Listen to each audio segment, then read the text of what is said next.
this is a space for women only.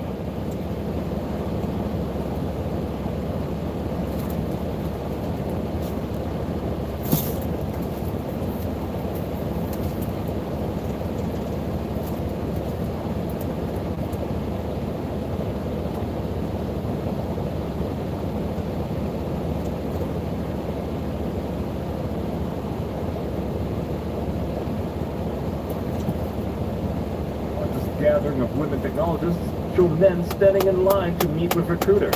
Some of the male attendees reportedly lied about being non-binary just to get in. Here we go. The feminists are at it again, and the world is now ending because men have invaded a female space. You're a dude watching this video. This is a space for women. For women! Gee, it's not like women have ever tried to force their way into male spaces before, like the NFL, video games, the men's restroom with the line for the women's restroom is too long. Born a boy, I transitioned into a man. Lower the standards so women can qualify. Women invade male spaces all the time, and usually follow it up with griping about how they're oppressed in the space that they invaded the second the woke feminists get there. But why is diversity now such a big deal when it comes to the Grace Hopper celebration? A convention of only women is not very diverse. This year is the first year where there has been an insane amount of men who went, and they're not going to listen to the sessions and learn. They were there just purely for the career fair. I see. The unemployed girlies are mad because they were so focused on going to these amazing panels that they didn't think to do what they should have been doing, which was trying to get a job. That's a major reason that attendees go to these kinds of business conventions. The convention... Pilot number 233, John Long Road, unincorporated county, Oregon.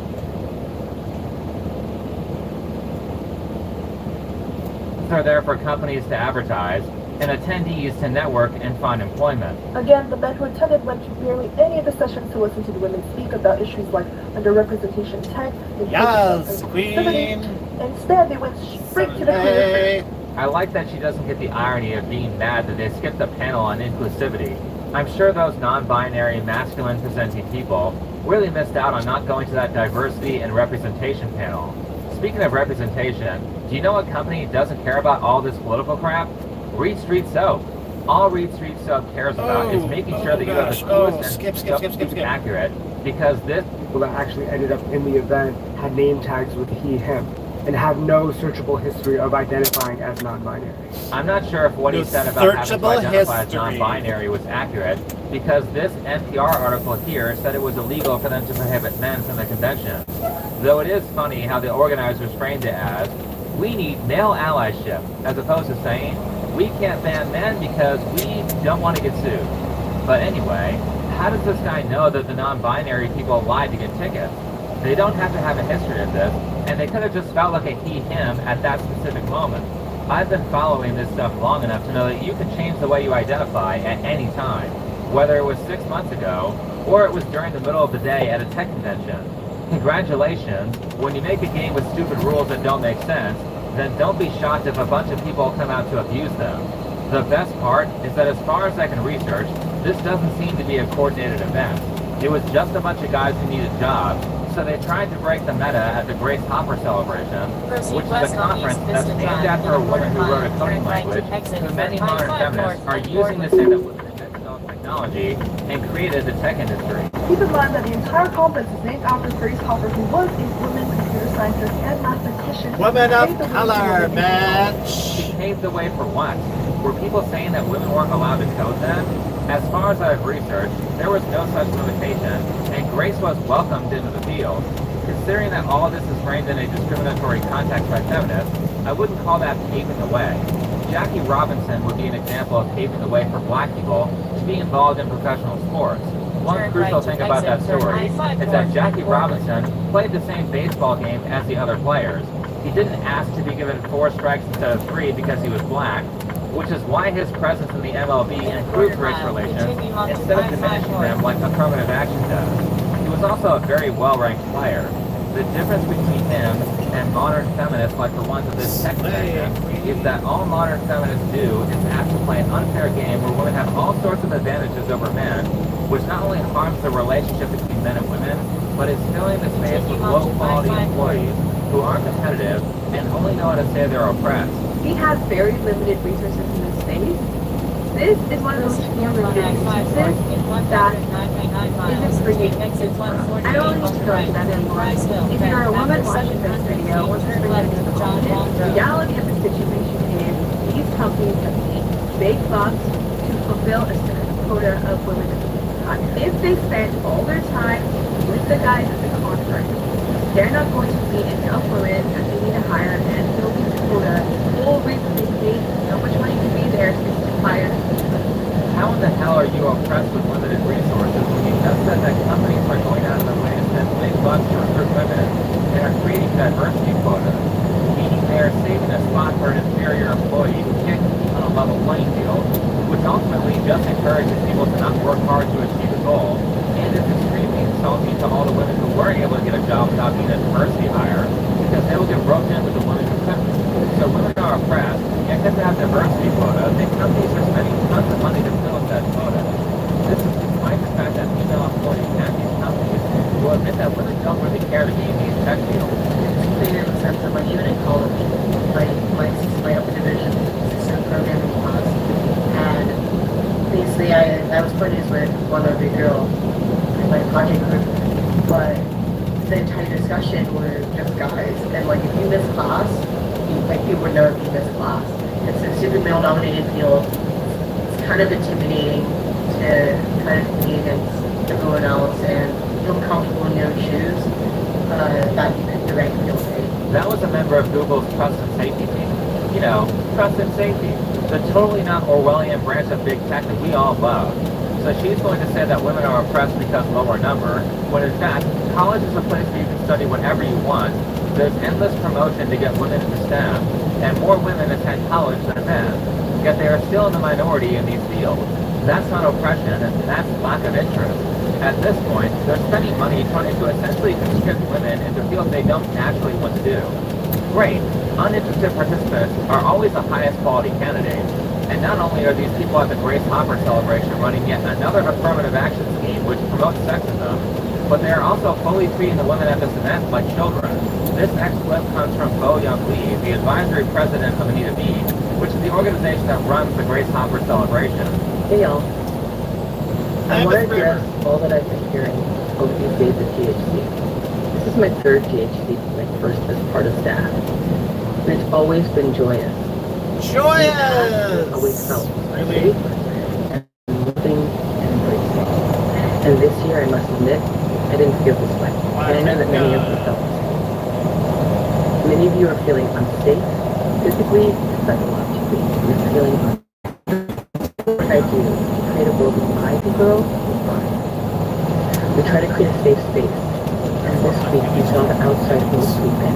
This week, we saw the outside world creep in at the convention. What? Isn't this convention supposed to be preparing women to thrive in the outside world? If it's not doing that, then all the women who spent roughly $1,000 to $2,000 in admission and travel expenses to go to this event wasted their money. This NPR article further talks about the feelings of the attendees by saying, the organizers subjected women and non-binary workers to a familiar feeling of needing to compete with men.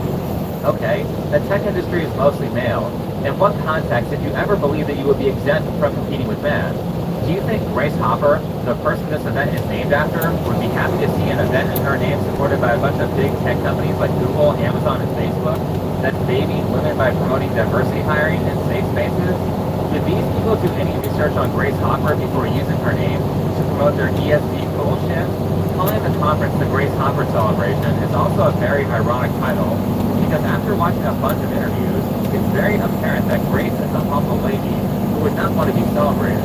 Grace was a woman who joined the Navy and went through boot camp at 37 years old to help out America in World War II. During her tenure, she worked on computers, a task that she had to perform at a time when people didn't know what computers were. Now, how did you know so much about computers? I didn't. How did you? The first one. Yeah. I had to learn a lot of things. One day, Commander Aiken came around to my desk and said, "You're going to write a book." I said, "I can write a book." He said, "You're in the Navy now." So I wrote a book. You had to write a book, and that was outlining the entire Manual of the computer. Quite impressive. She had to just figure things out with little or no guidance because nobody knew anything, which is something I doubt this Snowflake convention is teaching women how to do. And she's famous for helping develop a computer language called COBOL, which required that she work and compete with a number of men. Imagine that. I think this woman would be rolling in her grave to see the attendees at this conference being represented as girlies. We're going to be here for you, girlies. Girlies who need to be treated like absolute entitled children in order to get a job. Back to Bo Young Lee. This makes me angry, and it makes me sad. But mostly it makes me want to fight. We're not fighting simply because of the concern she expressed, but because that's our mission. Our mission is to uplift and celebrate women and non-binary technologists. How exactly are you going to fight this? You put yourself in a risk. Which ones are being honest? The same issue is brought up by this guy here. I think companies need to have a serious discussion on flagging every single resume of these students who decided to crash Grace Hopper and making sure that they shouldn't get any interviews. And no, I don't think that's extreme at all. Except there were long lines where recruiters were meeting at least dozens of people, maybe into the hundreds, and they aren't going to remember who was who. With that said, how do you solve this problem? You won't be able to sort.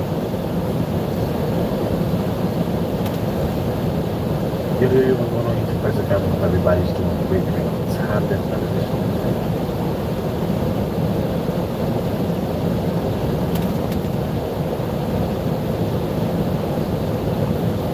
Hey, so guys, John here. Cowboy Trucking Company, one of America's most successful trucking companies. They're taking a $1 billion industry.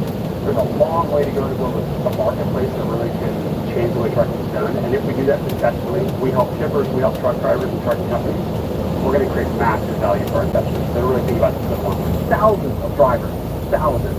Over $1 billion in revenue just last year. This is backed by billionaires Jeff Bezos and Bill Gates. Companies shut the doors down, firing everybody. There's a reason why. Digital freight broker Cowboy has broken down. The company told employees yesterday that it's shutting down operations because of what they call a massive freight recession. The company confirms it has suspended operations and is winding down its core business. Because the entire supply chain, the trucking industry, the shipping industry, everything is set to change in 2 months. January 1, 2024, everything changes that we know about the supply chain. And I'm going to break it down. I'm going to show you exactly what's going on so you can prepare yourself for it. Because what I think is going to happen is all these newfound costs will be pushed on the consumer. Things are going to be a lot more expensive, and people need to know what's really happening. Please hit the like button. When you hit the like button, YouTube's going to share this content and educate the people about what's really going on. And if you'd like to fix your credit, we'd love to help you at my company, GreatCreditFast.com. That's GreatCreditFast.com. If you have late payments, medical bills, charge-offs, foreclosures, bankruptcy, repossession, any negative item on your credit report, go to GreatCreditFast.com by clicking the link in the description below this video. Take a look at this. Cowboy developed an Uber-like system that matched truckers with shippers. The company, backed by investors such as Bill Gates and Jeff Bezos, bet that a technology would reduce costs and increase utilization compared to traditional brokers. Now, let's take a look at what's actually happening right now. In California, 40% of all containerized imports and 30% of all exports in the United States, they have to pass through California. So, the new environmental regulations in California are going to indirectly reshape our entire supply chain. Here's how this is working. California's latest environmental regulations may have unintended consequences for truckers.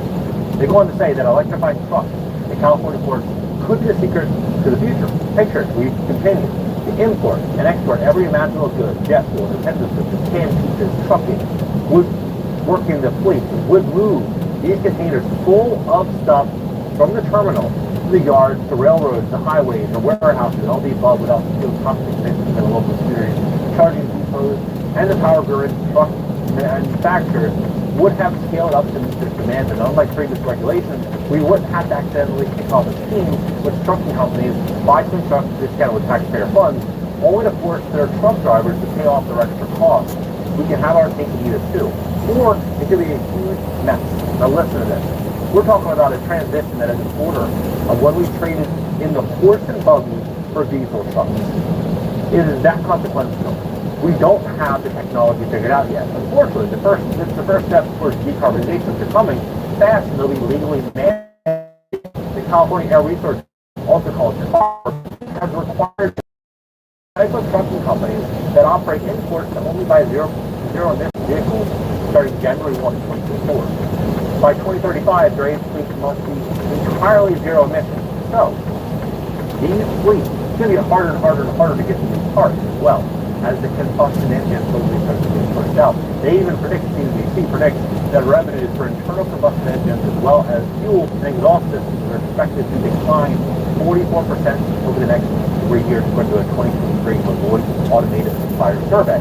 And they say that revenues for electric drivetrains and batteries and fuel cells are expected to rise 245%. Because everything is getting changed. Everything is getting pushed out. So, look at this. They say the first of their kind guidelines was taken into effect yet in 2024, covering a broad range of truck segments from medium-duty models up to the big rigs that move vast amounts of goods throughout California and across the country. Currently, guidelines from the California Ag Resource Board already press manufacturers to add electric hydrogen trucks to light-duty segments. California's push to reduce truck emissions could lead to some major changes in traditionally state automotive industries. Among other things, it could also encourage the emergence of new competitors, right? So, these new competitors gives a big opportunity to these billionaires that are sitting on a ton of funding and an industry that's getting completely overhauled. And this is where we start to see what they're doing here, which is producing an array of hydrogen-powered heavy-duty trucks in the Detroit-based startup Lithium, which is also invested in by by Jeff Bezos. Right here, he goes on to show right here, Amazon starting to deliver packages of Rivian electric vehicles. So you start to see what's going on here, which is a contract to produce 100,000 electric delivery vans for Amazon. California is once again leading the nation in the fight to make our air cleaner, becoming the first place in the world to mandate zero emission trucks by 2025. So you're starting to see what's going to happen here. It's going to also get a lot harder just to fix your truck. Look at this. This is Deutsche Bank. This is 1 day ago. All I typed in here was shipping emissions. Deutsche Bank sets emission targets for coal, cement, shipping clients. Deutsche Bank has set emission target reductions for a loan. They want to be able to get a loan, right, to clients in the coal, mining, cement, and shipping sectors. The big question is, do you think it's going to stop with Deutsche Bank, or do you think it's going to move to Bank of America, Wells Fargo, and all these other financial institutions? I'm on that ship. I think that we are going to see that. All these other banks are going to start to adopt it, and people are going to start to need to meet certain standards to be able to get loans. Because a lot of people might say, that's not going to happen. It's going to happen. No, what's going to happen? I mean, look at Bill Gates right now. Bill Gates led a fund back to methanol as green fuel for global shipping. I mean, it's very interesting what they're doing here, because the entire shipping industry has to get overhauled. There's a massive problem with the supply chain, and here comes the solution, this massive opportunity, and then boom, the entire shipping and distribution and supply chain goes through a massive overhaul in which they likely benefit dramatically because of this. You start to look at a couple other things here as well. So California has long pressed auto and truck manufacturers to reduce emissions. The state has considerable sway, not only because of the size of the market, but also because of the waiver enacted under the Federal Clean Air Law. So when you look at this and you ask yourself, okay, well, let's say that a lot of these trucking companies, they have the money, they go ahead and do this. Think about it. If they get all these electric vehicles and they have drivers that have to sit in their vehicles while it's charging, let's say it's going from Texas to LA or Texas to Miami, and they have to stop 7 or 8 times, what does that mean? 2 or 3 hours per stop, 20 hours of actual sitting time, and then that trucker wants to get paid for his time, right? All of that cost is going to get pushed onto the boss, and the boss is going to push all those costs onto America. Plain and simple. The public and private sector involved in enacting this regulation say they're preparing for the first step to transition to electric trucks. The state has furnished big bucks for fleets to buy their own trucks and build out their own charging depots. The utility providers say that they're scaling up to an estimated 1,000 zero-emission trucks will come online in 2024, eventually scaling up to 35,000 electric trucks operating in the United States by 2035. Still, months before this regulation comes into effect, folks on the ground say key infrastructure concerns have been furnished. California must prove to the nation and to the world that an electrified trucking fleet can underpin a major port without hurting a group of workers that is already the card stacked against them. Well, we all know that what's going to happen here. Like, everybody is very, very clear about what's going to happen here. The entire shipping industry, the entire supply chain is about to go through a massive change. And that's why Cowboy Trucking Company is shutting down. And a lot of these mom-and-pop trucking companies are shutting down. They just can't keep up with the increased costs, the increased regulations, recession is getting a lot harder. They go on to say that's because every year, more than a third of containerized trade comes through these two ports, along with the trade coming in through bulk and tanker ships. That means hundreds of billions of dollars in t-shirts, steel, cement, Squishmallows, frozen shrimp, and basically anything else you can think of. There's some 145 billion in exports too. Goods like coffee, oranges, and all important metal scraps. It's hard to picture America's consumer economy without the Southern California ports. A lot of the things that people take for granted, they all get clothes delivered to their house, they try it on and return it. Like they don't like it, or basically they don't want to get a consumer good within 24 to 48 hours. It's not possible without a very efficient, modern supply chain. Those ports were established in the early 1900s. Back then, shipping goods like furniture or food was done with crates and boxes that were individually loaded onto the ship.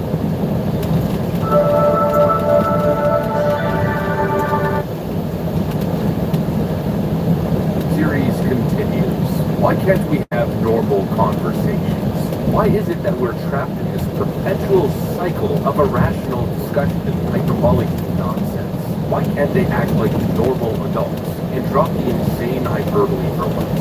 Why is everything always life and death? Why is the rhetoric so incredibly extreme all the time when interacting with leftists? Again, the same thing I always say, it's impossible to have a proper conversation when the other side acts like this. Let me show you guys this viral clip of Rachel Maddow during her latest visit to ABC's The View.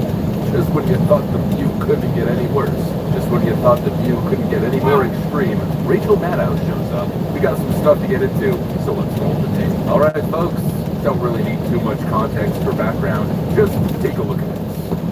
Or Sydney Power, there was nobody who was more important in Congress to Trump's effort to overthrow the lawfully elected government of the United States than Jim Jordan. So then to make him second in line to the presidency and in charge of Congress certifying the election results in 2024.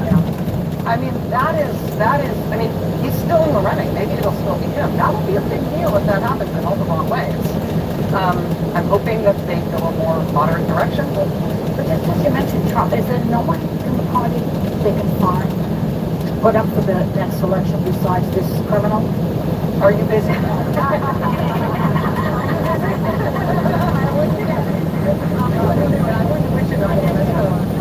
All of them are falling in line. They have the same crap, all of them, except for Chris Christie, who then said today he would back Jim Jordan if he were in the Congress. Yeah. So, yeah, he did. I mean, the Republican Party right now has to make a decision, and it's their decision to make. We have party processes for a reason. But ultimately, if you listen to what Trump is saying, you don't just sort of regard him as a spectacle. You will listen to what he's saying. He's basically portraying a future for America if he's put back in the White House. We don't have another election after that, ever. Because the elections are all rigged, that the democratic process can't be trusted, that Congress should just work for him, the Justice Department should just work for him. That's a strongman form of government. He canceled the news. Right. But he wants to put MSNBC on trial for treason so he can execute. I mean, It's been 7 years of this nonsense. The talking points are just insane. Donald Trump is inciting violence against journalists. Donald Trump is a Russian Manchurian candidate, Russian foreign agent. Donald Trump's going to start nuclear war. Donald Trump's going to start World War III. Donald Trump is creating concentration camps at the southern border. It's just absolute sheer insanity. One example after another. It's never ending. It's endless. Where do you even get on saying something like that? Donald Trump's going to put MSNBC on trial and publicly execute us? It's just so detached from reality. But in a way, at least from my view, what I think it is projection based on the sort of authoritarian leanings that we've seen from leftists these days. He's probably projecting some sort of internal fantasy, coming from the group of people that essentially wants to re-educate us. Hillary Clinton said this a couple weeks ago. There wasn't this little tail of extremism wagging the dog of the Republican Party as it is today. And sadly, so many of those extremists, those MAGA extremists, take their marching orders from Donald Trump, who has no credibility left by any measure. He's only in it for himself. He's now defending himself in civil action, criminal action. And when do they break with him? Because at some point, maybe there needs to be a formal deprogramming of the cult members, but something needs to happen. Coming from the political group that wants to control social media, essentially the new public square, deplatforming people, controlling the message, using the CIA and the FBI to censor the Hunter Biden laptop story, coming from the political party that attempted to spawn a U.S. Ministry of Truth, coming from the news stations, CNN and MSNBC, who keep advocating for the federal government to go after Fox News. It just seems like typical projection to me. Actually, I take that back. It doesn't feel like projection, it is projection. Considering, again, it's the same political party, the same leftist, elitist ruling class that's currently weaponizing the justice system to interfere in the 2024 election by imprisoning their political opponent. Talking about Trump wanting to put them on trial as they literally put Donald Trump on trial using bogus, twisted legal theories that have never been used before. Because the evil dictator Arnold Glorf must be stopped at any and all costs. It's another level of crazy, but really it's not crazy, it's evil. It's purposeful. The individuals that you were just subjected to watching on The View are the most extreme level of propagandists. You know how I know you're a propagandist? When you say stuff. I don't know, I was in a situationship with a guy that was addicted to meth and coke, and he would make me do like really strange things. Like he would spam call me at like 3, 4 in the morning until I answered, and then he'd be like, "Come outside right now, like I need you," and then I'd come outside, and then like we'd go climb a tree. That sounds like what a cokehead would do. Yeah. That sounds like kind of. But did you not know that it was like meth? The majority of the time. I thought it was just coke, but then you ended up finding out that like he knew it. Yeah, I found out later that it was meth. I found out it was meth. His friend told me, he was like, "You know he's like been on meth for so long." And I was like, "Oh, I thought it was just coke." And he's like, "No." Is that your type? That's No. more in the situation with it. Maybe at the time. Okay. But At the time you were doing that. yeah, he Have made there been more than one method? no. Multiple methods? No, Just one just method? Okay. But he made me do a lot of weird things. Like he'd make us like steal bikes and like ride bikes. That sounds like some method shit. That wasn't a red flag. How many bikes did you steal? I always would Don't incriminate yourself. You would steal the bikes and then return? Yeah, like go on a bike ride. We borrow the bike, go on a bike ride to wherever he wants to go, and then we come back, turn the bike back where they were. So it wasn't like When was this? I don't know the statute of limitations. I'm kidding. You're fine. You're fine. You returned the bikes. It's all good. yeah, it was like 2 years ago, but I ended up doing all of it. No, just his little adventure. Did you think you were going to change him? That sounds kind of fun. Yeah. I felt like his therapist a lot, but he made me realize to never do that again. Method? Yeah. Was he like a tweaker type of method? Just Yeah, tweaking and shit? he would tweet, he would hop. He had like a little hop thing where he could just hop around. Get a crip walk? Yeah, it was a crip walk. It was a what? It was a crip walk. Crip walk? Can you demonstrate it for us? Right here. Let's see this. Okay, she's gonna do the crip walk.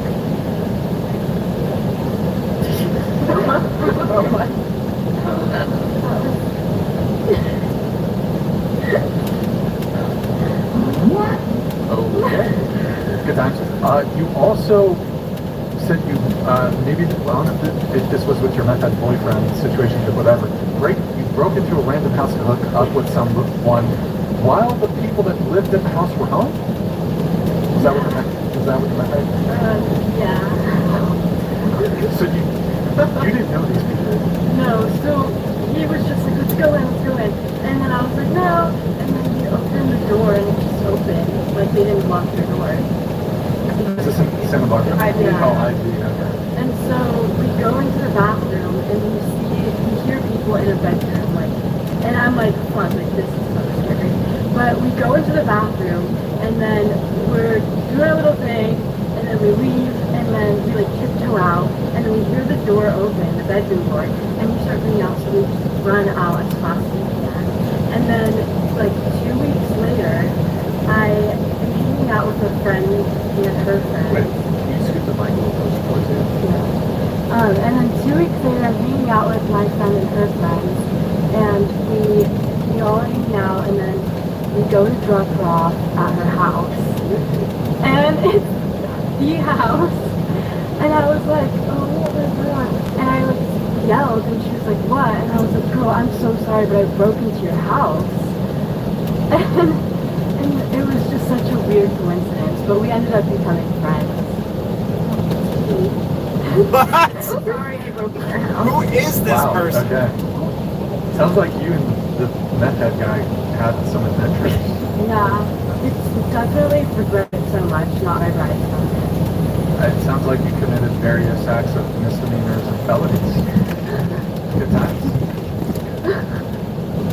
Slight home invasion hookup. Nothing to get the juices flowing up.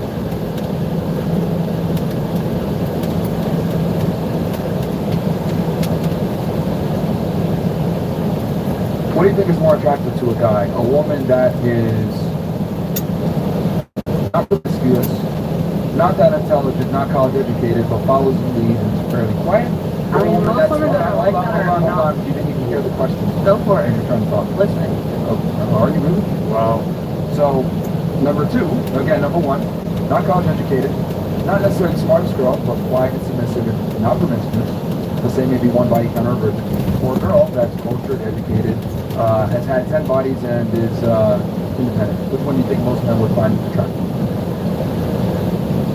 And the latter person is more attractive? They're both equally attractive. They're both equally attractive. Yes. Who do you think the man is going to go for? I think generally... Don't use your ego invested. I want you to give me an objective. What do you think a majority of men would go for? They go for the one that they can tell what to do. So that's going to be the one that's less educated. And not as traveled and cultured or whatever. So could you use that earlier? Yeah. And that's going to be your ideal. Like a man who's actually high value is going to want someone who has those traits. You're not going to want a dumb little 18-year-old bitch who doesn't know how to do shit. So that's not being coachable. Being coachable is bringing skills to the table that can be utilized. Like you can't be like, hey, can you utilize Yeah.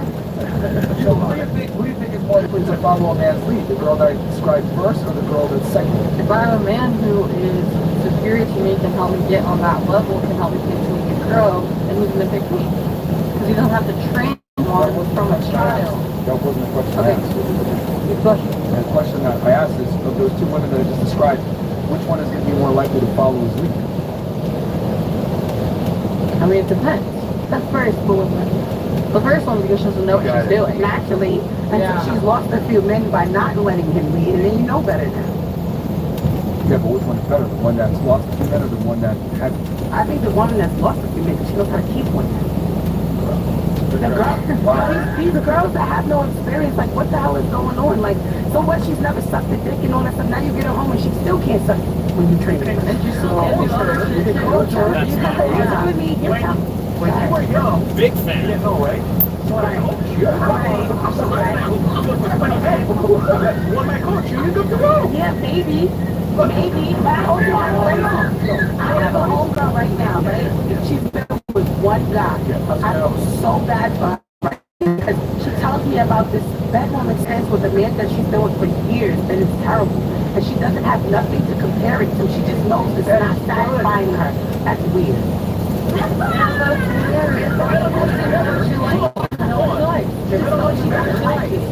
Nothing to compare it to. No experience. Be able to show him, like, okay, you're not doing it right. This is really how I like to be pleased. Like, there's a gift and a curse to that. Yes, man wants a girl without a past, but it depends if she's living currently in her past and in her past experiences. Like this.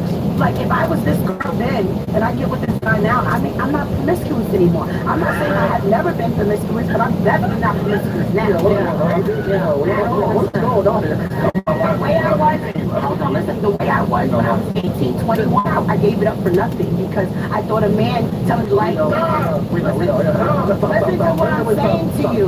Listen to what I'm saying to you. You're going, I mean exactly what I'm saying. So I say this on any platform I'm talking to. So I'm not taking back what I'm saying. I stand on what I'm saying. And I believe what I'm saying. If you get, at me being 21, 18, 19, I have had sex with men that I don't know better. You don't know better. You're allowing a man to sell you a dream. You don't know what's true, what's not. He's basically saying whatever you need to hear to get your drawers. Until you get a little older and you realize the next guy you want to date with, this is Cat.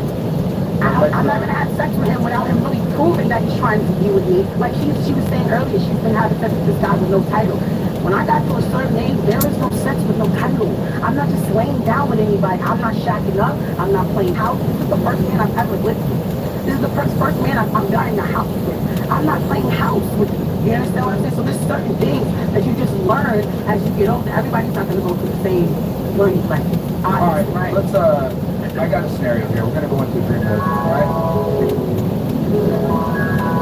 So, let's say, right, you go to the movie store, right, you buy a bag, right, it's on sale, right? It could be Gucci, Louis Vuitton, whatever you like, Dior, whatever, right? Whatever store you like, first. You go and you get the bag, and you get it on sale. It's normally a $2,000 bag. Oh, fuck, it's fucking sick, right? You go and tell your girl, take a picture of it, send it to her. Look at the bag I just got. Oh my god, girl. And she's like, oh my god, I got that bag too. I paid $700 for it. What? And then you tell another friend and they say, oh no, I paid $500. What the fuck? So you're pissed.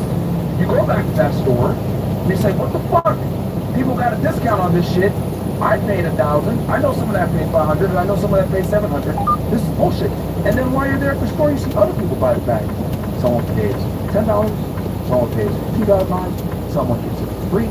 Someone gets it for $100. You're like, what the fuck is going on? And the salesperson looks you dead in the eye and says, oh no, that's your price. What the fuck? How'd that make you feel? Mad as fuck. Man. I mean, I'm just Okay. do better research. I guess upset. Not happy? Not happy. Yeah, I wouldn't be happy. That's exactly how men feel when they have to wait for the box or cork you to get sex. That's how men feel about it. So explain to me how you can sit there, right, and make someone pay full price for something that other people got for free, got for dinner here, got for the chicken here, or someone else paid $1,000 here. Like, it's amazing to me how one will sit there, right, and say, would you let that nigga fuck me? That guy took you to the house. That guy took you to fine. That guy took the kimono. What the fuck is going on? This is bullshit. But I find it amazing how y'all sit there and say, well, this is my price now. No.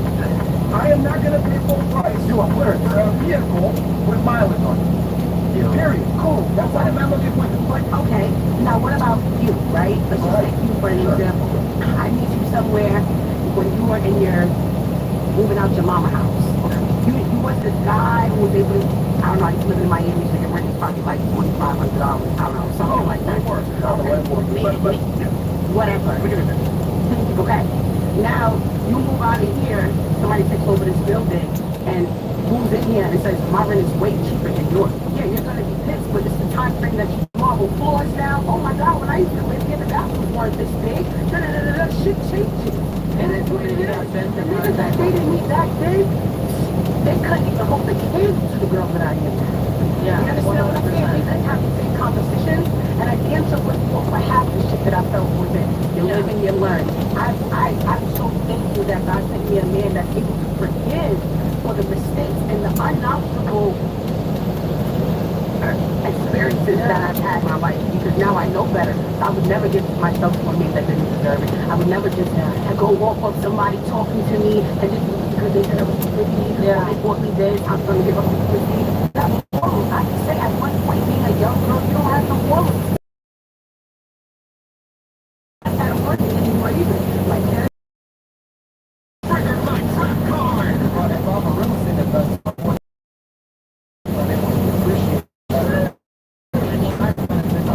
go ahead and charge higher rent than the older building. Maybe the reality is this, man. Is the men always want younger, better, firmer, tighter, period. Older women, unfortunately, not that more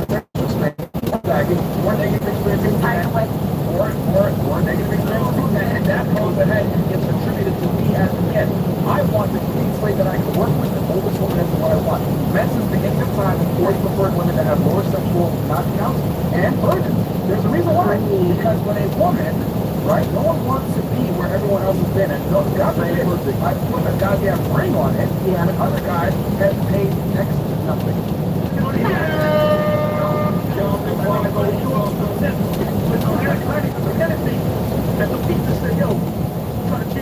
Bro, like 18, 20, not be saying that now if there's a grown-ass woman with actual valuables, with assets, yes, I would do it. But the north building is always going to be better. Yeah, but I also got that brownstone in Brooklyn that when I first bought it, it was worth, I don't know, 70,000 and it's worth 2.5 now. Unfortunately, women don't operate like men and appreciate over time. They depreciate over time. Maybe some, but I don't know about you.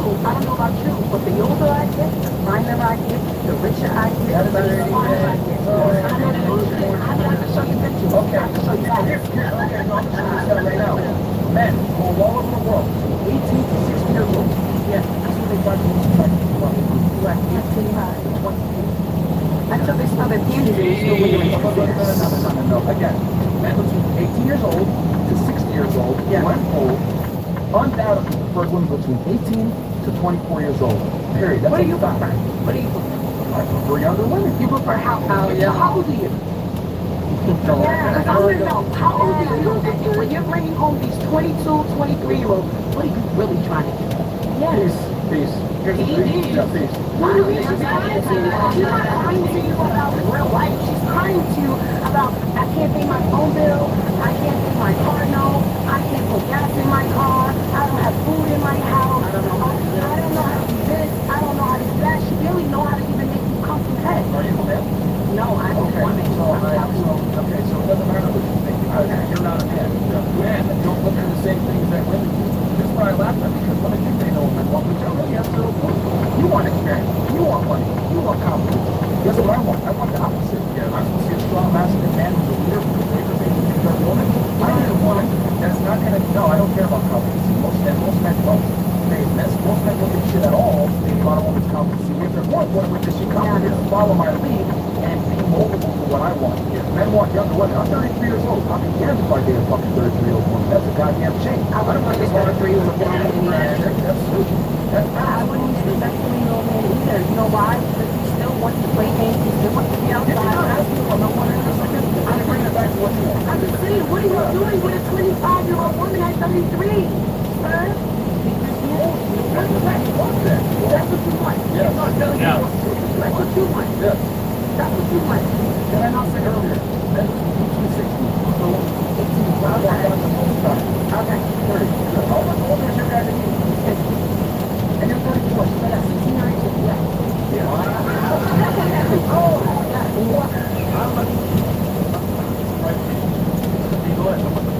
You realize what you proved by what you're doing. What I'm saying is, I'm trying to prove a point that at 30, if he at 34, it's not the girl at 24. So I get the age dynamic. I'm not disagreeing that they're older. This is what I'm saying. Older men love younger women. Yes, that is a fact. But when you start talking about what age and how much younger and when is the age gap start? So what I'm saying is, you being a 21-year-old girl dating a 35-year-old man, it's a little scary to me because I'm like, she ain't got nothing at 21. She can't really I don't care about that. I don't care about that. Okay. At 21, I'm still learning. I'm telling you, I'm around a lot of younger women that still don't even really know how to clean. I'm 21. You just learned how to clean. Right. No, you're right. You just learned how to clean. You're right. You're still figuring out how to clean.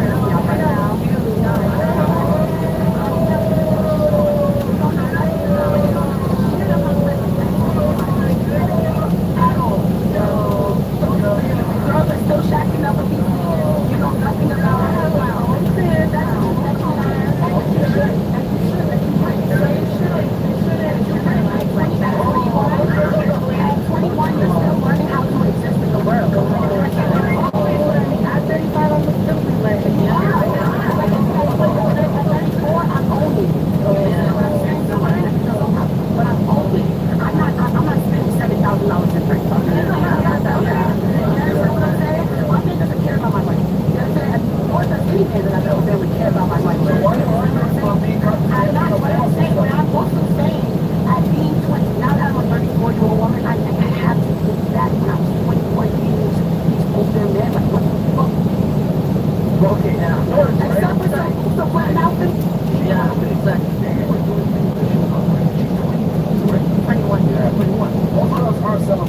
was so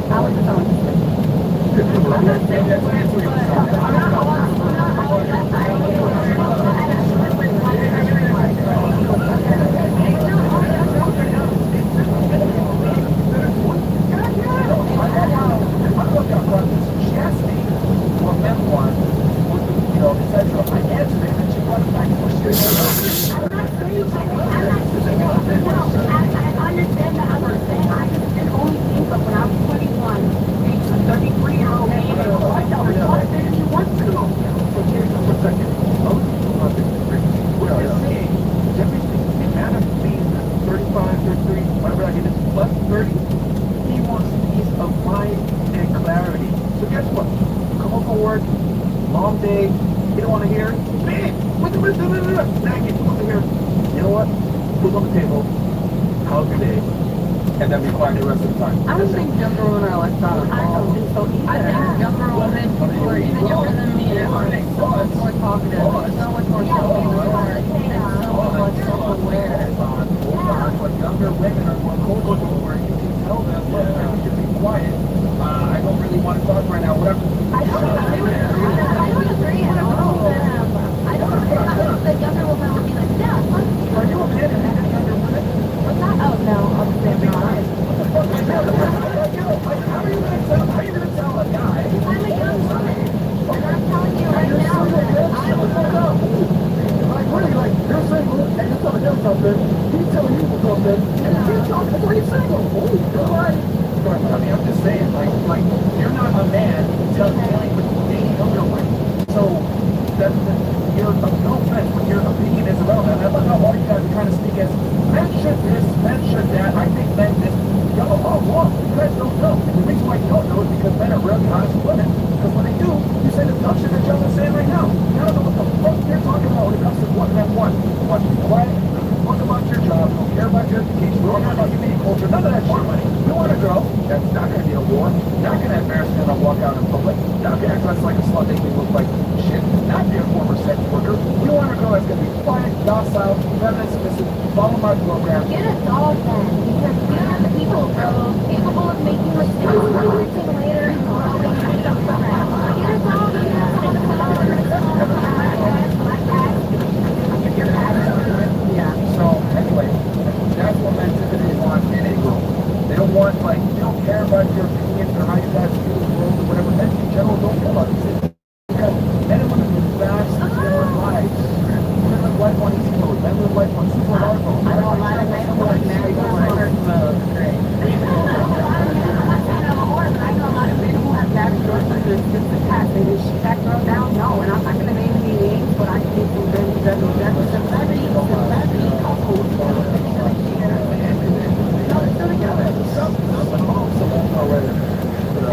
Like I'm telling you what men in general want. You guys are arguing about what men want. But if you guys tell me what women want, I want to argue. You didn't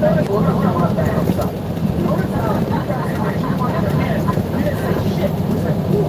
That is what women want. Women walk out and want height, they want income. I didn't shame you guys for what you wanted. When I say what I want, why? Why? Stupid girl, what the fuck?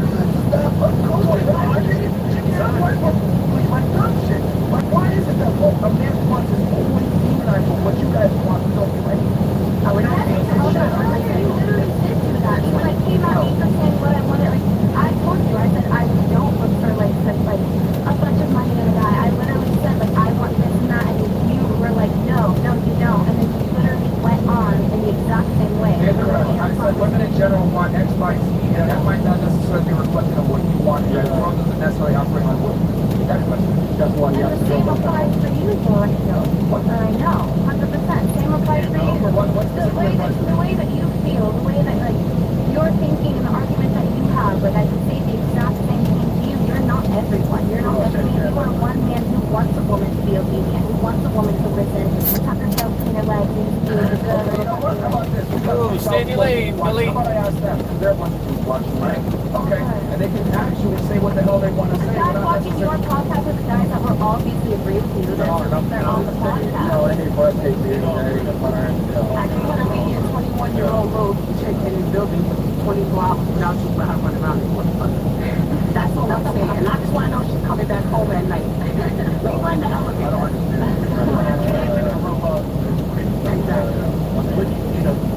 Okay. Alright, yeah, so, guys, give me a 1 in the chat if you guys heard what I'm saying. Give me a 2 in the chat if you guys agree with the ladies here on what they're trying to say. Let's see what they say. We got 2 chats, we got YouTube, we got 1. Because since girls think that I'm not speaking for men, I am speaking for men. That's why I was able to build this audience.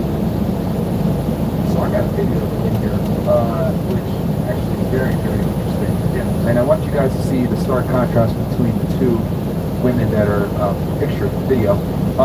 Let's go ahead and roll this clip. This came across my timeline here. So, play from the beginning. So this guy talks about the differences between a Western woman and a more traditional. Let's go ahead and roll the clip. Make sure to unmute it, and then play from the beginning. Look at the difference between these 2 women. And for better? For better. For worse? For worse. For richer? For richer. For poorer? For poorer. We get that said about 20 times in Catholic. Real made it very clear to Johnson, you cannot be both. In sickness, In sickness and in health. to love, To love. cherish, Cherish. and to obey. About that one in council. We did talk about that in council. Yes, we did. So you want to repeat that again? You just keep going. I think we can keep going. I'll forever submit to your minds. I'll forever respect your minds. I'll forever honor you as the head of our home. In heaven, right here. On earth, I shall be a submissive wife unto you. I don't know about you, but I know which one I'm willing to give my life for. Now look at the difference between these 2 women. For better? For better. Alright, that's right. So this is what it is, man. I'm just going to be very much about this. The American girl is the worst thing you can ever deal with. Like the fact that she doesn't. I don't know if you guys noticed when he said for richer or poorer, she made a face when he said that, and then to obey. Any good relationship between a man and a woman, the woman must obey her man. Period. Like there's a defined leader and there's a defined follower. If the woman is a leader, she's going to lead you to the end of that goddamn relationship. Women can't. And the reason for that is because they are, I'll give you a chance to rebut what I'm going to say here, sure, don't worry. Women are emotional creatures, which means their feelings dictate how they move and how they make their decisions. Feelings change all the time, okay? Men be emotional as well, but men have a better ability to control their emotions and make deductive, problem-solving decisions, okay? This is why the world was built by men and not by women. So my thing is, if you got a girl that has the gall to disrespect you like that in front of all of your family and friends on the most important day where you're taking your vows and she's not going to obey you, well, that's a tenet of being part of a marriage. A woman must follow her man and obey her man. Whether you look at Islam, Christianity, Judaism, every single culture that's existed through a period of time, the man leads and the woman follows. That's how society is built. It's not built by women, it's built by men. So if a girl can't follow your lead, that woman isn't worthy of being in a relationship. And the other thing, too, I want to say is that the woman should always like the guy more than he likes her. Why do I say this? Because women get bored of relationships way faster than men. Women have more options than men. So for a girl to truly stay submissive and interested in her man, she's got to like him more than he likes her. Since women are far more likely to end relationships. So the guy has to be that dude, the breadwinner, the leader, the dominant. The woman follow him and like him more than he likes her. Yeah. Also, real quick, that's a component. So she made that joke in front of all the people, right? That's a one-time joke. However, that behavior transcends to everything. So even though it was a joke in that instance, I guarantee you, outside of that courtroom or whatever, whether they get married, she's made those jokes herself when they're by themselves. The problem is, if they're home alone with that type of like joke, like it can manifest into actual actions, and as a result, it won't work. But again, that joke is funny in the moment, but in reality speaking, she instantly gives up. And here's the other thing too: she doesn't respect. That was disrespectful. Okay, so if a woman doesn't respect you, it's over. Yeah. I understand that. However, he knows she doesn't respect him. So That's he why the might deal relationship with doesn't her. fail. How often That's why the relationship doesn't fail. When women are with a man that they disrespect, they treat him like absolute shit. Yeah. She's angry, she's bitching, she's talking shit, blah blah blah. A woman must respect you, and the only way that a woman's going to respect you is if she fears losing. So I can tell you right there, after looking at that situation, you probably either A, has money or he's doing something for her. Welcome to Oregon. gonna say, he's tolerating it. That man, She's tolerating him. yo, There's by the men that way, tolerate that that guy disrespect, you see right there, he may not know. I'll tell you what. He may not have experience to understand what that really means. Because looking at it from a, I don't want to say outlook of like outside view, he's taking it as a joke. But to me, that's serious because if they made that joke from people like that in that whole auditorium, that's crazy. And that transcends to more bad behavior going along. That's L. That woman doesn't deserve a husband. She doesn't deserve a relationship, in my opinion. She's disrespectful, and clearly she's doing it to fulfill. Dude, that's a problem. Western women want to get married, but they don't want to be wives. All right, somebody had something that they disagree So with. how often do you both think about the Roman Empire after this conversation? What? That's what you did there. Press your button. That had nothing to do with the conversation. But Wait, can I say something? I think there's men that tolerate disrespect, unfortunately, like him. And that's a problem. I would never, but like, if the man was to like object, obviously he would have been able to see it, like he would have been like, wait, chill, like, but he didn't, so that, back to my point, he's gonna tolerate whatever she, like her terms, and there's men like that that are, that's a problem. they're, what's up for the They don't understand their value, their business. Yep. Yeah, exactly, there's men like that, and he's one of them. Yeah. I don't think though, it wasn't even about tolerating though, it was just about who's going to do better, the foreign girl or the American girl. It's not about toleration. But I'm saying, the question was, how long is it, or which relationship? Who's gonna last longer? Yeah, and my answer is the American girl because the guy is gonna tolerate. But I think I don't know because I think so then if we're talking about toleration, and I know before you were talking about we should say American who's going to have a better long-term relationship. That's what I meant to say. A more fruitful relationship, not just enduring the bullshit. And what I'm going off of on that though is if we bring it back to before when you were saying, so when we bring back like the toleration, so the American man tolerating the American girl, and then I think we brought up how the foreign girl like might give up the act a little bit sooner because whatever. So it's just like, but like if it's about toleration, do you really think though that like that foreign girl with how she was acting there, like you think she's gonna give up sooner? I feel like she's gonna take longer. Where the American man, like he's gonna give up sooner than her.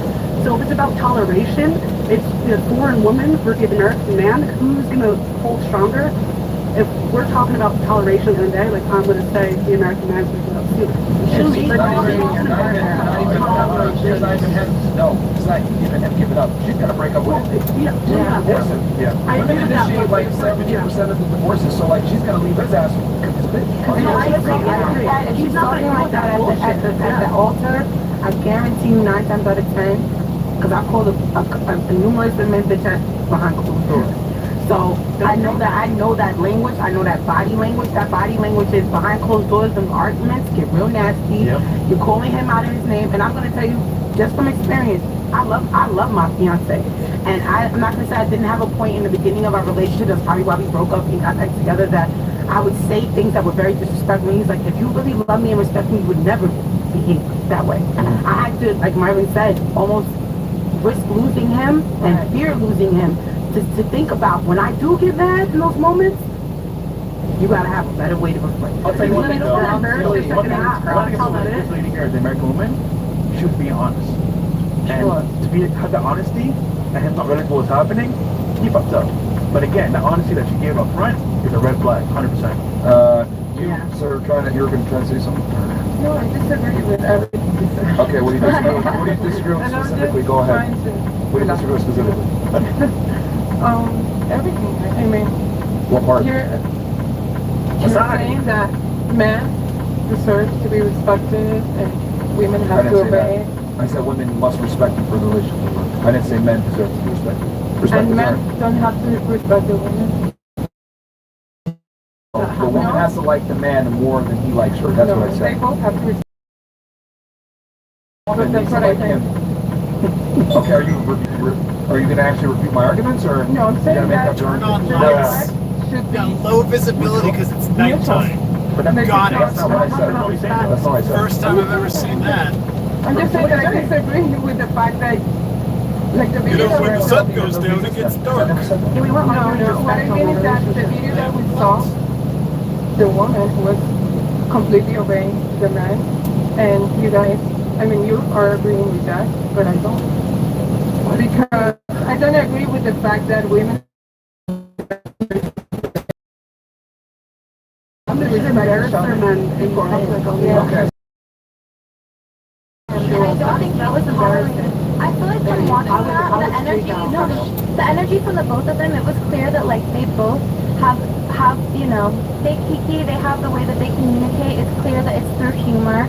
He did not seem caught off guard at all. He didn't seem like he was tolerating it. I bet you he looked over and his family's laughing too. It seemed like they both just have the same kind of dry humor. And I will say, on your wedding day, that is very serious, that's sacred. I can totally see the point of view of like, that's not the time or place.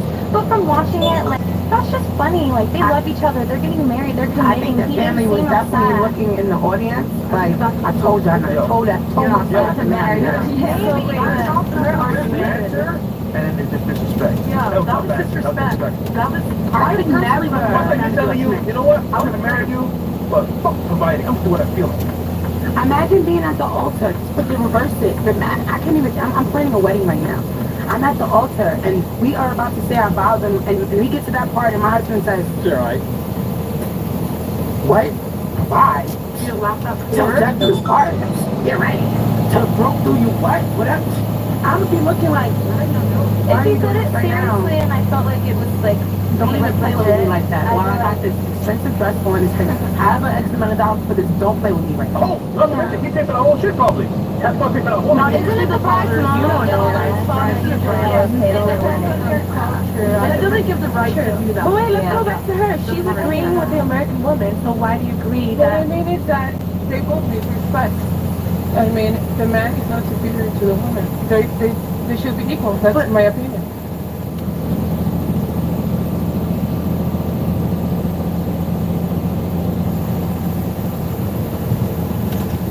We mentioned your kind of words. Yeah, I appreciate it. Real quick, you said that we're toxic. What makes us toxic? Just the way you push the narrative that you push, honestly, as a whole. Like, you guys want you want men to find women that don't even know who they are and wipe them up so you can use them, put babies in them, and leave them 5 to 7 years into the relationship. Now that woman has no skills because she depended on you for 5 to 7 years, and now she has 1 to 3 babies. It's just like you're not pushing. Question: at what point did we specifically say, "Hey, we need to leave this woman after 5 to 7 years"? We need zero. She needs to have 0 body count and have an 80 IQ. Like, you want young women who don't know who they are. At what point did we say you leave the woman after 5 to 7 years? That's just what happens because statistically relationships don't last more than 7 actually, years. statistically speaking, if we're going to use numbers, it's women that end the relationship 80% of the time. But it's after 7 to 10 years, and women are leaving because you are cheating and lying. They're not leaving a good. No woman leaves a good relationship. They do all the time. They do all the time. What? What? You relationship? look at the single If you're going to try to use numbers and stats, it's actually money. Is the big piece of money.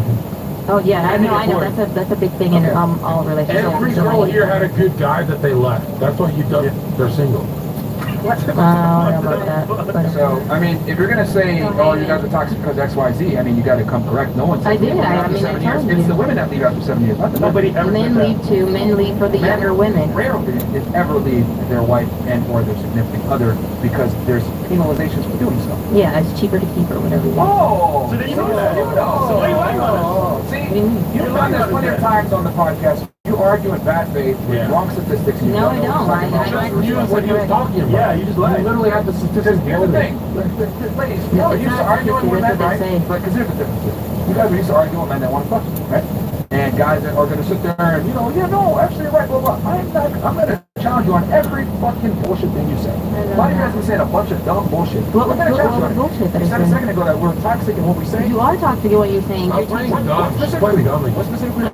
Girls out after 7 years, or leave a girl. No, it's the fact that you're teaching men to go after women who don't have any value in themselves. You're teaching. You basically want women Those are to on you. Those are You guys are all. Who said that? Well, I mean, you don't really say much. Who said that? So what? What saying what exactly? So that's what goes to no value. Who said that? I mean, you guys just did it. You said 0 body count with an 80 IQ just now. That's higher value to men. Men and women value different things. You want a guy with Yeah, status. that's not really a good thing to base relationships on. That's why they aren't lasting. Why is it that it's okay for you to want a man that has a promising future, but I don't want a woman that has a shitty past? You can want whatever you want, but I'm saying if you're teaching everybody, trying to, like, how many people did follow you? Did I call you toxic for wanting a man that has money as a leader? No. Why are you calling would me it be toxic for toxic for wanting me a woman that wanting- that doesn't have past? Because the way you're teaching all the men that watch your podcast, the way you're going about teaching them, the things that you say to them, you guys are always pushing. Get a younger woman. Oh, don't get a woman that knows who she is or knows her worth. Don't get a woman that's 25, 26, 27, 28. Go get a woman that's 18, 19 that doesn't talk much and has a lower IQ. I would argue a woman that has a lower body count absolutely knows her value and most importantly acts on it. And that's what men value. Yes, You want a I future? agree with that. I want a woman that doesn't have a shitty past. Why is that considered toxic?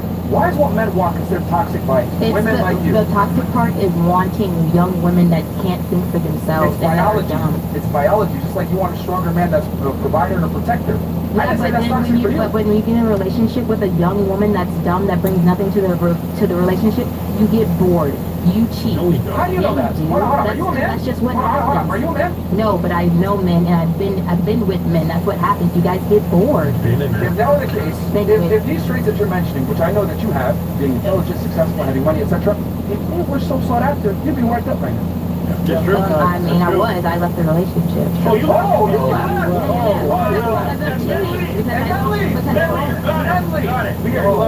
I didn't say men leave. I said relationships don't. I didn't say men leave. I said relationships typically last 7 to 10 years. Yeah, but you said that research was talking about, right? You that do. You find a younger girl and then leave after 5 to 7 years. It's not the men that leave, it's the women that leave.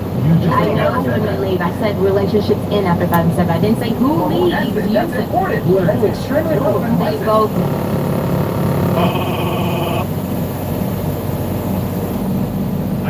Women leave more, but men and women both leave. But they both leave at the end of the day. The woman leaves. The man wants to make it work. The man wants to make it work because it's just cheaper to keep her. That's But he the still only wants to thing make you're it saying. work, which is my argument. But he's not making it work because he's in love with her and really wants to be with her. He's making it work because it's cheaper to keep her. It's just the mentality behind it. It's not really like, why would you want to stay in a relationship where you don't really feel love or have love for someone else, but just because it's easier for you to keep your money? So they don't end up like you. What do you mean? What's wrong with me? You said, oh, I don't feel too much love in this relationship. Why should I stay? So we don't. So you don't end up like what? You're pretty much hopeless. How am I hopeless? Think about it. You're alone. You're gonna be alone. I'm alone by choice. No, you're not alone by choice. Yes, I am. I'm the one who chooses. Well, how many years has you been alone by choice? 2. 2 years alone by choice. Okay, enjoy your vibrator. You're having a blast. 2 years you're hitting a vibrator and you're saying you're happy? The point is, look, you changed the battery. You've made a bunch of arguments in bad faith that were just... No, not really. I like how you always try to tell me that I don't talk in bad faith, but that's one thing about the podcast. You guys are never open to hearing another side and changing your way of thinking. You're just pushing your narrative. It's like we should have a discussion and we should be able to hear the other side and be open-minded to changing how we think. But instead, you're saying, no, this is what I've rehearsed for the past 10 years. This is what I'm pushing for the past 10 years. I'm just going to keep saying it until you basically get tired of going back. I'm open to changing when you are open to dating a bum. That's fact. I did. I said Obese was older with me. And you still want to make like actually my ex was like him. $25,000 per year. You want a man that's in the top 1%. Okay, so I just want a man that looks that makes as much money or more. You're not seeing the point. You're telling me I need to change my standards. Oh, I'm not telling you to change your standards. Because you're saying it's toxic. So you're clearly insulting me. No, I'm telling you. Stop it for 2 seconds being quiet. Here's the problem. I've been listening to you very intently for the right down moment. Forcing you to say it for the past couple hours. That's why I'm able to refute what the fuck you say. Because I actually listen, understand, and come back with an articulate argument to debunk what the fuck you're saying. So on the other hand, just talk, hear me, respond, don't know what the hell I'm saying. That's what you do. No. You never ever want to address the argument. Because I'm telling you, just like you want a man that's all strong, you provides, etc., you want the traditional trait, men want something in return. We want a woman that's not going to be a whore, not going to be a pain in the ass, not argue with us like you right now, bad faith, and be a pain in our fucking side. We have to go out into the world and earn a living. That's what $25,000 that you want a fucking year. That's not easy to earn. And it starts to come back. You know, a woman like you, that's hard for me when I gotta go make that money. Men don't want that shit. And if they did, you would be having a man right now. Well, I can have a man right now. The reason why men want women that aren't whores, not annoying, etc. It's because a man wants a woman that's going to follow his lead just like you want a man that's going to lead you. Okay? That's how it goes. Yin and yang. We're not the same. We're different. We look at different traits. But for some odd reason, when you said, I want a man that does this and that, I didn't call you toxic. I said, that's good. As a matter of fact, I'm saying what you're teaching is toxic. For 2 seconds.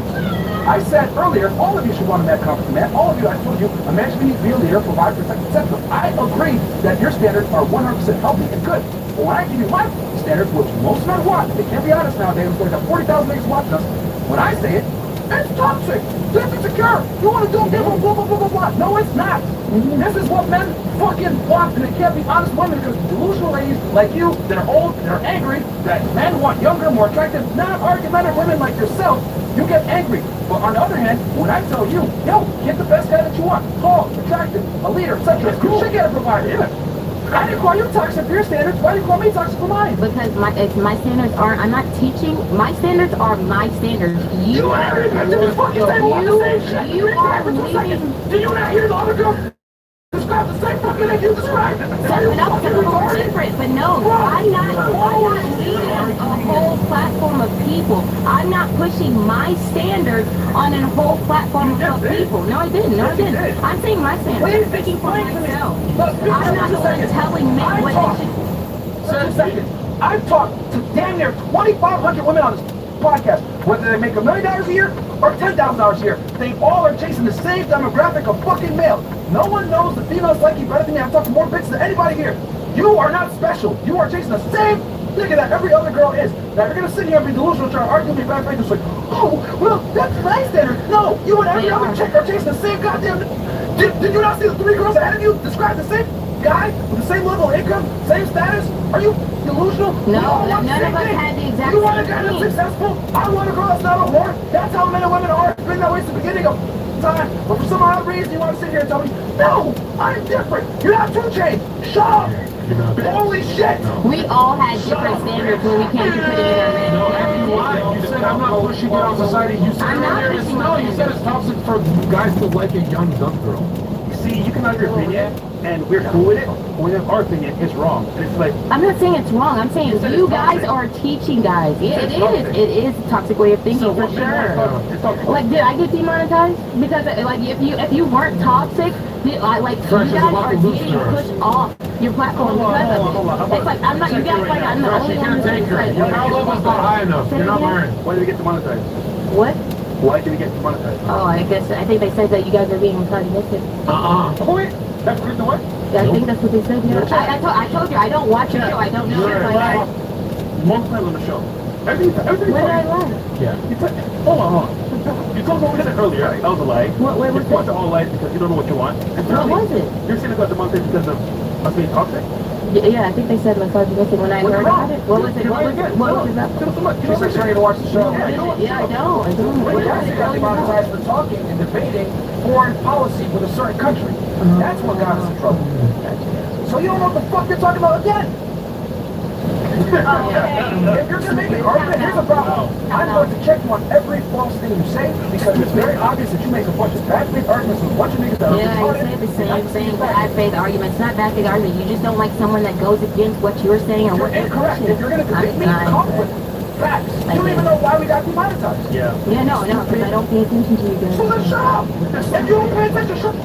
You don't know what you're talking about. You invited me on here for my opinion. But your opinion is incorrect. To you. That's what you think. An opinion can absolutely be incorrect. We live in this crazy world where everyone thinks my opinion is wrong. Okay, so what's my opinion again? What the? For the wrong reason. Okay, but that was just me making a statement. That's not really an opinion. No, you lied. You just said it was an opinion. No, I didn't say that.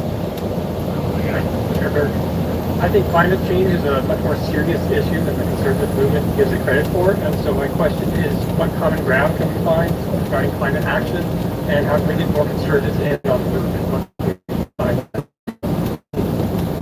I just want to make sure I understand where you're coming from, and this is not a trick question. Can you define what you mean by climate change? Primarily reducing carbon emissions and other greenhouse gases. So is your argument that rising global temperatures are tied to carbon emissions? My understanding the scientific consensus is quite solid on that, yes. Got it. Okay. So, again, not a trick question. What is carbon?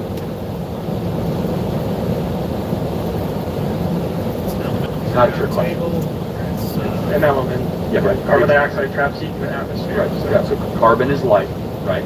So carbon, yeah, exactly. You can't have life. I've heard this before, though. And the idea that carbon is plant food is great, but the reality is when there's 40 billion tons being emitted a year by a network of global factories, global tailpipes, that absolutely has an impact on the climate. Right. So I'm disappointed that this is the reaction. Well, hold on. The question, honestly, because I don't know how you all. If we're in an agricultural area, we're seeing it worse every year. Well, hold on. Let me ask you a question. I don't know why conservative movement insists on resisting that. Well, I'm not resisting. I'm asking what carbon is. Okay, so let's make sure we're clear on what I'm saying. Do you think there could be other explanations as to why global temperatures are rising? Yes. Such as? They've studied them, and it's not due to anything other than the emissions. Okay, so not solar flares, global tilt. Well, they've accounted for those, and they found out that those are not the main drivers of climate change that we're seeing. Okay, so you trust, I just want to make sure I understand, you trust consensus from scientists that put forward reports? No, I trust ExxonMobil's own scientist who found this out in the 1980s, and he had the findings for decades that they went through. Right. So, excuse me, just as a kind of side note, I'm unbelievably skeptical when I hear scientists say, but let's pretend you're right. Okay, let's pretend that climate change is an existential threat. Would that be something that you would say? To our existence as human species, probably not. I imagine Rich will always find it hard to live in. That's you have some nuance. That's fair. So let's talk then about. Let's pretend you're right. Let's say that there's some solutions. What would be a solution? Should we get rid of fossil fuels? You know, if we just filter out it's the carbon that's doing it. So I don't know about. Well, no, you're fossil fuels, but if we could see, that's why I asked about your premise. The amount of certainty you have in a planet that is so massive with such unbelievable biodiversity, to immediately act that we, the humans, are the only reason that global temperatures might be going up, I think is a flawed hypothesis. Because if you're wrong, then we might try to find a solution that actually might be more about private property confiscation and wealth deterioration, aka Marxism, not actually solving the problem. That's why I challenge the hypothesis, is what else might be contributing to it. So let's just ask some very basic questions. So if carbon is the problem, would you support planting 1 trillion trees? Yes. Okay, good, we agree. So that would carbon is part of the solution. I think there's a broader set of what the Democratic Party specifically has to bring to the table. But again, this resistance by the conservatives to just so let me acknowledge that this carbon is an issue. Why do you think we ask questions? Because we're dumb, or why do you think? Skepticism with good reason. Okay, good. No, yeah. Okay, but good. At some point, when in looking for the answer, you need to acknowledge that the answer can be found, and the answer has been found. Multiple people have spent their lives and careers studying this for decades. It's been over 100 years ago since people were first talking about the idea that carbon was trapped in heat, so this is not a new idea. Do you have any fear that the solution might be worse than the problem? What solution? Sure, yeah. Like, for example, mandatory electric vehicles? No, electrical vehicles will mine the ocean to death before we get an electric car. That's also, cobalt's really, really bad for the environment. Yeah, we need to go car-free and build walkable communities again, actually. No, that's a very bad idea. See, now we're getting somewhere, okay? Bad idea. Cars are freedom, right? Without a vehicle, you are a captive of the government in an open-air prison, right? And so, it just means you can walk to the grocery store without needing a vehicle. That's a 15-minute city model, but this is important. I've been studying architecture for 4 years, urbanism too. Right. It's taking away your freedom, the fact that you get to go to absolutely a library and a coffee store within a 15-minute walk. Okay, that's actually independence from the automobile. Independence is being able to go where you want to go when you want to go there. That's what independence is. Yeah, but we're not going to find. Here's the one thing that I want to make sure. I don't get this from you because you're coming at it from a good place. The panic over climate becomes such a priority by people that also have the solution in mind. I'm not saying it's you, right? And so we have a built-in healthy skepticism over the last decade that we are being constantly lied to by the same amount of cabal of criminals, and at the very least, exaggerating the threat. Okay? Exaggerating the threat. Where we are told we must take our freedoms and liberties away. We must reconfigure our life. And I'll be very honest with you, that with all of the pressing challenges that face humanity, like the most suicidal generation in history, the most drug-addicted generation in history, most alcohol addicted generation in history.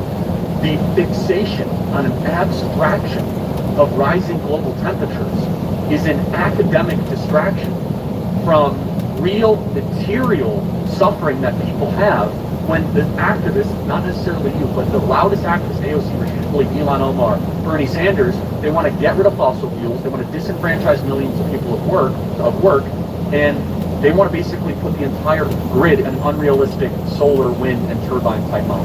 Mr. Kirk, you sound so much like the liberal coastal elites that you rail against, because the reality is the first year that my family bought a house, 2012, we had a record-breaking drought, and hay had to be trucked in from Oklahoma or Texas.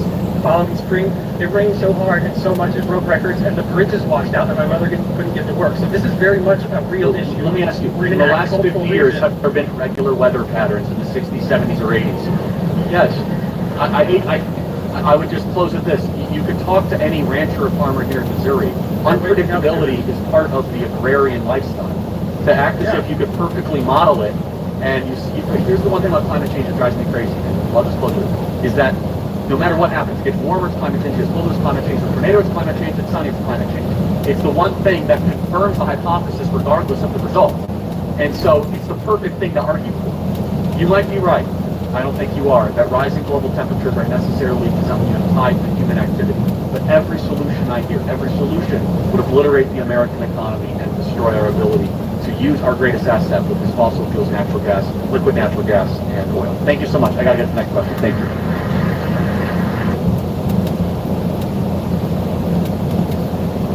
Great book called The Ethical Case for Fossil Fuels. Basically says that if you take away fossil fuels, I think that some people are deliberately trying to. Countries that don't have access to them right now basically never rise out of poverty. They just won't have the energy. Energy is economy.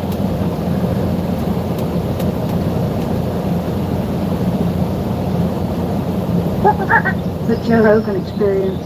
What's really wild is like there's people that get away with not telling you the numbers. Oh, Netflix? Like Netflix gets away with. We were just discussing this last night because a friend of mine was saying like, "What are you thinking about this actor strike?" And I said, really don't know enough about it to comment, other than, look, if you're a person and you do something, like even if you're a comic and you do something on Netflix, like when I've done Netflix specials, they just say it's doing really well, and you go like, what does that mean? Like, how many people are watching it? We're really happy. Yeah. What does that mean? We're really happy. It's doing great. What are the numbers? What do you think is the purpose of keeping it secret? Well, it's a genius move because they don't have to tell you, so you can't really negotiate big. Like if you do a special, that special is 10 million people watch it. Go, oh shit, we gotta pay Hassan more money next time. Because if he finds out that this many people are watching, you don't know until you go out on the road and then you sell more tickets and you're like, oh, people enjoyed it. I guess it worked. Right. But when you don't have any data from the company, they could just not give you the data. Like on their side, it's great for negotiation. Like they don't have to tell you shit. It's just they have all the leverage. There's an article about this yesterday. Okay. Sarandos defends not disclosing streaming numbers. Creators felt trapped by ratings, box office. So how does he defend it? I like Ted Sarandos, by the way. He's a very nice guy. A longer paragraph here, but it's... Part of our promise with creators at the time we started creating original programming, our creators felt like they were pretty trapped in this kind of overnight ratings world. Oh, they're trapped by ratings. We're doing this for them. Yeah, we're doing it for them. We're doing this for them. They don't know. Overnight ratings, an analyst interview that went live, Weekend Box Office World, defining their success and failures. Sorrento said during a pre-recorded analyst interview, that's a little gaslighting. And as we know, a show might have enormous success down the road, and it wasn't captured in that opening box office. So part of this was the relationship with the talent, not just the business aspect of it. And I do think that over time, people are much more interested in this. We're on a continuum today of how much data do we publish. I think we've been leading the charge, starting everyone down the path of the top 10, publishing our top 10 lists and our annual wrap-up list, and everything to give a lot of transparency to the viewing. And I just expect we'll be more and more transparent. Just say the numbers. This is a weird little dance you're doing to avoid. Just tell people what the numbers are. Yeah, and it's people saying yesterday to this, on top of this, that they might be changing the way videos work. I think they said for the first 24 hours that all the stats will be live. Like live viewer count, live thumbs up, I guess. people really want to know that. Some Okay. novels don't care. Oh, Yeah, and it does that's seem what like people want. They want to know what's successful and what's not. it does seem interesting that he says that, like, oh, we have, you know, a show might do better as time goes on, and the initial box office numbers might not reflect that. But it's like but then you're also canceling all these shows that they're trying to get the second and third season. Yeah, shut up. Right? So it's like it just there's no it doesn't lend that credibility. No, we're what he's doing saying. it for the creator. Right. Guys, we love you. Right. Love you. We're doing it for you. Yeah. Yeah, it seems like a very abusive relationship. So I would imagine that has something to do with, I think if you were an actor and you were a star of a Netflix movie and it was fucking huge, you would want to know what the numbers are. Right. It's got to be part of their, I don't know, is that part of what they're asking for? I know it's streaming revenue. I think that's one of the things asking. Just one of the things is like the AI characters too. Yeah. That's a big part of this. Because SAG's still in strike, right? I believe so, yes. So I think the AI thing was, there was one contract that, I don't know if it was actually being, someone actually trying to get people to sign it or if it was just being discussed, where they would pay the extra, like an extra would be on the set, and then they own their digital image. They could use it forever. So they could put you in the background of the fucking Hulk movie. They could put you in the background of the. So you know, like conspiracy theorists believe they're crisis actors. They show up at every mass shooting and start talking about something. And it's bullshit. Like this is the most evil of conspiracy theories. Right. But this crisis actor thing. Imagine you just start seeing like AI people in every fucking movie, every disaster movie. You see that same guy. Yeah. Like that's that dude. Yeah. And that dude probably got paid $200. It's like the Wilhelm scream, but with like people's faces. Right. Yeah, right, that's what it'd be like. Oh, if it's a disaster scene, you know, this guy's in it. Well, maybe they'll be able to morph your image, give you a mustache, fake nose. And I'm sure they can. You tweak your face. I mean, they could face swap you with different extras. They can do all kinds of stuff. Oh yeah, for sure. What they can do? Did you see the Unreal 5 video game engine? Yeah, the car on fire. See, Jamie, see if you played that. Someone said, I forget the tweet, but it was something along the lines of, you're not going to be able to ever know what's real again. No, and it feels this way looking at the news with what's going on over in Israel and Palestine. It's like, what am I seeing? How much of this is real? How much, like, the propaganda on top of that, the like shitty reporting. It's like, it's so interesting that we have phones and we have the access to information constantly, and now we just know none of that information is true.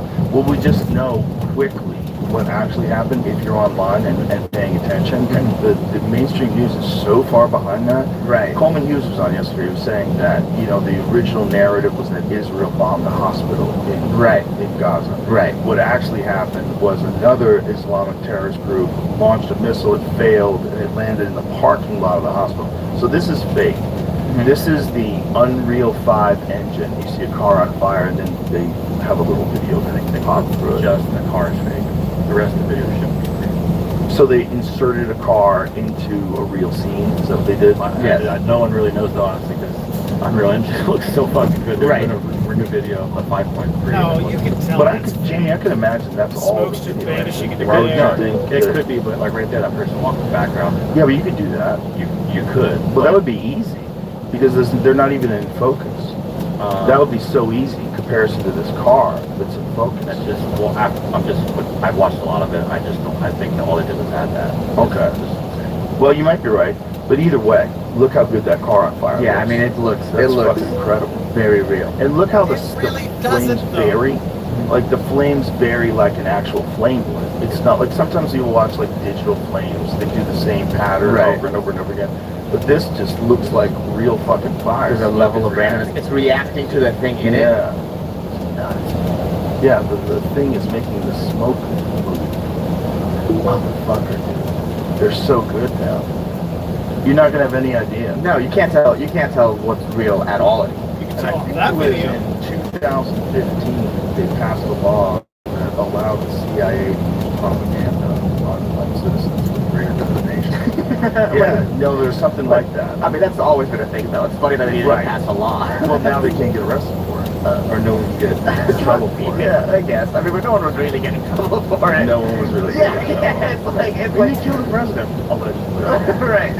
Well, like that's dotting the i's and crossing the t's. Yeah. Like, we'll just make sure. And then What no is that law change? Just stumbled across the article.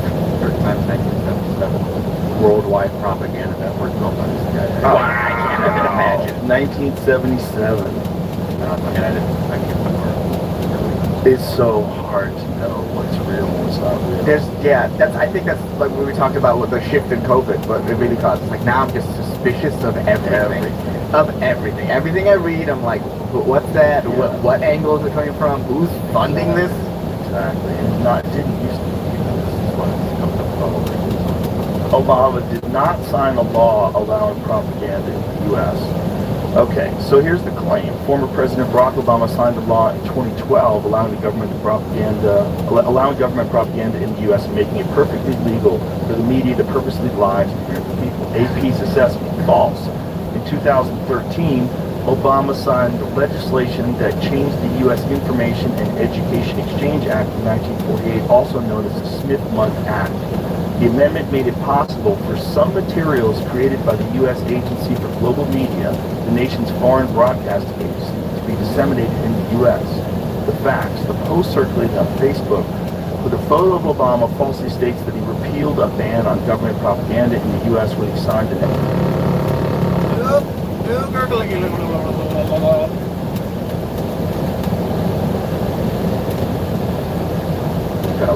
The amendment did not repeal the Smith-Mundt Act, but rather lifted some restrictions on the domestic dissemination of government-funded media. Okay. Government-funded media, though, you're getting close to propaganda, right? Okay, so here, the change essentially eased restrictions for Americans who wanted to access government-funded media. We're doing it for you. We're making it easier for you to access it. The change essentially eased restrictions for Americans who wanted to access government-funded media content. Because most Americans really want to access government-funded media content. I can't think of anything better. Would I rather watch Game of Thrones or government-funded media content? I think that's allowing media produced by the U.S. Agency for Global Media, such as the Voice of America, Radio Free Europe, Radio Liberty, to be made available to Americans upon request. It was not possible before the law was changed. Even upon request, if I wanted to get it through the Freedom of Information Act, for instance, they couldn't do it. The amendment changed that. It says Gabe Rockwell, the director of the Reporters Committee's Technology and Press Freedom Project. Well, whenever someone puts freedom in their project, I'm like, I don't trust anything. Bullshit. Is it Patriot Freedom? The Patriot Act. I just think it's so funny that government-funded media was behind some sort of wall to begin with. That's kind of interesting. Well, it says there was essentially a de facto ban on the government dissemination of materials originating from the State Department. Yeah, because we didn't trust you. We didn't trust you to just fucking make these claims. Journalists are supposed to make these claims.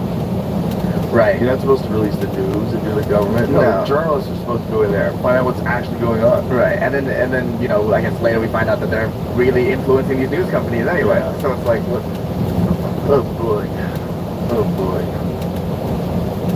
Yeah. I don't know. It sounds like a sneaky way to get propaganda to people. But I thought there was something else where it was proposing that they were allowed to use propaganda if it was for the greater good. I thought that was part of the National Defense Authorization Act, which is the one that allowed for indefinite detention. There was one that had some real sweeping oversteps where people were like, indefinite detention. Is that the same sort of stuff they used to get the guys? National Defense Authorization Act. But it explains everything that you said. This reminds me of indefinite detention. Whatever it reminds me of. I went to watch Fast 7 in theaters. Fast and Furious 7. It was only me in the theater. Well, it was me and this one lady, and at one point the lady goes, walks out and leaves. That's your fault. You came to Fast 7. Yeah. But I think it's Fast 7. There is this hacker that creates this thing that can see into every phone and see into every traffic light and get it. And the whole Fast 7's job is to get this hacker and get her programmed. and give it to the U.S. military. The U.S. military are the good guys, and they need to have this. You don't want to end this up in the bad guys' hands. It's like, I just remember thinking like, wow, this is blatant, like, weird propaganda in Fat 7. Yeah. I came to see cars jump out of, skyscrapers, not this. This is interesting. Well, it's also, they feel like those kind of movies sell to the kind of people who like those kind of movies. Right. Like those kind of concepts. Like, if you like Fast and Furious 7, you might have a bag hat. You might have a Confederate flag in your fucking den.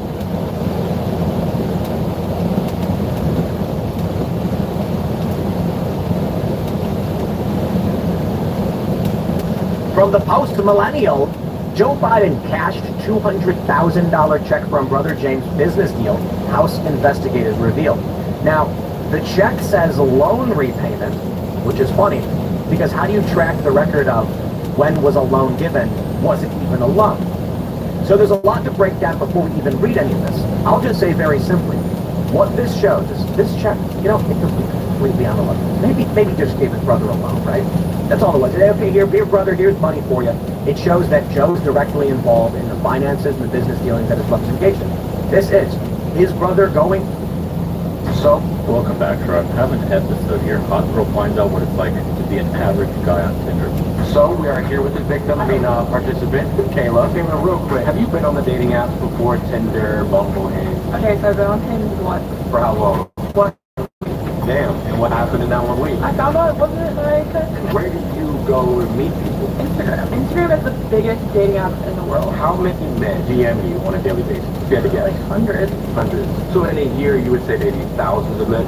Yeah. Have you ever been rejected by a guy? I don't think so. Like every time I go towards a guy, I know if I go for them, I know they like me. You've never been broken up with. Do you think you understand what it would be like to be a guy dating? No, probably not.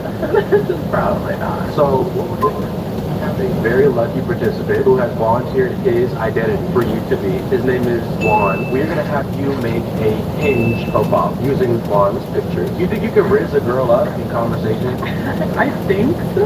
The objective here really is to see how many girls you could get to agree to go on a date with you. Girls have a zero game, and they gave her one to work with. It's a wrap. I don't even know what it's the sort of guy you talk to. Like 6 foot. Damn. But I think he was lying. I think it was 5'11". Okay. Well, unfortunately, Juan's going to be 5'9".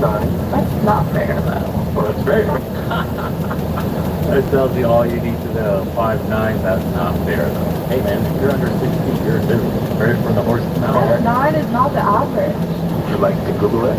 Yeah. In the United States, the average male is about 5 feet, 9 inches tall. Are you sure? That was just the first thing I popped up. The average American man is just under 5 feet 10. Well, I put around them, because usually guys lie out They here. do. We got to be accurate. Well, close enough. It's just 1 inch. Being honest, sorry. Imagine being Juan, 5'9". Nothing you do about it. Where does he work? He's a manager of a Manager. It's funny they give all these prompts for like, bro, if you ugly, no one gives a fuck if you're Buddhist, atheist, Catholic. He drinks. He drinks sometimes. Again, these things are funny because it doesn't matter if you're ugly. So now you're on the part where it's the prompt. There's a lot of options there. So many options. I think I need to keep it like short and like fun. Put yourself in a guy position. You're a guy. What's impressive to a girl? Well, it's different. Like for me, I would be impressed with like short, like witty answers. So you ordered his pictures. Yep. Which ones you thought you were the cutest in? You being him. You thought that was his best one? Yeah, I think that's cute because he's smiling. It's a cute picture. It shows a little personality. Got him with the cactus thing. Sparky. Yeah, it's cute. It shows his outfit. Those good friends. Sporty. That one's just like cool, nice little laughing one. Let's look at your prompts here. Listen, the prompts were hard. That's the biggest problem. Pineapple on pizza. The key to my heart is tacos. Unusual skills, bad jokes. Okay? I think those are chill. Alright, so your profile's all set up. The plan is for you to dedicate some time each evening for the next week to just swipe away. So you have to match within the messages. Yes. You have an objective on what you want to do. Oh, gotcha. I think probably responding to one of their prompts is the best thing to do. Or like liking one of their prompts instead of the photo. You tell me. Because if they just like the photo, I don't think the girl would respond to that. Okay. You know? In school, this girl. She seems kind of cute. What are you going to say? I could be like, I don't remember seeing you. Drive through behind you. 195. Sure. All right, send one right now. That's fair. First round is on me if you write a song about it. I can respond to that. Yeah. I don't know how to respond. I don't want you thinking too much into it, because Juan is horny, lonely. He would just say less. Yeah. Okay. All right, that's done. I'm gonna say we can change that. Amazing. Cool. So now your mission. You're out of 3 likes? Jeez. Sad, right? Yeah, I geek out on Star Wars. Ooh, I need to respond to that one. What's the quote from Star Wars? I don't know much about Star Wars. Kayla just discovered the fact that you have to really pay a whole bunch on these damn apps. You want to do Hinge X? Yeah, we have to. You're right. You don't really have a choice because we need unlimited swipes, send unlimited likes, see everyone. Okay, then there's Hinge Plus, $14. Skip the line. That sounds good. I'll start with Hinge. Which is $30 a month. $30? You don't even know if it's gonna work. We're all set. So your goal is to get a girl on a date. We need to get you moving. So we're going to check back in tomorrow with Kayla. Give it a go. So, how we looking? It's been, what, like a day or two? So, 0 matches so far, but, you know, we're still working on it. How many people do you think you swiped through so far? Like 100? Like? A few, quite a few. Okay. It probably takes just a minute just to kind of load out and put you in the algorithm and stuff. Yeah. Why don't we give it a few more days, keep swiping, and we'll check back. Sounds good. So, how we looking right about now? Okay, so right now I did match with one girl. Okay. I messaged her and she didn't respond. What'd you message her? Something like, how's your week going, or something like that. Something like, okay. Yeah, but she didn't respond. So, on to the next. Was she cute? Was she like a 10 out of 10? She was cute. She was cute. Okay. I think Juan would like her. Alright, but no response. And then anything else? You know, we bought that feature that, like, you can see who likes you, but, like, you haven't liked them, but they like you. Yeah, I know what you're talking about. I looked at that, and there was, like, 4 girls on there that liked him, but I didn't really do anything with that because I didn't really think Juan would, like, you know, message them. You just didn't think they were... The Uggos, dude. The cave troll. All she managed to get with a paid feature, 4 cave trolls in multiple days, and 1 chick that couldn't bother responding. Tells you all you need to know about paying for these apps. If you don't, look, man, they work paying for them, but under very small scenarios. Already attractive, and you barely started up the app, and you already got a bunch of matches, and it says, like, you got 50-something matches, and you're just like, all right, let me pay for this thing so I can just match all the hot chicks already. Like, in that,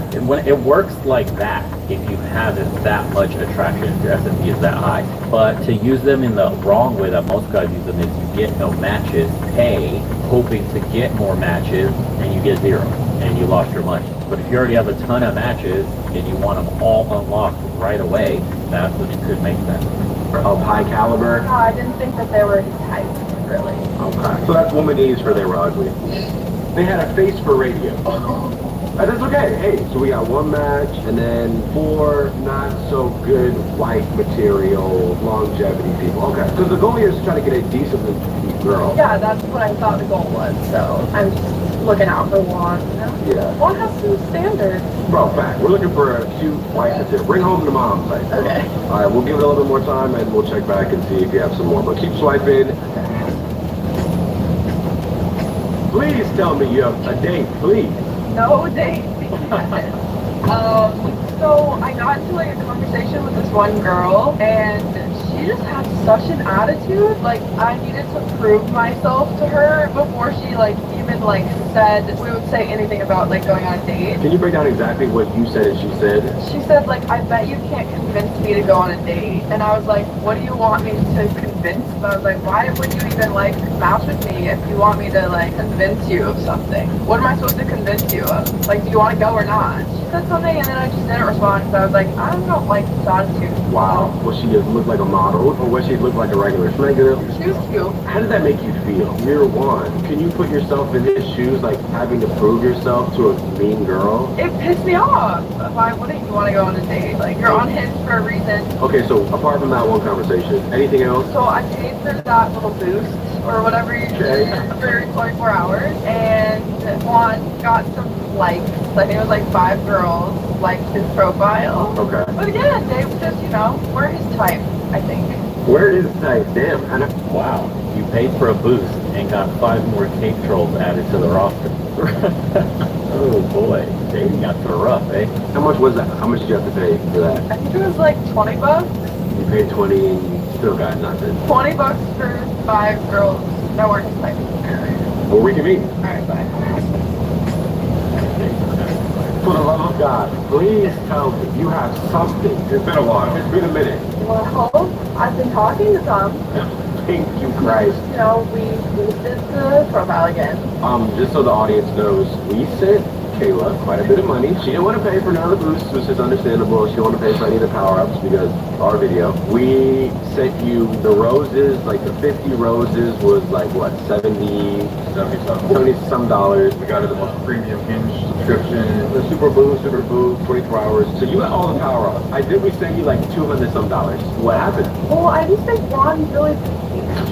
Oh my I don't God! know exactly how many, but I got a few matches, and I got some girls that I was talking to. But like a lot of them didn't even get past like hi or hey, what's up? So nothing. You got nothing. They don't understand that matches and closing is like a completely different animal. Half the matches could literally be bots, and then they don't respond past hey or never respond at all. Fake profiles they put on there. Okay. Like I'm like, why are you laughing with me? You know? So you sent me some of the screenshots of you messaging people here. What was your thought process on some of these like kind of shots here? I'm looking at the one with Jesse. You said you down for drinks Monday night? Yeah, that was fun. I don't understand. Do you think it was your appearance or do you think it was the pickup? Do you think it was the drinks Monday night? I mean, what else? How else am I supposed to get to it? Another screenshot you sent me, she looks pretty cute, little Latina, I don't think. You said, hi, if you're aiming to be a psychologist, you'd have a field day with me. And she said, I'm listening. She said, I'm the Steph Curry of mental illness. That's incredible. Well, it wasn't me. I was talking to like one of my guy friends. I was asking him what I should say and their advice, and that's what he told me to say. And I thought it was amazing. I'm about to say, I was like, if you came up with that, that was pretty clever. Yeah. I was like, Kayla said this? She just never got back. And that's Stay with me. It was. They don't respond past hey or never respond at all. Fake profiles they put on there. Okay.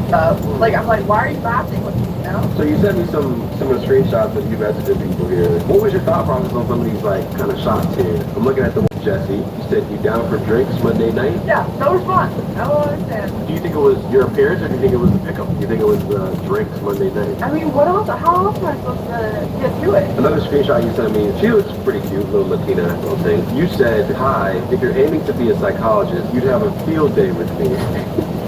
And she said, I'm listening. She said, I'm the Steph Curry of mental illness. That's incredible. No, it wasn't me. I was talking to like one of my guy friends. I was asking him what I should say and their advice, and that's what he told me to say. And I thought it was amazing. I'm about to say, I was like, if you came up with that, that was pretty clever. Yeah. I was like, Kayla said this? She just never got back. Never responded. Are you lightning? Because I want to make you my McQueen. Your guy help you on that one too?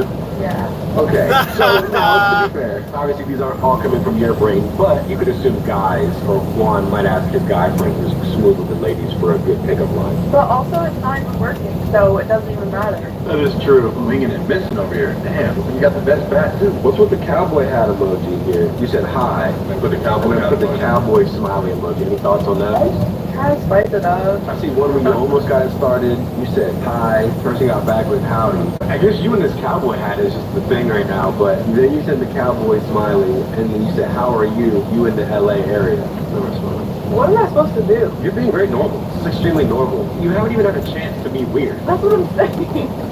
And you're still striking out. It's like, what should I be doing differently? I don't know. You've tried absolutely hilarious pickup. Be hotter. That's really what it is. The paradox is even though she's matching that other You gotta be girl taller, is hotter. matching fake wine, It is what it is. has matched multiple guys since your initial message that are probably, in her eyes, higher value. So strike while the iron's hot has been reduced down to second. Like you need to be able to close right away. Phone number, day plan, immediately matching. If she gets back to you, or I should say if you get to her with a hi, and then hours later she responds with a hey, and then hours later you message back with something else, just know in that time span, before you reply, she's already matched with somebody most likely higher value than you, which she's going to devote her time and attention to getting that date going. It is what it is, bro. That's just the game today. Aren't 80% of profiles like male profiles on dating apps anyway? It's made the odds are stacked in a woman's favor.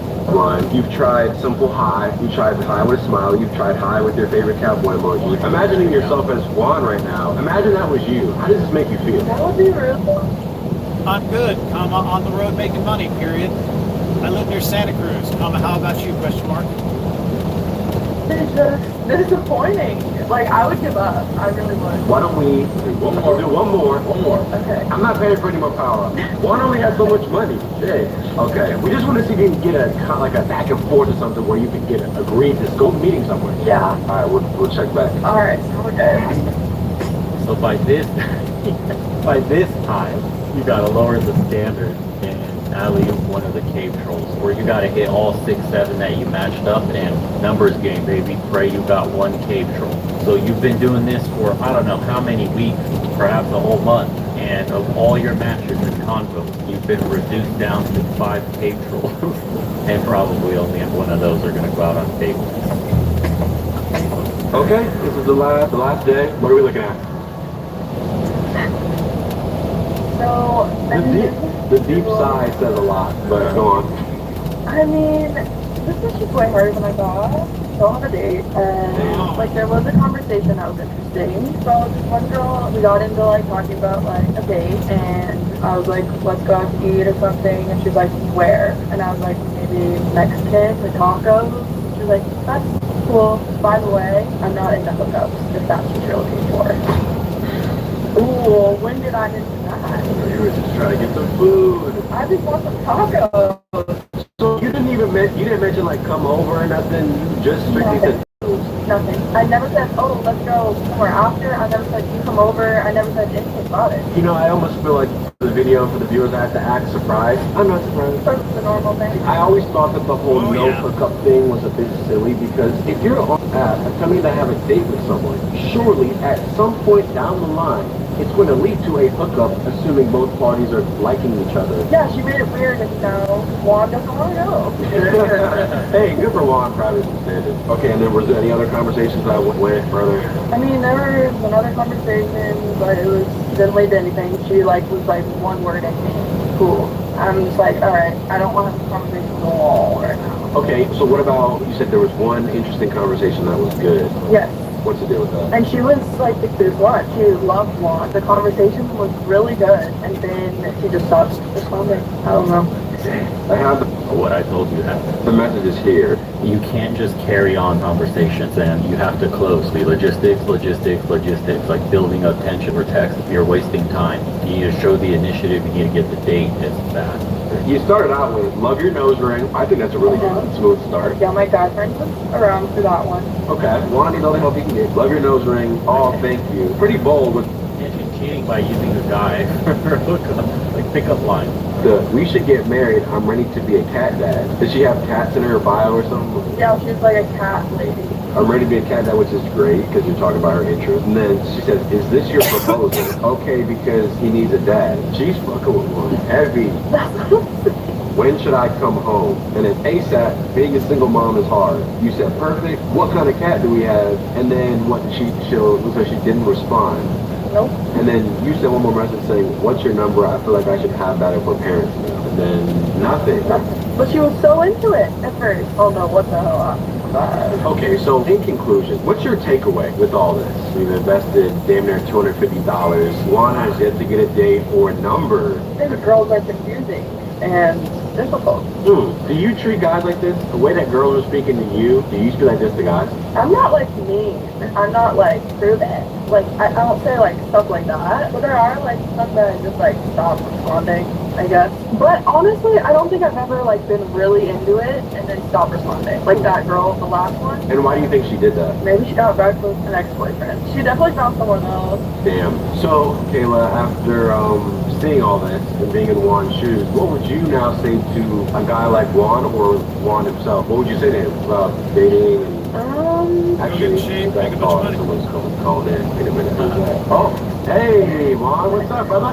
Hey, what's going on, guys? Hey, Juan. Hello. This is Kayla, by the way. She's been she's been living in your shoes for a little minute now. Kayla, sorry to cut you off there. What was your advice to Juan again about just like dating in general? Well, I don't really have advice because I didn't do the greatest. I don't know. It's rough out here. And Juan, real quick, we didn't really get much success with your profile. Like obviously there was matches, but they weren't models per se. What does your dating life look like currently? I'm not really like focused on dating right now. I don't really do much of it. Have you used the dating apps before? Like, have you ever been on there? Now, I tell myself I wouldn't. I just feel like it's not a good place to be.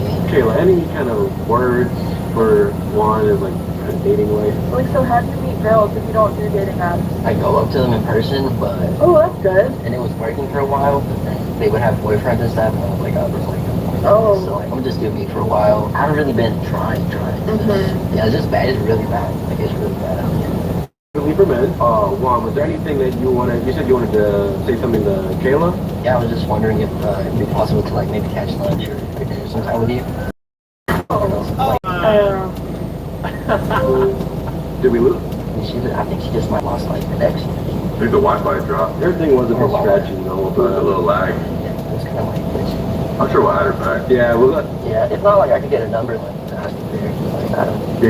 Well, let's get at the end. See what the guys are saying. As a 5'9" guy confirmed that despite being average height in the U.S., we're still considered to be. Yeah, because your statistics are flawed. They're not from a woman's eye. Yes, for the general population against other men, you are average. But attractive women only match with guys 6 feet and above. So in their world view, true that guys are all 6 feet or taller. That's what men aren't getting. The way Kayla reacted to the chick asking Juan to convince her hit home. Fellas, take this as a sign to approach women in person. Yeah, I told you guys, cold approach is good. You just have to get over the, I have a boyfriend.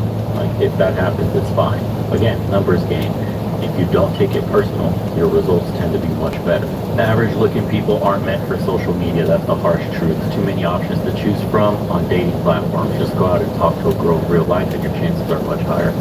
Yeah, and by the way she even said it, she doesn't use dating apps. She uses Instagram. That's the largest dating app, and you're competing with guys who have the perfect highlight reel Instagram page with tens of thousands of followers, blue check marks, yada yada yada, all that shit, flashing money, wealth, and an incredible life. Building out, if you really were into getting in today's market the highest attractive mate you can, you have to play the social media card. That's the new game in the modern world today. If you don't have a well-built Instagram profile, your chances of success go down dramatically. It's become that thing like how the cell phone is. It's absolutely a necessity today to survive in the world. Like, most of us are tied to our phone. We need the number, we need the email, we need all this stuff to work, to order taxis, to do whatever, the basic necessities in the modern world. You need a cell phone. Dating is very much going down that same line with social media and online presence. It's absolutely a tool women use to vet men, and it does show your marketplace value, unfortunately. A lot of guys will push back on that. Some of them will say, I deleted social media. Yeah, well, you've also missed out on a bunch of girls, because when they hear I have no social media whatsoever, that's an immediate turn off today. It honestly sounds creepy. Our main priority as a bureau is going to be domestic terrorism. Really against anybody who's right of center. If you're a pro-life, pro-family Catholic, then they define you as radical.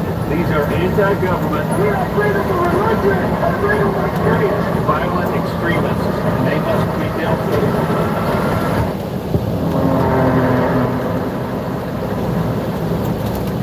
I'm very sorry that this movie even has to be made. I'm very sorry that this movie even could be made in the United States today. But my friend Dinesh D'Souza has made it because the political situation we're all living in has degraded to the point that it is necessary. That would be the movie Police State. You can go to policestatefilm.net to get your tickets. Whether you want to go see it in theaters, whether you want a virtual premiere, that's where you go. policestatefilm.net. Dinesh, thanks for coming on. It's a real pleasure. Thanks for having me. If you had made this movie 10 years ago, 15 years ago certainly, I would have said, Dinesh, you are being hyperbolic, you're a catastrophist, this is insane, give me a break. And now you make the movie and I think, oh man, I wish you'd made it 2 years ago, because the situation seems to be getting worse by the day. I mean, I'm an immigrant, I'm an enthusiast about America. I'm psychologically, very much of an optimist by temperament. I've experienced the American dream. I've been thrilled to live in a country where we have basic rights, enumerated, most of them in the Bill of Rights, that are not subject to political negotiation. 90% of people don't have the ability to cancel out your free speech right or my right to conscience. And the founders were wise enough to put these rights, make them inviolable, put them outside the bounds of political trampling. And yet, here we are, and all of this has happened, just as you say, incredibly rapidly. There might have been some germs in Obama, and I think the roots of the police state go into the aftermath of 9/11, but nevertheless, the escalation in the last couple of years is just dizzying, so that suddenly, if you just go down the Bill of Rights and list them, it's hard to think of a single right that is completely safe. The clearest example of this in recent memory for me was when I saw that FBI memo about the spying on Catholic churches, traditionalist, extreme, radical Catholic churches, or whatever nonsense they called it. And the FBI, once this memo leaked, immediately disavowed, and they said, oh, it was an accident, it was one field office, no, I don't know how this got out there, but we had nothing to do with it. And then we found out even that testimony was a lie, that this spying was going on in multiple field offices, there were multiple memoranda about it, and you thought, well, okay, now I can't even trust that you're going to do due diligence on this spying on Americans, calling parents domestic extremists. Meanwhile, when actual domestic extremists, terrorists like Antifa, commit crimes, they get completely let off the hook. So how did we get here? Well, in some ways, there's some people who would point to things like Waco and Ruby Ridge, and I think that there are important insights to be gained from those incidents going back to the 1990s. Just to give one example, I was listening to an interview with the guy, the FBI sniper, who was brought in to Waco after the negotiations broke down. Because they were asking that guy, did you know who David Koresh was? And he goes, no. They go, did you know what you were up against? He goes, no. He goes, my job is operational. I'm basically a killer. And they point out and say, that's a bad guy, you shoot him. And it gave me a little insight into the way that police states work, because they operationalize their tasks. So you have an FBI agent or an agent with the DHS, the Department of Homeland Security. He's an old guy, he's got a family, he lives in a 3-bedroom house, and he's thinking about things in terms of, I need a promotion, I want to be seen as a guy who's on the inside, who's doing the important stuff that the FBI cares about. This is how I can retire with a pension. And so they define their tasks that way. And so suddenly you have a guy who's basically a good guy, and yet he's storming into an apartment at 6 in the morning, he's grabbing a 70-year-old grandmother, he's pulling her by the hair, he's twisting her arms behind her back, putting handcuffs on her, dragging her down the stairs. If she screams or resists, her neighbors come out and start gawking at her. So this monstrous behavior is being done not by bad people, but by good people who have been incentivized in a bad way. I remember after January 6th, the worst insurrection ever in the history of any republic, I was in a cigar bar in Washington, D.C., and there were a couple of U.S. Marshals, and struck up a conversation, just having cigars and drinks, very casual. And I said, so, how's your job been lately? We got to go arrest these January 6ers who are usually perfectly nice, normal people. There were some Midwestern grannies in the group. There were some just otherwise nice young people. And he said, it's awful because we got to go and arrest them. And they're very nice, and I think it's wrong. But, you know, hey, that's my job. My job isn't to decide who we go arrest. My job is to go actually carry it out. And you can just begin to see how evil government policies can remain in place for a very long time. Absolutely. The other thing about our police state, and I think this is what makes the ordinary American especially naive about it, is that the ordinary American has had no real experience of police states, right? America is a country defined by innocence. You can go right back to Mark Twain and Huckleberry Finn. It's like, oh, shucks, slavery, really? So you've got this kind of goofball innocence, and it defines the country to a degree. And so when Americans think of police state, they're like looking for a Stalin overcoat, a Hitler mustache. They're looking for a police state in those accents. But our police state is coming stealthily upon us, and it's marching behind the banner of law and democracy and fighting for truth against misinformation and disinformation. And so it's a police state in disguise. Now, the point I want to make is when a police state is fully established, it doesn't need a disguise. When Stalin's goons come to arrest you, you're on a list. They don't have to explain to you why they're getting you. They just hit you over the head. Come with me. But when a police state is in the making, under construction, as I call it, it needs facade. It needs deceit. And so our police state is always providing rationalizations and explanations. Oh yeah, we're doing the censorship, but you know, it's only because of January 6th, or you can't go to church, but that's because of COVID. So one pretext after another, but all in the same direction towards subtracting one upon another of our basic rights. Right. The rationalizations don't make a lot of sense, especially when they prattle on about democracy, because they will say that if the people elect Donald Trump, as they did in 2016, that would be a threat to democracy. If the Hungarians elect Viktor Orban, that's a threat to democracy. If the Italians elect Giorgia Meloni, it's a threat to democracy. You say, hold on. How can the majority of people voting for something, how can that possibly be a threat of democracy? That is the definition of democracy. But when the left uses those terms, they conflate democracy with liberalism, or democracy with progressivism. So the terms get so confused. Well, that, and also, you know, I started off by thinking to myself, you know, do I have to make the case in this movie, are we becoming a police state? And then I realized that every time I encounter someone who's on the left, they agree that America's becoming a police state, but they think that Trump and you and I are doing it.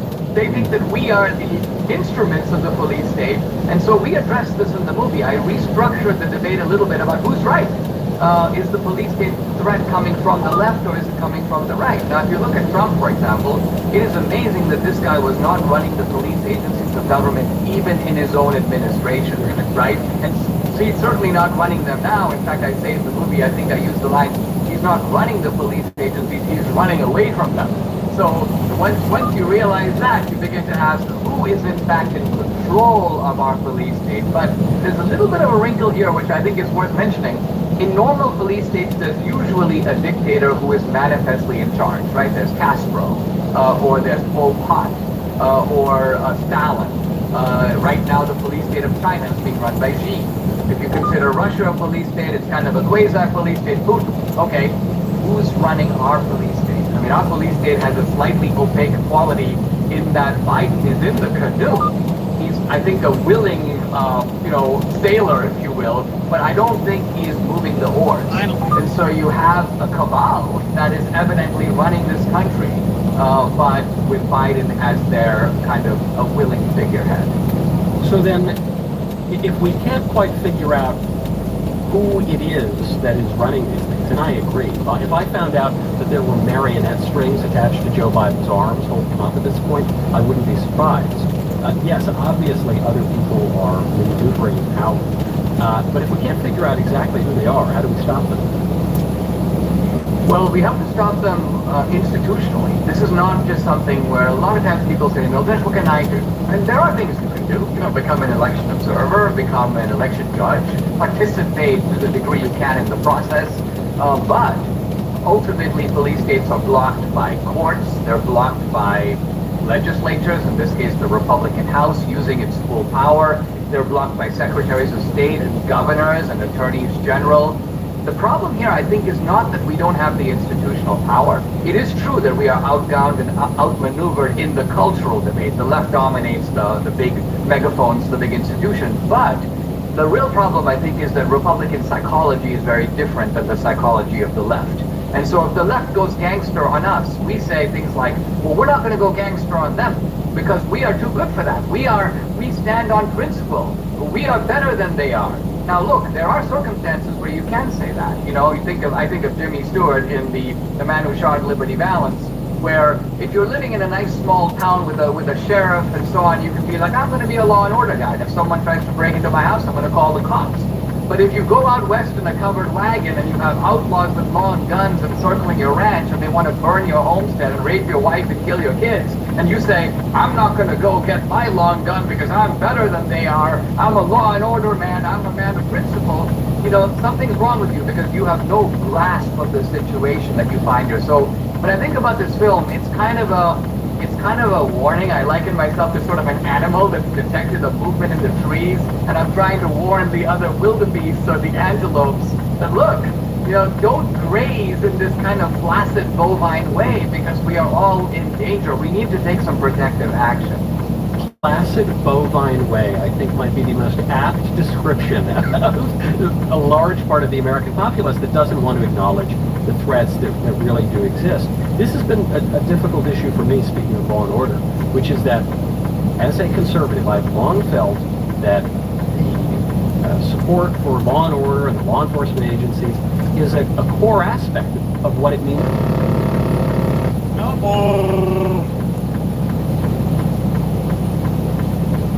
And yet, increasingly, I see the American law enforcement agencies being turned against me. Not just against me, but against things that are good and true and beautiful and worth preserving. And those very same law enforcement Tifa off the hook. They let BLM off the hook. They let illegal immigration off the hook. They ignore the crimes and they punish the people who are trying to preserve the American way of life.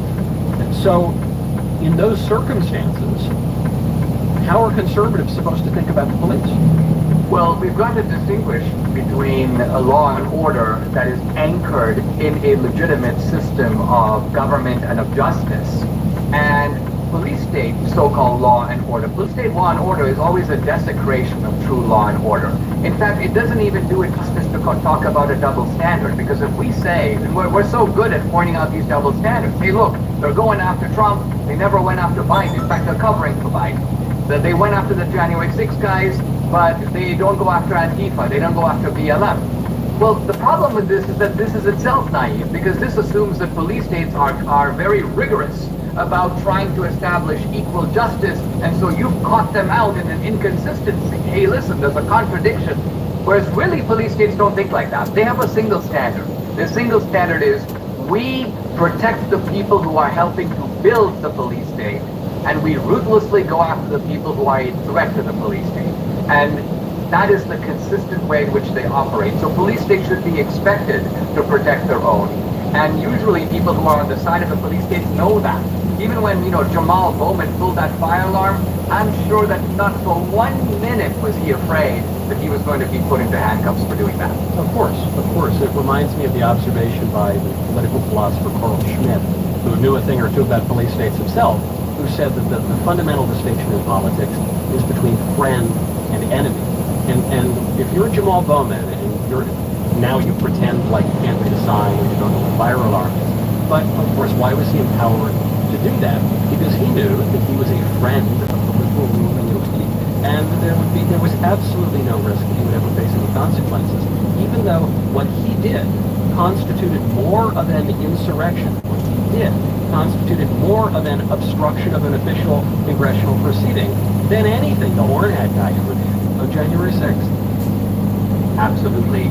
And the January 6th thing, when you look up close at it, is very, very troubling, because I think it's not the only political prisoners in the United States, but I think it is the most egregious case. And what makes it, I think, even more outrageous is that this is something ultimately where I think there was an element of the government that wanted it to happen. I'm not saying it was entirely orchestrated. Obviously, there was a rally, people got out of control, but they knew it was going to get out of control. And it's almost like strategically they were like, listen, guys, you know what? Let's let some of these guys in here, because that's when the trap will be sprung. I mean, remember, they did this in the Whitmer operation, and the same guy who ran that out of the FBI office in Detroit transferred to D.C. to basically supervise the investigations and prosecutions of the other connections that went on there. And so much these days of what happens with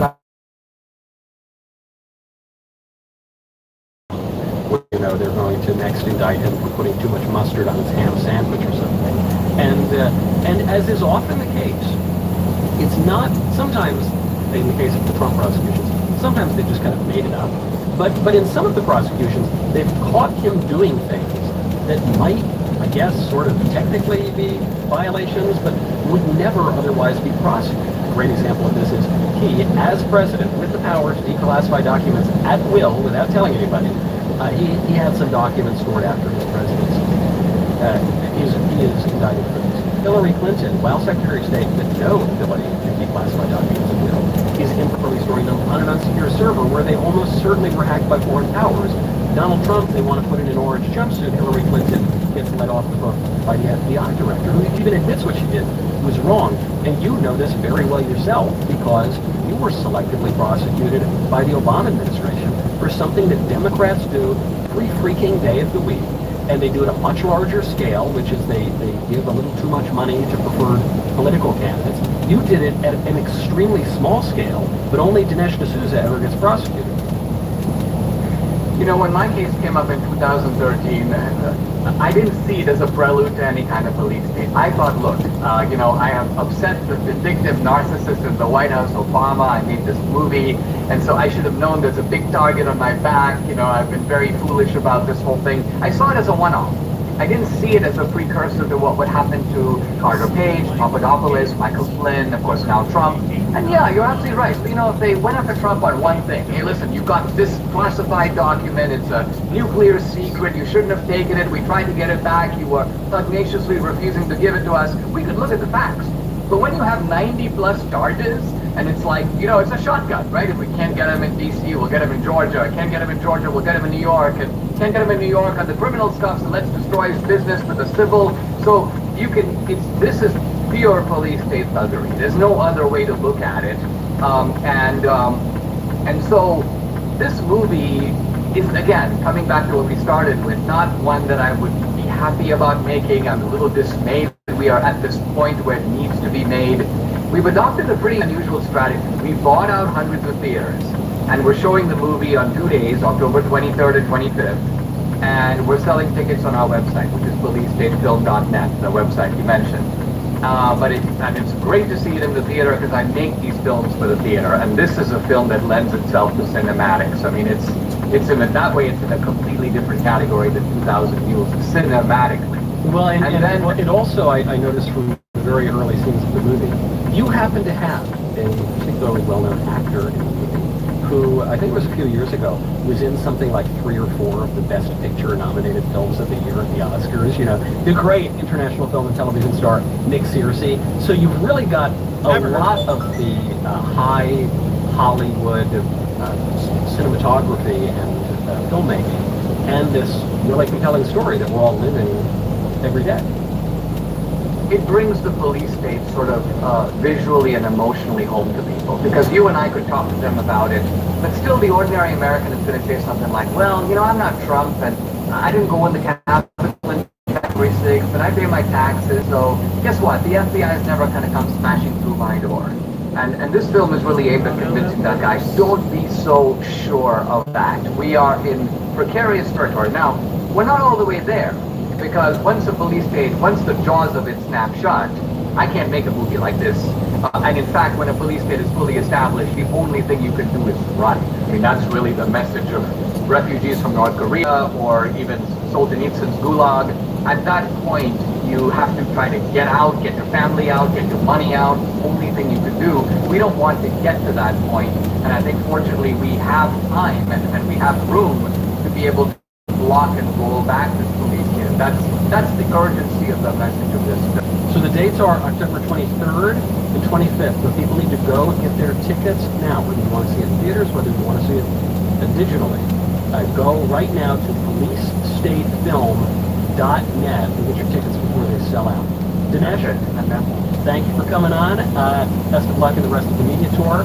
And I look, you know, I've got the screener. I hate to brag to the listeners, who I'm sure want to be moving on. I've got the screener so I can watch it on my phone or my computer, but I'm sure it's going to look a lot cooler in theater.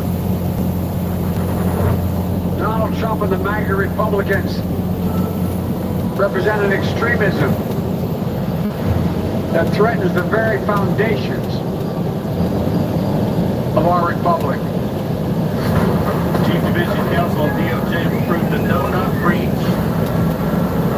We want the subject to be on display, doing the walk of shame, full visual impact. Any questions? Are we becoming a police state? Government told American citizens they couldn't go to church on Sunday. I've never seen anything like it. There may be the Russia other people who love it, but not my America. There's a heavy banging at my door. Open up! There's 15 markers off my property. I got SWAT in the back of my house. It took a battering ram to my door. 6 a.m. I hear boom, boom, boom. And here are about 6 to 8 military-style soldiers, with the tallest one of them pointing an automatic rifle at my head. FBI, we have an arrest warrant! Shot you out of state.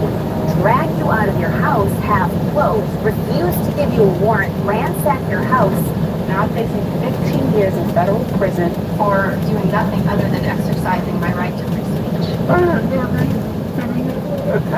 I hope that you remember Matt's name and the role you played in killing him. How did we give the state this kind of power? 9/11 changed everything. We're going next. There's a bit of controversy, I guess, on Twitter, but I don't pay too much attention to it. People are upset over the opinions of some of the people who work here. It's just don't know. We've got a lot of people who are very pro-Israel, and a handful of people, I think a handful on both sides, who are either very pro or very opposed to Israel's latest military action. Actually, I don't know if anyone here is just like adamantly in favor of everything Israel's doing. I think for the most part it's kind of, I don't know, it's a heated debate. And it's a lot. It means a lot. You know, I'll probably do a segment on it later today about the deep concern that people are expressing over the deeds of Moscow. But there's a reason why I opened this segment by mentioning this. Because I think it is fair to be concerned about what is happening in Israel and to be critical of Israel. Not because Israel is deserving of any violence, or, in my opinion, I'm actually relatively pro-Israel. The issue is that U.S. involvement and expansion and escalation of war is leading us down the path to World War III. And this latest story has me a bit worried. U.S. deploys THAAD system strike group amid recent escalations by Iran. Iran? That's right. THAAD. What are we looking at here? We're looking at the terminal high altitude area defense system. These are anti-ballistic missile defense systems being deployed into the region. I'm seeing several news outlets report that Hamas and Hezbollah do not have ballistic missiles, but Iran does. We now have a massive surge of U.S. troops into the region, and a fear that World War III is about to occur because the U.S. is hell-bent on invading Iran. Now it's funny. Not the Funny United because I States sit here in people. this room as a man who whinges on the internet for money. And I don't know the deep nature of the classified secrets of war or anything like this. And so I recognize that as a weakness in my perspective, in my perception. And there's not a lot I can do about that. But it is a requirement of those who seek to engage in warfare to justify this war to me. And they have not. And to you, to all of us, they have not. Right now, what we're getting is of many people on the left demands for the end to Israel, which I think is. You have many people on the right adamant that no one criticized Israel's military retaliation in the Gaza Strip. And now that may seem like an isolated regional incident, but it is bleeding out to a larger conflict with airstrikes in Syria, evacuations and airstrikes in Lebanon, and Iran threatening involvement, and the U.S. deploying defense systems more likely to be in preparation for war with Iran. War with Iran is not going to be some desert country, Afghanistan, Taliban nonsense. Iran is not like Iraq and Afghanistan. And that's a mistake a lot of people make when they look at these conflicts. Take a look at a map and what do you see? People don't. Iraq and Afghanistan are Iraq to the west, Afghanistan to the east of Iran. We have military bases surrounding Iran, and they know it. They know it greatly. I mean, this is the presence of their mind. It's quite a thing. And so now, we're being told there are escalations by Iran. The United States, what was it Wesley Clark, general came out to the U.S. The U.S. has eyes set on 7 nations. Iran's one of them. Let's talk about this risk. We have a few stories that I want to go through. And this from the Mirror. China, Russia, and North Korea using smokescreen of Israel to prepare for World War III. Call it what you want. Call it what you want.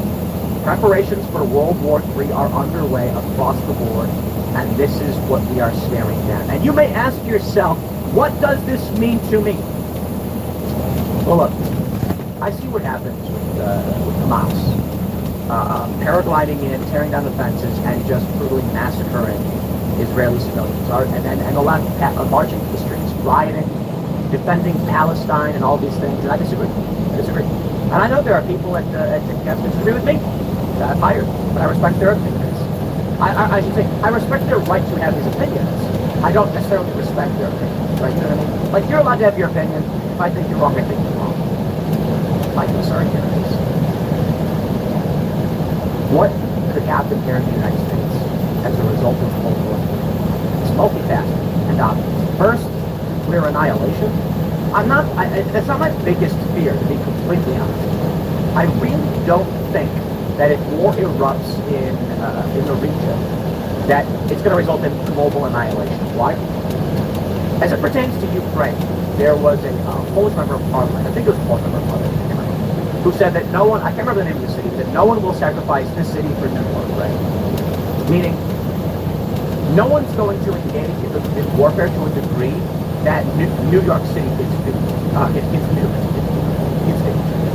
And so here's what I see as a possibility. Russia doesn't want to get nuked. China doesn't want to get nuked. The United States doesn't want to get nuked. So when we talk about mutually assured destruction, the general idea is like, okay, sure, fine. If Russia fires a nuke at the U.S., we nuke them back. But it's for this reason I don't believe a nuclear war, ICBMs, results in global annihilation. What I see as being more likely is that if war in the region escalates, U.S., Russian, and Chinese involvement in the Middle East, around or in Iran, what likely would happen in the event of an ICBM nuclear strike is tit for tat between the great powers nuking the region and not each other. Why? Because I'll tell you this right now, mutually assured destruction, I don't believe is correct. I don't believe that if a nuke was headed towards, well, I should put it this way. Typically, people believe, and this is where the confusion comes in, that mutually assured destruction is that if the U.S. uses a nuke, every other nation will fire their nukes and everyone will want each other. But the use of a nuke is going to be isolated. The U.S. is not going to arbitrarily nuke Moscow. It's not going to happen. And so Moscow has no reason to nuke D.C. There's not going to be a circumstance where any one of these nations says, okay, that's it, target a great power's capital. What will happen? Someone, and we might not know who did it. We might not be able to detect who did it. Everyone will blame each other. But let's say the U.S. says, enough, and they try to nuke Iran. You think Russia is going to nuke the United States because the U.S. nuked Iran? No way. Because Russia doesn't want to get nuked.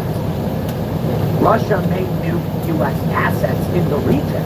That's it. And then the U.S. is not going to nuke Russia because the U.S. doesn't want to get nuked.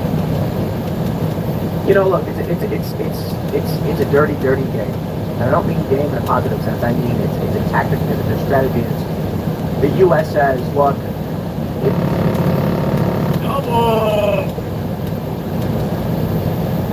assets, they're not going to do that fast. And Russia says that, you know, the U.S. won't either because we are pointing the big guns at each other. That's what Second World is all about. The Cold War between the United States and the Soviet Union. There's a reason why we didn't go head-to-head. Nuclear weapons. But we did engage in proxy wars basically everywhere. That is likely to remain, you know, what happens. But enough about that. Let's talk about the deployment of the THAAD system and enough ranting.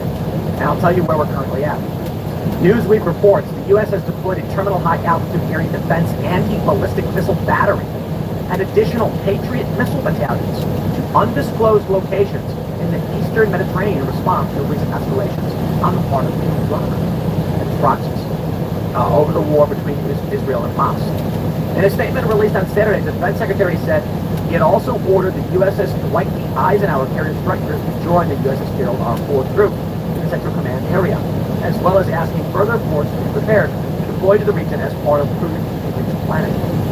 He added that the steps he had taken would bolster regional deterrence efforts, increase force protection for U.S.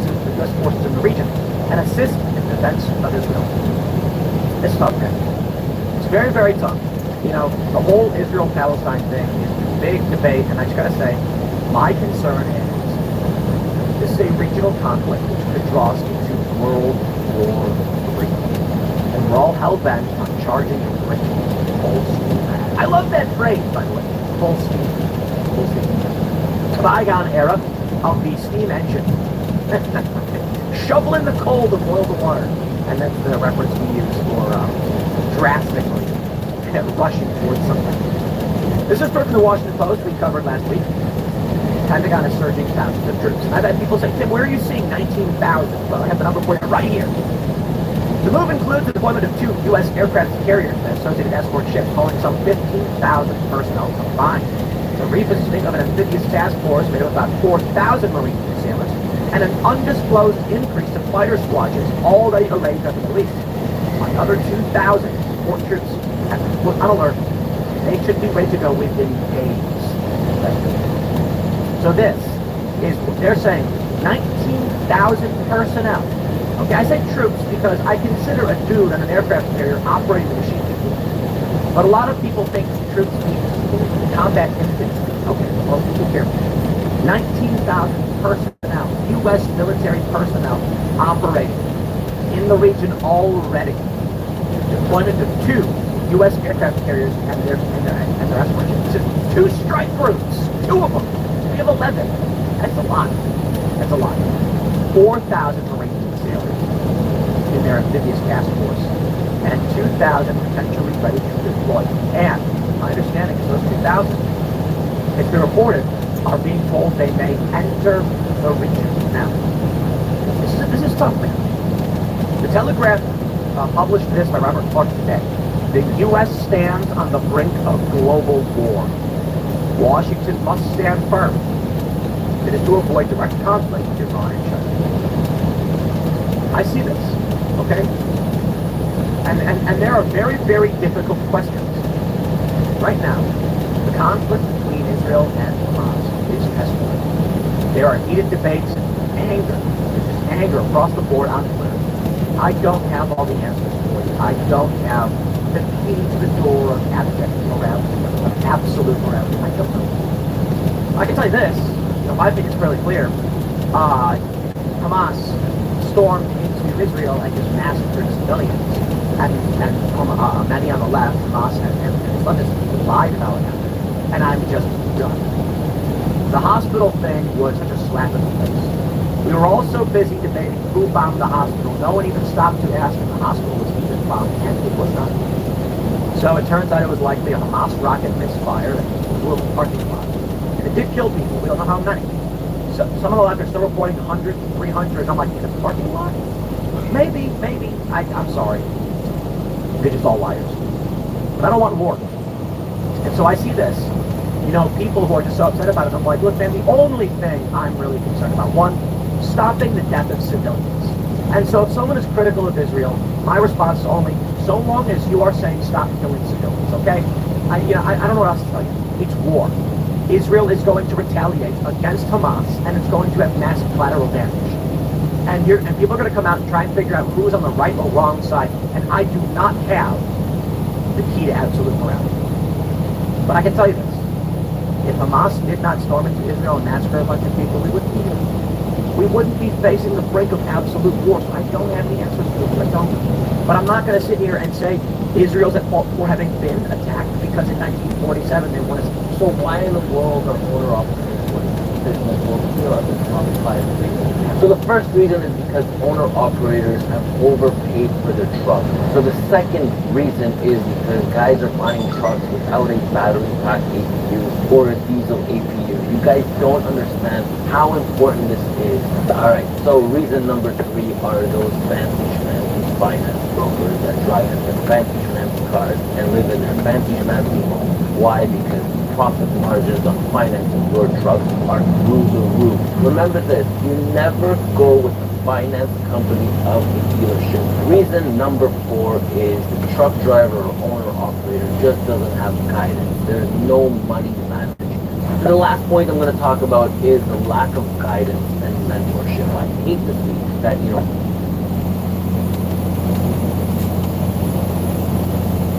I just found out about this, and I want to talk about it.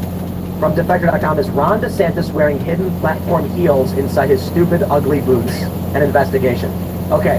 This is real good. I didn't know about this. We're going to get President Short King. This has been going, this has been a story for a long time, and I have no idea how, a year now, the story's been around, and I did not know Yeah, that. even I knew about this one. And then Ashley St. Clair posted a video which clearly shows Ron DeSantis wearing super tall lifts with fake toes. And I'm like, dude, those are fake. Like, high heel walk? Someone, okay, I couldn't find any because it's like last minute, but apparently people were tweeting at me that there's video of him high heel walking. High heel walking or drunk girl in high heel walk? Like there's the 9 p.m. and then there's the 3 a.m. like clunk clunk elevator He's walk. been practicing this for a long time. But look. He slings them over his shoulder as he's moving. This is an article from just a 2 weeks. Oh, you can't pause it. That's stupid. Look at that. His toes are clearly not in the front of the boot, and they have massive platforms. This is what I saw Ashley St. Clair repost, and then he look at this right here. So there's no foot right there. Yeah. These are his like live, laugh, love, pumpkin spice fall. He's going for the Hobby Lobby demographic right now. And then I love this one with the femur. This one I think is silly, right? Yeah, it's honestly like the argument, the femur is the longest bone, so why is his fibula, which would be the second longest bone, so weirdly disproportionate? Like, What is Donald Trump going to do with this high heel run? I don't know, but like some of the that's weird. Look, there's clearly no foot in the front of that boot. Yeah. Look at that. It's like, look how it's bent. What if he just has very, very thin toes? Very thin No, toes. there's before and afters of him in red shoes where they look normal. We found out and he's like, I have really bad arches. It's just I want to see the foot. Why is he wearing cowboy boots then? Okay, fine. You're allowed to wear cowboy boots, but look at this right here. I did not know about this. Look, there's no foot there. There's no way there's a foot in that. Yeah. Now, this outline is very silly. I don't think that's correct either. But clearly those shoes, I mean, look, the best case scenario I can say for him is that he wears size 12 boots because he's got size 7 feet and he's embarrassed about it. Worst case for him is that he's got high heels on. The thing is, I've been trying to figure out how tall he is, and I've seen everything from 5'7" to 5'11". Okay, the fact that there's not just one statement, and this guy could just be like, I am Can you 5 be 5'11" and have a size 7 shoe? Yeah. Does he have a 5'7" shoe? No, I don't. I don't know about that. That's like as somebody who's short, 5'5", he's really missing out on representing me. Yes, he lost my vote. Like I would have been perfectly happy to give this guy my vote. It's the Tom Cruise vote. Okay, the thing is, we just need to figure out how tall his wife is, and then do the thing where you take an object that you know the size of and compare the difference. Internet sleuths could solve this. We just need to be ensured that she's not wearing heels and he's not wearing boots. They're from Florida. They went to the beach together. This is a story from February 14th of this year. Democrat opposition researcher slams DeSantis for wearing high-heeled boots. Imagine being that oppo. They're called cowboy boots. I went to college for this. So this person noticed something weird and said DeSantis wears high-heeled boots to appear taller. But this is the clever thing. In these photos, there is a lift on the boots. So they can go, they're cowboy boots with a natural heel on them. They're not high heels, calm down. But what they're omitting from the people arguing in favor of them, they're omitting that, no, the argument is actually that inside the boot is a lift you can't see. It's a hidden lift. And so Matt Whitlock said, tell me you've never seen cowboy boots without telling me, touch some grass. No. Like, dude, hold on. Like, I'm sorry, I'm going to go back to this picture right here. This one right here. Bro, tell me his foot is in that. Right. That is not. Tell me he's got big flappy pancake feet. The big flappy pancake feet. The Wojak anatomy drawing is correct. And like there's cowboy boots have a heel on them, but this is not what we're talking about here. You can't be a short president. No, he's like Daffy Duck with a little flap. Internet has a bunch of stuff saying that Casey DeSantis is between 5'5" and 5'6", but then more recent stuff coming out in 2023 says that she's 5'9". And so I think suspicious. Someone suspicious. Someone ended up with the path here, and they're like, no, we got to make her taller too. He needs to bury that story with Taylor Swift marketing. Because if you look at photos of them, he's a little bit taller than her. But what did they say she was? She was 5. They're saying that she's 5'5", 5'6", although more recent entries say she's 5'9". So if she's 5'9", this is the DeSantis war room posting this to get this out there. She's 5'9" here, then yes, I guess he's 5'11". But if she's 5'5", then he's like 5'8", maybe? I'm telling you, man. Maybe that's why he won't come on the show, because I'm 5'9", and if we stood next to each other, I would know how tall he is. Now he's definitely not coming on the show. Well, they have a mandate not to allow any of their people to come on our show. Why? Because I'm so tall. Well, why do you think? They're like, okay, but Hannah Clark can't be on the show with me. Right, it is. We need Phil on the show. Well, now it's definitely not happening. Yeah, But between Phil and I, we just need to stand strategically next to him, and we can figure out how tall. Wow, wait. Where did you see that Casey was 5'9"? I'm seeing it. I mean, none of them are super reputable sources. Oh, that right? makes Ron a Biography veritable 6 foot right there. Well, that's what I'm saying. If she's probably 5'5", but the DeSantis War Room leaked the 5'9", so it makes him look just a little bit Oh, taller. look at this picture. Yeah. If she's 5'9", he's 6 feet tall. Yeah. We know he's not. are Trump people Well, and running she's this in campaign heels. into the ground Yes. on purpose? I mean, I swear, that's why I tweeted, I'm like, it has to be that the people who are working for Ron are secret Trump supporters. It's gotta be. Right.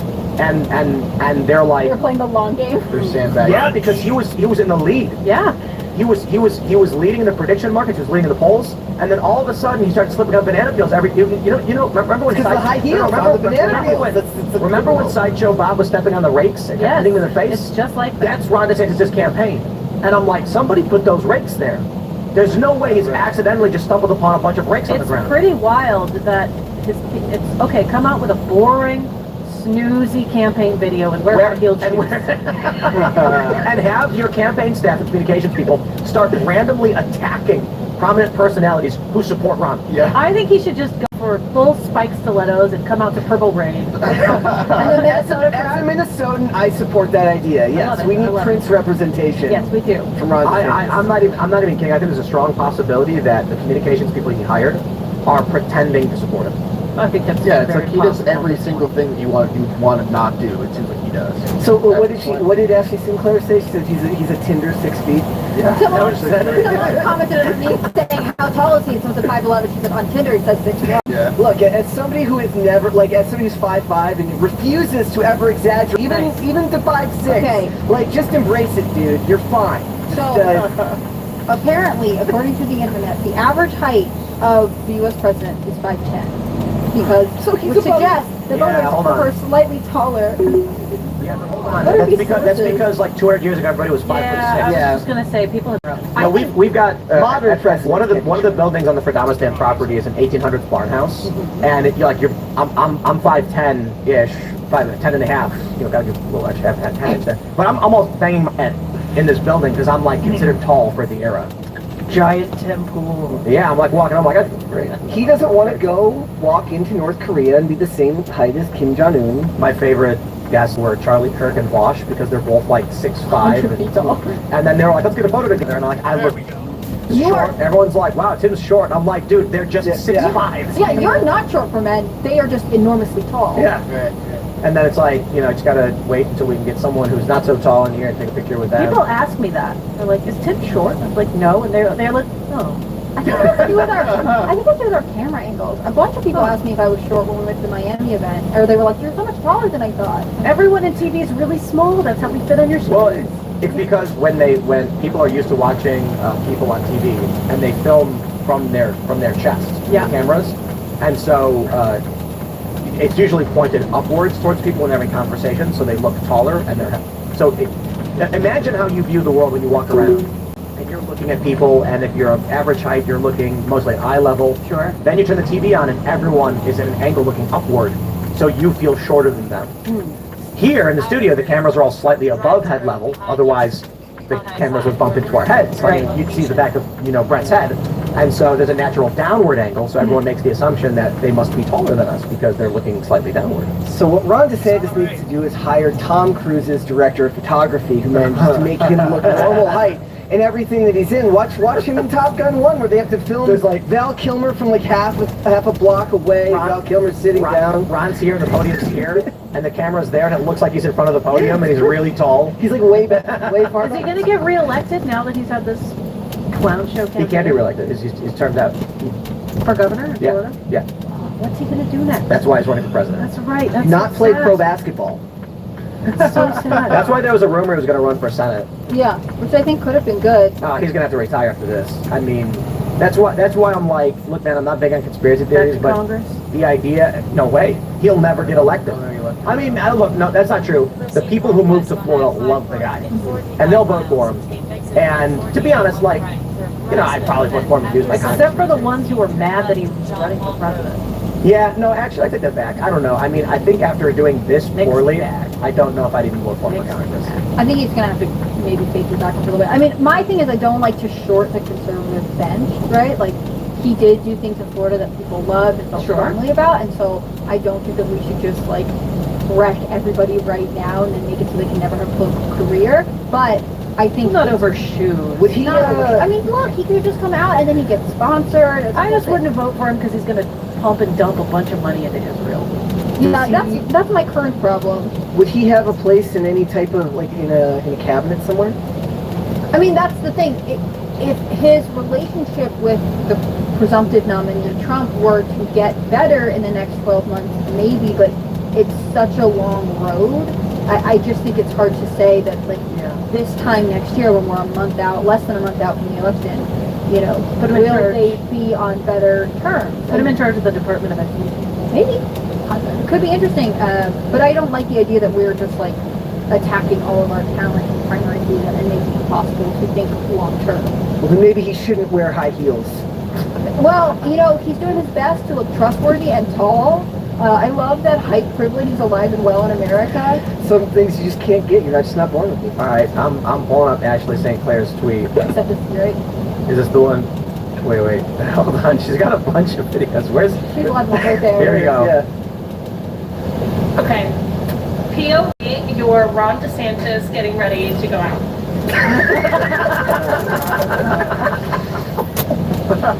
I think it's funny that she has those. The knee highs. Those are just so cute and so stylish.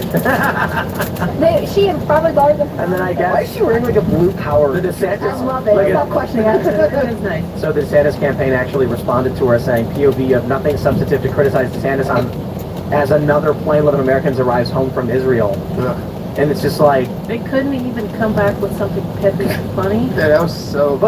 But you're supposed to roll with the punches, not get angry about it. They should have been like, he would only wear cowboy boots. Thank you, Ashley. It's like you picked Oh, she apologized. Here you go. Apology video. I made a joke about Ron DeSantis. There's a very popular meme going around that DeSantis wears heels, very high heels. And I made a joke. I put on my stilettos and I said, POV, you're Ron DeSantis getting ready to go out. I thought it was funny. Many people thought it was funny. I make jokes about everyone. From DeSantis, but the DeSantis seemed really funny, and that's what's most important. So I want to from the bottom of my heart. And he said it wasn't a very substantive criticism. And they also notified me that DeSantis doesn't wear stilettos, he wears cowboy boots. So not only would I like to apologize, but I would like to be accurate. I would like to correct the record and do this again. So, take two. POV, you're Ron DeSantis getting ready to go out.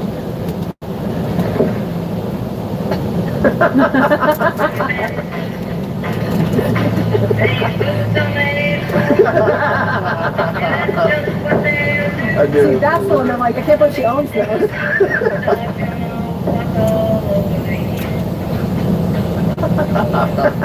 I like that she doesn't cut off the end. She just leaves her like hitting stop on her phone. This exemplifies one of the problems of the tennis campaign. They are like the nerdy loser kids who don't have a sense of humor. When she made the high heels thing, the response to the tennis campaign should have been to joke along with her. Yeah, absolutely. And then like post a picture of Ron wearing like moon boots on the moon or something. He should have run with that song and beat into it. That's the obvious thing. No, it's just because they're incredibly defensive and because they feel insecure. I think they're sabotaging it.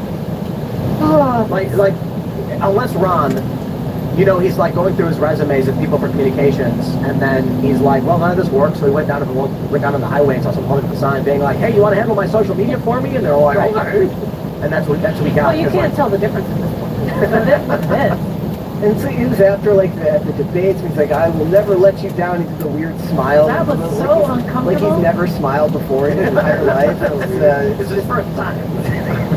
Figuring out how to smile in public at the same time. But you got to roll with them. Trump has that there's a famous clip where he's like, the lights, they're too bright. They make me look orange. And it's hilarious. It is. Because we call him orange. But he doesn't care. He thinks it's funny. And then he makes it into a joke and everyone laughs. And they like it. Mary believes he's anti-fragile when it comes to cringe. I want you to imagine this, okay? You're in a high school classroom, and Ron is sitting in the corner, and he's very studious, and he's writing, and then he just rips out an awful fart. And then everyone looks and they're like, oh, Ron, did you fart? And then immediately there's 3 kids running like, why do you care so much? You have no real reason to criticize him. He didn't fart, you farted, you're a farter. And you're like, what is going on? And compare Trump on the other side of the room, and he goes, I did it! You smell it! Everyone's laughing, and Trump's the overconfident, arrogant class clown who makes you smell farts, and Ron's the guy who has a crew around him just denying that a fart ever happened. Thanks for watching this clip from the Timcast IRL podcast. Hang out with us live Monday through Friday, 8 p.m., and become a member over at timcast.com for uncensored, members-only shows exclusive. Thanks for hanging out. See you all next time.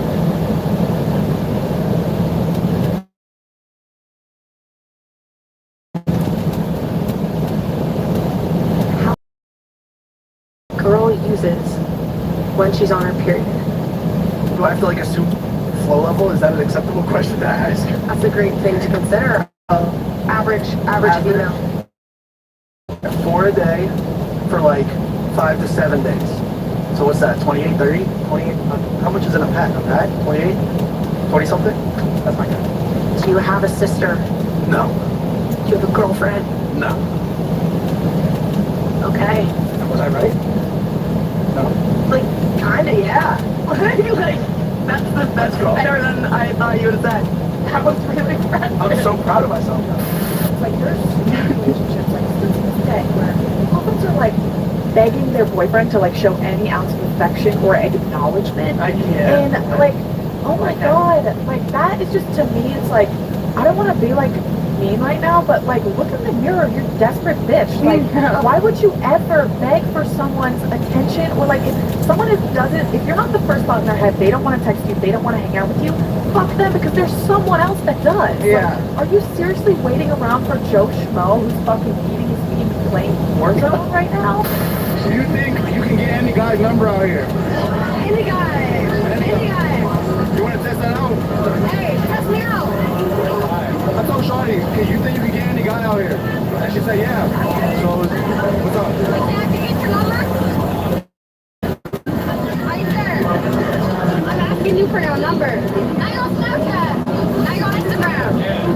And let's do right out here. And that's different. I'm good. I don't bring you in for the reason I'm Let's go. We're not easy out here. Would you date a girl if you had sex on the first date? I have. So you don't feel like they should save that for later, like play hard to get, or did they give you too much if you had on the first date? Not to, you know, I know this is a little bit of a taboo topic. I personally would recommend holding out, personally. I feel like you have a higher likelihood of success. How long? For whatever reason, I can't fully put my finger on it, but like even like waiting 3.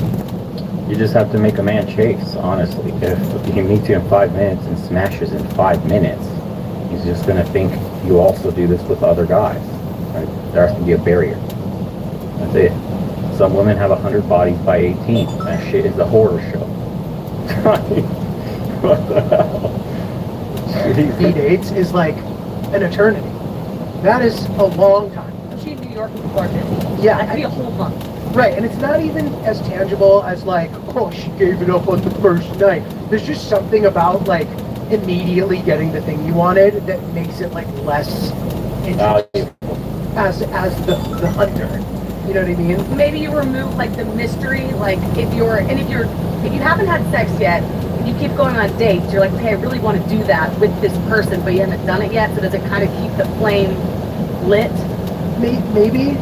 But in my mind, this is an interesting thing. Like, it gives a longer time for me to, like, become attached before it happens, which is interesting. Like, that's what I've noticed from experience.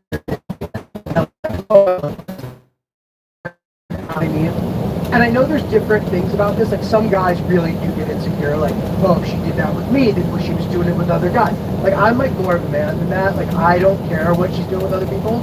And you, especially, like, you know, it's the cream of the crop. Men in the dating pool out there, famous hot guys, they're always dating girls who very publicly dated other people because they give a fuck, because they're awesome and they're confident. That's Because they're pumping and dumping. They're not committing. It's just sex for those guys. They have a bunch of women on a rotation. That's why they don't give a shit who the girls see. If a man doesn't give a shit about you, then the easiest way to tell is if he doesn't care who you're talking to. Actually, a good point. So the confidence aspect of it is like, you don't care if she did it with somebody else. But in terms of like the interpersonal, you and her, you're kind of like, leave a little taste for later. Yeah, like make me work for it. 7 years with this person. 7 years of creating a life together. But you know what? Fuck it. Because he's happy now with this new girl. Playing house and shit. What the fuck, dude? Fucking did me dirty. You did me fucking dirty. What the fuck? Oh my god. He's on the verge of crying right there. 7 years. Long years.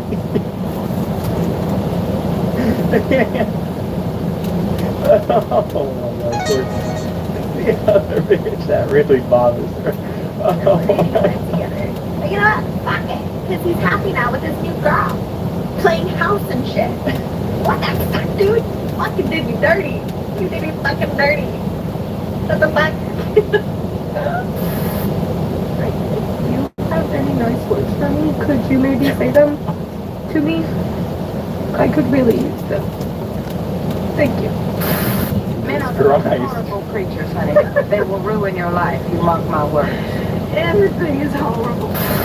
Okay, so here are things that are just for girls. Like when guys do it, it's weird. It's actually terrible.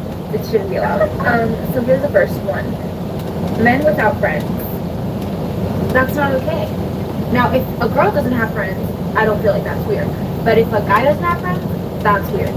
What if a woman doesn't have any friends at all? Like a female incel? That's really weird. Women can make friends easily.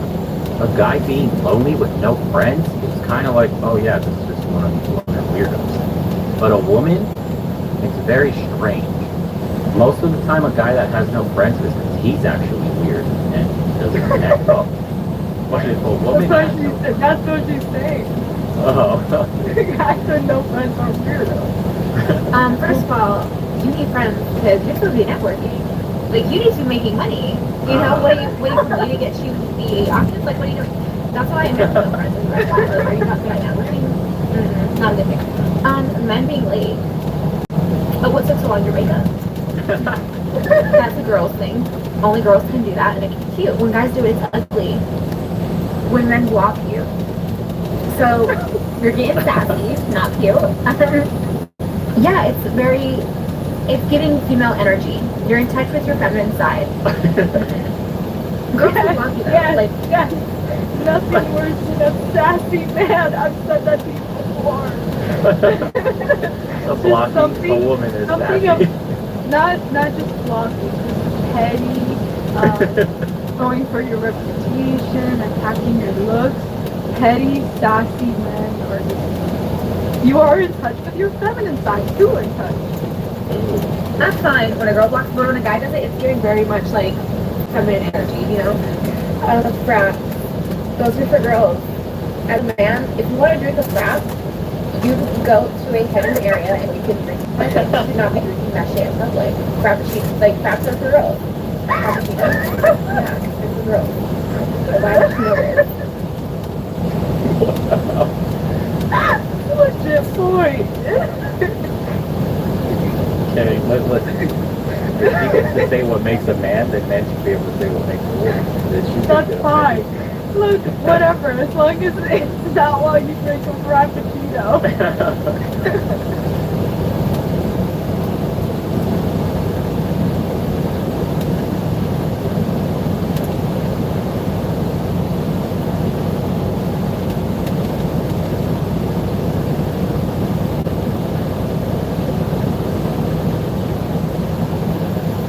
Cheating on me with my dad?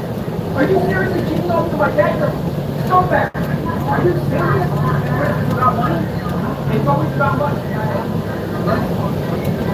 You know we lost all this money in the stock market, right? You know we lost all this money in the stock market. Tell them. Tell them. I want the way back. I want to get off. Hey, I want the way back. Get your out of my house.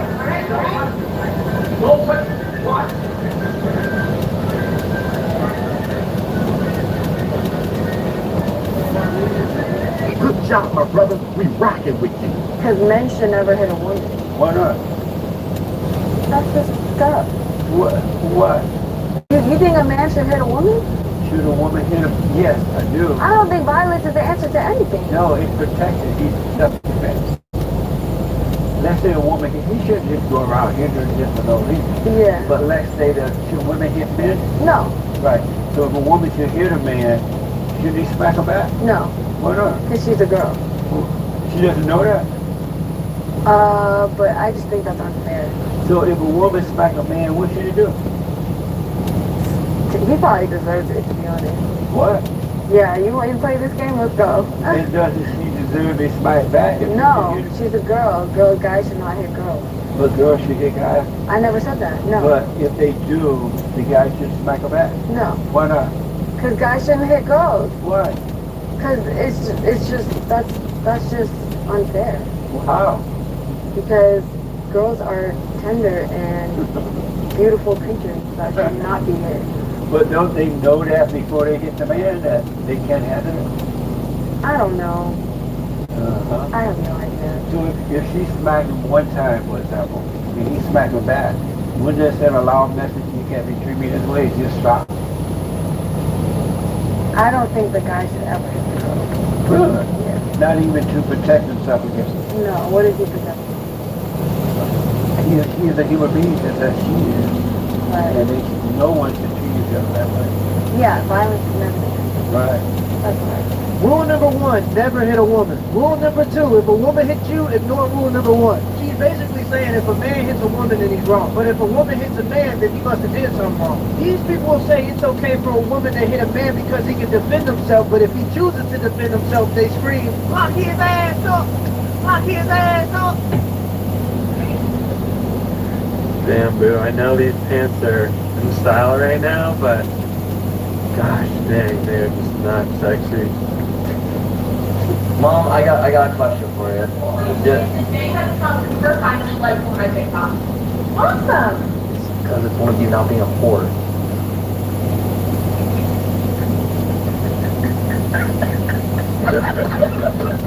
This new woman's best.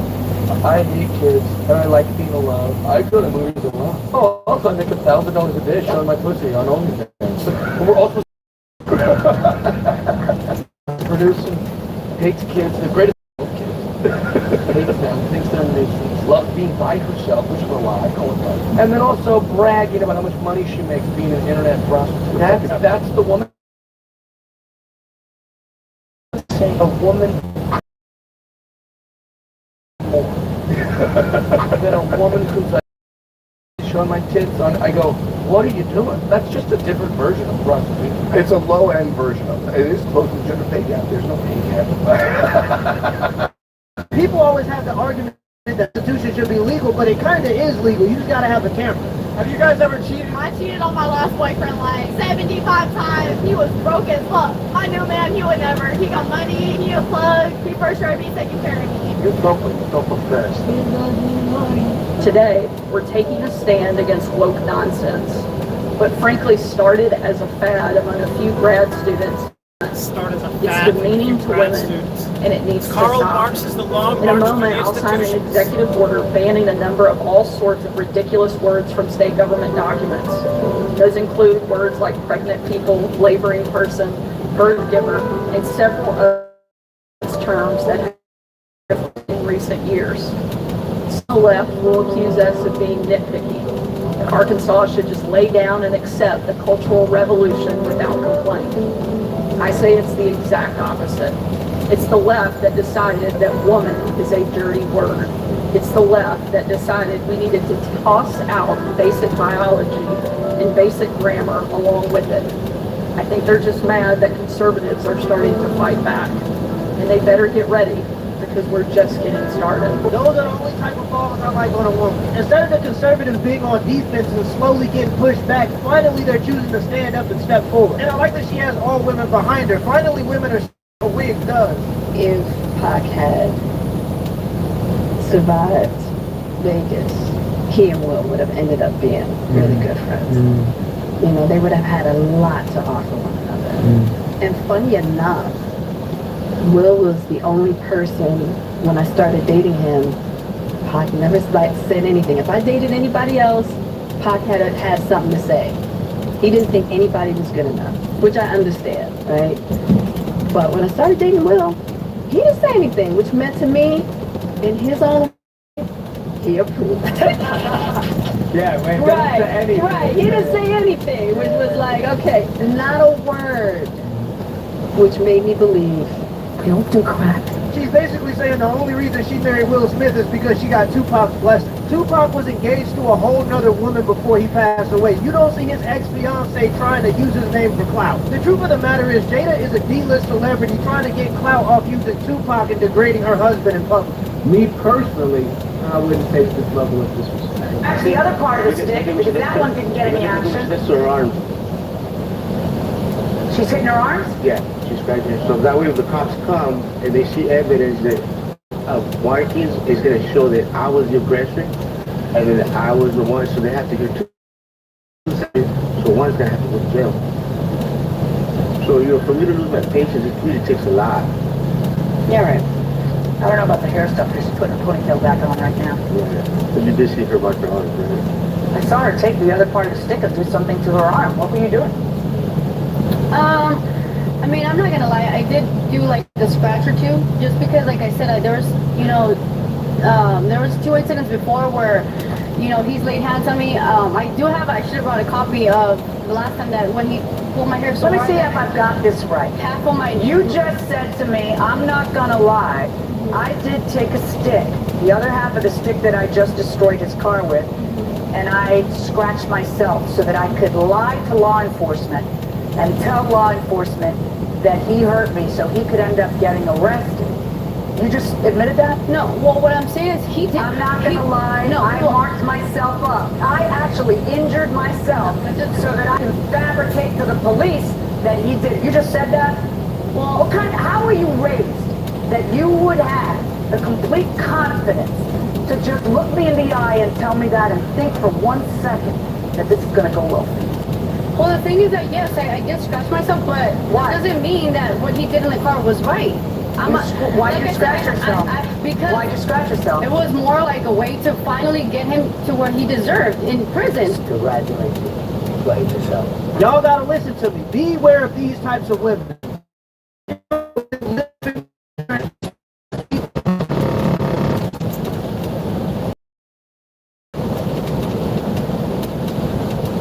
But irresponsible women get to man ruining people's lives because they know there's always a man that's willing to deal with their BS. Don't be that guy. If you see signs that a woman is trying to ruin your life, don't lie to yourself, don't be empathetic, run away. Because what they do to you, they'll never be punished for. But if you ever choose to retaliate, you will always be punished. Let me know in the comments below if this video was a WRL and give me the HBO special as a help for the house special. Hit the like and the subscribe button for more content. Till next time.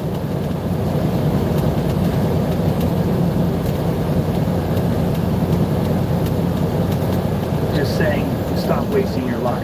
Like, I think that that's not enough. I think this is one of the reasons why a book like this is so important. Like, the idea of discipline in most people's eyes, it's like, if you're not a disciplined person, it's uncomfortable, it's going to be painful, it's frustrating, you force yourself into these things.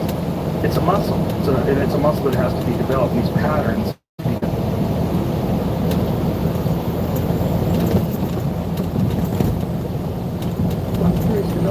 You know, assuming that, you know, this person is open to it, are you now in the spirit of potentially even being able to rekindle a relationship, like rekindle that relationship? Is your spirit in that place, or could it ever go back to that place?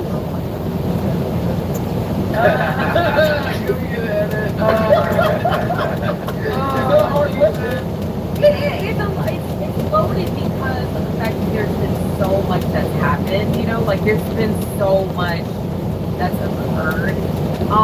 Okay.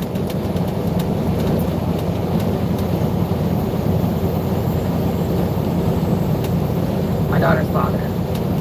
So I would say this. I would say that if we were both going to show up and we were both going to fight for it equally and sacrifice equally, like, things that I needed and, things that, he needed. I was perfect. Yeah. So I would say that if we were both willing to fight, and we were both willing to do certain things, then yes.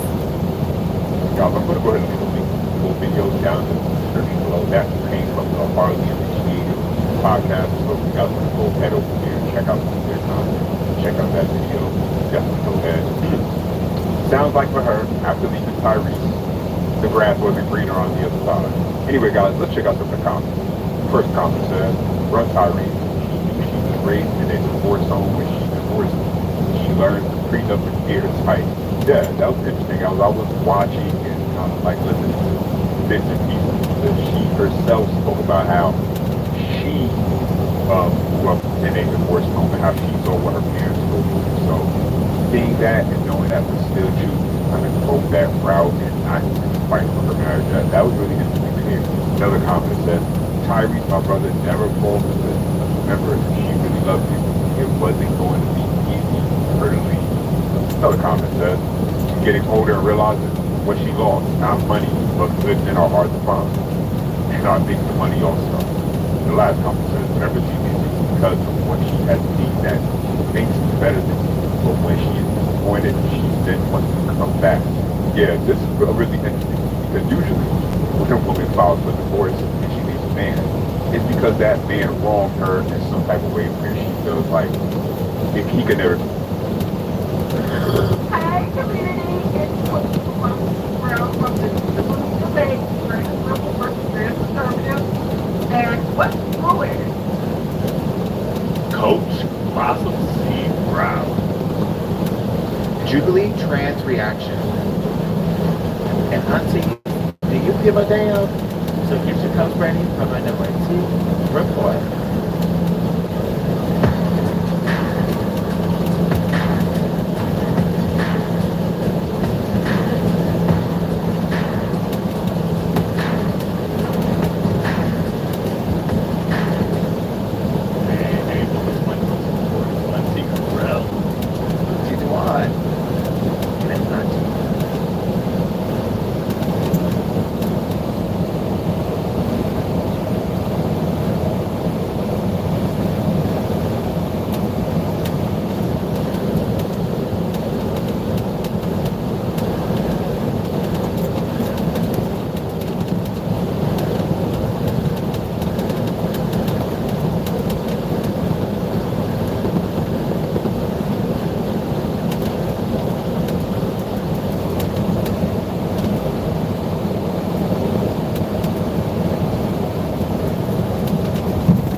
Video of what? Like all for a picture or anything. I got you. What happened? They were in traffic? Yeah. No. Yeah, she's probably trying to. Where do you live? Hey, you guys, what are you doing? Are you getting your insurance? You got your insurance?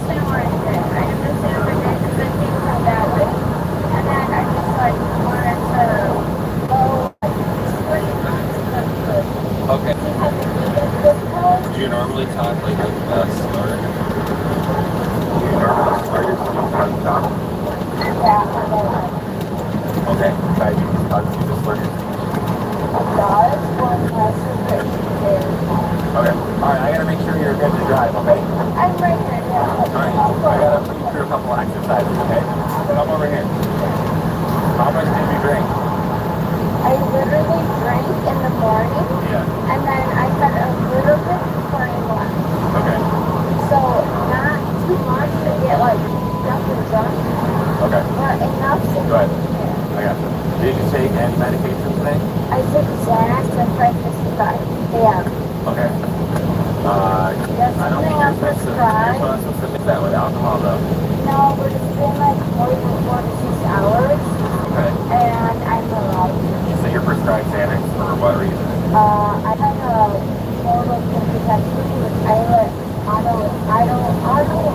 transportation. Okay. So like a donor or something. Yeah. Like whenever they get disease, they give me their pancreas island and they put it into my liver. So I go diabetic anymore. Do you have the person model with you? Is it in the car? We don't need to get it now. We get it. I just want to make sure. Okay. I didn't know. A couple sips of wine? Yeah. Okay. When did you stop drinking? Right when I got those alcohol, they all kind of like right when I was So where were you drinking at? Where were you drinking? By my house. Okay. By your house in Roselle. And now you're coming here to go see him? No, not right now. My boyfriend. Your boyfriend lives there also? He works with my brother and my dad. So. And he lives there? Yeah. The woman was severely impaired and was going to have a lot of difficulty performing the DUI test. Okay. I want to make sure you're good to drive. Or we gotta do exercise. Okay. Alright. Put your feet together. Put your arms on your side. Okay, I want you to follow the tip of my finger with your eyes. Don't move your head. I know. It's a little windy. Just try to stay as still as possible. Yeah, I know. Feet together, arms on your side. Okay? Look at my finger. Don't move your head. Only your eyes. I know. Okay? There we go.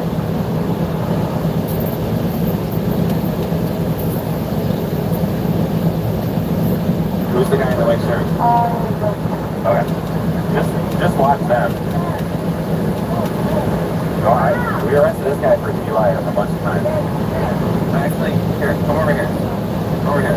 Let's just walk right in the middle. So there's grass and stuff over there, okay? Yeah. So we're gonna pretend like it's an imaginary line. Hang on. Don't do anything yet. Okay, put your left foot on the imaginary line. Put your right foot ahead of your left foot. Okay. Heel to toe. Heel to toe. No. Don't start walking yet. We're just getting into the position. Oh, heel to toe. Yes. Left foot on the imaginary line. You know what? I hate doing this in front of the ground. Okay, we're gonna turn around and face this way. Can I do that? Yeah. Okay, right here, stop. So we're gonna walk in the middle, in the center of this, okay? Yeah. So put your left foot on the imaginary line. Put your right foot ahead of your left foot. Okay, don't move.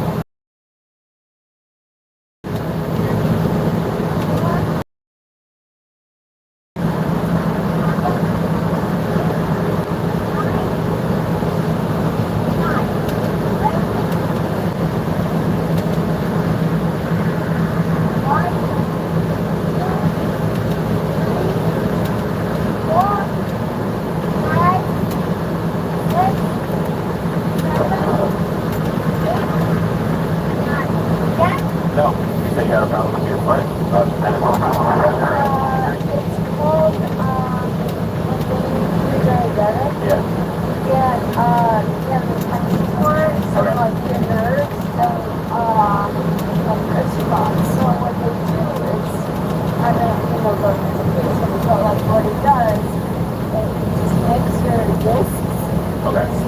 Yeah.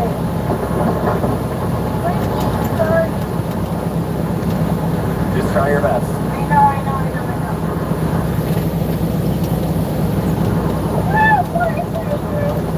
Okay, you can stop.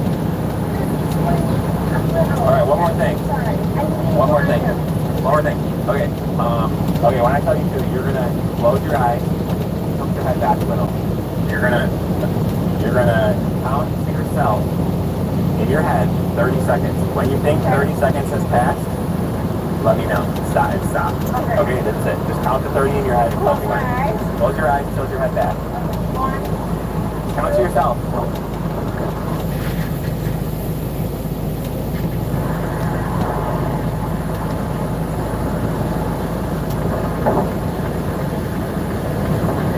Okay, Doc? Okay.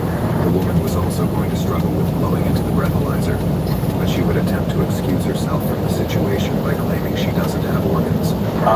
What you're going to do is you're just going to take a deep breath, wrap your lips around the straw, and just blow out. 3 seconds. 3 or 4 seconds, okay? That's it. So sucking or... No, don't suck it out. Before you wrap your lips around the straw, suck it and take a deep breath. So you have enough breath to blow. Yeah. Okay? Blow. Keep going. Okay. It's got to be a constant blow. Okay, stop. A big blow, like this. 3 seconds, that's it. Okay, ready? Yeah. Blow. Keep going. More. Okay. That wasn't enough. Can you practice? Just go like this. Blow. Okay, that's good. Just for 3 seconds. Okay. Just do what you just did there. Okay. Like you're blowing out candles. It's someone's birthday. Okay. Can you do that? Yeah. Okay, take a deep breath. Okay. No. Oh. No. Like you're blowing out candles. Okay. Okay, ready? Yeah. Take a deep breath. Blow. Blow, more. Okay, stop. Why can't you blow? What's wrong? Just take a deep breath. And blow. Let me see. Can you blow strong? More than that? I don't have like organs and I don't have like anything. Take a deep breath. Okay, 3 seconds. Like you blow some candles up. Okay, take a deep breath. Blow. More. Alright, now. No, you can leave that there. Oops, grab your glasses. No, you can put it on the ground. Or you can keep that if you want. Alright, turn around. Am I getting arrested? Yeah. For what? What? I don't even Stop. What do I do with my cup?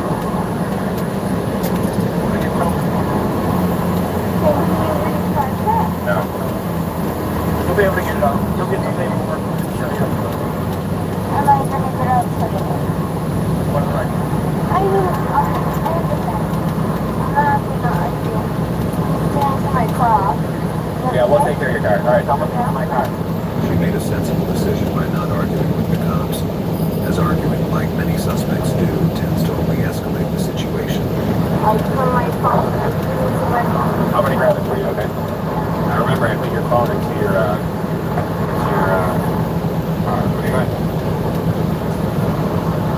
No. What's 71 in custody? Can I have to put this in the car? No, just one. Okay? Be back. We'll take them off when we get to the police station, okay? And for your mouth, 191 9001.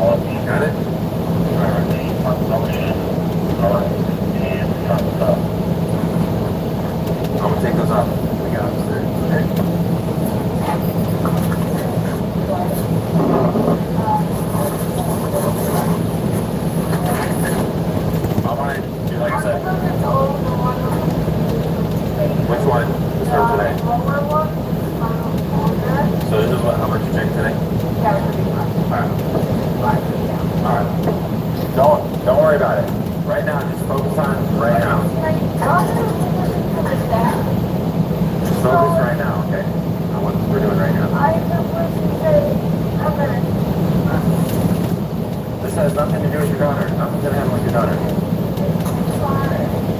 No. But who has your daughter right now? Okay. Okay. Okay. You're fine. Everything's fine. Okay, so just relax. No rush. No rush. So when you're ready, take a deep breath. Just relax. No rush. No rush. So like I said, it's really sensitive. So take a deep breath and then you grab your lips around the top of the straw and then just blow. While you're blowing, don't forget to look at this so you see how much you have to blow. Okay? Just don't let the bar go back down to nothing. So take a deep breath and then just push. Don't inhale. You're not inhaling. Keep pushing, keep pushing, keep pushing. Go, go, go. More. Keep go, go, go, go, go, go, go. All right, perfect. All right, go take a seat. Okay. Yeah. So just a little bit about woman. Yeah. So that's probably her question.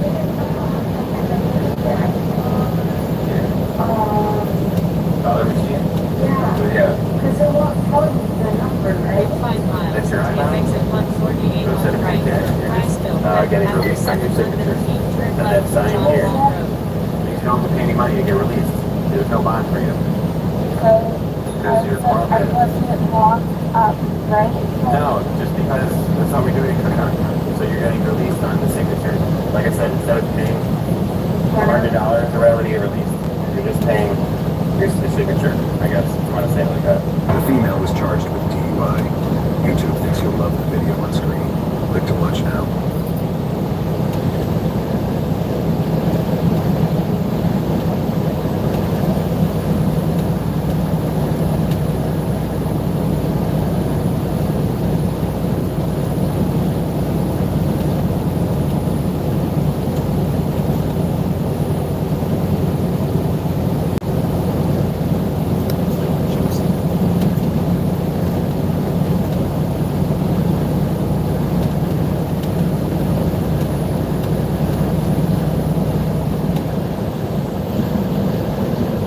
You don't meet the person that you want to marry and then decide you want to get married. You decide you want to get married and then you meet the person you want to marry.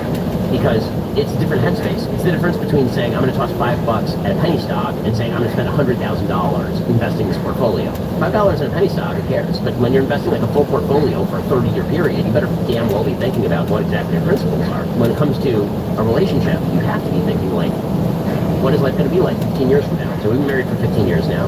And our life is 4 children, and those children rely on us to be solid and to show them what a good relationship looks like and to be there for them. And even if we're frustrated, to keep that frustration within certain boundaries. So my dad, and I quote this all the time, he always says, in order for people to get married, you have to make the pre-commitment in your mind that you're ready to get married.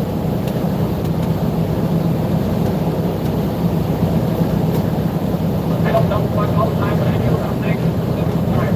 Oh yeah, no, for sure. Manufacturer definitely recommends double clutching. It's going to put a lot less wear and tear on that transmission. But you're going to need to replace your clutch a whole lot more if you're using it every single shift. So, cost of a clutch, $3,000 to have it changed, plus 2 days of downtime. Over the course of 5 years, if you have to replace it every single year, double clutching, works out to about $25,000. Well, shit, that's a lot of work and time. You might put in a reman transmission, that's 6. 2 days downtime brings it to 8.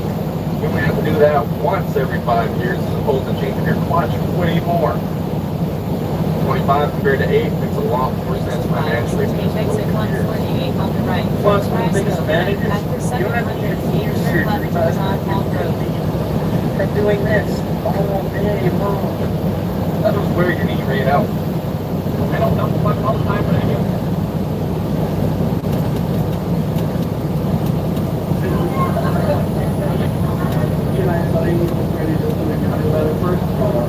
You never need a man to tell you you will.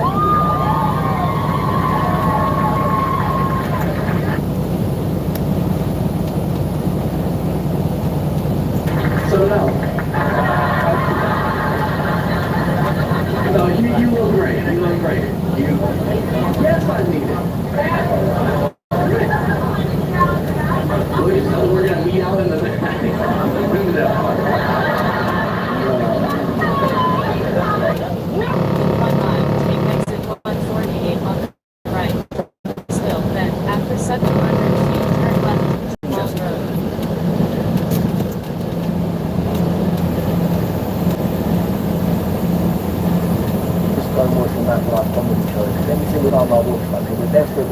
something like this for his attention.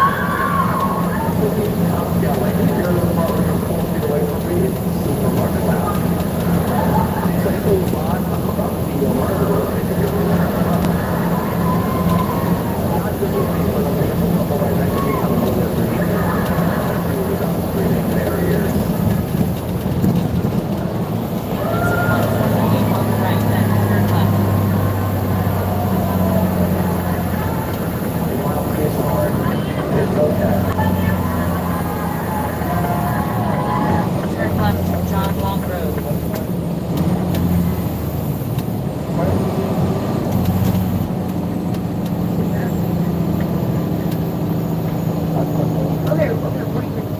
Whatever. Turn left to John Long Road. Oh no, I think you're good there. Damn, your outfit is way too good. I'm gonna have that for you. I'm gonna reveal this. You keep talking to me like that. What classy young woman? She'll make a great wife one day. Proceed northeast on John Long Road. In a quarter mile. Look for your destination.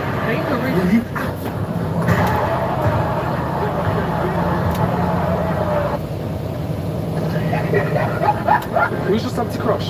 Marcus Rashfield. Oh! Okay, why him? I think it's the height. The height. Yeah. The football is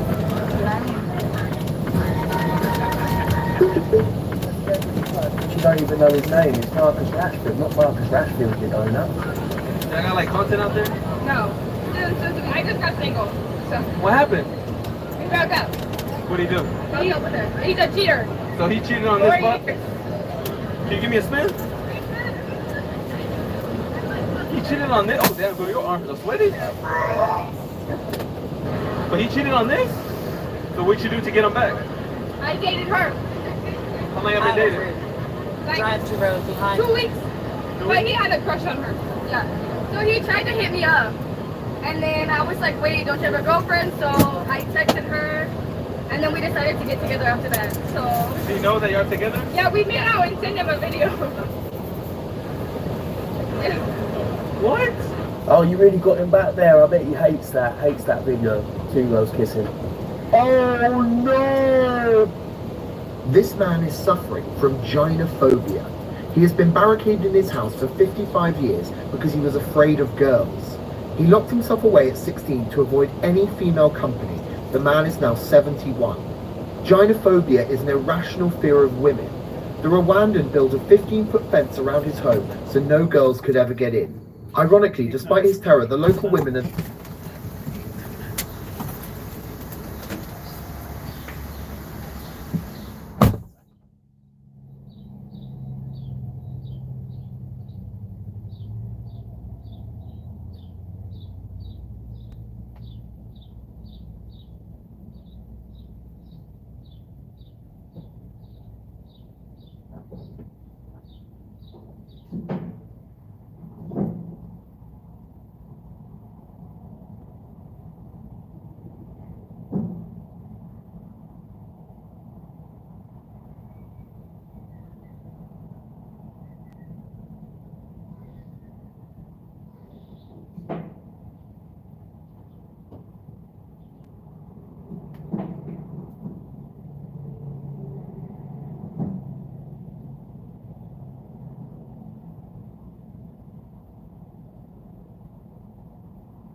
Proceed southwest on John Long Road. In 25 feet, turn right to exit for I-5 North and Oregon 99 North.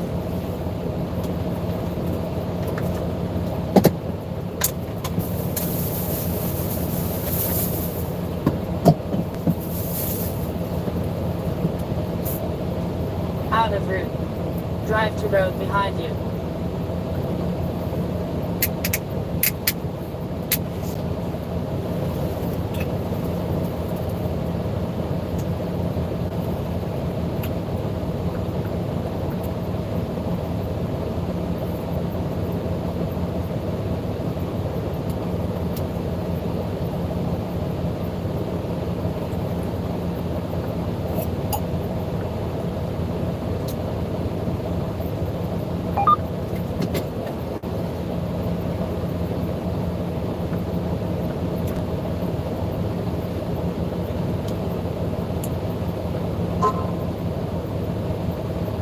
By delivering him food and supplies.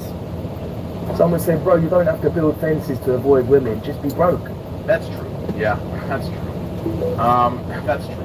Let him speak. Fed women, I was saying, a fed woman is the, equivalent of the opportunity. Okay, sorry. Okay. Sorry, different. I cannot keep quiet. It sounds kind of funny, but is he wrong? When it comes to their value in dating, it probably is the same. Most men don't want to be with a fat woman, and most women don't want to be with a broke man. Difference is, I don't really hear broke men trying to force women to be attracted to them. I'm seeing a lot of bigger women saying, oh, we're plus size, we're curvy. If you're not attracted to us, you're fat phobic.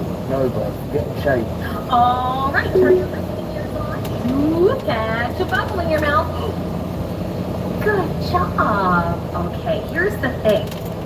Having a preference is something like, I'm looking for a partner who likes kayaking, or wakes up early in the morning, or loves pizza. I know that was coming.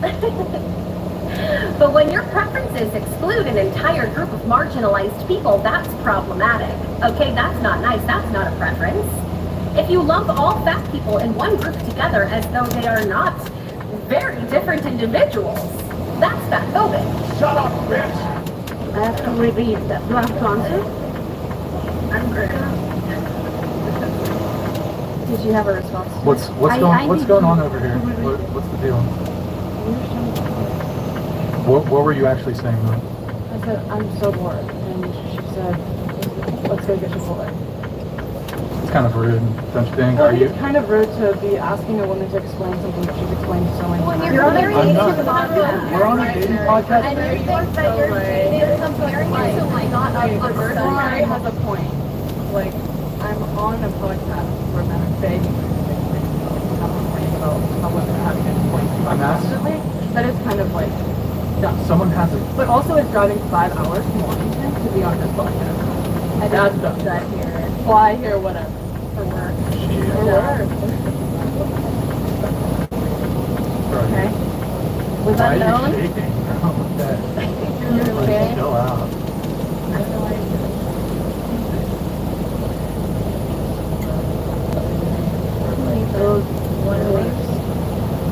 The vibe is so bad. It's really not. You're the one who made it all. I'm sorry. It was bad when people started disagreeing with you. Coming on. Sorry. Okay. You're See gonna ya. go really. You can leave. Get up, leave. Okay. You can leave. You can leave.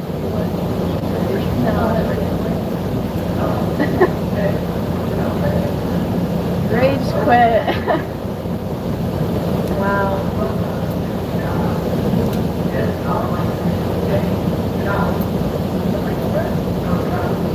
Damn. This is bad.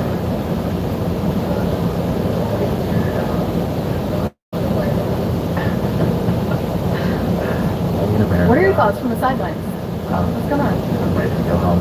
Yeah?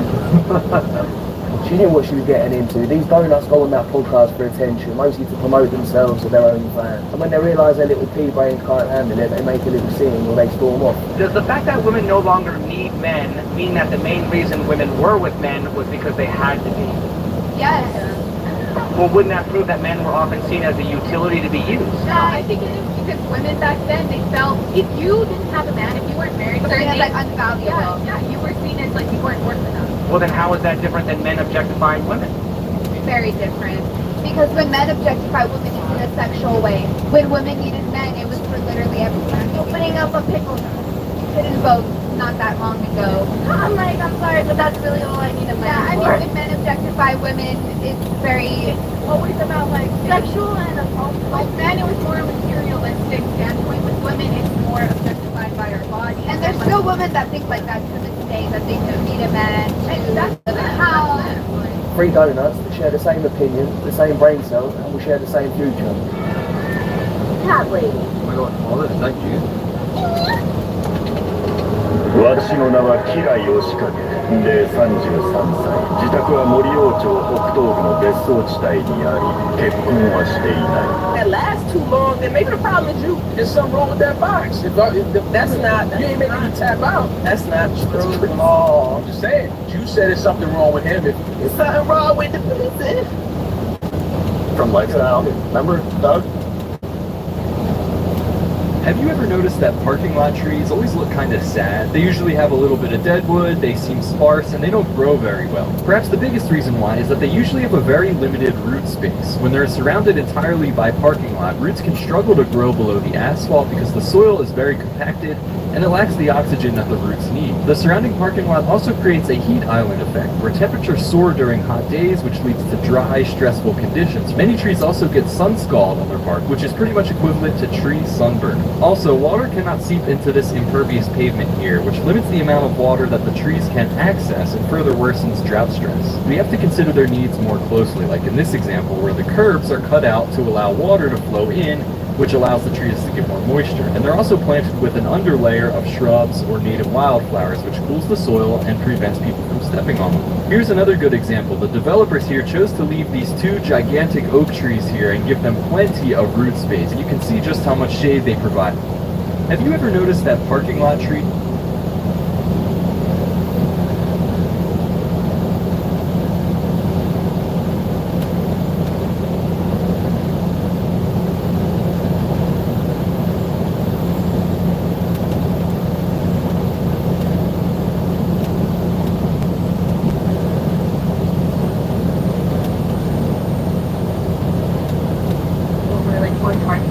Minorities are more targeted, especially with like crimes in general, or if a person of color was doing something wrong, people would deal with it more dare call me person of color. Take that back. I need to be here to say to say, if someone committed a crime and they were punished for it, and someone else committed a crime and they were punished slightly less for it, that's okay. We have to rethink that statement because both people are committing a crime. Both people did something wrong, and both people are being punished. Gettysburg College in Pennsylvania has recently postponed an event that centered around being hired of 6 white men. So I'm FUT campus to ask students what they think about the event. We'll find out. Saying like we're Hard to beat those prices, period. I almost want to buy all of them and sell them on Amazon, period. Part of straight white men in society is really as like explicit as it sounds. I think it's just contributing to a general idea that like we're tired of straight white men having the power and everything, you know, and it's like we as women of color, as like, students at this university, like we're very much capable of certain things and we don't have the same privileges that are offered to straight white men. And I've been hearing that from a lot of the ladies that I've been talking to today. Talk to me about what some of those privileges are that, you know, straight white men have that you don't have. Talk to me about that. I don't know. Have you ever experienced What? Dude, why would you say it? Why did you say it? I think what she's really trying to say is we want the power. We don't really care about privilege. Like, that's okay. I want the power. I want to be able to run stuff. But if you don't have any example or you know just anything, then why would you make a claim like that? I know, I do need to go. I'm sorry. As especially people of color, we know the privileges or the advantages certain people have. Talk to me about some of those privileges that white people have that you guys don't have. I would be like, okay, I guess I'll start with I am a black queer person. If I were to just walk amongst the streets, I'm also like women, like I look very feminine. If I were to walk across the street in the dark as a black queer female presenting person, I would not feel safe because I feel like I would be pretty targeted. But if I were, I'm not gonna lie though. If I was to walk across the street in the dark at night, I wouldn't feel safe either. Like, raise your hand or comment down below if if you genuinely feel like just safe walking outside in the middle of the night, all alone in any neighborhood. Like, I don't think anybody feels safe. And if you do, like, if you like really genuinely feel like calmness and just pure safeness and tranquility doing something like that, you are literally built different. Because I don't think I'd feel safe either. I'm not gonna lie. for a white cis man, I don't think I'd be like the type of person someone would come up. Oh, maybe I don't feel safe. Maybe I don't feel safe because I'm a white cis man. According to the video, that's probably why. Maybe that privilege I didn't use it. So that's the reason. That's the reason. I'm just messing around, y'all. That's not the reason. I don't think most humans would feel safe in the middle of the night walking alone. Hey y'all, make sure y'all subscribe to the channel. Don't forget to subscribe. I think black professors have tenure. You don't think Asian professors have tenure? You don't think Latino professors have tenure? Native American professors? Hey, Johnny, I'm about to offload. What's next? Call me when you're empty. I have your load right here. Just tell me now. I'll give you all the details once you get offload. All right, fine. A few moments later. What's going on, Johnny boy? Steve, my favorite driver. I'm good. How are you? Good news. I got empty in Chicago early. You got something for me? Already? Yeah, I'm empty. Okay, I have your load here. Yeah, it's load going from Chicago going to Pennsylvania. Ready to go right now. Woohoo! Load for Pennsylvania. Sounds good. I'm headed there now. 20 minutes later. All right, Johnny. I have a request. Empty in Chicago. What's the load you got for me? So sorry. That's the one that I turned up. What do you mean getting canceled? You said you had it ready. I know, but the customer canceled. What do you want me to do about it? How much longer for a load? 10 minutes max. Don't worry. This is the last load I got you. 2 hours later. Hey, Bob. Good news. I got your load here. Johnny, Thursday at 5:30. I'm out of hours for it. Okay, grab it in the morning. What's the big deal? What do you mean grab it in the morning? What happens in 10 minutes? Hang tight. Don't worry. Pick it up in the morning. All right. Thanks for ruining my day. Hey, Johnny. I'm about to...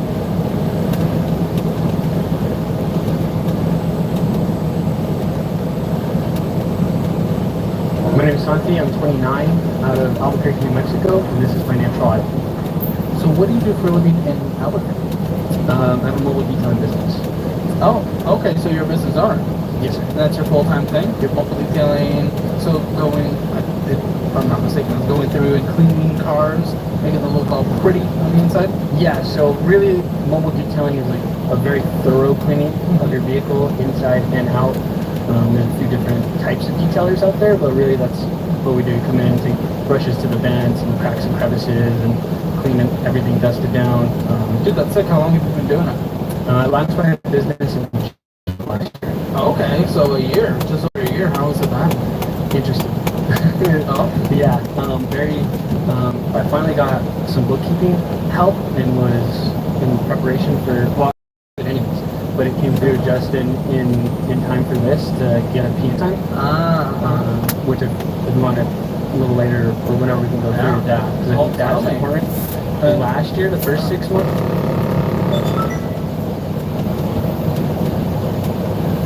P&L specifically like last year and then like this calendar year. I just killed you.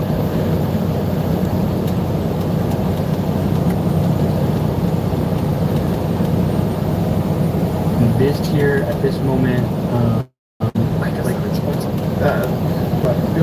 was that the debt is honestly like from before that. Yeah. So,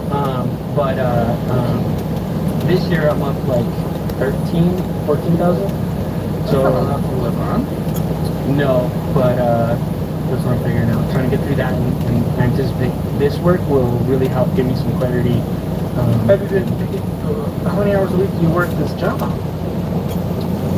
In the field, I mean, it's all I do. Total work. Yeah. What do you do? How many hours a week? Let's see. Like probably like 80 hours a week. Oh. But that's not all detailing. So that's detailing. How much of that is detailing? Probably about 5 days a week, anywhere from How many 4 hours a week? That's, let's see, 4 or 5. I'm gonna average like, let's say 6, 7 hours. So let's say 6 A day? Six, yeah. So a day, 5 days a week. 2 of my days, one is coaching and Coaching what? Business coaching. Didn't you just say it took a day? Okay, So that's what one day is reserved for that. That's an hour. Yeah. But not only that. So like the whole morning is like content creation or working on the Content business. creation? Yes, sir.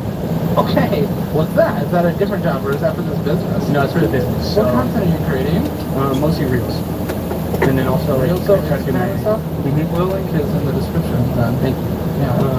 Yeah. So my reels, and then also do my email marketing, and I've been doing some blogs and stuff as well for the post. So it's all the work that I do is for the business and business related.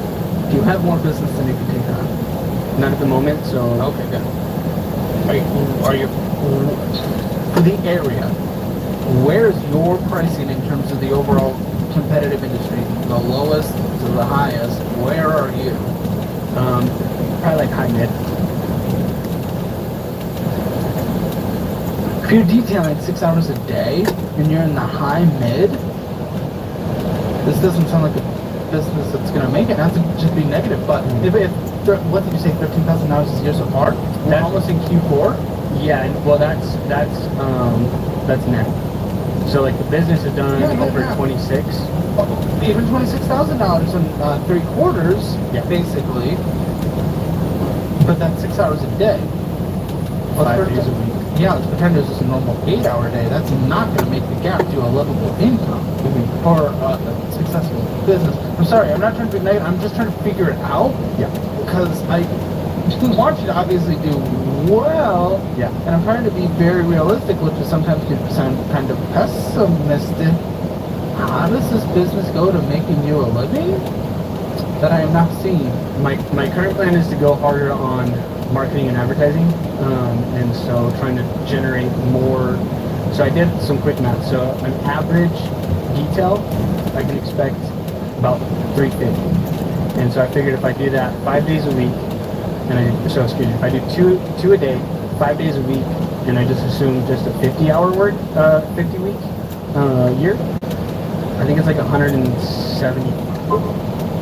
If I did the math correctly. So it would be an average of $700 a day, 5 days a week. How many hours again a day? I'm sorry. Well, so if I do this, so my goal is to book out 5 days a week, 2 jobs. That I can anticipate being anywhere from like 8 to 10 hours. And I can anticipate doing about 700 a day. How many a day are you doing right now? How much a day are you doing right now? At the moment, probably on average like 1 a day, 5 days a week. No. 700 a day. How much in terms of dollar amount? Now. I can't think of the average right now off the top of my head, but probably like 250 to 300. So like, for example, my last job I did was like 400, but that's also assuming some days that I don't have any jobs. No, that's 65,000 hours a year, 5 days a week. You're at 20, and we're 3 quarters in. Correct. And so that's, my assessment is based off of what I've been doing maybe over the past like 6 weeks, where I've seen a lot more growth and development in my skills and abilities to fulfill services. I participate in some networking groups as well that are like the referral base. Sure. And so I started one, I want to say maybe like 5 weeks ago, and then another one I started about 3-4 weeks ago. Me assuming the numbers that you gave me is like me putting a bet on a single stock, penny stock. I don't know. I can't just assume that. Historically, again, you were negative last year and we're up. And you walked away with 13,000 this year so far? Okay. But given that I'm building a business and like really working on myself in this business, I foresee it like developing over time. I just want I'm good to. with risk and taking businesses. There's things to do before then. We have a boyfriend and merchant fund. We don't have any bad debt. We haven't even touched this endless stack of bad debt. Yeah. It's bad credit card debt. Yes. So is it the right time to start a business that doesn't make any money? I don't know. Like, okay, why not, for example, work for a detailing company, get paid, soak up the job experience, understanding what it's like to run the business and what they've done, all these sorts of things. Then eventually, after some non-compete ends, start yours. Well, again, you're going off a trend line, but your trend line is down right now. June, July, August is down. Like June was a peak. Great, which is awesome. You know, it was March, April, May, June, July, and August. So if we're going off the trend line, we're headed in the down direction. Right. Yeah. Maybe I'm banking a little bit too much. That's our low. We're just not bringing in money. Yeah.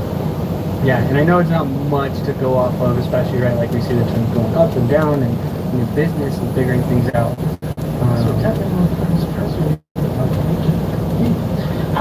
What's your living situation right now? I need to know. I bought my house in 2019. You own a house? Well, I got a mortgage on it. Okay. And that right now is about $1,200 a month. Wait, you mentioned to me beforehand, oh, this would make so much more sense for a living. I was like, how is this dude paid to exist? You mentioned that your girlfriend contributes a lot. Oh, that makes sense. Because math was not math. Yeah. How long have you been with your girlfriend? About 6.5 years. Is marriage in the future? Yeah. Well, and that's what we both plan and move towards as well. Buddy. Okay. What is she taking care of? At the moment, she covers the majority of the utilities. I've been up until this point paying the internet, which is like $45. No. We have this month. Well, there's not a document on it, but I do have food stamps, EBT, which I think is about.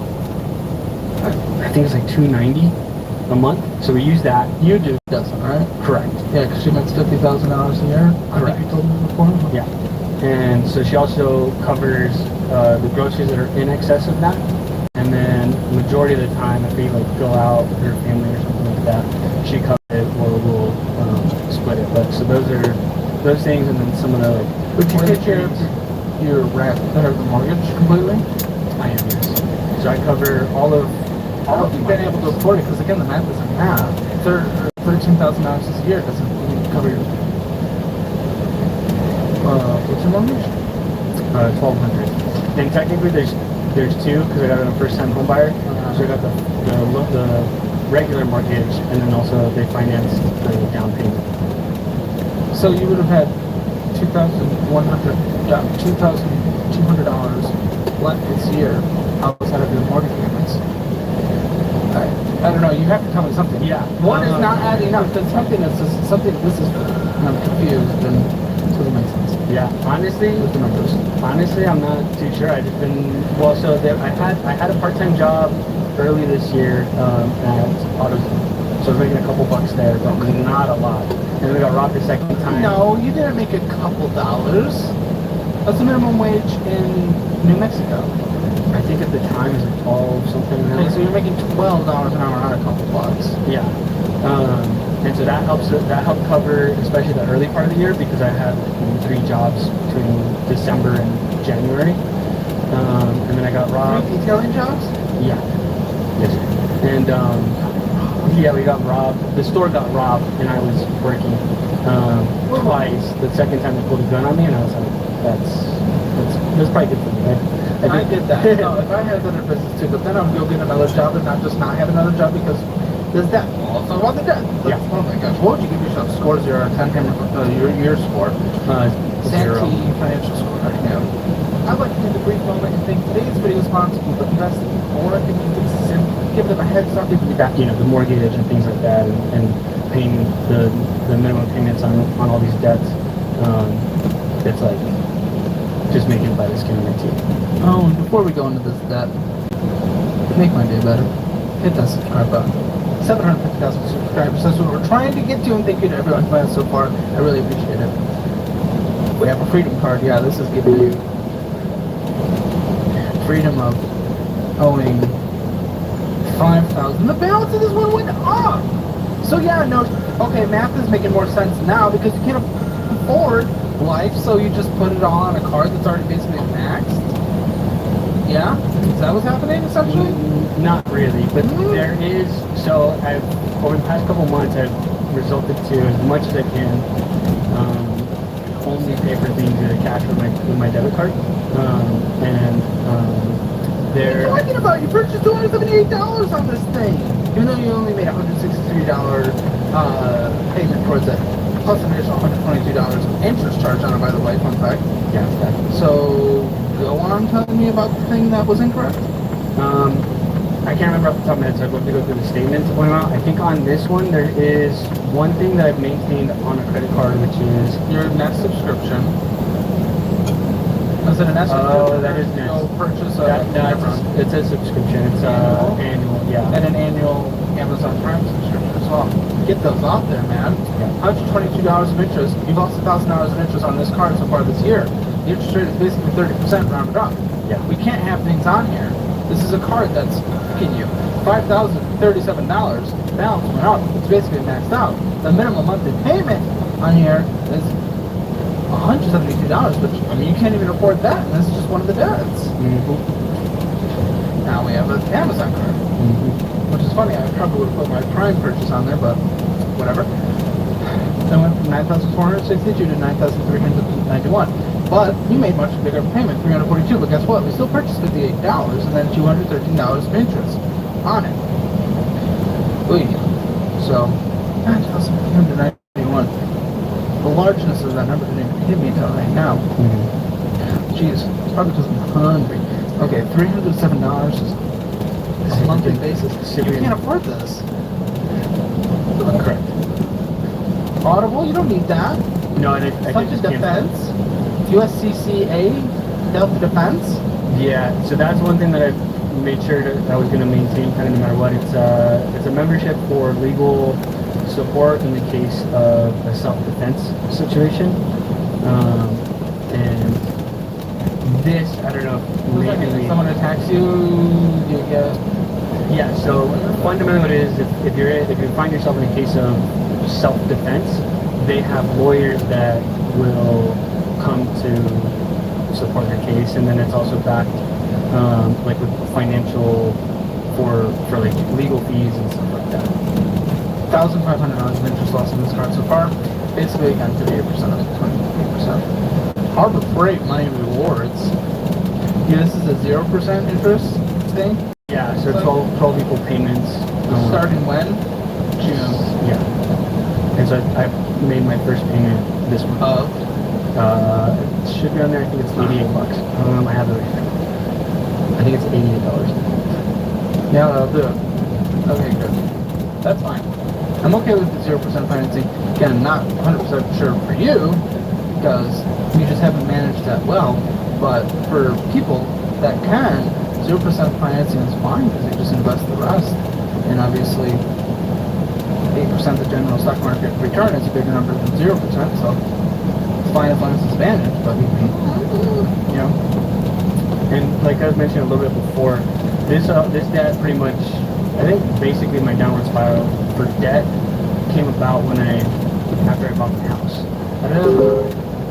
There's a speed trap ahead. Here. And like no responsibilities. You know what I mean? It's like my girlfriend was the only other like response. Oh, and my dog. Like I don't have like a specific thing like this is how I got this much debt. It was more so just like maybe like stress spending and kind of giving up a little bit. How'd you give up? I think it was just like some stress, you maybe call it depression or something like that. And it was just being completely irresponsible. I think at the time it was like, oh, I got money's coming in, like it's good. I wasn't being very thoughtful looking into the future. Yeah, because you've racked up more credit card debt than I've seen in a very long time, and you're only 29.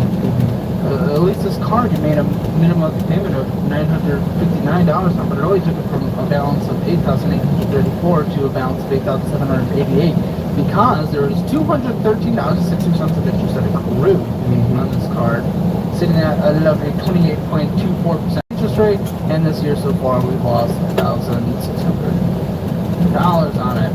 For those keeping track at home, that's going to take us to 1,000, I think.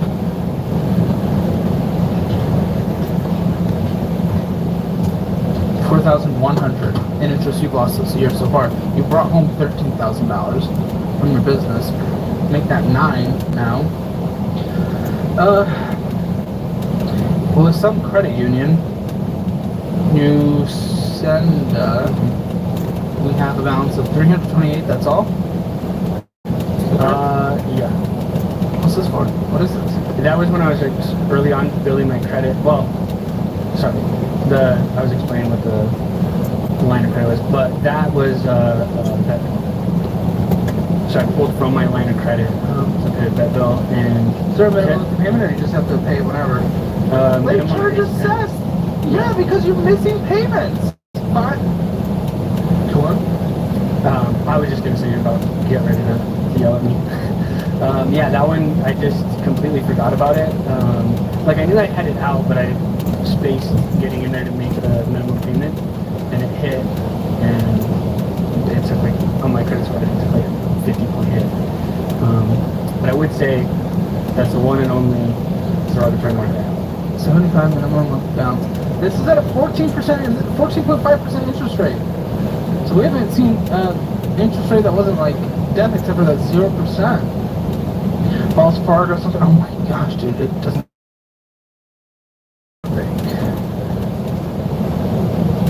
$7,179 currently owed. 8 cents. Okay.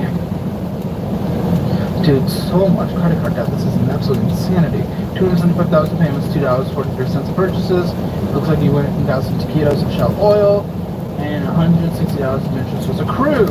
Lovely. 25.24% interest rate, and you've lost $1,209 on that. So that brings us to a lovely $5,300 of interest lost this year so far. And that card, real quick before I move to 2,000, just because I wanted you to have some context too. This is why you say not everybody's credit card people, and getting a transfer is not the best thing for everyone. That was a transfer when I was living in Arizona for work. At the time, I was making like $43 a month, but I had my rent there, which was $1,000, and my mortgage at home, which was $1,200. I had some tenants, but they were only paying me like $800. Some important people to me, so I wasn't charging them what would be an effective rent rate at the time. So it was $800, so that was $800 for that. So, but I was still paying, I still least $400 to like $1,400 in like just housing expenses during that time. And so I opened this card with the hopes of transferring it over and then making progress on it. And you didn't, and then you just racked up the past card again, probably? Yeah, and so it was just surviving. Yeah, I ended up just surviving. And I think the biggest thing is I didn't have actually a plan. And so I was just still trying to like survive, and that ended up on the cards. Now, this was your new owner's thing. So was this you financing part of the down payment? What was it specifically? Yeah. So the structure of the program I qualified for, and I wasn't like too well aware of exactly what was going on. Not that I necessarily feel like I was taking advantage of, but just the way it is that I got the mortgage, and then there was a reduced down payment to like 3%, being new home buyer, and then the other program that I got was basically financing. Yep. So you financed the other 3%? Yeah, which was like 70. That's so bad. That's so bad. I want everyone to get into a home. I want you to get into a home. I want you to get into a home. Well, actually, technically you can't afford it because you don't make any money. You're kind of relying on the girlfriend, and then you're relying on the other debt. So it doesn't make sense for you to purchase this anyway. But having equity in a home is important, and there's ways to get there. We don't need to rush into it. It's hard for many people in many cities. Don't get me wrong. It's not a one-size-fits-all, but this is. You did not need to do it. It's not a very expensive house. Either way, $6,675 is the current principal with a $10 payment. It's gonna take forever. I pay like just under $45. Oh, yeah, sorry, interest. $33.44. Yeah, because all of it's on interest pretty much. $44.25. Okie dokie. At a 6% interest rate.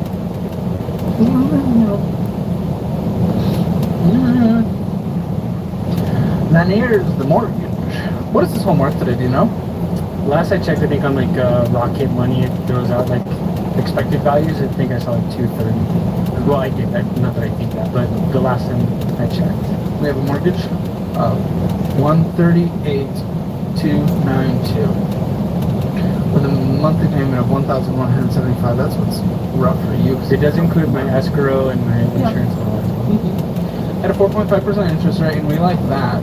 We like that, so I'm immediately, there's things going through my head right now. It's like, okay, if you want to fully focus on this business, fully focus on it, you don't really make that much money, but you think you're going to get to a place of money, but we need to get rid of this debt because you can't afford it, so you're just building more and more debt right now. And it just doesn't make sense. The situation is not mapping. A way to clear the debt is to sell the house. You have that chunk of, what did you say it's worth? 230 based off of after fees and everything, maybe walk away with $75,000, do this, pay for that, have a little bit of an emergency fund. Yeah, pay off all the debts, have a little bit of an emergency fund that you can sustain yourself while you build a business and you and your girlfriend rent for a bit. That sucks though, because you're locked in at a 4.5% interest rate. Who knows when or ever if we'll see those again, or probably at some point historically, but it could take a very long time. Like, you're in a rate that I like. And I would rather you just have this forever and just minimum monthly payments still paid off. But I feel like you're not willing to do what's necessary to pay off the debt other than sell the house. I don't even know if you're willing to do that. But because what's about to be necessary to pay off the debt is you spending less time in your business and spending more time actually making money for other business that makes money. Yeah. Because you have to pay off the debt. You have that as a responsibility. Yeah. And so I'd like to let you know, it's something that I certainly have considered and would like to do. Yeah, but our current situation, me and my partner, we've had the conversation. Selling the house is, at the moment, not quite an option. Go on. We just aren't looking to sell the house. You just said you would like to. Yeah, but So why is it not an option? Well, because it's not just my own opinion. Actually, it is. You own the house. She doesn't pay for it. I don't care. Wait, I don't give a shit. I'm sorry. I don't care. Yeah. What? Does she know how bad your debt is?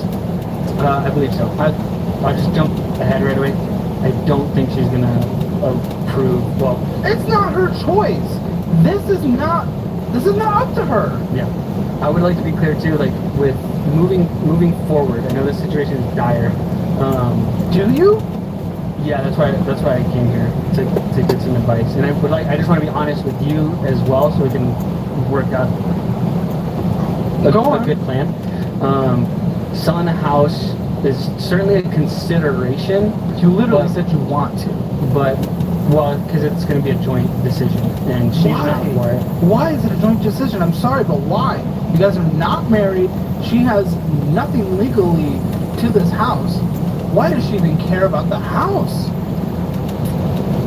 You guys can rent and get a house together when you guys are married. I want you guys to have a house. I want you guys to have an amazing future together. One, she has no say in this, like legally speaking. Right. Honestly, even morally, kind of, to a certain extent. And you guys will be in a better house, even in the future. Yeah. There's no logic right now. I agree. It's just a joint decision, and I would love to maybe at some point also look at some other options. I just have to come better prepared to tell her what a plan is. Okay. If we're gonna make that change. No, it's fine. You're right. This was the easy change. So now comes the few change, where you're gonna have to do a ton of work. More work than you've ever dreamed of in your life. More work than you've ever pictured in your life to get out of the debt. Yes, sir. This is the avenue where we can wipe it today, get rid of an interest rate that I love and I want you to have. The alternative is this is about to suck, to be very clear. And if that's the route you choose, that's the route you choose. Checking out has 318 in it, that's obviously terrifyingly small for someone that has a mortgage, a bunch of other stuff. And for some reason, when we make absolutely no money, we can't afford our bills and everything's we're building more debt. We're for some reason doing Twisters and Chick-fil-A, and why are you paying for detail? This is the business account. So these are meals and even still, pack some lunch. Yeah. Team. I have a couple guys help me every once in a while. That doesn't make sense, dude. I'm sorry. I know I'm coming across pretty aggressive, but I just need to be very clear that it doesn't make sense. It doesn't make sense. Let me just talk about my business for a second in terms of this. When it first started, okay, I edited, I scheduled, and I filmed basically myself. There was a person who $25 an hour for a couple hours a week pushed start and play on the cameras. That was it. I did 99% of the business myself. Okay, when the business expanded to a point where I knew I could fully focus on scheduling and filming myself, I hired an editor, and he took up the position of starting and setting the cameras as well. Okay, when I expanded to a point where I knew it could be more focused, every position could be more focused if I brought on a producer for the scheduling, I did that. But that's due to the growth of the business. Dude, you don't make any money with the business. You cannot have other guys. You've got, when you are starting up a business, a true business, and I know that I got incredibly blessed because you all are amazing, let's be completely honest. Like, truly, including you who's a member of the audience, like, I'm beyond blessed and absolutely grateful. Like, I've become incredibly fortunate, but the reality for the vast majority of businesses, man, it's going to be you doing the long hours, putting in 80 hours a week, 90 hours a week, you know, barely getting to sleep. You putting in the grind. You do not have the ability to bring on the extra help right now, even if it's an extra $10 a day or something. You just can't. Yeah, I agree. And this was me trying to test that and figure that out. Sorry? When was the test? They came on like middle of June, and they're high schoolers. They're going back to their senior year. So one of them still comes and helps out on the weekends occasionally. But yeah, I agree. So currently my focus is in line with, well, I'm trying to get better, like basically what you just described as well, is just 99% of what I've done so far has been by myself. And so the moment I was looking to potentially hire, and I've canceled any plans on that, or I'm trying to move my focus to leveraging things that don't cost money but cost my time, in order to like grow the business. So that's why I'm doing like social media content, like the reels and stuff like that, to have a presence there. Even that, I'm like, okay, but go ahead. But there are things that still cost, like MailChimp for my email marketing. That's like $20. Which is totally fine. I didn't even highlight because that completely makes sense. But does Jimmy's Cafe, does Whataburger, does Taquitos, does, I don't know what Twister's is, but does it? Okay, then no, it doesn't. Does Chick-fil-A? Does Twister's again? Does coffee? Does What's Rust is Gold? That's a coffee spot. Okay, so coffee, taquitos, some taquitos, Golden Corral, Whataburger, the Rust is Gold again, and the donut place, and Jim's Cafe, Sonic Drive-Thru, Amazon, Ross Stores. Oh, right, that was just a big bill. I didn't know what that was. That's they manufacture auto detailing products there. Okay. So that's a business thing. Jobber, also didn't know what that was. Is that you posting jobs? No, it's my CRM, and so my entire customer journey is facilitated through there. And you should have a CRM. I don't know if you. I know there's cheaper CRMs for a business that isn't expensive. And that's not even expensive for a CRM. You just don't make money. Yeah. You manually do the customer journey yourself, and then you pay for like a $30 emailing service. You know, it's like you don't right now have the ability to outsource things. You really don't. And I get it. This is different.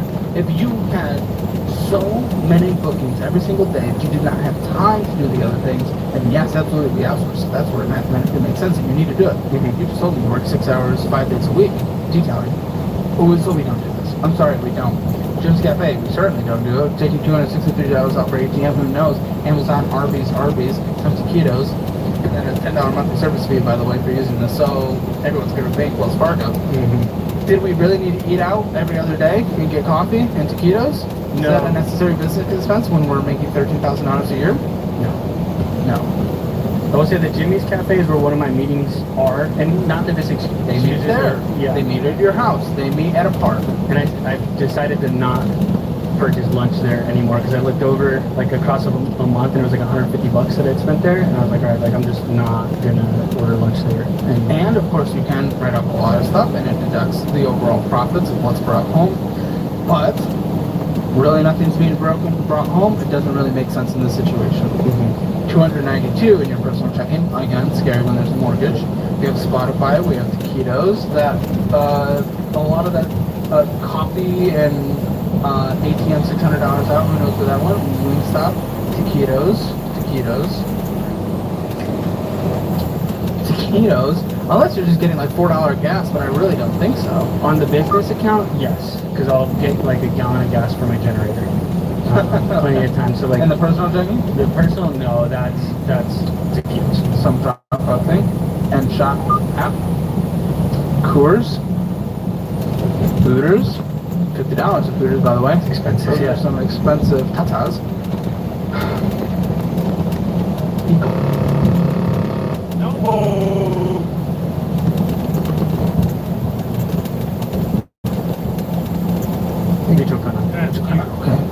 That's it's technically ice cream, but yeah, I was insane. We went and saw how much it was, and we haven't really come back. Speedway and tickets, certificates to something. Who knows? Tickets? Can I say? Buddy, I'm kind of upset at your life because I feel like I almost care about your situation more than you do because you have 5 cents in savings, and I want to use Wells Fargo for savings anyway. Yeah, because you get percentage yield of 0.61 or you get 4.5 in SoFi, but we have, what was that, 5 cents again in there? We have 5 cents. Are we really getting taquitos and eating out every day? If you combine them across your personal checking account, business checking account, basically every day, we're just doing some Ally, 80 cents, all right? Great. Robinhood, $0. Then it says 5 cents in this one. So lovely. People always ask me, what high yield savings account you can have? Oh, that makes sense. Yeah, so that's where I got some of that, and I think it was last year. You sell that? I think it was like $3 grand that I had in there. And then another kicker, I pulled my 401k, which was like 12 grand, mostly Roth.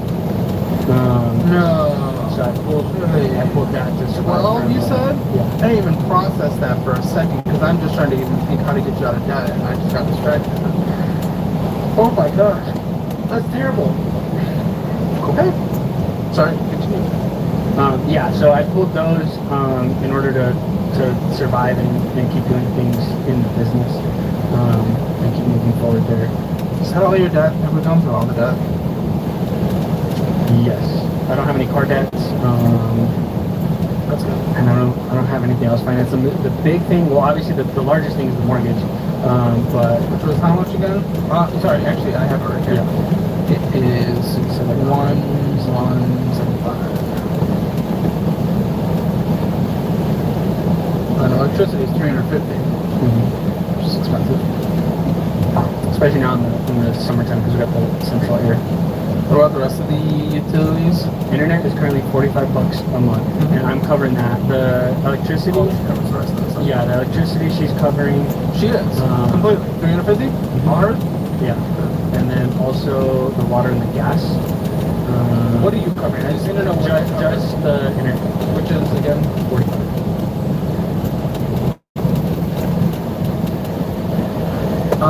Your insurance is for your car and or cars.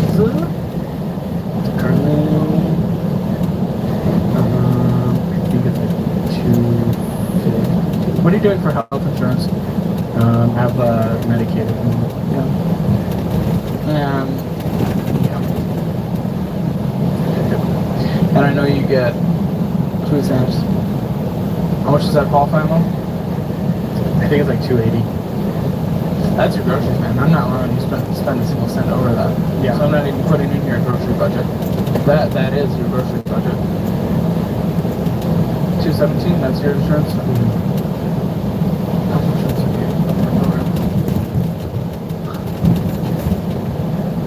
You know you're being subsidized, right? To essentially run this business in a mathematical way. Oh yeah, so to be able to health insurance. Yeah, and I got that because right before I started, so like I mentioned earlier, I was in Arizona for a little while, and I had like the mortgage and rent. When I came back, I was bartending, and that was to be go like $2 an hour if you make over so many tips or whatever. So like struggling, and then I picked up. No, but the tips, well, it's not. It still wasn't that much. I know, but it still gets you like $12 or $13 an hour, and that's how they get you down to the $2. Yeah, exactly. So you're still making at least minimum wage. Yeah, correct. And then I was doing working on cars, like mechanic work. That was all cash. And then I changed to a different struggling and negative. So that's when I was like, all right, I'm gonna do. I'd already been dabbling with like detailing a little bit. Low enough barrier entry to get started. And I'd always, my vision in life since I was really little, like middle school, is to be self-reliant. And for me, what that means is I have the abilities and the skills to generate resources and opportunities for myself. But you've gotten further from that than you've ever been. Because while you're in this debt with no savings, you're further than you've ever been in your life. And so I'm working really, really hard over the past, year and a half, and I intend to continue to work really, really hard at figuring out how to do that. And so, like, for example, detailing, I do enjoy detailing, but I don't detail because I want to detail. I detail because I want to learn how to build good business. And so that's really where my focus is learning to develop the skills. Your focus should be paying off the debt, dude. I'm sorry. Well, you have all this. It doesn't make sense. Your credit card debts are insane. I don't want to be. I hate right now the fact that I love entrepreneurship. I love that idea. I hate that I have to talk against it right now. It just doesn't make sense in your situation. Mm-hmm. Your minimum monthly payments are $944, not including your mortgage. $944.25.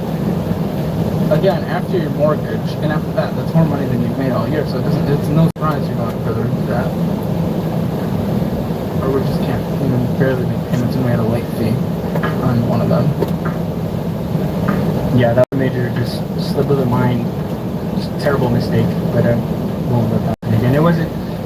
That didn't happen because I didn't have the funds. It happened because I was being an idiot and didn't pay attention. So because of girlfriend who gets no say in this, we're keeping the house no matter what. Currently, yes.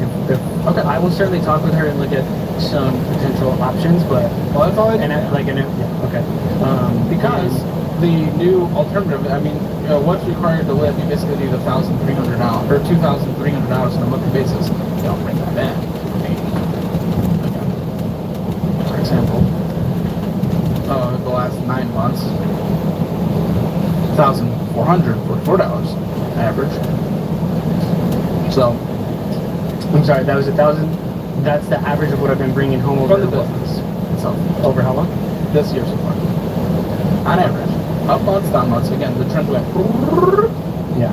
So, I really don't know what else to do other than work your detail as much as you can, the actual physical, and then a little bit of the extra work on the side. Besides that, you're just going to have to go get another job and work 40 hours a week doing anything. You talked about going to Whataburger in New Mexico, which is out there apparently, and even eating Whataburger today. Cool. Go be a manager at Whataburger. Work some night shifts. Be tired. Only have a few hours to sleep, which is what I feel like. But be tired. Embrace the struggle because you've already gotten into this debt of $30,000. Yeah. Credit card, high interest, 30% debt. So it's really the only alternative because I can't lay out a plan for you. The only thing is right now, work as much detailing as you can, but every single second of your life that you're not doing that and not resting and not preparing of making your own food, you're working. There's no choice. If you're not going to sell the house, you like this, you have some money you can set in a savings account, which you can use towards the future down payment, by the way. Yeah. But it helps you maintain and survive while you're trying to build this business, which I personally support that one because I think you care more about the business than you care about the house. Yeah. Right? Yeah. You want the future. Yeah, 100%. So I would sell the house to do that. I don't want to get rid of the 4.5% interest rate more than anyone else, but it's just like, if that's your focus, then let's focus on it. Let's do it.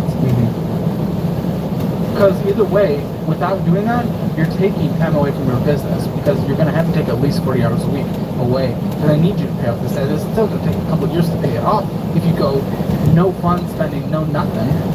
So this is a very dire situation. I wish I could give you more of a plan. But the plan all comes down to what do you decide to do. I don't know what income's going to be coming in from this other job. I don't. That's up to you. Right. I don't know if you're going to sell a house. It's up to you. Your girlfriend. I don't know. Yeah. So, some of what my thoughts are, or at least my intention to move forward for myself and my business, and is going insanely hard, especially on the business, considering these debts and what it takes to that is just in your six month emergency fund about $12,000. Okay. So at 42 a month, or 42 for the year is how much a month? Post taxes is $3,500. Okay, so as soon as I can reliably hit that number monthly, how long is the penalty you're just mentioning to the out of debt? That's 1 year? Yeah. Okay. Right? I mean, I think it's because you divided it by 12, and that's the number you need post taxes. So you need to make like $55,000-$60,000 a year. Okay. It's hard, man. Well, actually, no, that's how much you need saved up. So you need to add $2,000 a month on top of that. Oh. So what did we just say? 42 after tax. So post taxes, you need to make $66,000 a year. So you probably need to make $85,000. If you want to do it in a year, you can do this in 2 years, like $45,000 a year. Yeah. Then the reason I that's bare bones. That's no eating out, not doing a single thing. Yeah, I'm cool with that. I'm cool with, especially like, because like I said, my girlfriend does pay most of the time when we go out. Not always, obviously, right? Like we saw in the statement. Some of that's probably ego, like kind of not look cool, but feeling bad. But as long as you have the open, honest communication, I'm certainly not a relationship expert. Trust me, each premium plus extra extreme is not going very well for me. Get a couple matches, and then the conversation ends after that 2 messages. So I can't speak for relationship. They're lost. But well, thank you.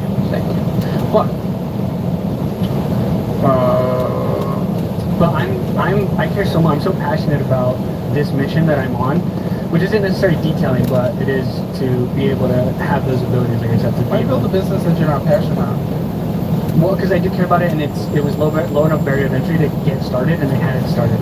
So it was like, this is low enough barrier of entry, and now, though financially not the best time, but at the moment I was so fed up with all the other things that I had been doing in life, that the culmination of those things and some more like awareness of self pushed me into getting into it. And I'm truly passionate about doing business and figuring it out. And so again, all I care about right now, you just need to get out of this debt, man. Yeah. You need to work your ass off to get there. I'm sorry. There's a more uplifting message. Well, the uplifting part of it is, yes, once you get out of the debt, you have a fully funded emergency fund, yeah, you have more opportunity to take risks and go into these plunges of businesses and stuff like that. I love that. You jumped the gun a little early. We should have taken care of one thing at a time. You get yourself in a position where you could actually focus on this business, because right now your risk level's at like 1,000%, it's a full red flags being raised everywhere. So now we just need to make up for what we lost, and that is you need to just work yourself every single week. You probably never even see your girlfriend because you're going to be working or sleeping, to pay off the debt and then have a fully funded emergency fund. But I mean, that's really the next steps. I wish I could give you a more laid out plan. This is not a thing. We have the number that's necessary, but yeah. And yeah, so I understand my situation is pretty bad, especially just with what I'm doing, what my finances look like, and what the debts look like. And that's really, really what I was looking for, especially coming to do this, is what's the target? Because I can recognize that how bad the situation is. Like, I recognize that, so it's like I just need some clarity. And I'll be honest, I was never going to sit down and go through my finances the way that you can. Well, that's not good. That's not indicating any. That makes me nervous for you creating and managing a budget, to be completely honest with you. But no, now like I wasn't gonna take that first step on my own, but it's a step that I wanted to, and that's why I wanted to come participate in this series, because I had a lot of faith in you and what you could do to at least give me that. I know it's not the maybe the typical like, okay, you make this much a year, you do this, you save this much goes here, you pay off the car in this many months, and you dump that into this. That's just not the nature of my situation. You But have your target. Now the path to take there, again, you can wipe it out immediately with the house, but again, the path is your choice, so whatever you choose to do, is what you do. And then we'll follow up in the future. We'll see what progress, and hopefully only progress, you've made on it, but so what comes next is up to you, man.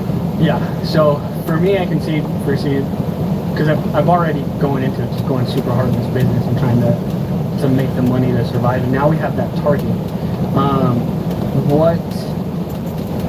What kind of, I guess, what payment plan, not payment plan, but what plan around paying these down when I paying off the debt as I make the money? Where do I put my focus first? Still more discipline, I would do some consolidation, but we're not going to do that. So what I would do is the Amazon cards and the news and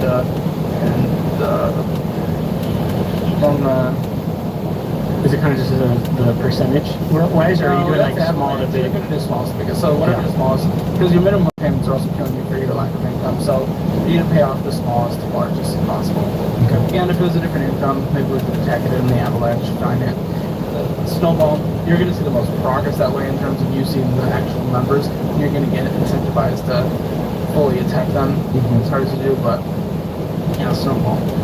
Okay. You have any final thoughts?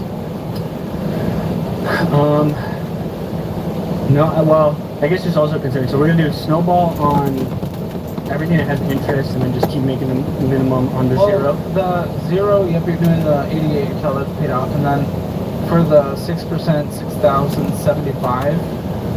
I wouldn't include that in the Snowball. I would wait until that's the last step to pay that off. And mortgage, you can still have it minimum payment until it's done. Okay. Cool. Well, I'm excited. Like I said, I'm really, really glad and happy where we got to, because that was kind of like my idea. Because I know my situation is so unstable and there's so much risk also involved, and the debt is crazy, and that's really the only way I could see working out of my situation, is figuring out what I need to hit to, in an annual basis, to be able to survive and actually pay these things down. So I have a target to aim at, because I can't, because of where I am, I can't shoot it like, well, I guess what I'm saying is like, I don't know, I guess I mostly lost that thought. You're good. But you just gotta work it. Yeah, and I 100%, like I said, I'm truly, truly passionate about doing business and figuring out how to get where I need to go. And one thing that I've been realizing is I just need more clarity around things. And that was really, really my main, I guess, objective of our time together. Like, if you do these things, this is where you'll be. And I appreciate it. And I know it's a weird situation, maybe compared to some other people's situations, but I'm going to take this advice, and now I have my minimum target, and then just build on top of that as well over time. And I really, really look forward to following up. And beautiful. Let's do it. Make some progress. Seeing what we can do. For Santee, I'm quite scared, to be completely honest. It's a terrifying situation, but hopefully he figures out income. We're spending in our budget. It's going to be a 1 out of 10 in the worst part. One of those things pretty much going out every day. If you consider the taquitos, the debt, that's one of the worst part of the card. Yeah, but we gotta wait. We gotta wait. And then the commander made us put it back for threatening to take both of our ranks. Yeah, it's crazy, man. It's crazy how much we've been. And so it appears that you do have the specific genes indicating that you will soon develop Alzheimer's. Wait. So who are you guys? You're having a sense of humor about all this, and I can help. Now, why don't you wait outside as I discuss with the rest of your family who's going to be a part of them as the condition progresses.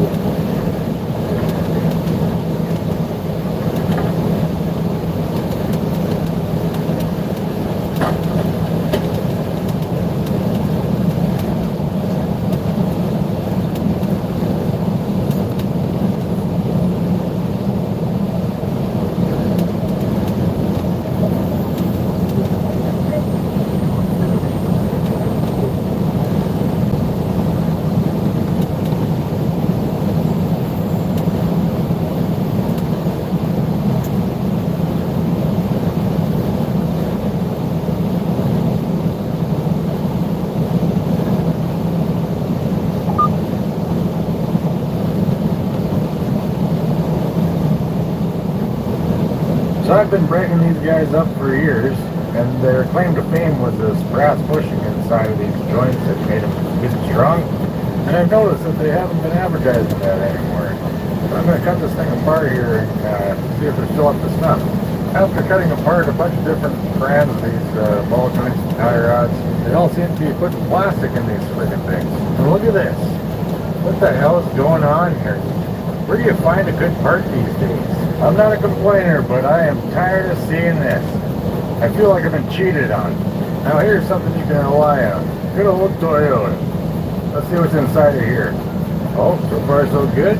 No plastic. And in here we have a beautiful heavy spring with a nice steel cup spooning a super sexy stud. That's a ball joint you can be proud of.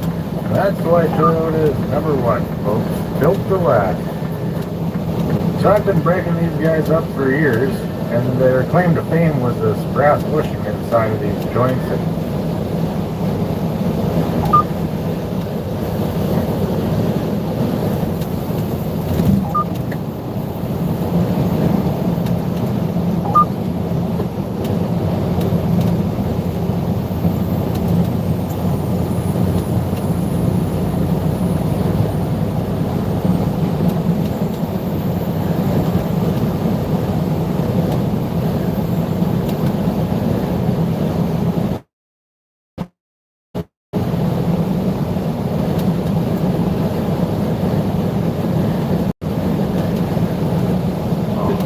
Do you think your black son's going to be into black conspiracies?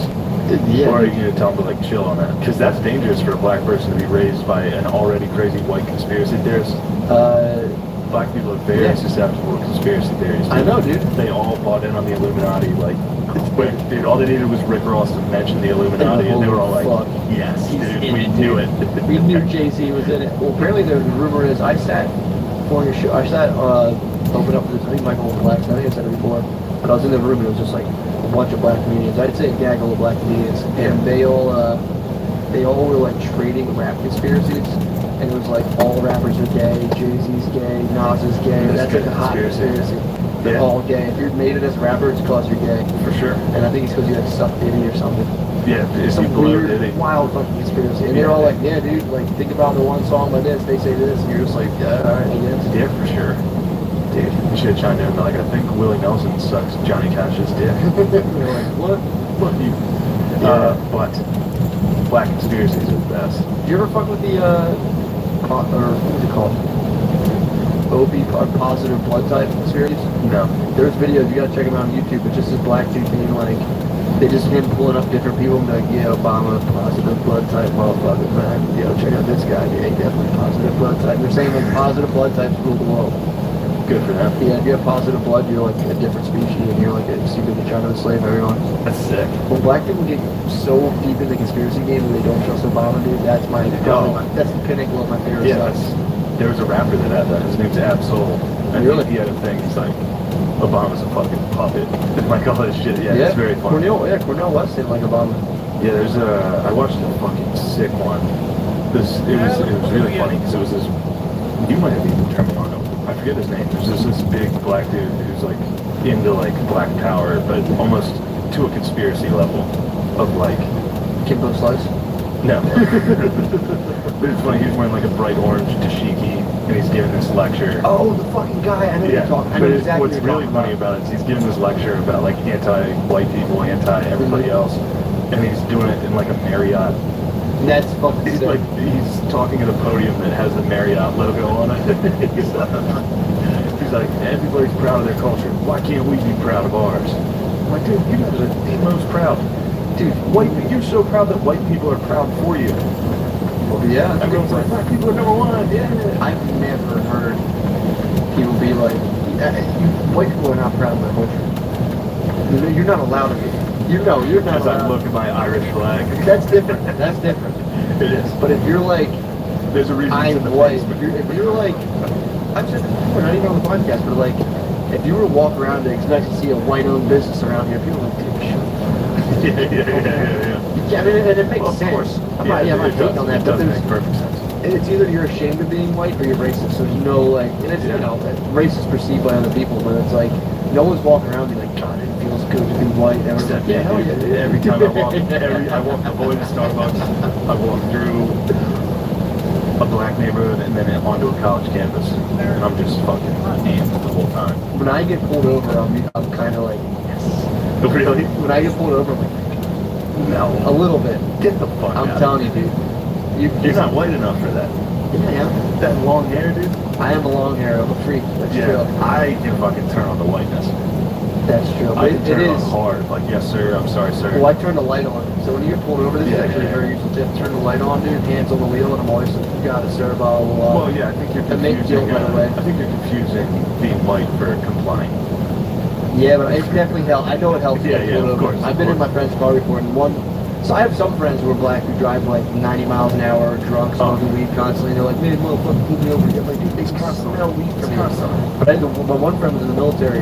He got pulled over just driving a Jeep. He was driving a Jeep across the bridge, and the cop was like, yeah, dude, like, we thought you're like being weird. He was just like, oh, bro. He showed him the military card and like, yeah, get fucking weird. Yeah, I got pulled over once for resembling a suspect. Did you? I just got pulled over while I was driving. Fuck. Yeah, like you matched the identity of the suspect. And I was like, all right. Well, what? I don't know. I don't know what he did. You should have been like, I know my rights. I have my Yeah. No, it was just like, I didn't do anything. What's up? Yeah. Yeah. But it is funny, like, oh, jeez. I played out the rest of that sentence, so I was just like, don't say that. That's not correct. No, it's funny, like you said, like, I'll read stats and stuff that like black people are so much more likely to get pulled over than white people. It's like, all right, we'll drive on the highway. If you're driving and somebody goes 100 miles an hour past you, tell me what they are.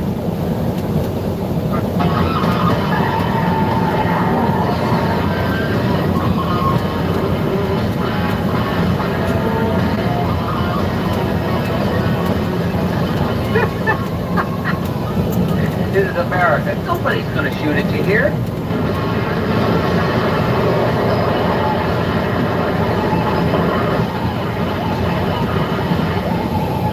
Somebody will buy it, they'll put it on the air and run it.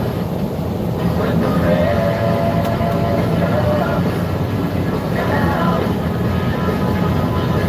When the red comes down. Time to start with a different place. I gotta get out of here. I'll take my chance in a different place. Now my mind is clear. Don't believe what I see and I hear. Can't explain what is here, but it's here. Teacher said, Johnny, what goes up but never goes down? Johnny replied, it's a bubble. It goes up and pops so it doesn't go down. The teacher said, no, the correct answer is your age, but I like your thinking. Little Johnny says, okay, I've got one thinking. Some people like to be on top. Some people like to be on the bottom. And it always involves a then. What am I? The teacher said, little Johnny, you're going to the principal's office. He said, what for? Him about that. Teacher says, little Johnny, what goes up but never goes down? Johnny replied, it's a bubble. It goes up and pops so it doesn't go down. And the teacher said, no, the correct answer is your age, but I like your thinking. Little Johnny says, okay, I've got one thinking. Some people like to be on top. Some people like to be on the bottom. And it always involves a then. What am I? The teacher said, little Johnny, you're going to the principal's office. He said, what for? Him about that. Teacher says, little Johnny, what goes up but...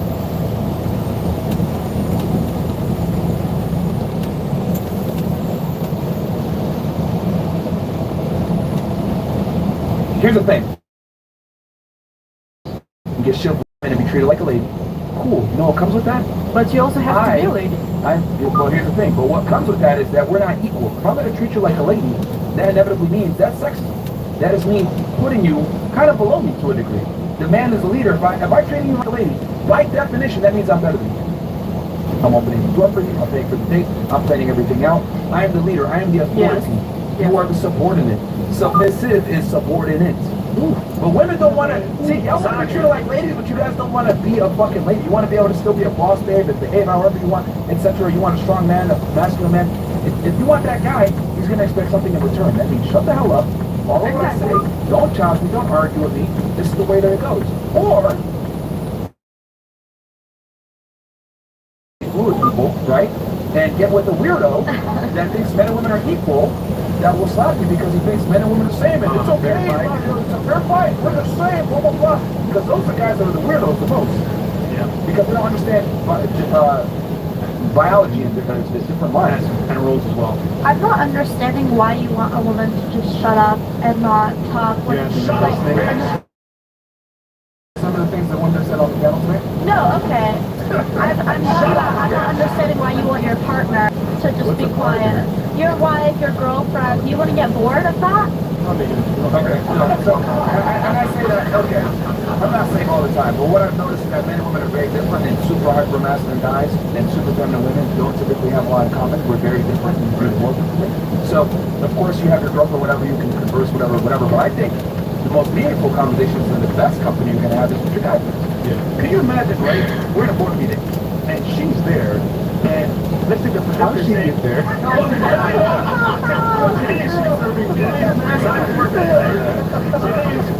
And this was follow for here, and she says, "Oh, I got biology." Ridiculous, right? This guy's well talented, well versed in biology. He's a top student, or like top teacher. I mean, come on. Real life. It's not just that. Also, think about this, ladies.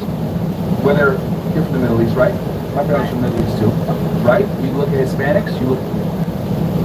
I can't tell you who is morally just and right when it comes to religious global conflict spanning back several thousand years, for which it is impossible to reduce down to a single moment.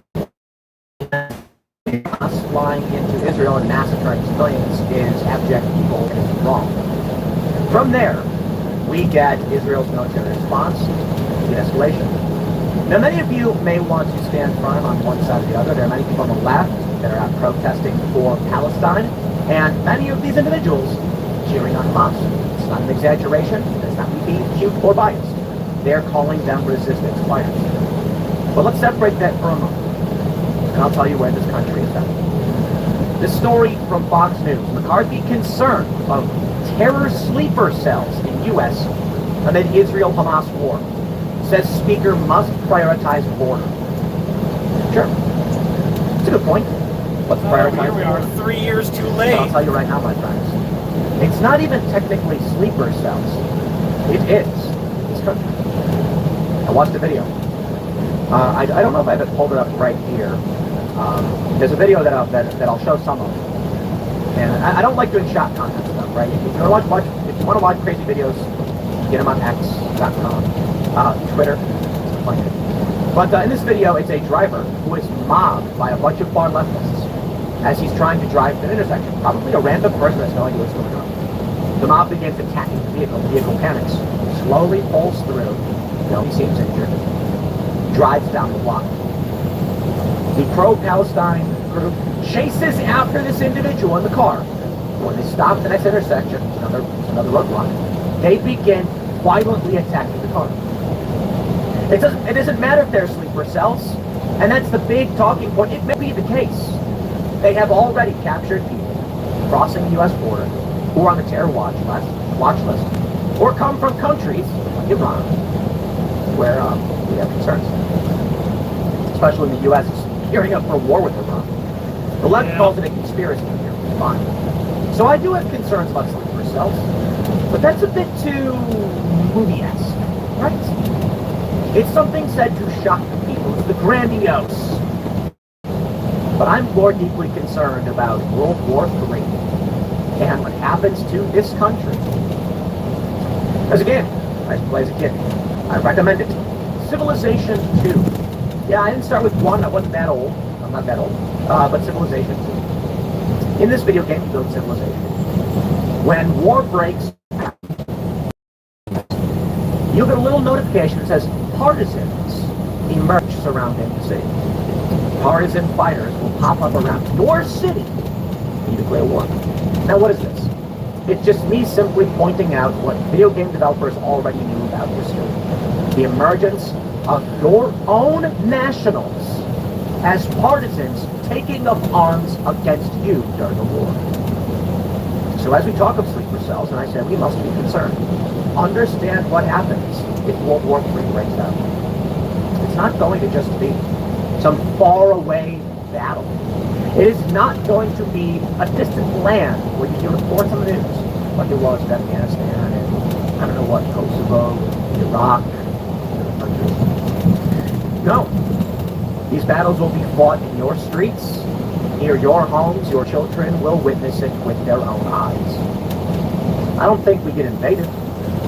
I don't think we're going to see a bunch of boats crash onto the shores of California and Chinese soldiers storm into this country, because behind every blade of grass lies a rifle.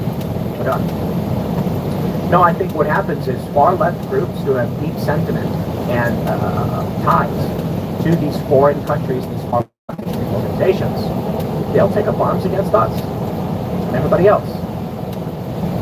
I'm sorry, I just don't think it's normal. Now, I don't know for sure, but the emergence of civil war in this country, as I've long brought up, is, I believe, the path that we're on. We may begin based on fifth generation warfare.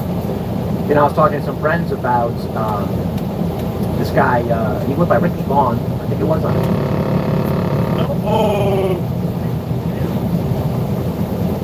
posted a meme, said text a vote, and they're locking him up for it. A woman who was a Democrat who did the same thing, no charges. A similar thing, you know, same similar level. She also tweeted text a vote, and no charges. And I'm asked, why does it happen? And I said, why is it that the right-wing person goes to jail, the left-wing person doesn't? Because you're in a civil war. So understand what this means about sleeper cells. If there are people in the streets screaming in favor of Palestine and cheering on Hamas, not being cute and that's not biased, quite literally, in New York City, you had numerous groups cheering on Hamas and targeting of civilians. What do you think happens when real war breaks out? Do you think these people simply just say, you know, we're going to hang back? I don't think so. First, let's read about these sleeper cells.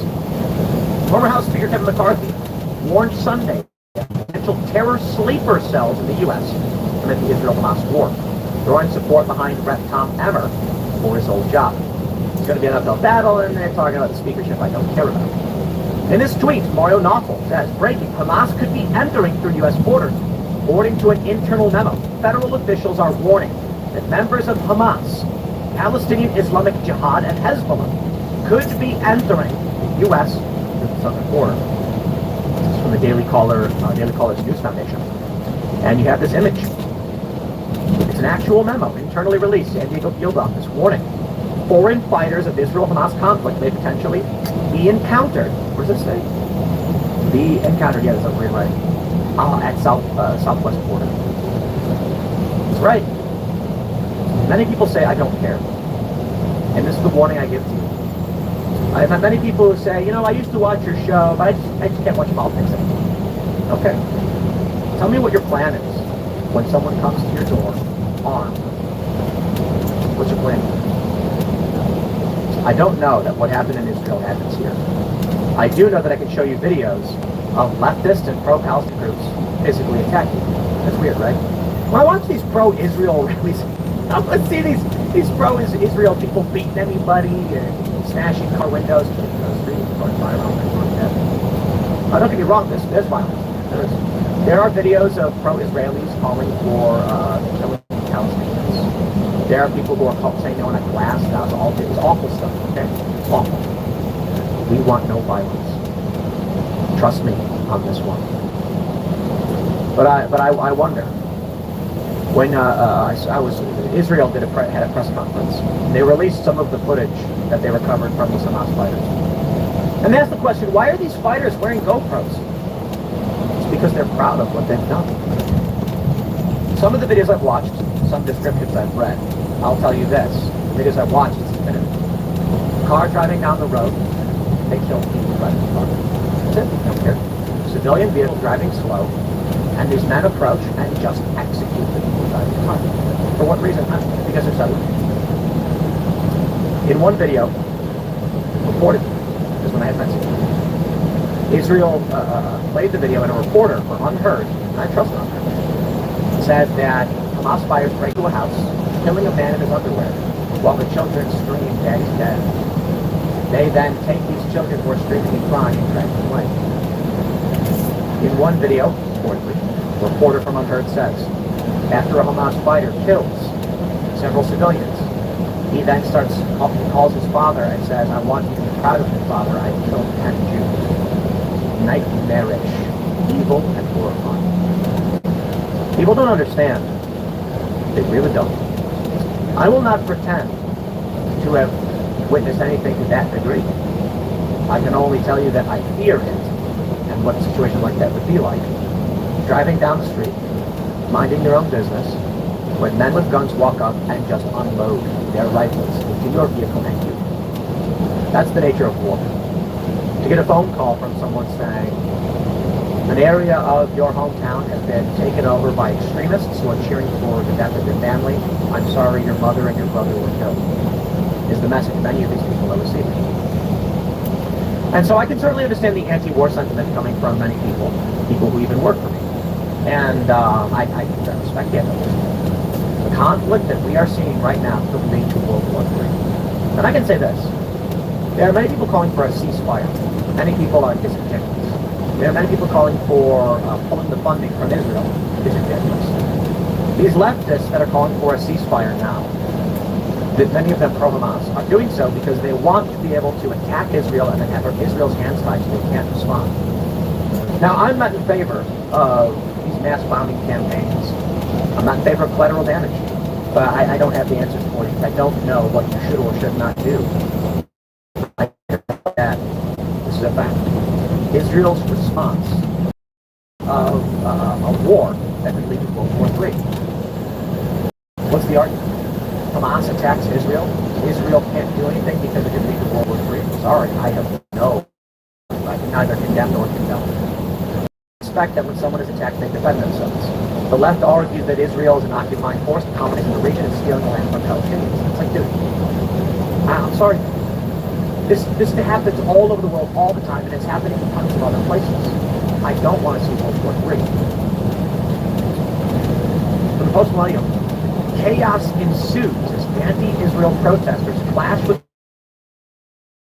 19 arrested. I wonder if I have this video here. Andy No reports. The driver was mobbed at the Palestine Direct Action in Minneapolis that shut down the road on October 22nd. The driver desperately eventually drove off, but was pursued by the mob. Since George Floyd died, Minneapolis leadership tolerates violent leftist riots. I want to show you. You can see the vehicles here. Nobody's injured. Okay, calm down. I don't like showing shock content because I think people who are pursuing that want to see it, and I respect it. You do. You want to honor Salem. You can get it on X. You can find it on Andy No's page. I'm here to comment and provide my car then begins to move forward again. See, this car moves. Car backs up. Eventually, the car in white speeds off. I'll play this portion for you. You can see here, as the vehicle is already pulled up to a different intersection, people are pursuing and chasing full speed. In fact, even people on mopeds and motorcycles chase after a vehicle that did nothing and hurt no one. Chasing full speed after it, they begin attacking it. The vehicle eventually, after attacking the vehicle, tries to drive off, and it turns around and drives in the direction of the green. The mob has no motivation, no justification for that. They're the mob. There is no logic to the mob. I used to cover these protests back in the war. They'd have thousands of people marching down the street holding the banner in favor of a cause. And I'll tell you something funny. They had what they called facilitators. They had them for a reason. The crowd did not know where to go, and no single individual could direct it. Unless you were standing in front and telling the front line what to do. What I mean is, if there are no facilitators and the crowd is marching, they just go random directions. But if you have facilitators facing the crowd and just their hands, they're looking their hands back like this, or waving in another direction, that controls the crowd. Something funny happened. This happens a lot. Journalists are also walking backwards, filming the crowd. Sometimes I do one of them, filming the live stream. And one day, for the first time that I witnessed, I'm sure it happens all the time, one of the journalists took a left turn. The crowd was marching down Broadway. The journalist took a left turn. Not because they were trying to direct the crowd, but because they wanted to get out of the way to get shots of the crowd passing. Here's what happened. The people marching saw the journalist walking left, and some people thought that was the march path. And the people in front started turning left. More journalists, more individuals, and then the whole crowd. The police freaked out. This was not the planned parade route. They all marched down some side street, got off Broadway, and were going who knows where. All because one journalist turned left. It happened a lot. And that's the thing about a mob. When a car drives through, one person will run up and say, grab their hand, or put a rock in their hand and wrap it with a sheet t-shirt and smash the window. Once that happens, someone else will run up and jump on the hood. The snowflake doesn't blame itself or the avalanche. These pro-Palestinian riots, or whatever you want to call them, it doesn't matter if you agree or disagree. When the far-left mob is in line with something. Like the first time I ever performed in Atlanta, a friend of mine pulled me aside. He was like, yo, Atlanta, be careful. It's dangerous. You could get shot. And I was like, do you know where I live now? I live in Orlando, Florida. I am an hour from the shark fight, the lightning strike, and the meth capitals of the world. 2 hours south, someone got high on bath salts and ate a face. 30 minutes north of my house right now, there's a lake where there's over 10,000 alligators. And sometimes during hurricane season, those alligators get lifted from the lake and launched into neighboring backyards. Sharknado style. Wow, look at that yard. Beautiful. I'm scared of your bullets.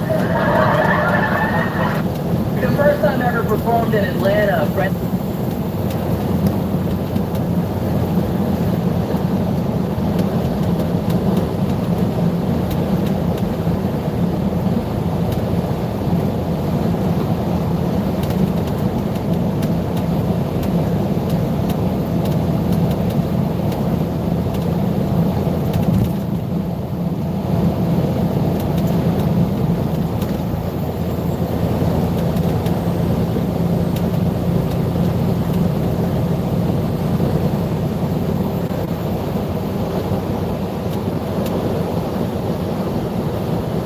Joining me now is that incorrigible Texan himself. He's an AOC fanboy and comic. Alex, you have been, frankly, out of control in recent days. I'm worried that I'm going to have to start some sort of a GoFundMe in the near future to bail you out of jail. Let's just have a look at some of your recent antics. Here you are, mocking the suicidal idiocy of LGBT activists who protest for Palestine, a place where they wouldn't last 5 minutes. Here you present your case to Plano Council in Texas. I'm here representing Gays for Palestine, or an organization representing the 2SL LGBTQIA plus community that stands with the persecuted Muslims who just want a jihad in peace. Alright? So, a lot of people rushing to judgment against the Palestinians right now because of the stuff they're seeing on TV. I just want to say, a lot of people have misconceptions about Palestine.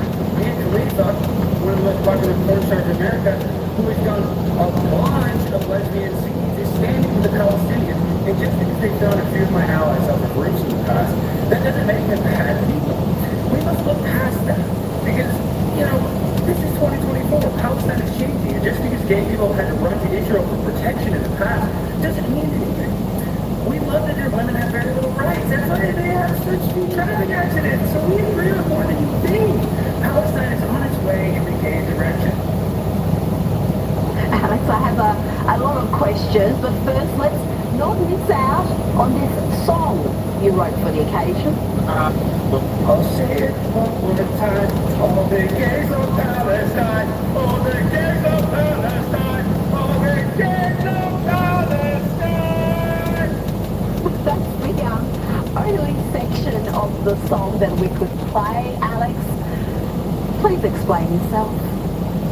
Well, Rita, you know that I'm insane and that I'm crazy, but what I do is called culture jamming. Like I take certain parts of our culture and I try to jam it in people's faces to bring awareness to it. And there's nothing more hypocritical in this entire world than seeing the LGBTQ community coming out in support of Hamas, basically. I mean, you would think that this was a joke written by Saturday Night Live, but this is a real thing. And if they were to go to Palestine, they would literally be thrown off a roof. I mean, that's not hyperbole. That literally happened. So it's just kind of shocking, I guess you would say, that people have such strongholds in their identity politics that they can't even, see the nuance of supporting an organization that literally wants to kill people because of their sexual orientation. The only place members of the LGBT community are safe in the Middle East is in Israel, and yet they're doing that. It is beyond belief.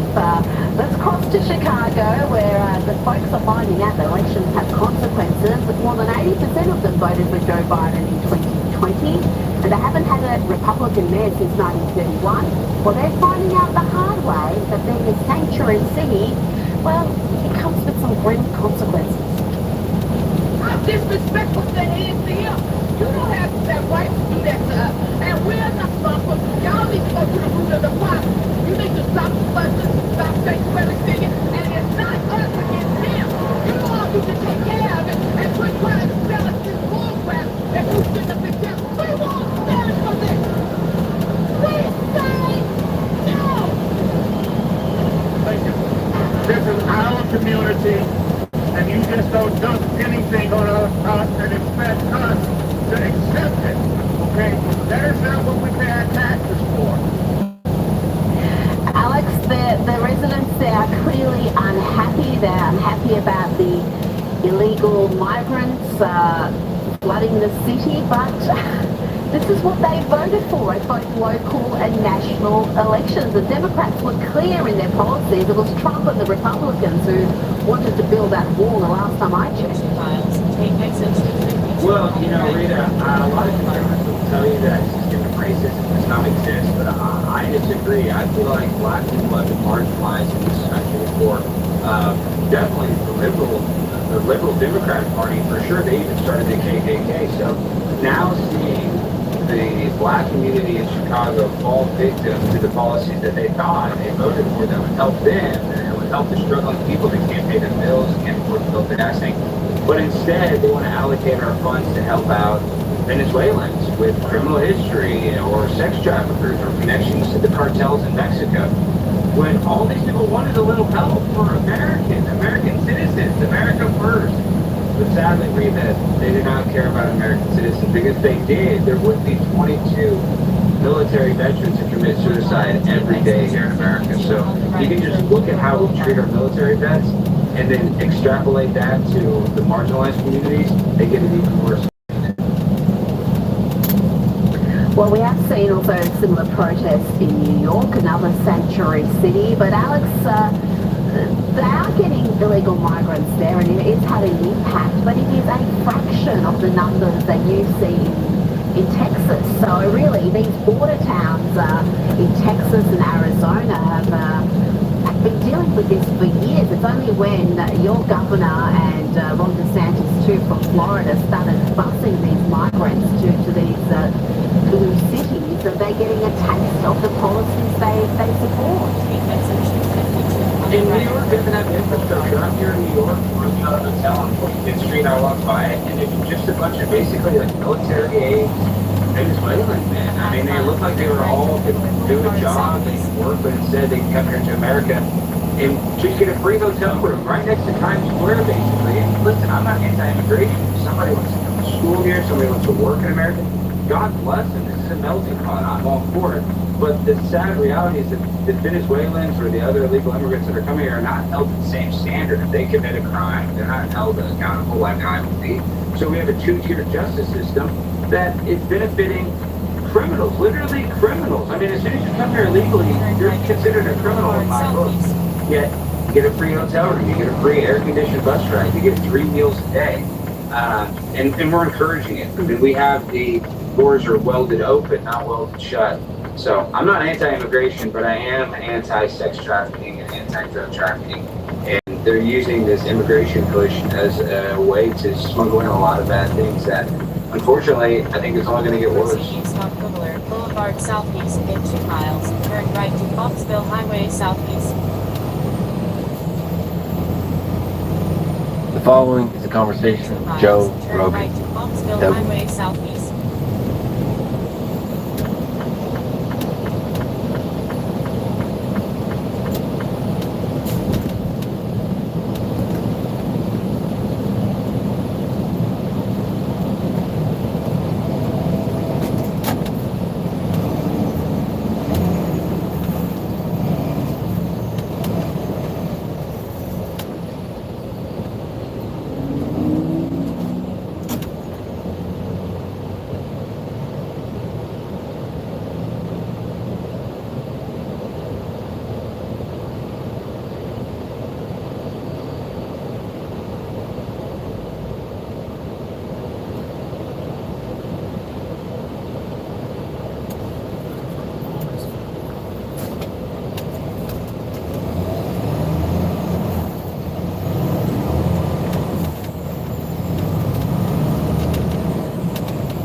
Turn left to Depot Court, then, after 461 feet, look for your destination on the left.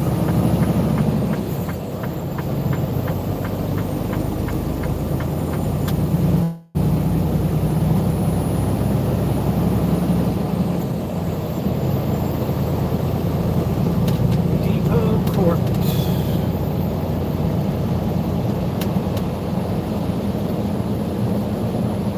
Turn left to Depot Court.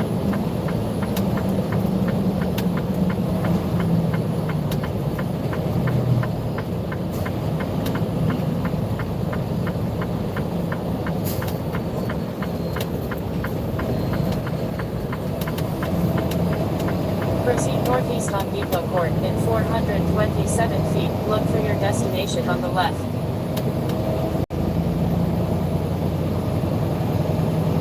Look for your destination on the left. Arrived at destination.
Please wait while we're connecting you with an agent.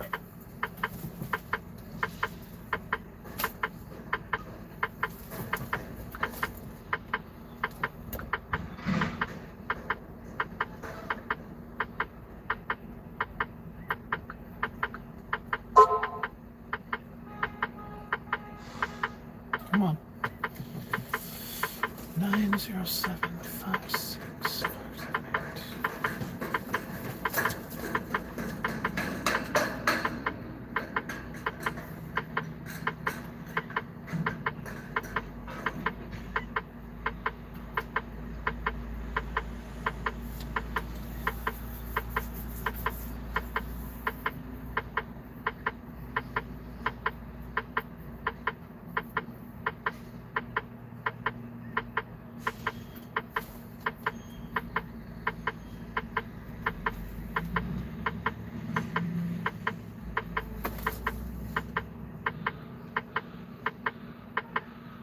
Hello?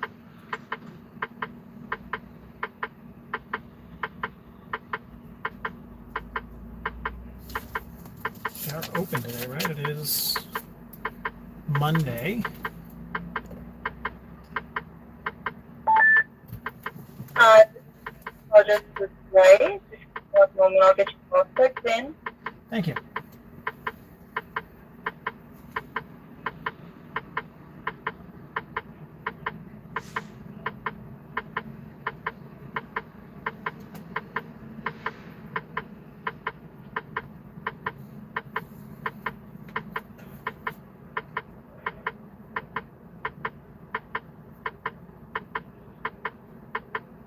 Here's the 53-foot trailer. The trailer number is 216374. 74, is it 53 foot? Yes.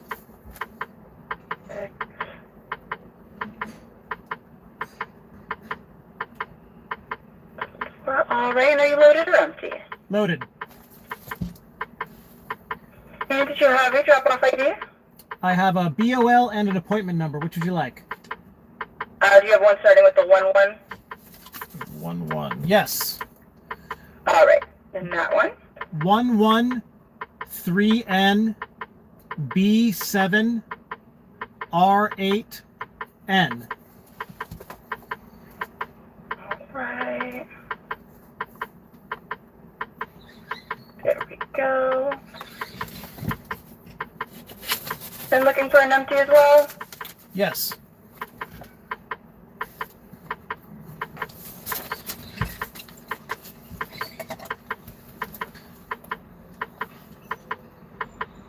All right, you can go ahead and drop this in. Parking slip 399. 399. That is parking slip 399. And I have an empty for you in parking slip 314. Okay. That is parking slip 314. Okay. All right, perfect. You're all set. Thank you. Thank you.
asking for route.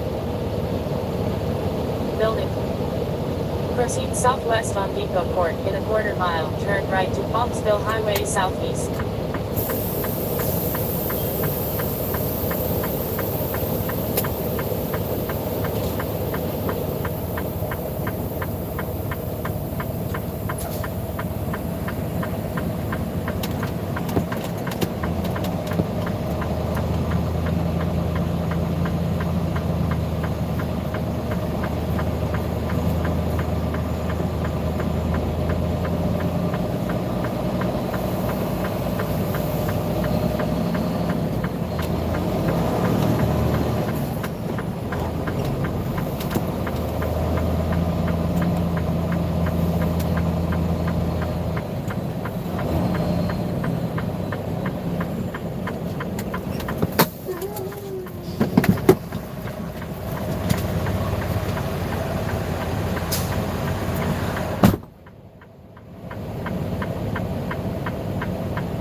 Out of route. Drive to route line behind you.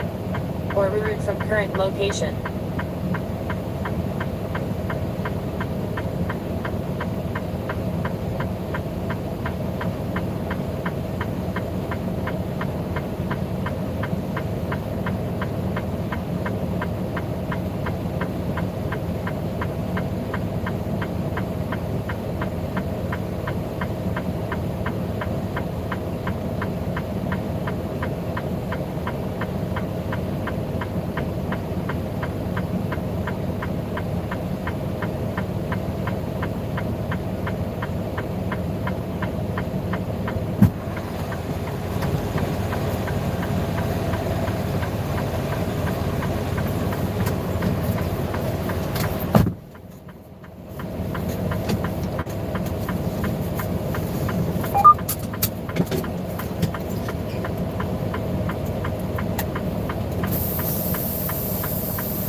going on?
Free to do, but my personal view is I don't think it's impossible for a girl who's been involved in that kind of industry to get a guy, to get married. It's clear. I don't It's think not they about have to shame. It's just like, that's your history. Well, I think a woman can become a better version of herself even if they went through a lesson. Your history's your history. If you're being with 100 people, you're being with 100 people. If you killed 3 people, you killed 3 people. There's no change in that. It's just like, don't judge people. Some people, like, I didn't even know what I was paying to Of whenever course, I was like, well, actually, no, I will judge people who have had a lot of sex. okay. Women judge men for a vast list of criteria Yeah, when it that's comes true. to selecting them to potentially be a romantic partner. Men are also allowed to have preferences, standards, and boundaries. Sitting here listening to y'all have a very deontological view. What that means is y'all view shit as right or wrong, fair, unfair. And the reality is men have a value system. We have things that we want our women to do and things that we're naturally attracted to. The thought of a woman being ramrodded by a whole bunch of dudes, all kind of shit, that's not something that we take pride in knowing that our woman does. That's not something that But that's your personal opinion.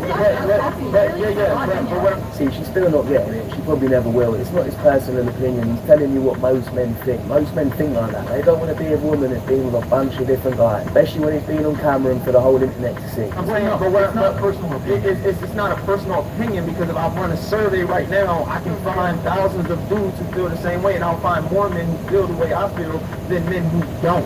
So the majority but that's not what I'm saying. That's not what I'm saying. What I'm saying is I'm painting a picture of what's normal and what's abnormal. Being a porn star is morally reprehensible. That's why you're getting all this criticism and judgment. And at the end of the day, at the end of the day, if you're going to do something, people are going to judge you for it. People are going to criticize you for it. So to think you should live in a world where you won't receive any criticism or judgment, you're not being realistic. I never said I wouldn't receive criticism. Like, I would judge a man if he hasn't had enough sex. It's like talking to this. Fucking pointless. You judge a man if he's not had a bunch of sex because you're going to think he's shit in bed. And we judge a woman that's had a bunch of sex because we think she's a But you're sitting here saying you're sitting here saying you're being very judgmental, and you kept highlighting that you're being very judgmental, you're being mean about it. But I wouldn't be mean towards him. I just respect him. No, I'm talking about talking to the girls on the panel. You keep hinting at being judgmental. That tells me Because they are judgmental. Exactly, but that's reality.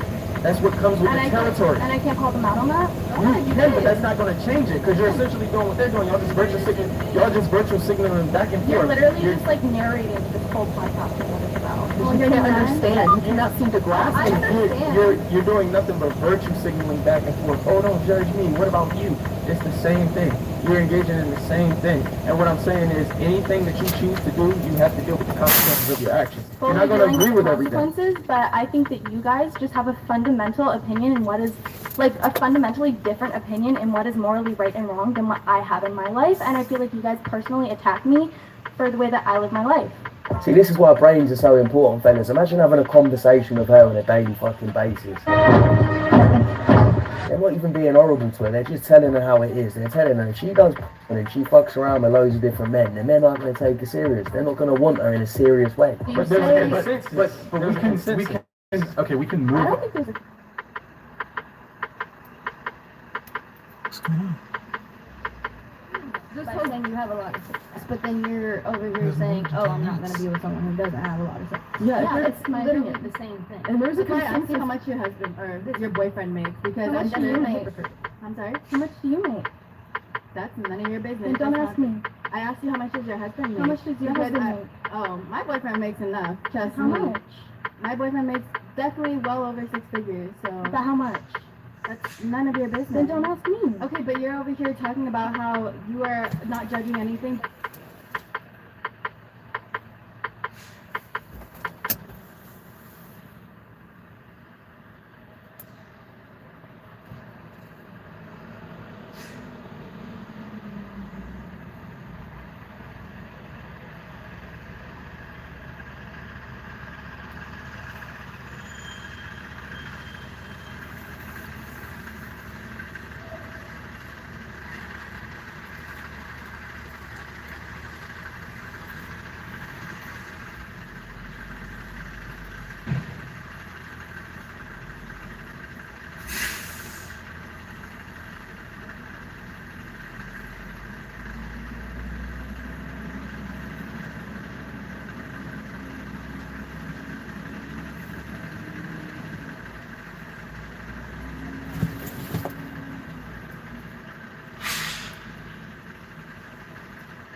Fundamentally, I think that people on this panel have a different opinion on what morally correct means for me. You said that you judge men who are sexually inexperienced. Yeah. So men who are... Well, I'm saying that, like, I wouldn't hit those men. Right, but you think it's wrong for men to not want to date women who are promiscuous, who have a high No, body it's count? right. I want the man who is, like, confident enough to go out and do sexual things and, like, learn about his body and all of like, things. Like, I don't want to be the person who, like, learns about himself through. I want to come together and already know. Wait, so you want a guy who's promiscuous? Or Well, yeah, I want a guy that is, like, truly there, that's not, like, sexually truly not good. Okay. Like, I enjoy I'm very thin. Like, I want a man that, like, is the same way. Okay. So then if he gave you all of that, you still wouldn't be loyal to him. But, again...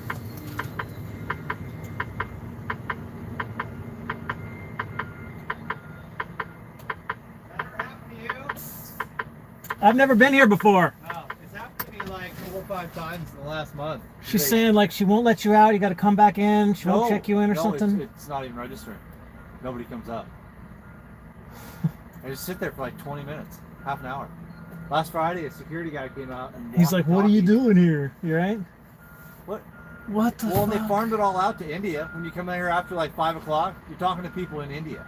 Hello, my name is James. There's no button on the guard shack. We can go harass somebody, set off a fire alarm. Yeah, I know. It's crazy. It's not very efficient for Amazon. Well, it's cutting into our hours. Yeah. Yeah, it's crazy.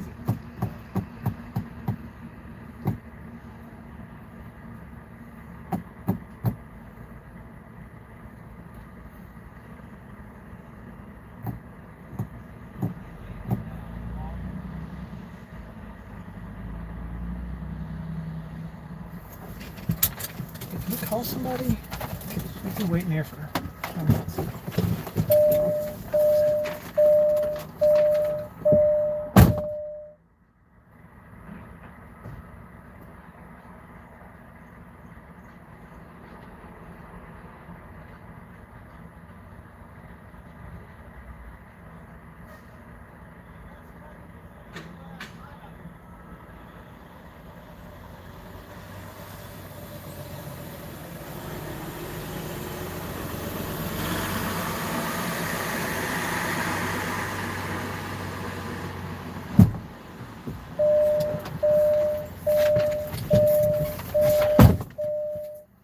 not getting paid right now, you know what I mean?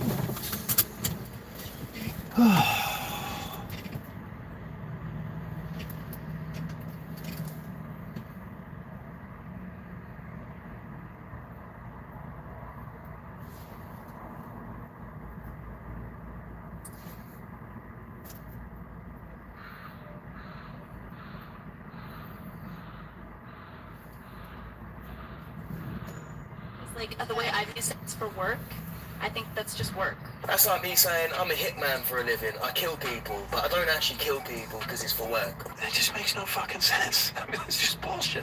You do realize that you have more experience than over 100. Yeah, I have over 100 bodies. So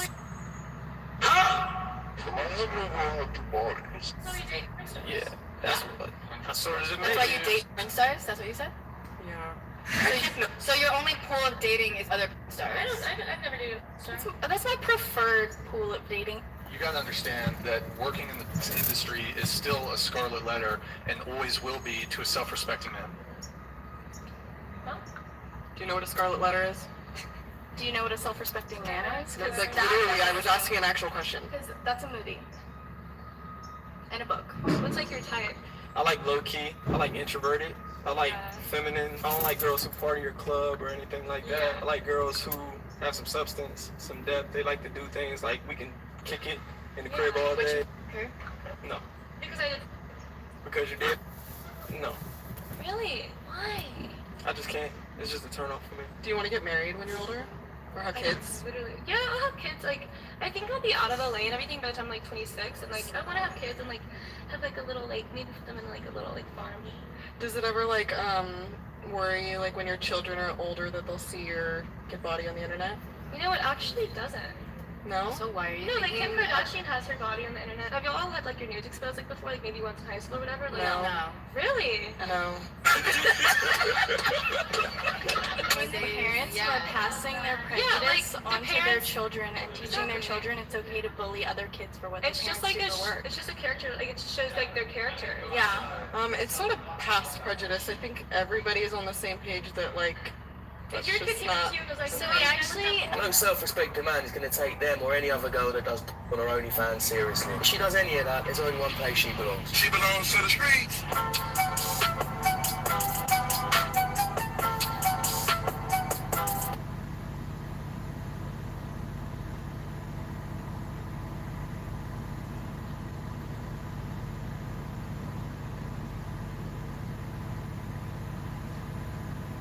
I'd like a new duty station with my re-enlistment. Best I can do for you is a belt buckle. A belt buckle? There's nothing better that you have? Hold on, let me check the back for some swag. If you think I'm gonna sign away another couple years of my life to this nonsense over some little trinkets, you got another thing. I have a whoopee that we turned into a sleeping bag with a simple zipper. You could make this at any sew shop for like $5. I'll sign up for 8 years for that. Give me that whoopee. Oh my God. Okay, here, take the whoopee. Is that a K-bar I see back there with the unit logo on it? Don't you hate it here? Why would you want a knife with the logo of the place you hate on it?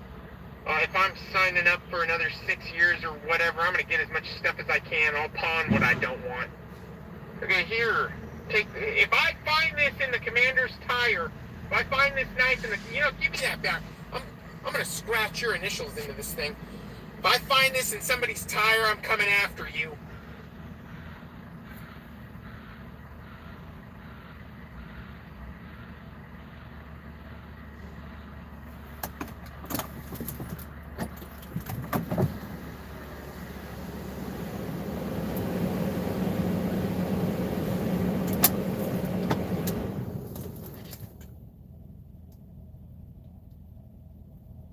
Night.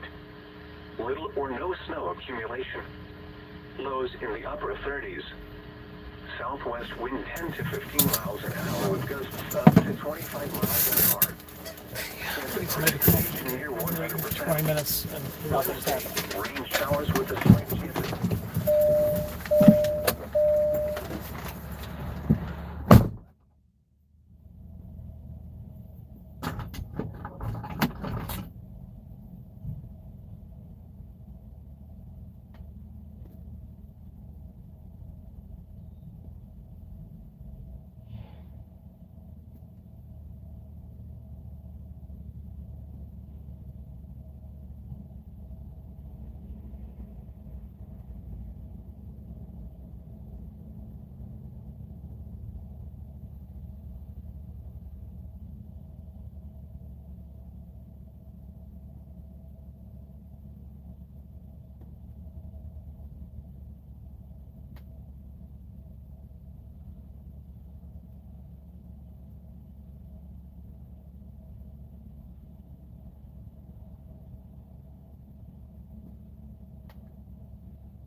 Hello?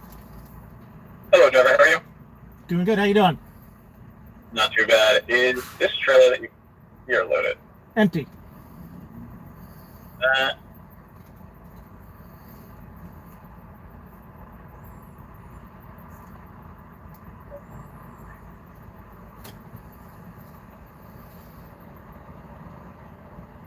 All right, so you are all set. Drive safe. Have a great issue day. Thanks, you too. Thank you.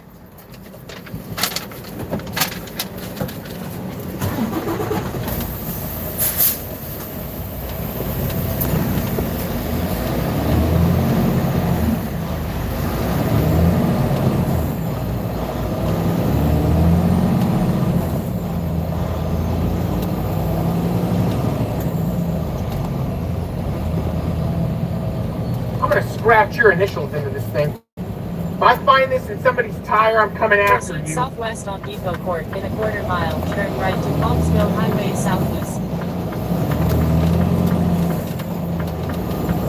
Alright guys, this might just be the showdown of the century. We've got conservative parents versus liberal teachers. We've been seeing this back and forth happen for the past, I don't know, several years now. But it's really ramped up in recent years with conservative parents showing up to school board meetings and confronting. Was there like a ton of drugs in there too? Yes, there's Suboxone's a big drug. How are they getting them in? Down the county, when I was there, it was through the mail. They get the Suboxone strips. Yeah. And then the guards bring in the other stuff, the heroin, all the hard stuff. But I know what you do is you get a card, you get a razor blade, and cut open the card, and you put the strips in there.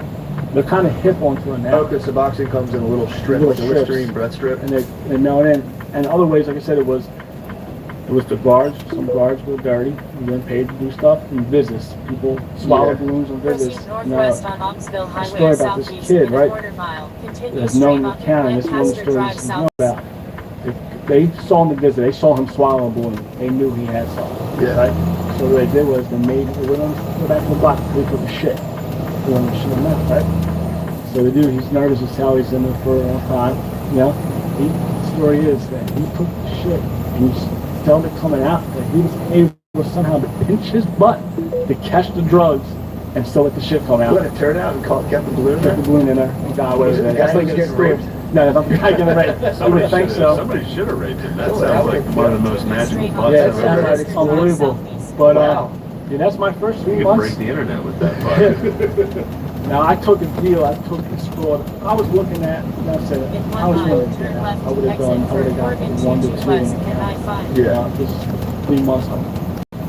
I'm not used to this type of stuff. So I took a deal called drug court. Yeah. Now what drug court is it's technically a 4-year sentence, but you do what it is. You do 2 years. You have to report to the judge. You have to see a judge once a week in the beginning, and then once you get to a certain level, then you go like once a month, and then. So you're out of jail? You're out of jail, but you're not really.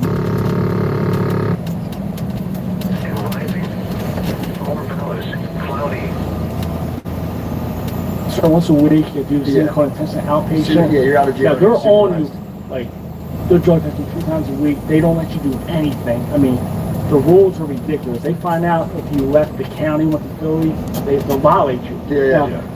I lasted 28 days in drug court, and the judge told me I never seen anybody get discharged or kicked out of drug court so fast without catching a new charge. It was unbelievable. You was melting cups. I was melting everything. Did melt cups, lying, forging my meeting list, not going to community service. I did what the fuck I wanted to do. Mountain cups is I know I have about 3 metal cups.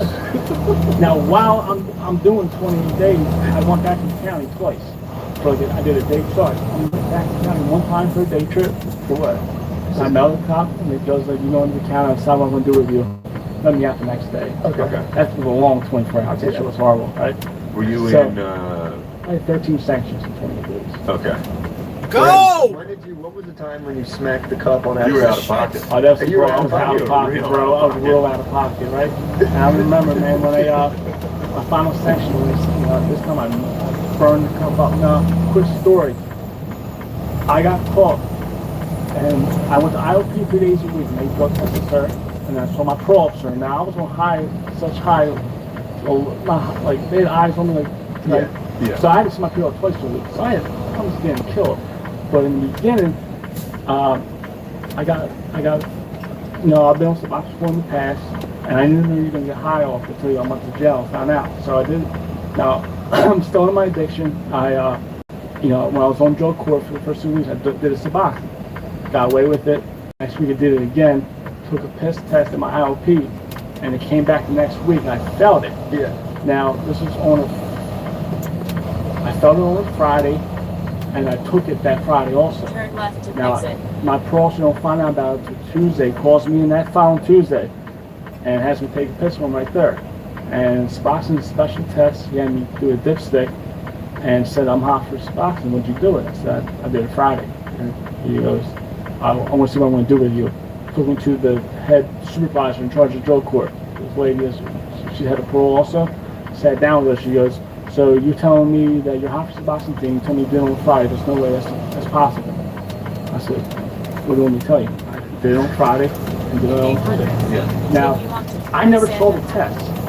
Now, what parole officers do a lot, and I heard a lot of stories what they do is, and I actually had this happen to me more than once too, that they'll say, oh, why are you hot for this when you're not? They just want to see me freak out, see me admit to it. So I think this is definitely what happened, because I wasn't hot in case the test was wrong, but he said I was, but he never showed me the test. Now I'm in the room with the head lady, my officer, telling them that I did it on Friday, so there's no way that's possible. And she grabs like 2 or 3 other parole officers, females, brings them in and says, tells them what's going on. This kid did this on Friday. He said, he did on Friday, but he's hot on Tuesday. That's impossible. You got to do a different day. I'm sitting there like, no, I didn't. I did it on Friday. I understand it's Tuesday, but what I'm telling you is, I did not do it. You're arguing with like for like an hour. And now, right? Now, why is it impossible that you did it on Friday? Why is well, they said it's really shooting out the system. It's for the most 3 days. Now, I've already had it.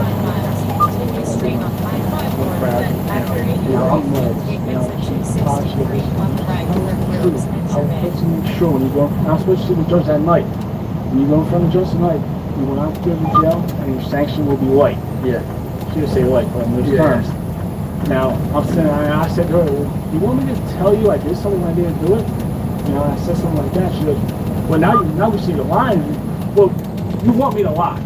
Yeah, but so we'll argue for now. And finally, I told my surrender and said, listen, I did it on Sunday, which was completely false. Yeah. And, I got my sanction was community service, like 24 hours, I did 16, sanction. No, Why do 16 though? I just did what I wanted to in drug court. I just thought I was the man, I could get away with everything. Yeah. This was my first time doing this, I thought I could beat these people. I thought I'm the first one, I can get away with everything, but there's been a lot of people like me that can't get away with none. And I didn't, as you can see, 28 days, 13 seconds later, so it happened.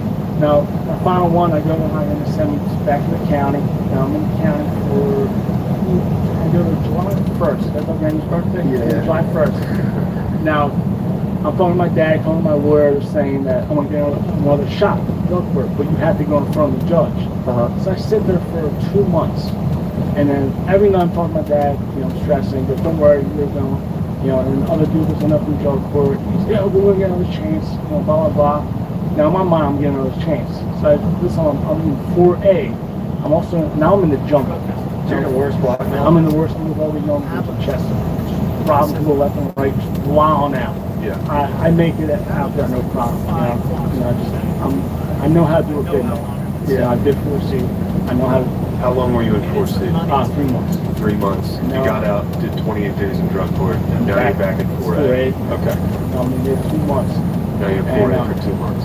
Now, everything's going good. I'm commissary king. Still in the store. One of people's books, doing it. Eating. And then, in my mind is I'm going to change the drug court. Yeah. And thank God I didn't get that chance. But I'll never forget, I was saying, now when you have to go to court in county prison, there's a pain in the ass process. They wake you up 4 in the morning, take you down to the holding cell in the county. You're there for like 3 hours, you get breakfast, and they come and shaft you up, hands and feet, put you with 2 other people. That was like a chain. 2 other people chained up. Brothers were right there. Yeah, exactly, just like that. I'm George Clooney, though. So they take us to Take us on the vein, you know, and get to court by like 8:30. Like, you know, it's just a long process. It's horrible, right? You know, I go to the judge, and I'm like, this order comes down, and he says, listen, you need to tell this judge why you want to stay in drug court. You know, you better, you know, give it to him, tell him some good stuff. I'm like, all right. I get in front of the judge, right? That's what I say to him. Well, I really want to do it this time, Judge. Anyway, I really want to do it this time. Well, one thing is, more the drug court, just how bad drug court is. I mean, they put me on medication, which I didn't want to go on. Yeah. Paxil, antidepressants. That's how serious it was horrible. Yeah. They don't want you to do anything. They wouldn't let me work for the first year. Yeah. So I was like, well, they put me on a new They give you mandatory medication. Absolutely. Ooh, that's You have to see a psychiatrist. Seems pretty unconstitutional. Yeah, it's great. You should take. You have to take it. And they assess you, make sure you take that stuff too. Wow. Now, I guess you do have the freedom to not take it, but then you just go to jail. They're going to put you on something. It's just, you're not going to win with them. You do have that right. Yeah, you can say, no, I'm not going to take the medication, but then they're just going to be you're out of drug court. Yeah. So I know one thing. Say like your speech. Well, I started taking stuff in the county, and I said, listen, I'm taking the medication. I see a big difference. And that's it. That's all I got. You know, I don't want to let down my grandfather, my aunt, and my dad on the court, right? Not come out shackled up and actually embarrassing. Yeah, of course. The judge is just like, get the fuck out of here. Yeah, well, before my aunt talked, my aunt Joanne is great. She is. I want to make sure he goes competing all his meetings. She's the one that's actually down in this building. You know, she has some connections. Yeah. You know, so she was awesome. And she went from the judge. She said, listen, I'm gonna make sure he goes. And she did that stuff. She took me to go from the guy. She was awesome. But like I said, my spiel didn't work. And he goes, boom. You got 6 months credit right now. So you're gonna do. I'm gonna give you triple RI, which is you're non-violent. Which I don't know how I got with that guy's simple soul on my record. They still gave it to me. They probably asked about the fight. 3 months. Oh, it was gonna give me something good. Wait, what's the simple assault? Like Real quick. We started a fight. My cousin beat someone up. Well, we got knocked down. We got charged with simple assault. And we got knocked down in conduct. Yeah. And triple RI is non-violent. You get it, which is 3 months off to a year. So every year you get 2 months knocked off. So when he told me, because you got 6 months in, you're going to be doing a year upstate. I thought it was in 1836. I didn't calculate the triple RI. I didn't know anything about it. So I learned. I'm sorry. So what's triple RI? It's just when you're upstate, it's a state sentence, and you don't get any violence on if your charge is not violent. Yes. You can be qualified to get triple RI. So it cuts your time in half. You cut your time. So pretty much you get 3 months off 1 year. Okay. So, but when he told me you got 6 months credited, and I think only. So you thought you were going to jail for 18 months? I thought I was getting 18. I thought my sentence was 18 to 36. Yeah. But it was actually 2 to 4. So that's good news. But so, hey, good news. Wait, you're going to get more. But technically, you got more for parole. Yeah. You know. But I went walking back. The sheriff said, "Hey, you get done for it." And I said, "Bye, I'm not seen for a while. Yeah. I get no business. Yeah. I didn't want to, you know." And then I said bye, everyone. I broke my dad's heart. I'll never forget that. But I'm walking back, and the sheriff was taking me back. He said, "What'd you get?" I told him, "I got no, it's just nothing, man." And I had so much relief once I got that too. Like, so you're out of the county. I'm out of the county. I know what I do. Yeah, and I'm done all this shit. The job was so stressful. I wasn't ready to settle down. It just wasn't for me. Every night was something stressful. Calls were coming up. You know, it was just crazy. So I'll never forget. I walked back to the block. Now the other kid was turning out drug court. He thought he was going to get a second chance too. Yeah. Now he had a crazy new charge, assault record. He has aggravated assault on staff members at a hospital who was messed up on that Clonopins. Now he asked me what I got. I told him I got 1836. Oh, nice. He's like, oh, I think I want to get off. They gave him 3 to 6. He came back crying. All right, guys, come back fine, man. On my block, these guys, they would get 5 to 10. Some would get 13, 26. I mean, there was some real hefty sentences. But just to make sure, like 13 to 26 years. 13 to 26 years. Ooh, baby. So black boy. State saying the Now it's state. And then, what happened? Was there anything notable that happened? well, so right before my old head, we said we were selling, he told me everything. You know, told me, the difference like St. Thomas, you can smoke. You smoke up there. Sure. And the biggest drug in prison is a drug called K2. It's called Tukey. Fake weed, just like marijuana. You have it, you can't test for it. Like Now, a gas station shit you buy. I have a experience with Tukey in Grateford. It's a pretty funny story. I was with one of my own boys from Aston. Now he was a hippie kid, stoner kid. Now K2 makes you trip in a way. It really like you're just like, you know, it's a bad drug, real bad. But people just they bug out on it, they stress. Now we and him get a stick for like $3 for that's cheap for a steak. So we got a stick. So now I wanna. So I'm in. I said when I was in Grateford, I was on E-Block first for 6 weeks. Now I did a long stint in Grateford, which is really unheard of. But it was just so populated. If you had under 2 years, you were going to go. You're going to spend a week and go right to Camp Hill to get classified. Yeah. If you had anything more than 2 years, oh really? I live in Camp Hill. Oh, it's Camp Hill, man. Let's hear about that place. What happened with this dude? You guys smoked it? So I'm on E-Block now. Yeah. You know, I'm working out. I'm getting strong. You know, good. Now I want to relax. I'm going to smoke one deuce stick. One deuce stick. Now, the kid told me he's like a hippie kid. So Willamette Mission State Park. listen, I'm the best person you want to trip with. You know, everyone trips with me, you know? Because I was telling him, like, dude, I'm not really trying to bug out with this shit. I'm just trying to take a hit, you know? You know? I mean, I heard all these crazy stories about it. Yeah. So he's telling me that he's the best person to smoke with and trip with, he's going to take care of me, blah, blah, blah. So you're in jail with an evil hippie, basically. Evil hippie. And well, this time, like I said, I went from E-Block, which was when you're getting classified. Because E-Block is everyone is getting ready to go to Camp Hill or PD. Guys on the phone. Okay. And another difference is PDs you're in blues. All right. Blue clothes. Now if you're in Camp Hill, you're in a yellow jumpsuit. Okay. That thing sucked. We're there for 3 months. Yeah, exactly. So what happened with this fucking dude? So now I said on E-Block was, you know, we had yard every other yard time or block out. Yeah. Now I guess after 6 weeks and I get to A-Block. Because like I said, everything was filled up, so they just put a lot of us before we came to the A-Block, which was 23-1. Sure. So we were able to walk the meals, and we were able to go to commissary, get haircuts. 23 hours a day. Yeah, we won that. Yeah, it was horrible. So we played one-on-one spades. That was awesome. And we played generally, me and my one of these own boys, right, telling me that I'm the best person to strip with. So we smoked the deuce, and I'm loving it. I'm chilling. I'm, you know, on my deuce high, playing spades and stuff. Dude, after 5 minutes, I'm like all swole too as I'm doing, you know, I'm getting kind of big and stuff, feeling great, playing cards, and all of a sudden he's like a wolf, or, you know, like jerk head up real quick. You hear that? I'm like, I don't hear nothing, man. Come on. And then I'm trying to get him out of it, right? He goes again. Yo, you hear what they just said? Now, someone said something over the loudspeaker. He thinks what they said on the loudspeaker was our cell, whatever our cell was, and said our names. You know, you guys are smoking K2. We're coming down. We're smoking K2. We're coming down to take you to the hole. He tells me this. I grab the other half of the stick and push it down the toilet. Now, no, sorry, but before all this goes, right?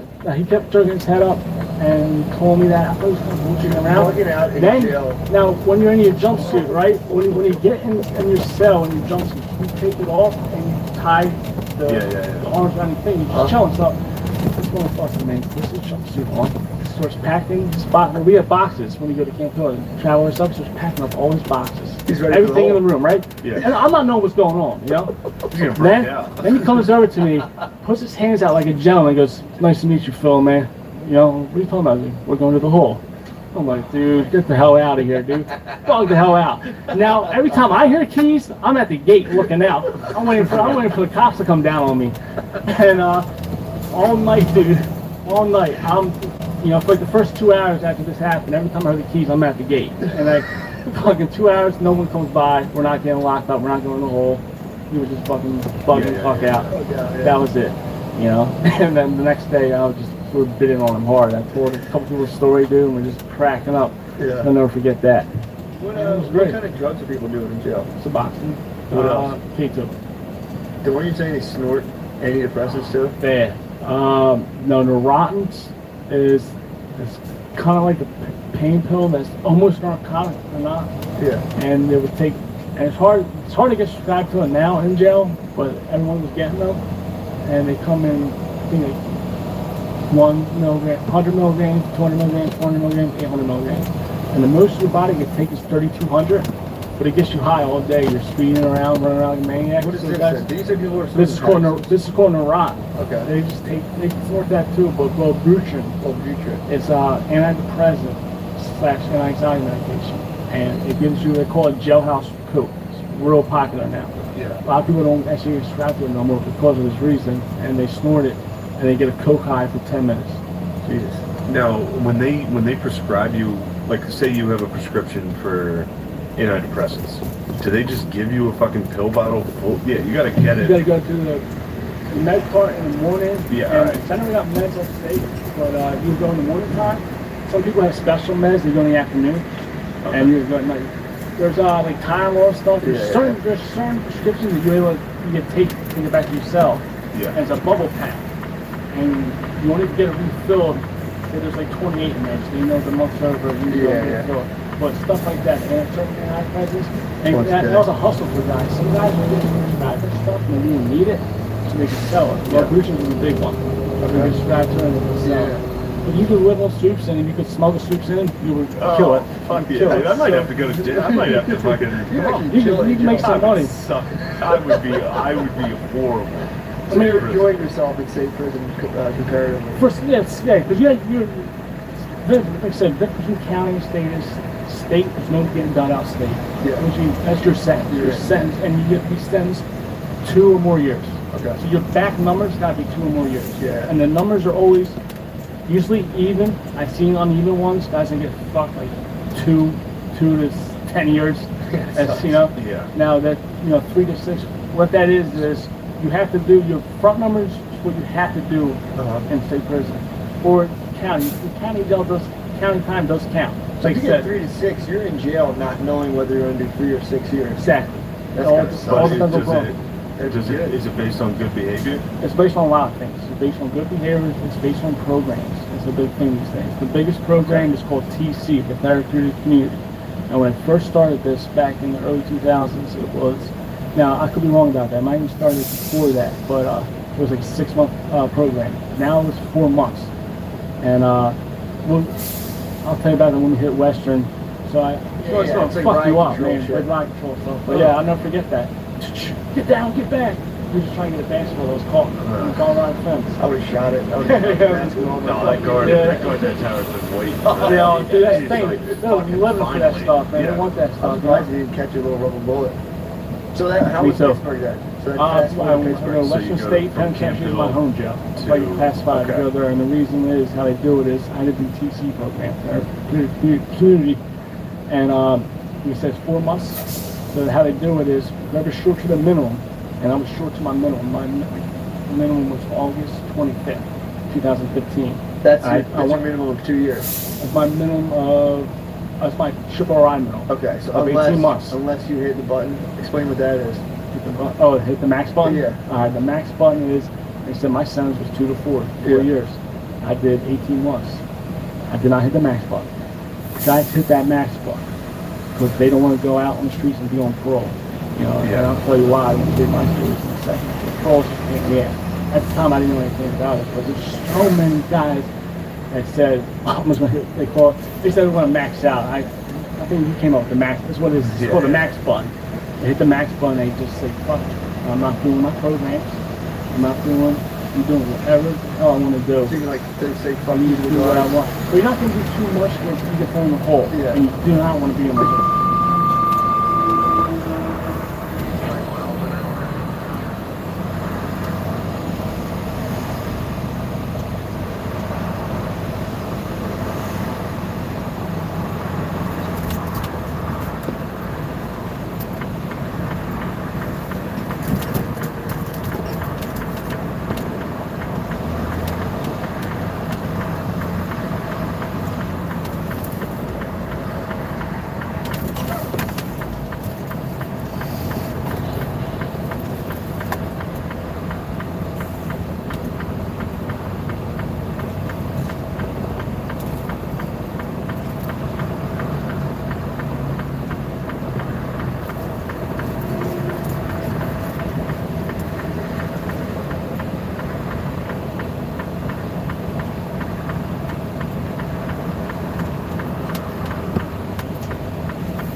going to get to a hole. You're just going to not do your programs. You're going to keep filling out your programs. Because TC is a real strict program. Depending what TC you want. Mine was kind of laid back, but still you had to do stuff. Like, it was 4 months, 4 different phases, and a lot of fun. I never laughed so hard in such a long time being in TC. You're a leader, weren't you? Believe. What it is your first phase, you're just an overseer. Now, the end of my first phase, I got bumped to safety crew leader. You had the senior coordinator, assistant coordinator, safety crew leader, 1, 2, 3, 4, and maybe like, I think there's 8 spots altogether. Yeah. And what is a therapeutic community. You know, you're in a different part of the jail, away from, in general population. Your own little suite, kind of. I was in Western States. Was the oldest running state prison in Pennsylvania, but the TC, they actually built new cells and stuff. Shit, the air conditioning and shit. Air conditioning was beautiful, and I was, I went up the ranks quick. I was safety crew leader when I was supposed to be because someone got kicked off. And then my second phase, someone hit the fucking max button. It was like, that happens so many times. So wait, TC. and just so in the TC, it's a therapeutic thing and therapeutic community. And is it like kind of like almost like an AA type situation where you're in a meeting and you talk about AA and NA is a little different. Yeah. Therapeutic community, you could be in it for anything, for violence too. Yeah. But I mean, same type of. Yeah, it's pretty much to get you like a set schedule. We woke up every morning after breakfast. We had our morning meeting, and what he did is the people on the line, like you had the assistant coordinator, senior coordinator, and all these different. You had to go out. Now, my phase 2, I became assistant coordinator, which my title was nothing. I said one thing at the end of the meeting. Yeah. I had to say how the meeting was.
You know, at this point, I kind of just feel bad for them. I feel bad for the Blue Anon Twitter crew. Boy, have they bought into the narrative that Donald Trump is definitely going to prison this time. Every single week, it seems like they're posting a new article that suggests the walls are closing in this time. Trump is definitely done. Keep hearing them going on and on about this fake elector scheme. Somehow Donald Trump is guilty of it. They always lead with, he did it. Trump's fake elector scheme. Trump presented these fake electors. His lawyers are turning on him, and he's definitely going to jail. This time, it's over for the evil orange man. But every single time, it's blue balls.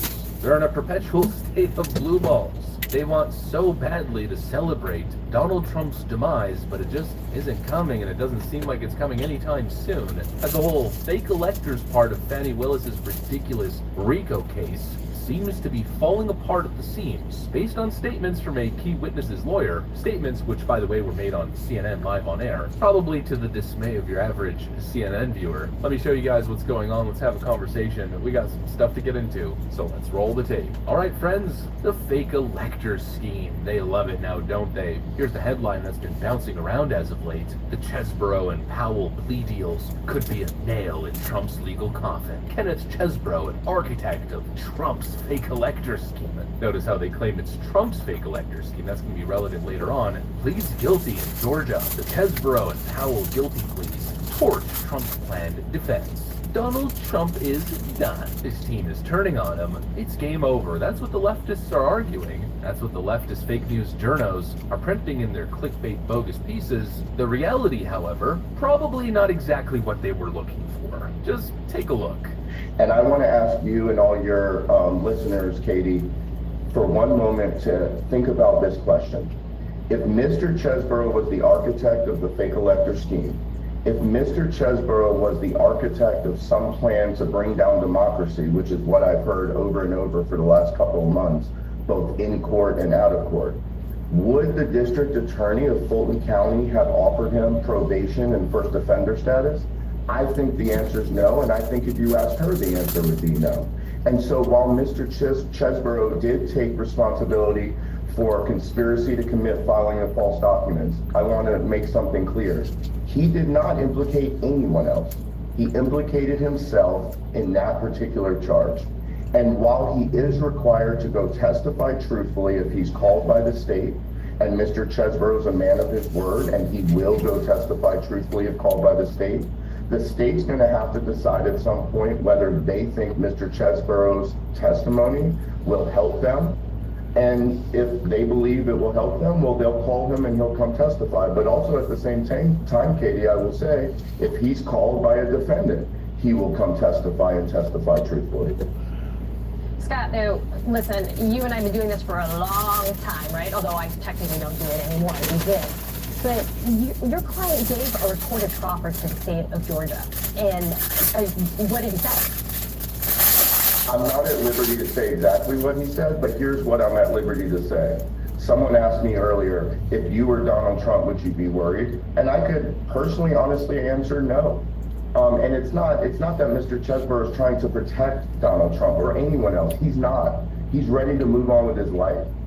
But I was there in the proffer. Again, I'm not going to say what was said because it is a confidential proffer and that will probably get me in trouble. But I can say that I personally do not believe the state will call him to testify on their behalf. If they do, and if I'm wrong, Mr. Chesborough will be there. He'll testify truthfully.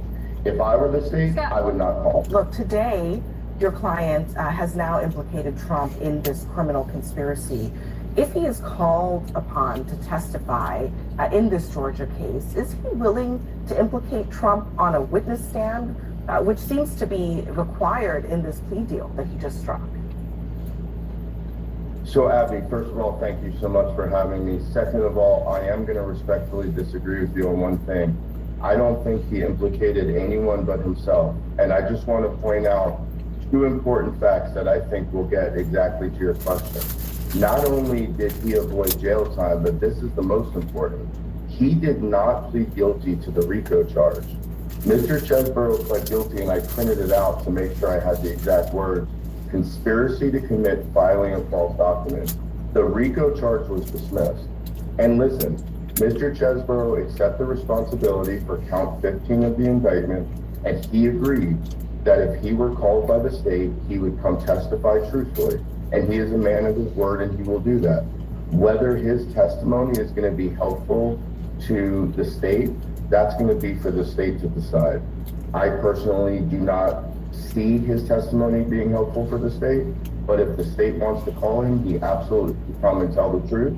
And if they think that's helpful for them, and they think they could convince a jury that his testimony is helpful for them, then so be it. So who in Mr. Chesborough's view was the architect of this fake electors plot? Mr. Chesborough doesn't think there was a fake electors plot. And Abby, please, again, I know I'm repeating myself, but the fake electors plot was part of the RICO conspiracy. And Fonnie Willis dismissed the RICO charge. And the charge that he pled to has nothing to do with being the architect of the fake elector plot. And I will say, and I will ask anyone listening to ask themselves this question. If Mr. Chesborough was the architect of the fake elector plot, then would the district attorney of Fulton County offer him 5 years probation and first offender? I don't think she would. And that really just proves that while he did accept responsibility for count 15, that he was never the architect of the fake elector plot. And I think if you asked him who was, I think he would say there wasn't a fake elector plot.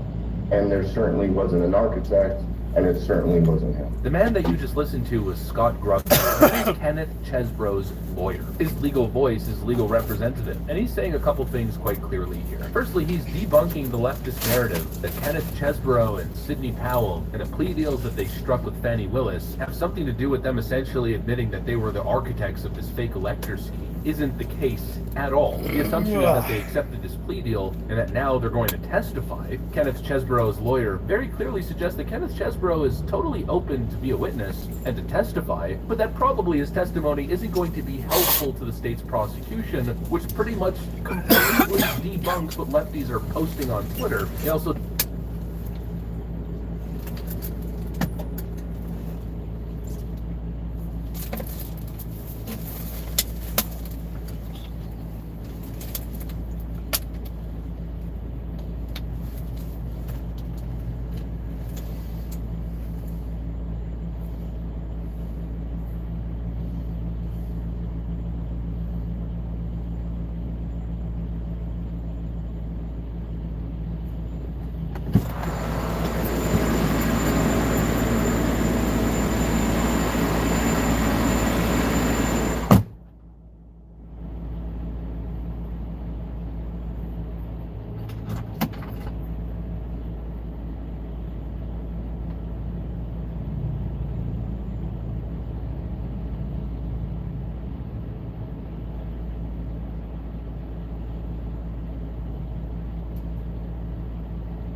up to 30 miles.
There are many people furious with the postings of Cassandra McDonald on Twitter. Cassandra, of course, is the editor-in-chief of Timcast News, as well as the individual who handles the booking for Timcast IRL, mostly. We have more than one booker, but Cassandra handles most of it. And, as opposed to any kind of political talk show, you're going to get anger from a lot of people. The first thing I will say is not to be unkind or unfair. There are many people who do not like Cassandra's opinions as it pertains to the war between Israel and Palestine. And Cassandra's taken a very, very hard anti-war stance. She is very, very critical of Israel, and that was always allowed. I think I very much disagree with Cassandra on a lot of these things. And I've taken a pretty hard stance against Hamas and have been overwhelmingly pro-Israel. We have several people in this company who are, I think to be fair, most people here lean pro-Israel. And it's just a weird thing for like us to be arguing about because we are not experts on any of this. but people have to get angry. I think it's fair to say that where we have a lot of these tweets of people who are angry over Cassandra's tweets, they're allowed to be angry about it. However, I am impressed by this controversy, so much so I need to do a segment about it. Because these people complaining, demanding that I fire people like Ian or Cassandra or anybody else and others. It's like they don't watch my show. It's like they don't listen to me, what I've talked about. It's weird, isn't it? Now I have my moral lines, okay? And I think with like the degree to which Cassandra has treated things, you know, and we'll keep it completely real. There was a video on confirmed reports of a paraglider attempting to infiltrate Israel during the rocket fire from Gaza. Cassandra said it's impressive. Imagine paragliding into Israel, freaking Israel with rockets are launched into false foods. Yeah, I'm not a fan of that tweet, but there's a lot of tweets that people I'm not a fan of, and my attitude is more so like this company has values that are rooted in the founding of the United States, in the ideas of America should take care of itself. I'm not an isolationist. I think Cassandra is a bit more. But so the issue for me is, while I do find, and I'll be completely honest, you know, Cassandra's tweet to be distasteful, I understand as a general argument of, it doesn't matter if you're good or bad, there are impressive actions, brave actions taken by evil people, risky moves or whatever you call it. Doesn't mean you condone the actions they take. But I'm not a fan of it. But I'm also not someone who lives or dies by the current arguments between Israel and Palestine. I have my opinions, I have my efforts, and my efforts are not directly tied to this conflict, other than to say, I fear it leading us to World War III. I feel like a lot of these people, I'll show you some of these tweets. Let's go through this tweet we'll talk about. Bethany Manley, who has been a guest on IRL, I believe 2 or 3 times, maybe 2, maybe 3, says, y'all see what's happening with this lady, right? What do you mean see what's happening? Cassandra's held these opinions like forever. It's not the first time she's tweeted them. She's got tons of tweets going back a long time. She's critical of Israel's actions as it pertains to Gaza. Just how many Jews have been booked on Timcast since she took over as booker? Here's more. The reason why I love this so much is for so many reasons, and I hope I can give you an understanding of my views. First, I'm not going to fire someone over their opinions for the most part. I said this before. I am not I'm not so morally absolute as to say there's no ramifications to someone holding negative opinions or working against our goals. My goals with this company are about the United States, freedom of speech, personal responsibility, and what I should really say is about conversations, these ideas, better understanding the truth to bring about a better future. It's kind of how I view things, and kind of how I feel about stuff. What I deeply, deeply care about, what offends me, people lie, cheat, and steal. Other than that, you know, come here and express your opinions, and I'll argue with you. So, Bethany Mendel asks, how many Jews have been booked on IRL since she took over? And I think I might have the tweet pulled up already. Do I have it pulled up? Here we go. Lauren Chen says, she said at least 4 Jewish people on within the past month alone, which incidentally is 4th number of Muslims she's booked. But no one is accusing her of being Islamophobic. Cassandra is not a bigot. Her criticism of Israel does not make her anti-Semitic. That's right. 20% of Timcast IRL guests are Jewish. I think this is really, really funny. I also think it's funny that Bethany responds that Max Blumenthal, as if to imply it's a bad thing. She said, LOL, Max Blumenthal immediately following the massacre is your defense. You've lost it too. So I will say this. Let me try and slow down here. There are a lot of opinions I disagree with, and a lot of people here have opinions I disagree with. I respect that. I will argue with you. Max Blumenthal came on Timcast IRL. He is pro-Palestine. We argued with him.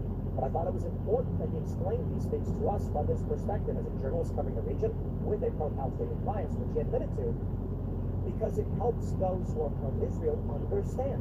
And it helps my arguments when I actually am defensive of Israel.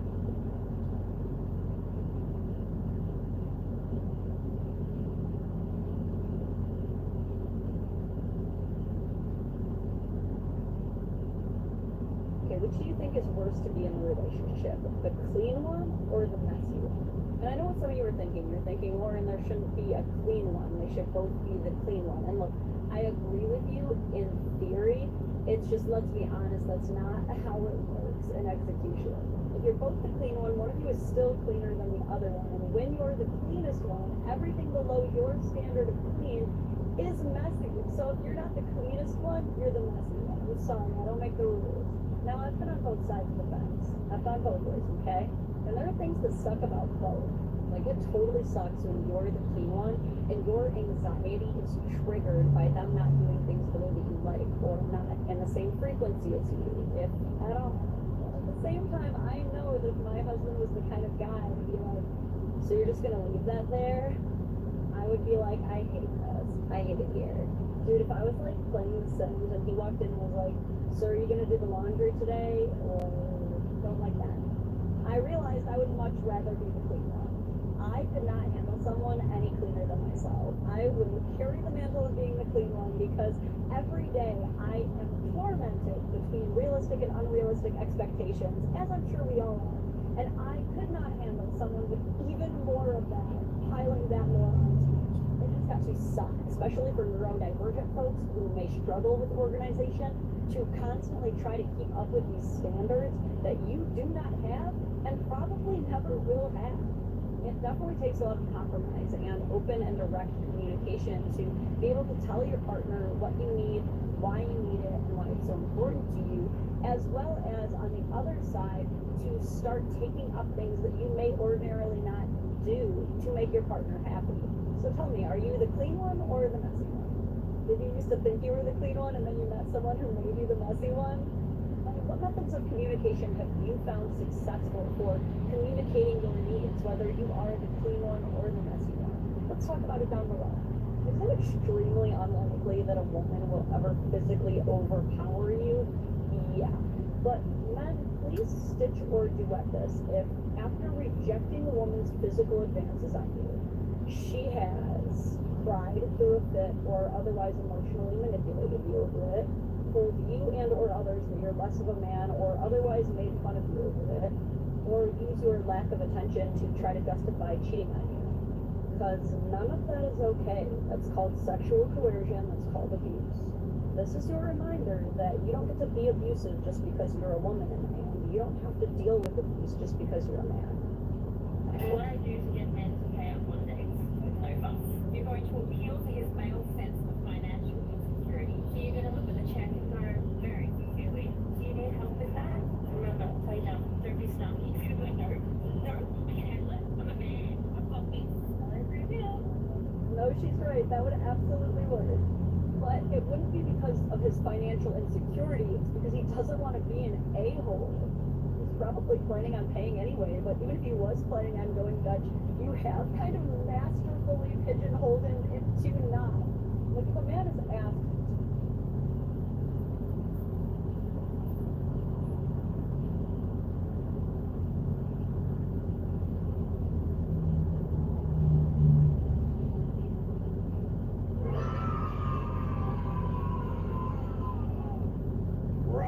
thank you guys so much for 16.5K subscribers. I'm truly honored and humbled to be putting out videos that so many of you guys enjoy. And with that, I want to give you a thank you. Now, typically we were doing the thank you as a Saturday stream, but since I've gone full time, we're streaming most days anyways. I wanted to do something a little bit special, and that is a mega stream. So, for the first 3 hours, 9 a.m. Pacific next door. And I was like, that's cool, but we're both gonna live together. Anyways, let's get off to a good start. Maybe we can encapsulate them and then kind of work from there. Okay, well, we're off to a bad start, the pronunciation game, but we have sweet boy. So at least we got that one going for us. What's our strategy here? Obviously going to try and cut this guy off going in the north and hopefully drive him in the south where he fights this sweet boy. That is the overarching goal. We'll go ahead and get going with our growth phase now to see if we can get that accomplished. It is going to be a long journey. If we had started that just a second earlier, it might have been able to easier to get that. Let's go ahead and get this guy out the way though. And he boats up. No. Let's just stop that boat before it happened. It wasn't him boating. That's very good. And now we'll just start picking on the weaker bots wherever we can find them. That is him voting over, so we just knock that out the way, make sure that he can't come up anymore further north, and now we start our expansion outwards. Okay, so off to a, not a pretty blessed start, you know. We are not exactly crushing by any means, but we will be big. There we go. Now we're starting to rise up the ranks here a little bit. Closing on the gaps, making sure to get all the big players. This guy in the middle only has he has actually a lot more. Sweet Boy is gone. So we'll go ahead and take the rest of his land. And there we go. We are decently strong, and we'll take an alliance with you and you for right now. I think we'll see what's going on. We'll find out together. I was supposed to say, any chance I could just get up here with this guy? He's only got about 30,000. I'd love to be a part of that. We'll leave from Massachusetts, home of the Z. Will I even get a little bit? Probably not. It's not looking optimistic. We are going to end up in about 6th place. Oh, we'll get a little bit of this land. Hey, there we go. Yeah, I'll fight for this. There we go, just a little taste. And why do we not have an alliance anymore, sir? Did we fight each other at some point? Question mark? Yeah, you got a great opportunity to go into that guy. I'm going to go into you. You have foolishly been spending some troops. FBI, open up. Let's go, me and you. No? That's cool. We'll start saving again. Hey, the tree guy is in on this. Oh, there is full save. Okay, good to know. Glad we can get full save without actually knowing. But hey, nice little up for us. Good amount of troops. FBI is the crown. Let me be a little bit concerned about. So we'll probably get up to our red interest mark before we pick on probably our neighbor down to the south, who is a little bit on the weaker side. That might be the play. But for right now, FBI, absolutely. Yeah, I was like, why is the broken heart already happening? Are we about to fight? I'd love to go into... This is too good. Yeah, this is too good. You could full send me, and I wouldn't even mind that much. Now, you being at 19 or 2 million is a little scary, not going to lie about that. But I think, yeah, you've got other targets to keep in mind. Go ahead and collect the rest of this land for ourselves. Get back to saving as we do end up in 1st place. That's a little spooky with the position we're in. Thank you for taking the crown away from me, Lavo. Appreciate you. Always a champion. A little early to have the crown. A little scared to have it, that's for sure. And you have left to become a bot. I understand why you left. You're in an awkward situation, but we'll hopefully give it a little bit more troops and somewhat more on par with FBI before we have to start attacking him. But I'm pretty happy just to kind of sit back and keep building up troops, even though we are at red interest. I would like other people to start whittling down this guy before I have to. Making sure to keep up a pretty high amount of troops in comparison to FBI so he doesn't give me ideas. Now, it would be a little bit strange, I will admit, for him to have an eye on me as a target, considering that we are pretty equal sized and he's got the crown right behind him. We'd be much better allies than enemies, that's for sure. He got 2 million. That's unfortunate. I'd love to make a move, but I think that would be fine. Let's just go into this guy. Yeah, we'll start going up north. Taking our time though. Knowing that these two are going to have to worry about each other. We have this basin up here, which is going to help us grab a bunch of land. So let's just keep the pressure up here. Oh, there's a full send. Go, go, go, go, go. Okay, so we were able to vote over. Let's get over into Canada. There we go. And we get a good chunk of land out of this. A lot of troops are away, so we do look a little bit on the weaker side. FBI is about the same strength as us, but it's got about 6 million troops, so that is a little bit to be concerned about. We could start attacking one, but I'm assuming that these guys would full send each other, so let's go ahead and jump in on this little bit of land here. A million troops away, still a little bit scary, but a good amount of land for us to get here. And there we go. Back up into 2nd place. We'll start building up troops again. Still trying to get this way to the FBI. We've never actually worked together, so I'm not sure how well we would work together. As he seems to be very opportunistic. I'll be opportunistic here. Let's go into this guy, because I imagine the crowd, it would be nice for me to have, my end goal is to push through this FR, then King, then have borders on Lavo at some point. There's the full set against us. We are the only one that's really going to be in charge of getting this land. FBI is going to get a little bit, but we're going to cut him off right here. King has not shown any interest in expanding, which is great for us as we get the crown. And now we're very lucky. There we go. Nice little get for us as we claim more and more of the Eastern Seaboard. Is this a player? No. Real quick, let's claim the homeland. for the boys. Lava wants to attack into this. I don't like that at all. I'm gonna say no. I'd much rather clear out you, get you to full send me before I do anything dangerous. Because we have to start thinking now that we have the ground that these two might work against us instead of me and FBI working against Lava. So that is the goal. I'd also like to get this guy down rather quickly. He's signaling that he's going to shield up the whole time, which is fine by me because FBI is going to cut off the other Russian player right here, which will protect me a little bit. Hopefully King just holds the line as much as possible. If we're going to have to fight, we're going to want to fight with a lot of troops. 141 is giving lots of flaps. I definitely will take an alliance with you because you only have one way to go, and I think that will be an alliance with me. Let's keep pushing. We're almost through this guy.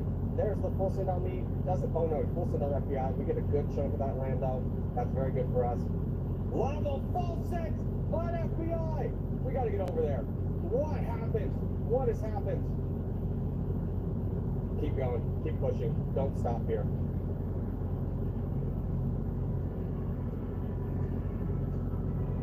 Yeah, it's like, I don't think you want to cut me off like that. Heart, brother. We're in this together. You want to go into this guy? Yes? No. He says yes. Okay, we're in this too. I was going to go first. I was definitely going to volunteer as tribute. But he goes first, and that's good for us. Hutu! Hutu, no! Okay, FBI's out of this one. We're in 141 by ourselves. We'll eventually get up there into Hutu. Hopefully FBI is able to hold. If this guy goes into FBI, we're in a little bit of trouble. We need to be able to work through 141 rather quickly. So that is the name of the game here. We gotta help. Oh! You're fighting Hutu. Did we just make two friends? Brothers and others? Is that how they... First off, I'm going to attack you one more time, and I'm going to give you some claps. This is obviously a fan. Sorry about that, brother, but it had to be this way. It was either you or FBI. And if I'd taken out FBI, I would be staring down the barrel of the 3v1, and I do not like my chances on that one. So we'll go ahead and just start clearing through this guy, and then I'm just immediately going to charge into you and hopefully inspire a little bit of friendship, confidence with FBI. That, hey, brother, he attacks you, I attack him, and hopefully FBI doesn't betray me. If he does, that'll be interesting, because they do have this guy still, I think, on board. But FBI is really holding the line here, which is interesting. I think he's waiting for a full send to knock me back. No, he's involved. Okay, good. Now, normally in this situation, in an end game, you kind of want to play passive and not attack. But we had so many more troops for this guy, it was never an issue. As he does leave and becomes a bot. Wow! So, like, our first friend, second friend, is our best friend. Hearts to you, brother. Give you a little kissy face for the boys, and let everybody know that we'll give the clap to good sportsmanship. We're looking for the peace here, and then give one kissy face for the boys. Yeah. Absolutely, we're all friends here. As no. Truce. Peace. This guy helped us. I'm gonna force it. Someone don't move me. Yeah.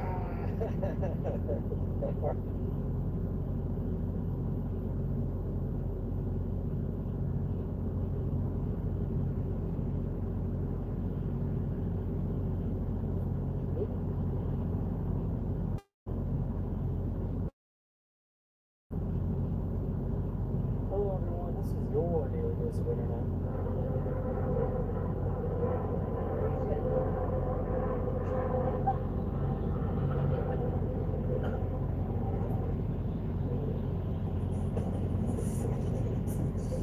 What? Can I take a picture for my dad, son? No. I'm just putting the coal in it. Oh,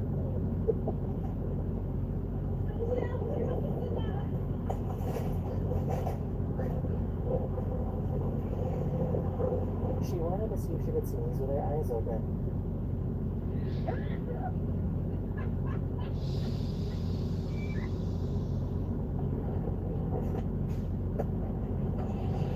You might not like it. This is what the peak male athletic form looks like. This guy figured out a smart way to get rid of bugs.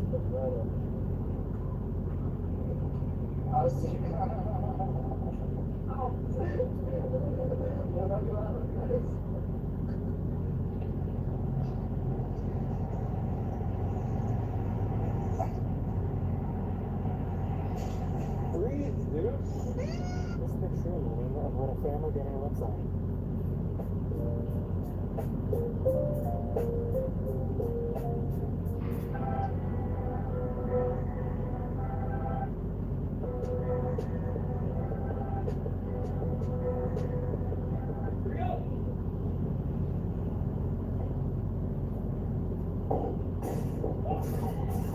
This woman tried out this exercise machine and got stuck and had to call the police. There's only one other person at the gym, and I got stuck. Easiest rescue ever.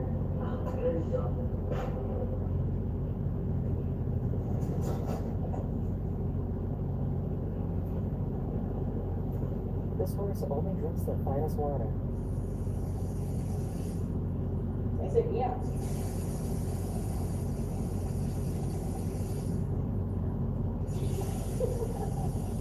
This guy found an eastern kingsnake. They can coil up and form into a spring, which they can then use to launch themselves away from predators. They have the ability to travel over 15 feet on a single launch. Don't do it. It's too early. Don't do it. Oh my goodness.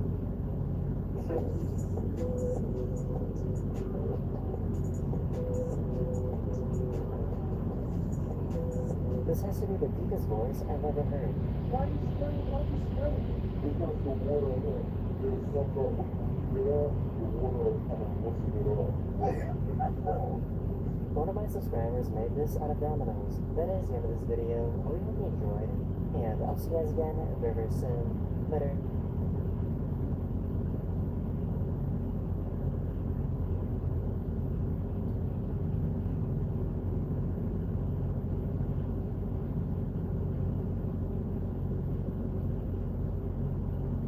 This video is a continuation of my main channel video, Gaslighting Rust Players. If you haven't seen that, I suggest you go watch it first. If you're unfamiliar with how this works, let me break it down. First, you spawn into a freshly wiped server. You quickly get a base put down. Next, you're going to immediately farm up sulfur and C4. It's going to take a lot of explosives to pull this off, so we'll be farming for most of the day. Once we have all the explosives we need, we'll pick a target and get gaslighting. Preferably somebody who deserves it. When they log off for the night, we'll blow into their base straight to the core. Instead of looting and plundering their valuables, we're going to hide remote detonated explosives and then seal the base back up like it was never there. When the base owners wake up the next day, we'll have a nice surprise waiting for them.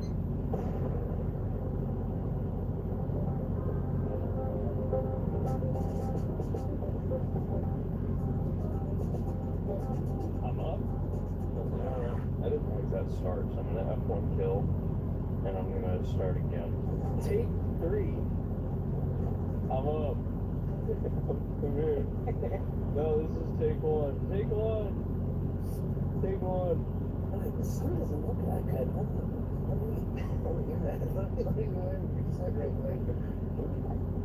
I'll look at it. The first man on the beach with a stick has all the power.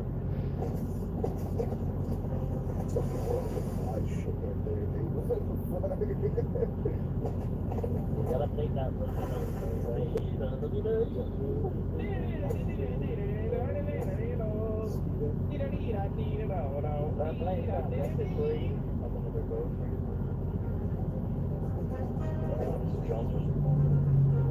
Is that your screeches I just heard? No. Shut up. Is it you? This might not like a tree thing. I'm a tree berry thing. You're doing a tree berry one. I'm one of those. Awesome Alan 09. Awesome Alan, dude. How old are kids in 2009? How old are they? Awesome Alan. I saw somebody's the Bengals. Oh, anywhere. What about the train checker? Yeah, so I can recognize it. This is so weird. running style. Oh, come across with me. You're so close. There's a boat right here. We'll take it over to the underwater lounge. There you go, Dave. That's good enough. Kayla, I put you a poncho in the box.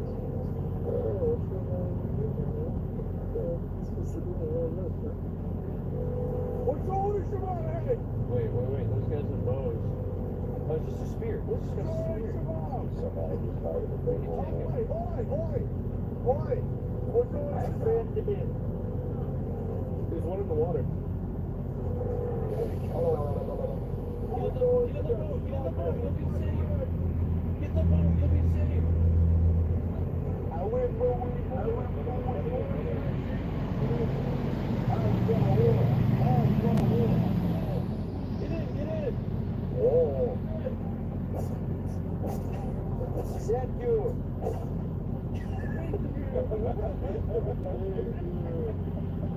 It's just nice, guys. It feels like classic Steve Chun video. I think it's time for a setback. Let's go recycle. It's time for a setback. He's a good recycler, too. You do that. How do you do that? God, we're gonna have so much metal.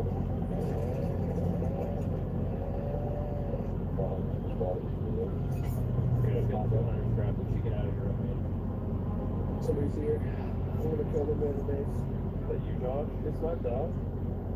It's Josh. Josh has the mace. They threw a rock at me. There's a guy with a torch with that. That's actually not Josh as well. Oh wait, they're deer. I mean, get out of here. Go.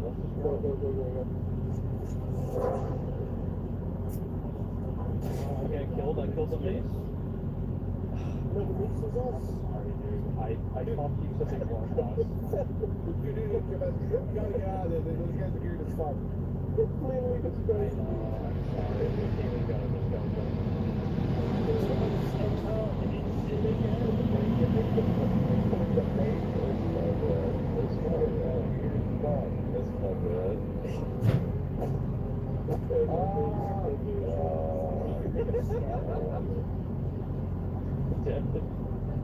What's up, Rocky Steve? Yeah, Devin's character is so freakish.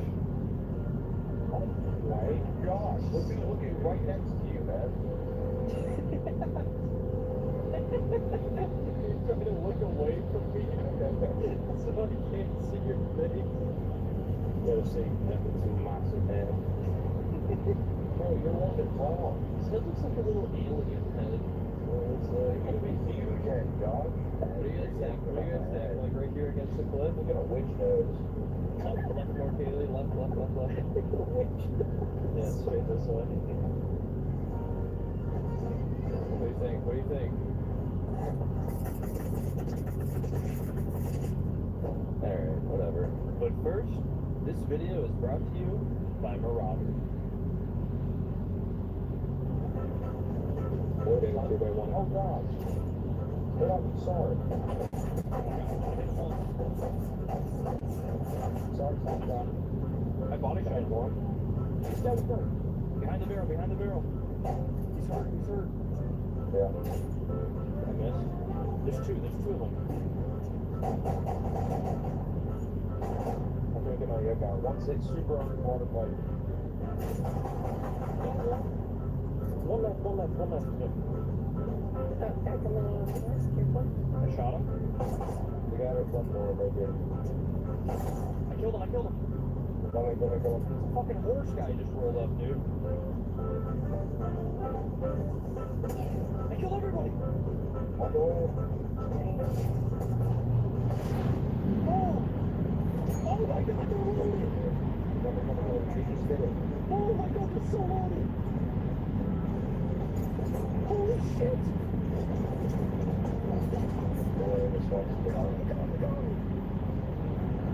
Oh my gosh. So much. Alright, so many rounds. Got this thing around it. Yeah, I would have got my buddy. We go. And there's still stuff here. I'm gonna go do on stuff. That's a huge win. Oh my god. Just saw in there we can research.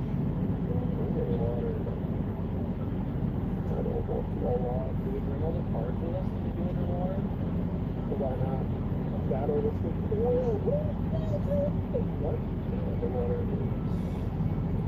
Alright, ready? I was ready yesterday. We had won a huge fight against our neighbors. We had gained a red and blue key card from it. We decided to quickly take these key cards to underwater labs in hopes of acquiring some explosives. Alright, I'm putting another dive kit in here. Do you need to stay up here and chill? Oh, wait. Get that kit in the box to grab it. I'm on that water. Please help me. Yeah, essentially, like, you go on the floor and if the dock respawn, you can put on it. Grab it. Let's see what happens if I do this. What is it? Red. Oh, it is red. Okay, get in there, Devin. Ready? Ooh, brother. Yeah, red spawn here, but also you get this. Attention! Attention! Attention!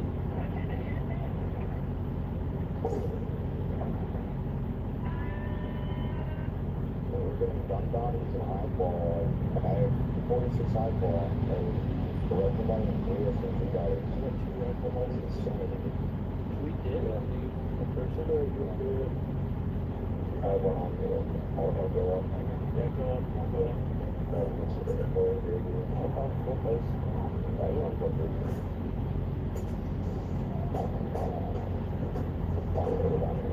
Somebody please God for help, Devin.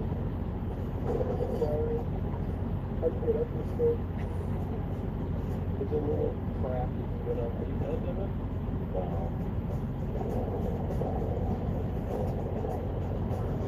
So you guys just stole your boat? So you guys have to pick it up in this place. Oh, yeah, they don't know.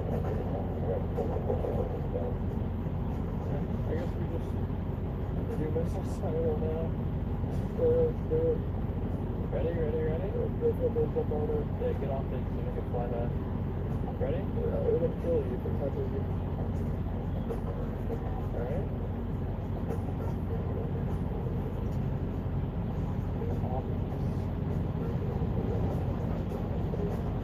Oh, I can't see anything. Let's go.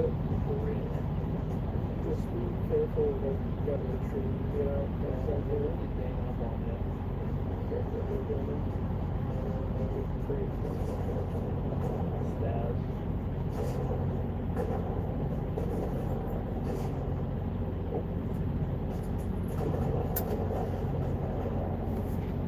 Oh shit, your headsets are like, they're like 800 health and everything.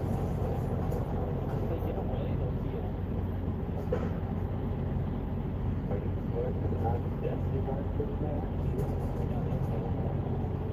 Hello?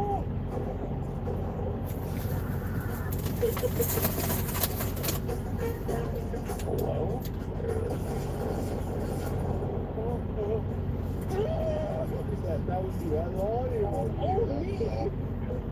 This place is insane, dude. Crazy loot. I thought they nerfed it. Simple. Add explosives. It put the packet grads there. Let's see this. Oh.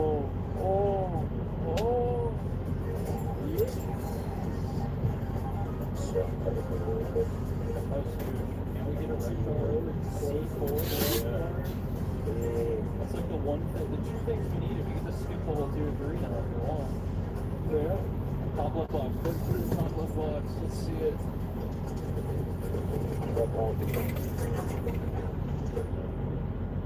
Let's go. You're in the it's just the normal one. Yeah, there's one out to the side. If you guys can go to it, just line me up at it. Perfect. Okay. I got him. I knifed him. Shit, bitch. Don't throw my Tommy on the ground, though. Maybe it'll drop. Oh, wait, there's another one. I'm dead. There's another one. I got knifed. Just go to saw Ken inside. I'm here with you. So, the guy outside is gonna get under them. Dude, I don't have a diet kit, so I can't help. This guy has one. Gimme. Dude, there's so much on that guy. He had all of it. The other one. Yeah, I'm at the other moon pool. Where'd the guys die? Right outside the moon pool. They're probably different now, man. They had everything. That one kid had everything. Yeah.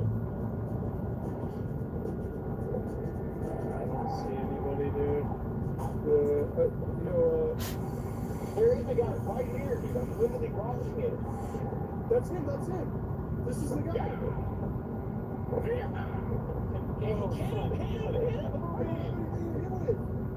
What's his HP?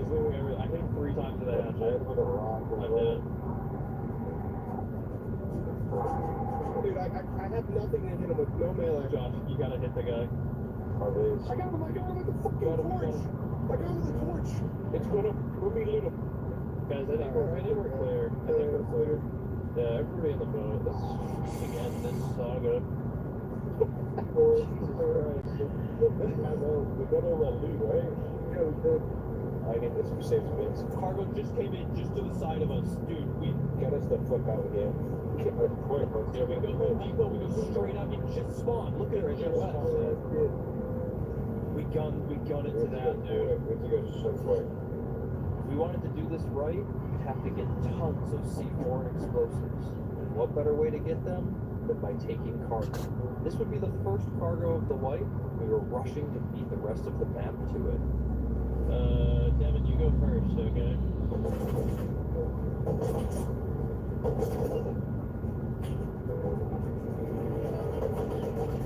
Turn away from me, Josh. Turn away from me. Go. I'm on, baby.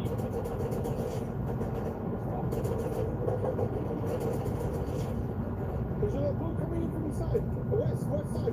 Yeah, let's go.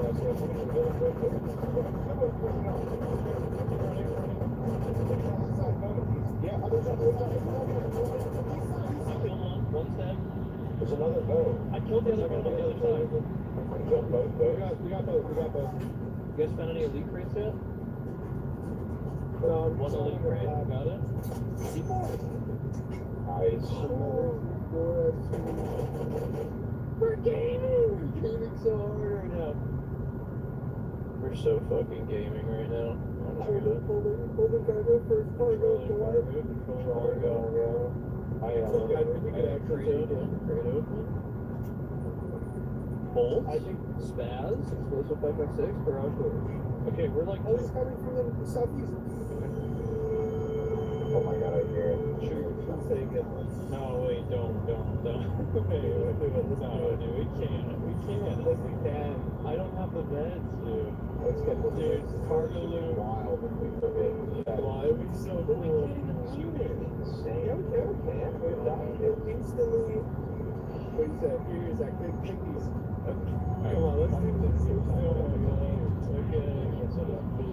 It would be cool. Let's go. All in, baby, all in.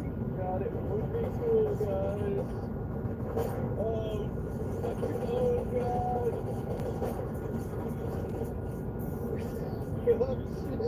Stay down.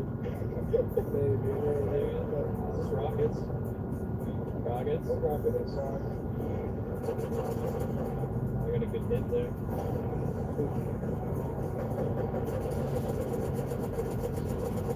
That's got a huge spray.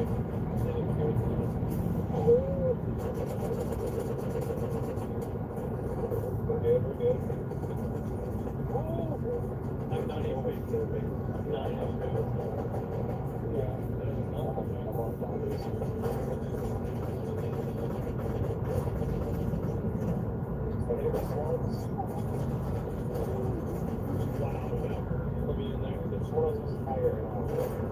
I just hit it again. I just shot it again. Okay, I'm out of ammo for my bolts.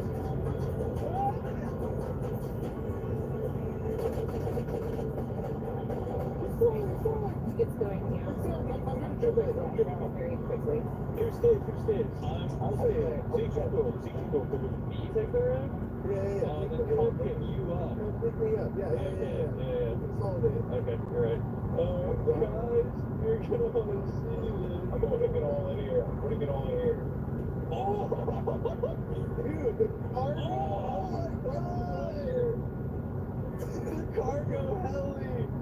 Oh shit, dude! Yeah, that's insane. That is insane. I think that might have been our biggest come up ever. At one point I had 6 HP and the heli just barely missed its last shot. That was great. That was fantastic. Yeah, I'm thinking we got our back. There's a player on it! I just turned around, there's a player on cargo! There's a little ninja suit guy on cargo! Later, bitch. He's just watching us leave! Oh, wave at it.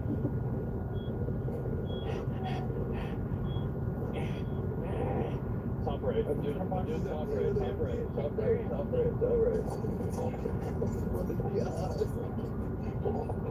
Yes! Alright. Missile silo now. Or large oil. It was empty. I mean, Let's make the 3. Okay, large is empty, so I think Kaylee gets on large, and we go. Or she gets on cameras, and we go. We're gonna rib. Yeah. I hear that little fishy. Hi, Josh. Still clear, Kaylee? Yeah, it's still clear. Okay. Don't even worry about it. Don't even shoot. I can instantly handle these. No point in wasting your star rounds. Better, Jack. Let's go. I'm going this way. Yeah. Jesus. Oh my god.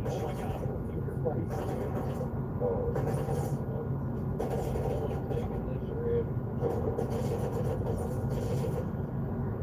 Much that.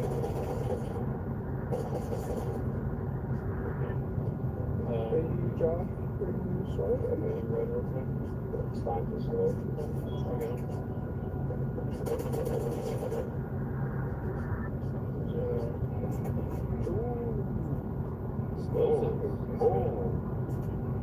Someone's swimming now. Go. Right now.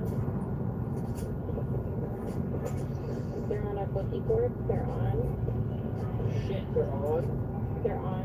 Yeah, they just I see him. He's Pick it up? He's on level 2. You guys have those other stairs watched? Yeah, I know. It's right below me right now. Hit him like 8 times, he's dead. It's a... Yeah, the compound bow, I saw that. Yeah. Oh my god! Dude! We're not ready for that, Devin! We're not ready for that. We're not on top. I didn't even get the kid's gun. I have a reload. Damn it! Oh, I'm on the... What are you doing, dude? It's okay. You can take the heavies if you stay down. It's okay, I'm going on the crane. Wait, he's got a nade. I got 2 nades. Come on. Get into the crane. What's your shot? No, on the crane. Come on. Sorry, here, you can grenade that now. Okay. Alright, you guys just stay crouched. Okay.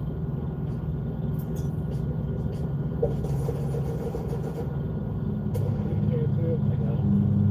I'm trying to see you.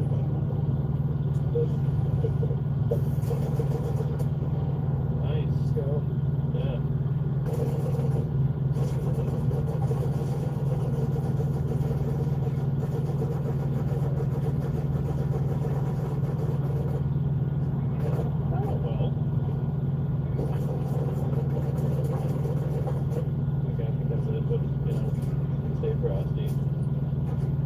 So many, oh my gosh, so many AT grenades. That is an absurd amount of AT grenades here. Naked arena. Maybe that will get I shot him once. Did I get him? No. Shot him once. What if I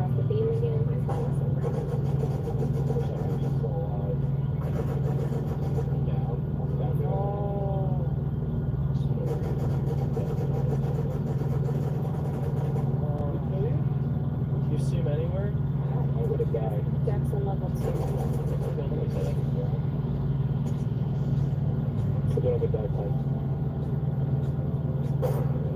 Oh my god, they're just naked swimming back like crazy. I see them all in the water with TVs.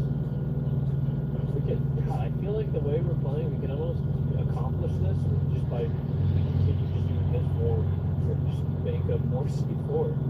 Pile around, look at our dopamine. Oh guys, cargo heli. Oh, C4! Nice. Fuck yeah. Can you guys grab all that? We're out of here, I mean, let's go. Alright. Cargo, heli, and large oil, all of it. One sitting raft right now. Another C4, huh? How much sulfur is that? Are we like outpacing the farming? On base. We have 0 sulfur on base.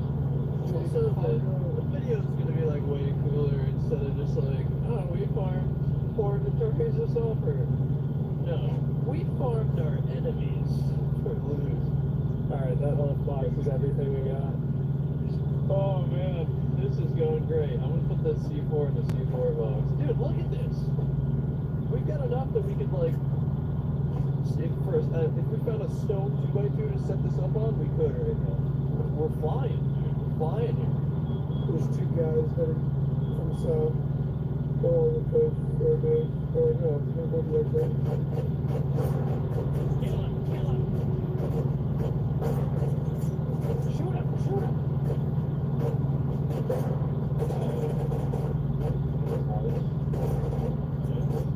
One's dead.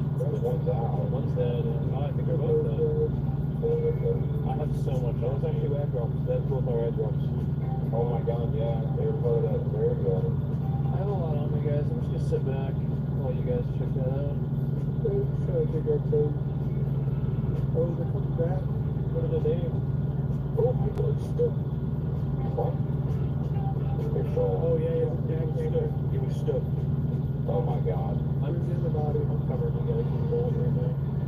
They're trying to move bases.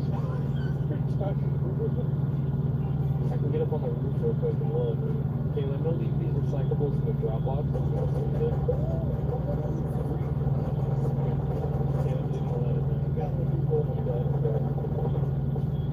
I'm so dead. How many people are left? 3. I'm underwater. I'm gonna die out of it. That's okay. I have a really good angle from our door. They're on the beach. They're all on the beach. One's close.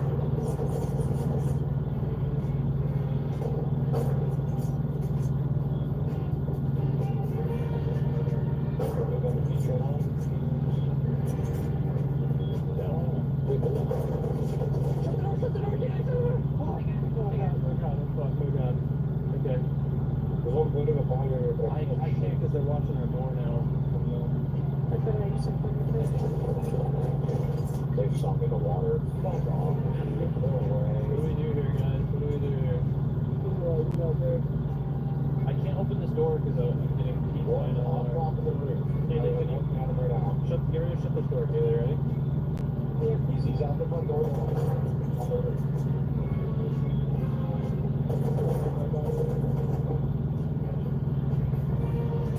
Someone spray this guy. No, dude, we can't get out the door because we got a guy in there. Get ready to shut this, Kaylee, ready? Oh, we have grenades. Can you check that? Get ready to shut this door. There's no one out front besides the other roof.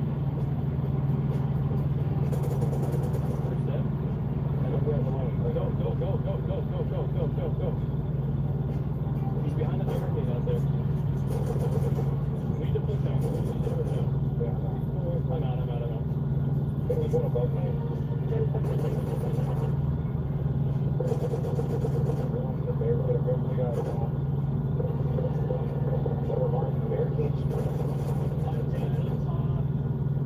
I'm dead up top. That'd be good. Those guys just got a fat win. He's sitting outside. Leave us alone. Let us live in peace, brother. I don't understand you. Is that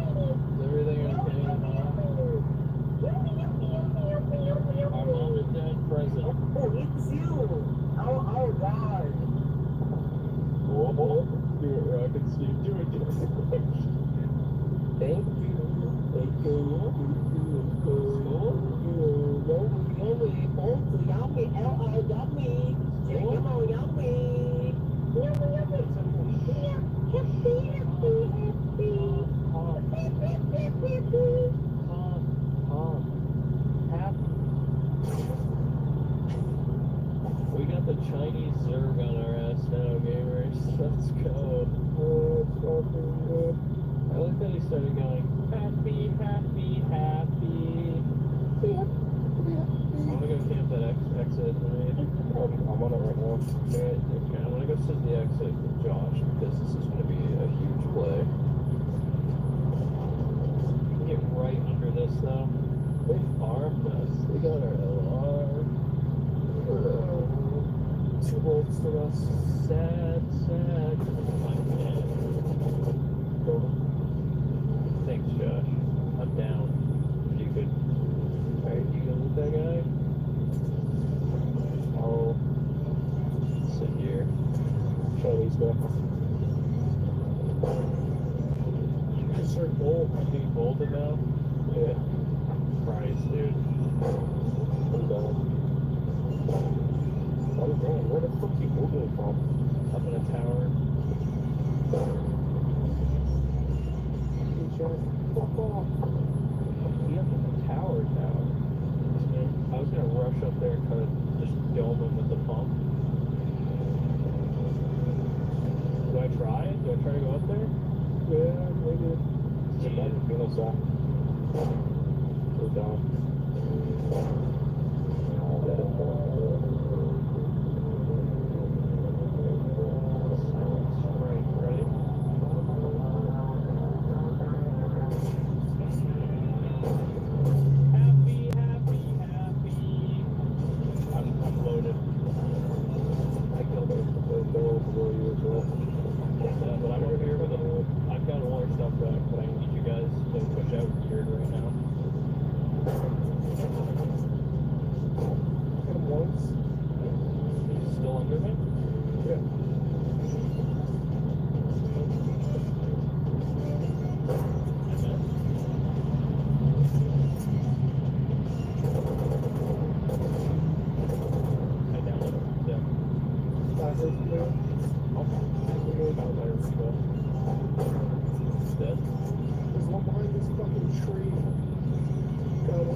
That's fun. Yeah, that's fun. We created.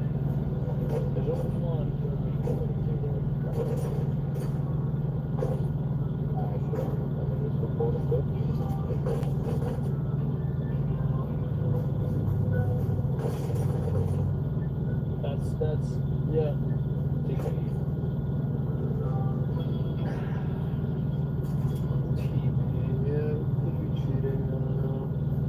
Despite a small loss against the Korean Zerg, continue to farm, craft, and upgrade our base. Alright, well automated, Kaylee. All the while, hearing the Korean Zerg make short work of other bases in the area. By this point, we had found 3 great targets for gaslighting, and we began to plan our attack. I'm ready to do this. Alright, get geared up, Me, go. So, get up. Get all over yourself. Over your counter. Let's go, let's rock.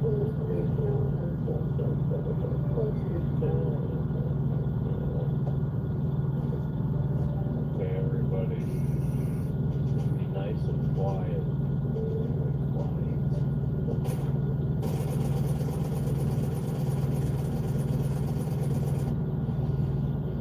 Let's go. We ready to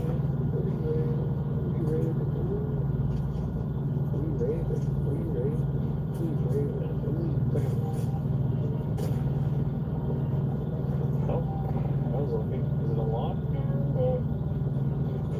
Don't clear it, remember? It's unlocked. Yes. Okay. Let's off. Yeah. Be careful, dude. Careful, please. Careful.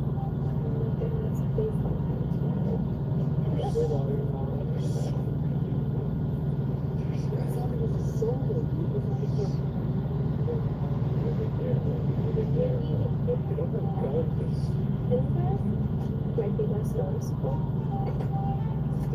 How do we hide the C4 here? Do we hide it in the sleeper valve?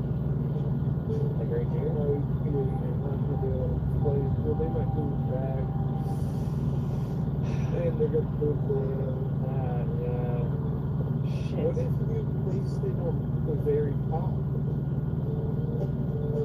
We can hurry here, man. I'm afraid. Look, the very top. Would you see it? Oh yeah, you can see it. They don't fuck with the C4 on the top. We gotta fuck with the C4. We could put it on we could do the top, actually. And hide it under this little battery and hope they never pick up this little battery. So we got that one. We could toss it on. Alright.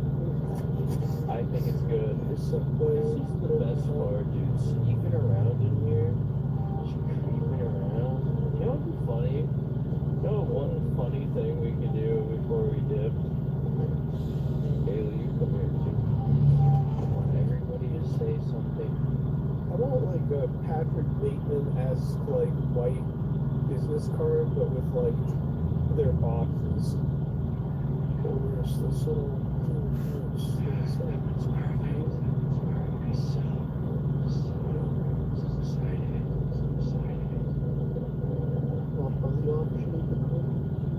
Small boxes. Green slime boxes. There's the monster furnaces. Then we just read this like. Why would you hide it? Why would you hide it like a little bit, man? Like under a furnace. Yeah, okay. So what if we put it like that? It's on the back of the furnace. Oh yeah, it's good.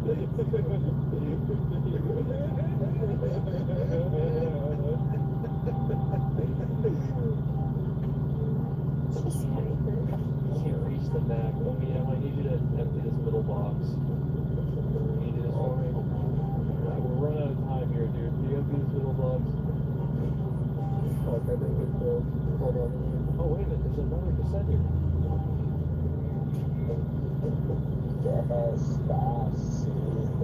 Is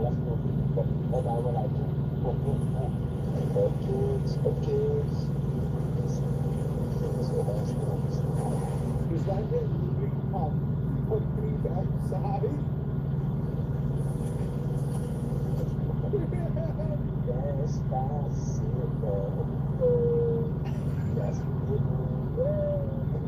Yes. Homeland is alive! Homeland is real! Okay, we're good. We're set. You could crack the cell phone or just put it. Oh, he's on, he's on, he's on! Don't move, don't move, don't move. What the fuck? What? Hello?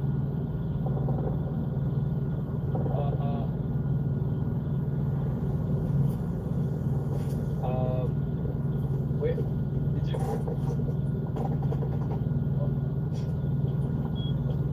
Okay, let's go. Let's just wait. Didn't take anything? Let's just go. Let's just wait. He's so confused. What? I'm looking at the camera. He's so confused. He's just looking around. He's like, what the?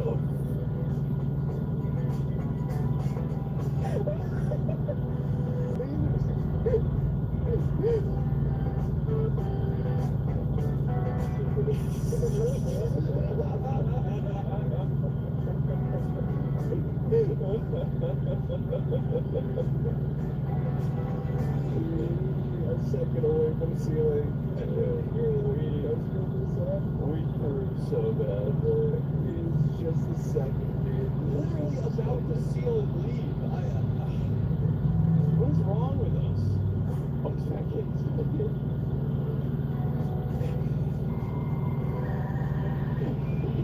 He's looking around. He's just like looking around at his loot. He's like, yeah, it all seems to be in place. He got his sword out. He's looking at the bags. He's just like thinking. He's just thinking. It's like, how did it? Is this what we want? What's their angle? What's their play here? What have they done to us? What did they do to us? Alright, let's keep it going. We'll see I'll check back in this guy. grab 3C4 and a bunch of shit. Ready? Let's go. Okay. Okay, they were rolling out. Alright, which way are we going? 17, man. Yeah, okay. Whatever. Let's do it. This is... God, we're really... bottom of the barrel on this one, huh? Yeah, I don't know, man. Maybe we're just gambling. Fuck it. Right now with his cancer. That's what sets us apart from the others. So we blocked. So I need to quickly break it.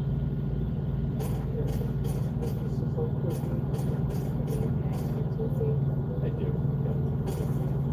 Okay, broken. I need help grabbing stuff out of this guy's PC. I'm covering right now. Grab all that, Daily. Yep. Okay, I'm going to enable our app on this specific frequency to 4665. Is there a sleeper in there? Any loot? Yeah, I mean, good loot. This guy, I think this guy knows what he's doing. 3 bags, so. No way! Hi! They're online, dude. Again? Just put it all back in. Put it all back in. Alright, it's in. Got it in? Yeah.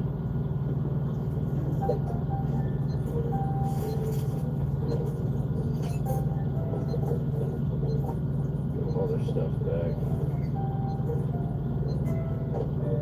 I'm actually the only one. Whatever. Dude, what is with the 6 a.m. everybody spawning back in? Alright, now we run home real quick. Damn, bro. What the fuck? You're doing it as fast as you could, too. I've been past that place multiple times. I've heard they heard explosions and they went, F1 It's insane. Yeah. I thought I was going insane. I saw like flesh moving and I was like, no, it can't be. Not again. We go again. This time we didn't log in. It's crazy. The guy waved at me while I shot him.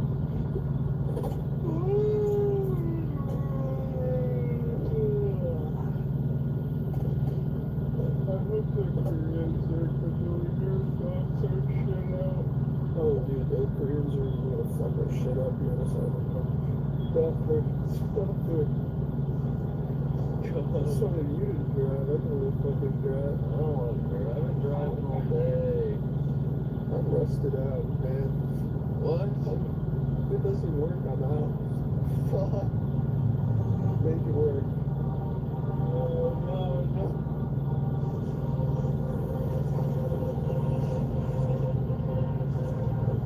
We had tried, got caught, trying to set up our trap in the first two bases. We had a good feeling about this last one. Okay, here we go.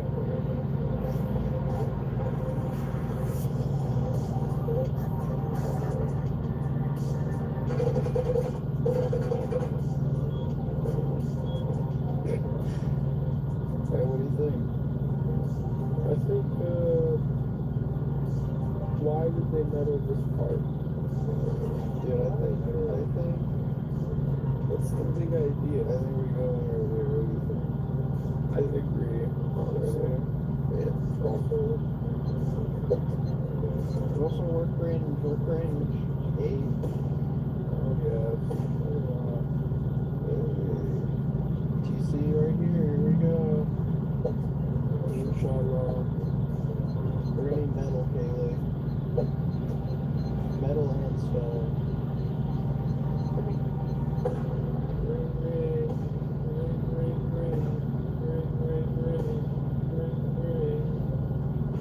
This is so good.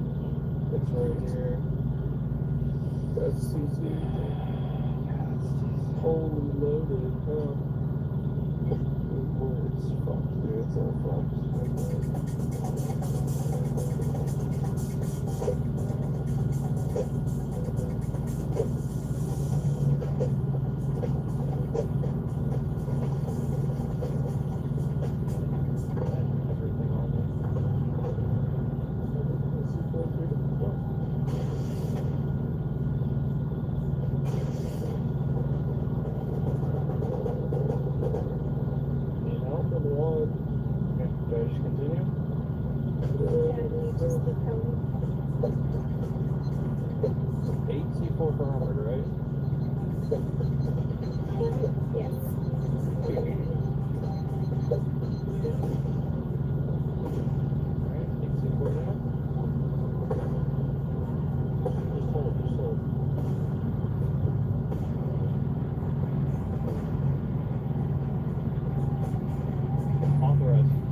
again.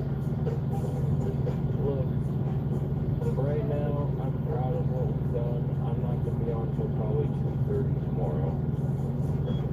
Yeah, it'll spread around if you want. You don't have to.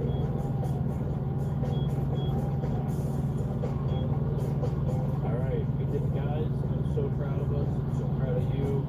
I didn't think it was going to happen, and you guys made it happen. We'll see what happens tomorrow. Let's get some rest.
The first base is decaying, sadly.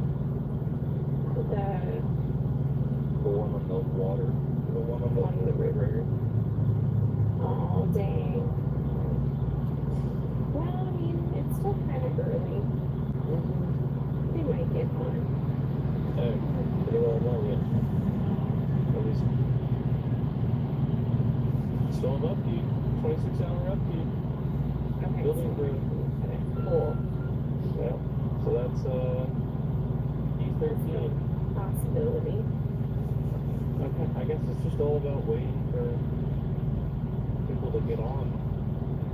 Yeah. Something tells me it's gonna be like 9 p.m. when we check. Okay. Cool. We'll just hang out. So they hopefully get on. I'm gonna go check on Katie. Maybe make some food or something. Probably be like 20-30 minutes. But we're just hanging out anyways, right? Really? Absolutely. I'll be back soon. Okay. 12 seconds later. Is it still war zone over there? Right when I left, I remember coming back in here and looking, and I saw the audio. I saw like the audio bouncing a lot, and I was like, oh, what's going on? I put my headset on, and I just heard like a war zone. So. Yeah, there was like a scrappy over there, and like a whole bunch of AKs, and I did not go outside. They're probably like on their way to. Oh no. Our neighbors are on. They're there? Oh no. They might be getting raided. Oh fuck no. Oh no. Damn it! Why? Go ahead and look right now. I'll just twiggle over it. Let me check. Daily. I don't have building code. Oh no. Why don't I have building code? Did they get raided? Is it not them? What the hell? I just got killed. No! TB raided them!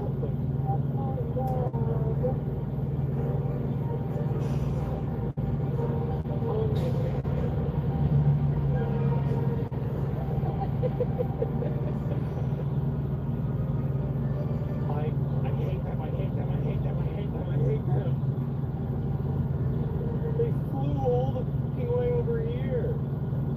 Kayla, do you want to roll this real quick? I'm ready. Yeah, what's the code? The code is 6324, and let me get in there real quick, and then blow it. Okay. Go, you know what? Kaylee, blow it. They must have found it. Ah, did you try? Nothing happened? Nothing happened. Damn it, they found the C4. It told. You know what? They took on and locked it, so they probably Yeah, they logged in, re-off and locked the TC, so they had to blow the TC. Yeah. Okay. Alright, well, that's GG. Hi, Lee. Good. Hey. Dude, I can't believe these guys. These guys single-handedly have totally fucked this entire operation. Yeah, it's a bit of a bummer, you know? We tried to do it farther away to get away from them, and they still managed to, like, fly across the map and pick the perfect 2x2 we were doing it to.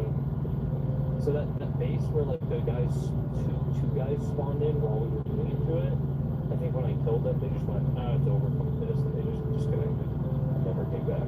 Because I still have building crew over there, and it's just, nothing has changed. No airlock on the base. Sometimes things don't work out the way you want them to in Rust, and that's okay. It's part of what makes Rust the incredible game that it is. You can't always get what you want.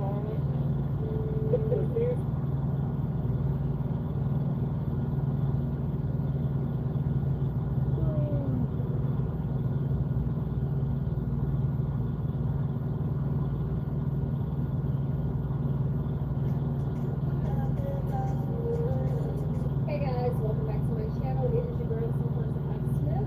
Smile for me.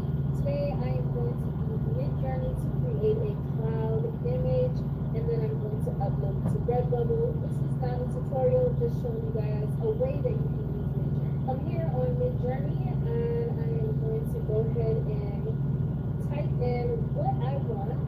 I am going to imagine storm clouds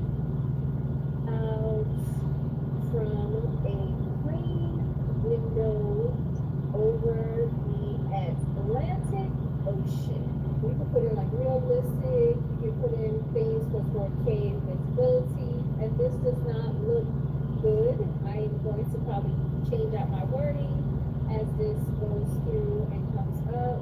Ultimately, I probably will use the image that I did today because I already have one that I love. I just wanted to show you guys what I typed in to get what I want. Here are the images, and I'm going to open that in my browser so you guys can see what that looks like. I didn't put any extra stuff like quality or realistic or 4K vibes, but this is what we get. It's very pretty, might I add, but I am going to go on record and say that AI tools should be assistants and not be the end all be all.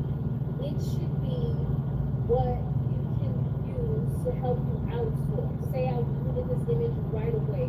This is my way to outsource. This is already a theme of something that I have. This should help you be better, and now I basically just take on everything. You need some type of creativity already for AI is what I'm saying. Here I am at my Redbubble account, and I'm going to go ahead and hit add. Like I said, I'm not going to use that image I just had because I already have one that I want to use. I want to copy from something that I already made a cell phone. So let's use this one because it's like a similar design. I'm going to go ahead and put in my title. Got all the words right here. I'm going to add it to ocean, and I'm going to put the same thing, storm clouds on the plane over the Atlantic. I'm going to go ahead and replace this image with a new image. Here is my image. And what I love about copying work to something else, it already sets me up to have pretty good quality of something else. As far as this one, I don't know if the images were the same size, but a lot of times what I do with the like square images like this, I set them up here. And I'm only going to do a few. I did a shirt. Let's do the hat. I did one shirt. You see my shirts. This image is already pretty much squared out. I'm going to leave that as is. That looks good. Let's go ahead and work on one of these all-over print shirts. And let's see. When it doesn't cover up all the way, I do sometimes use like the offset pattern so that I can still get that image. Here is the sticker that you guys have seen put the clouds and stickers, but that's pretty cute where I can go like that. Here's a phone case. Just going to stretch that out. Probably not that much. Let's see what it looks like. It's pretty. Let's do the pillow. What I really want to show you guys, like, we can just stretch all of these out. Great. But prints like this, they go extremely well and they look really good set pattern. I'm not sure it's going to show the image. I love putting it on like backpacks and stuff because it really is a vibe. See how that one covers it all the way up like 100%? I don't know why it's not showing the whole thing, because the whole thing is covered. I don't know if that's a glitch, but it's big enough so.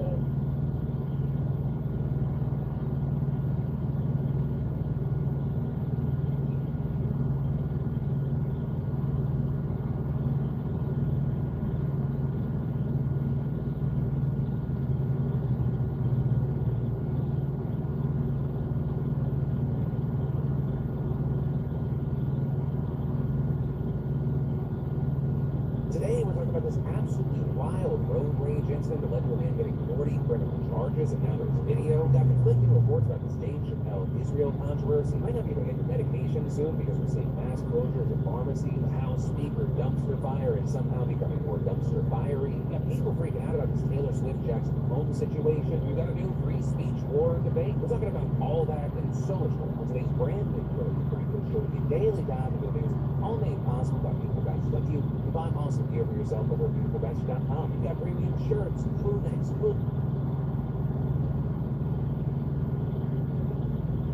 and he's also been in jail ever since then. That's because the judge actually denied him bail. And the only good thing that we can say about the situation is that luckily nobody was injured. Also, I gotta say, imagine being this fucking psychopath and being like, yeah, I should.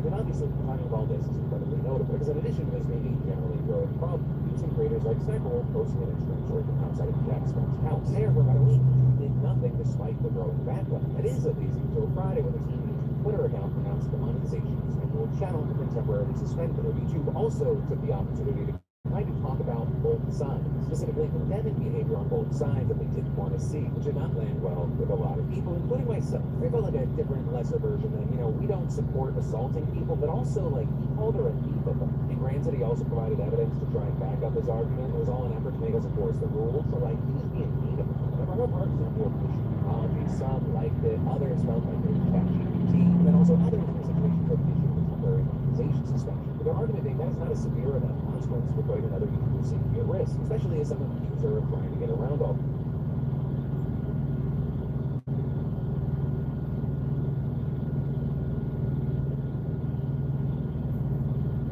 Today we have a special team once again finding some of the funniest videos for us. Let's go!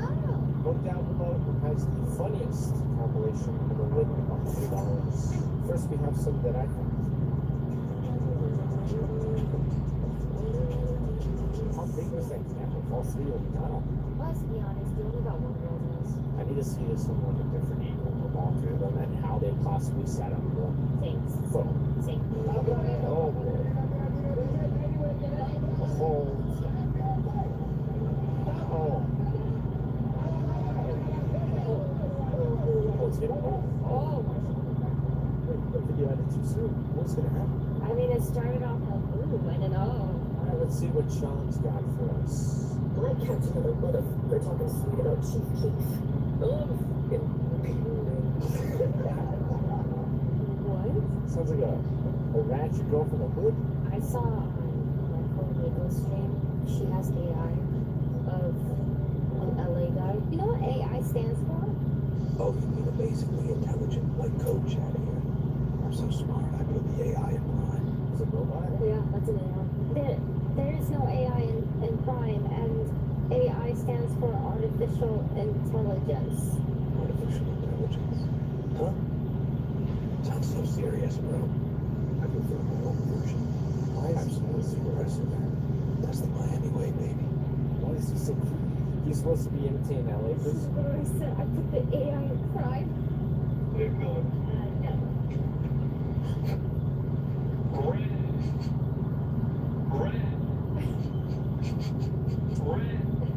See, me too, bro. Why you just beating girls? What about me?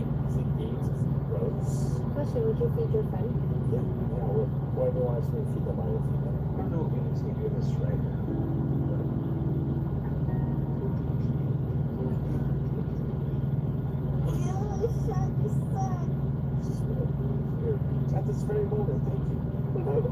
day he's feeling empowered.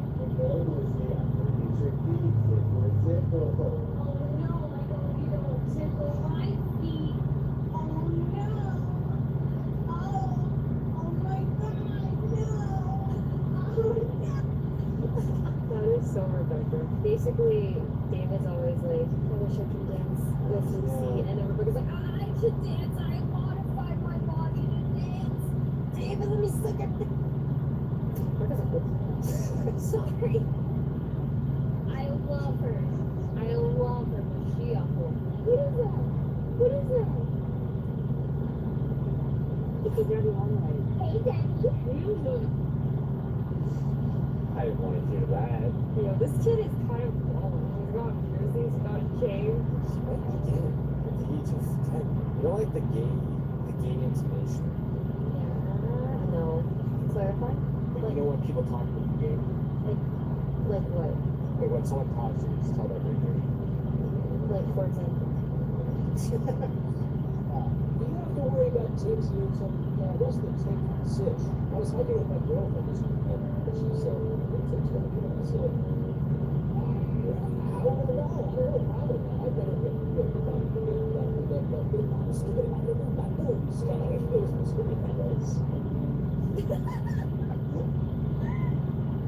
That is such a good transition. Unbeatable. You know what you do for her?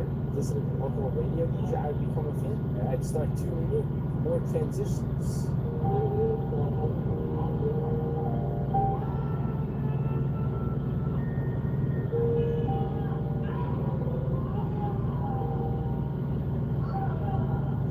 This is more accurate to what Patriots like. I think that's how you feel when you watch Bob Ross do it and then do it, you're like, that's not what happens when you touch the bush.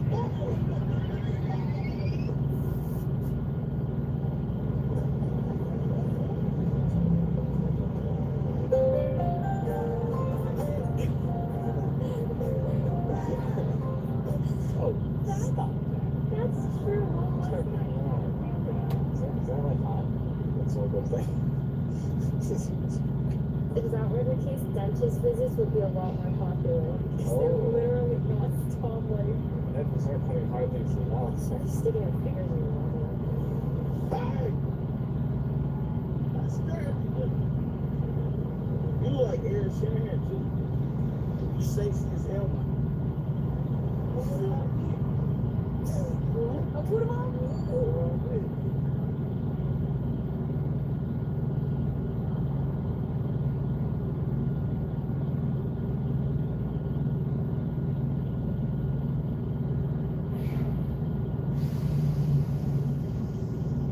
Alright, the map is Europe, and we're this cyan dot right here. Hello, that's us.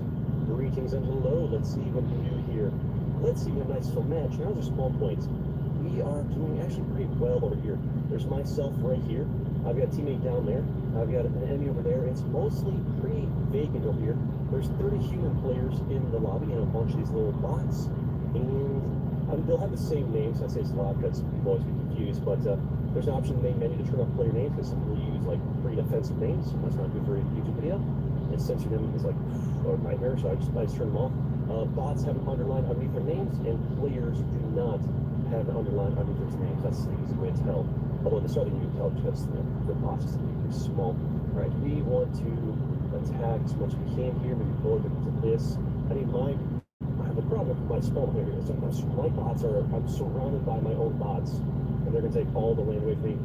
I would like to flip that a feature where once 2 minutes have passed in the game, you can attack your own bots. Or maybe it's like from the get-go, you can attack your own bots. Because there's so much free land here I could have, but I've been denied by my own bots. This guy's attacking me. So we can ignore this Gorio guy, focus on bots up here, and woe and lament that look at all this free land I just can't get.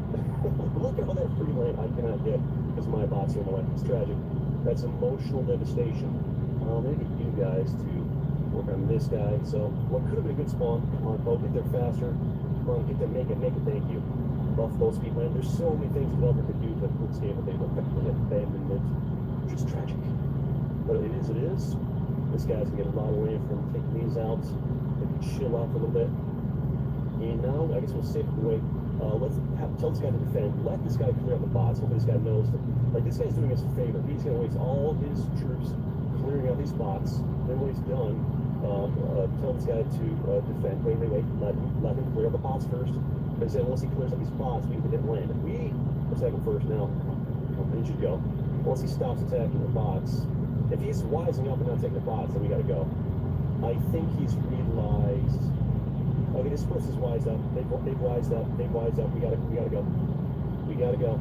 They've realized the threat they're under. They're no longer gonna attack the bots, so they are stopping. I can't attack too much. I gotta chill out a little bit because Gorio is strong up there. So I can't attack too much. I'll help out a little bit. We'll help a little bit. I should let this guy do the work. Let them do the work. I'll sit back and defend. We'll wait up. Let this guy do all the work. We full sends on them. Our bots get some that we get a bunch more here. Claw with the board here from getting screwed for my bots. Really, what? I sent more troops back. Keep going.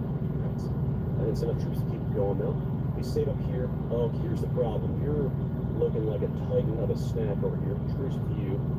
Tell this guy to defend. Maybe I can ask for money. Ask you for money, perhaps. I keep working on this guy. I need you need to defend. I think this guy's getting money donated to them. Fortunately, there's really not a lot I can do here. No, I can defend, but the problem is you probably got these guys dumping money into you. Oh, here's some stuff I can do over here. Should send some troops on that. Truce to you, perhaps. Let you know that I'm trying to deal with the crown on the board. That lane does put me up to this. They're so big on the board. I need you to attack. He's working on me while he's attacking. I need you to attack. Let's truce with this guy here. Maybe if these guys attack your teammates, they're not dumping money into you. I think we save up for a little bit. Actually, get more. Actually, saving up benefits you more than does me. While I have more troops than you do, I want to attack you. What I want to do, there's someone else still in this. Working on you. My troops get too much lower than yours. I want you getting ideas. Frankish Empire is massive on board. Somebody's donating money to us. I give this guy the heart. Huge play. That's what's going on here. Alright, I want you to keep helping me. I don't want to block you off. Let you worm your way through there a little bit. We should wait for perhaps red interest. Now we'll keep working on you a little bit.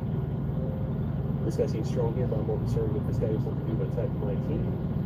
Keep working on you little by little. Get yourself strong because you're a threat over there. And we'll claw with this guy. Just staying alive over there like an absolute champion. We might wait for slightly higher numbers. Ooh, here's the thing. You're working your way down here. This guy's looking strong. I gotta watch out. This guy can eventually start dumping money down to this guy if you have a concern and a problem. We keep squishing you down. We keep chilling with the white team, having an alliance here. This guy's getting money donated to them. Probably from you. I'm surprised this guy's still alive. You need to get some of that land there, buddy. What a good thing for you to do. This guy's got 7 million troops. That's getting a little bit scary there. This guy's gonna get a bunch of this land once we get that guy too weak. And where this guy eventually full sends us. We keep chilling and vibing for now. Who's he telling me to attack? He's telling me to attack first French Empire. Give you a thumbs up to that. I need to get there first though, is the concern. Yeah.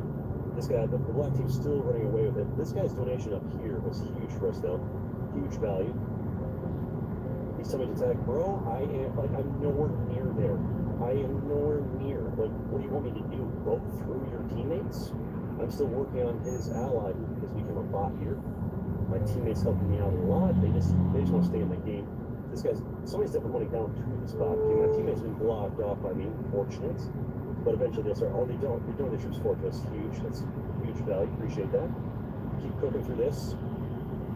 This guy's saying attack, saying truce. This guy's up here getting a bunch of this. I don't want you take this lane from me here. I want this for myself. Slap this bot for a tickle here. This guy wants a truce here. You are. Do I want to go for you? Or go for them? They got allies. You know, you got a ally above you. I don't want to team with you. I want to work against you. These guys have been good allies so far. We vote for peace from if need be. We keep working on you little by little because there's only full send on that guy. That's great. So we get this huge value. We made the right choice. And it makes us even stronger on the board running away. But this guy's pretty strong. I don't want to fight them right now, do I? This guy's looking like a threat. This guy's probably mad about me attacking his teammates. Did I go for you? Let's work together on this guy. I don't know if this is the right place. It's right now it's a gamble who I go for right now. I want to go for you because you're like probably weaker from attacking this guy's teammates. We made the wrong choice. This guy's mad at us. All right, maybe I can truce up with this guy. Give him offer this guy like a truce. And deal this Sultan of Cowboy. Oh, this guy full sent over there, huge value. Oh, that's lucky. That's lucky days for us. Lucky days for your boy. We work on this guy over here. We don't betray Group to Empire yet. I would like to truce them if at all possible. Go for peace them because they've been instrumental in this. And unless they decide to betray us, we'll see. It's been a great match here so far. We're going to keep on cooking. Keep pushing through. I don't want you getting over here if I can't help it. I am going to attack you because I have no idea if you're going to be the homie or not. Good chance you don't. Now would be a good time to attack you for land, but I don't want to betray the homie. If you and Frankish Empire decide to gang up on me, I think we're strong enough to take the trophy at once. They don't. They attack that guy. That's great value. This alliance helps out both, but unfortunately you took a full save from that player, which gave me the opportunity to really kind of like sweep over, like away with things over here. So we're going to keep cooking through all of this. I'll try and save you from this guy bodying you if all possible. Cook through them so beautifully, so nicely, and go ahead and build this right here. Who is this? Is that you? That's Group to Empire.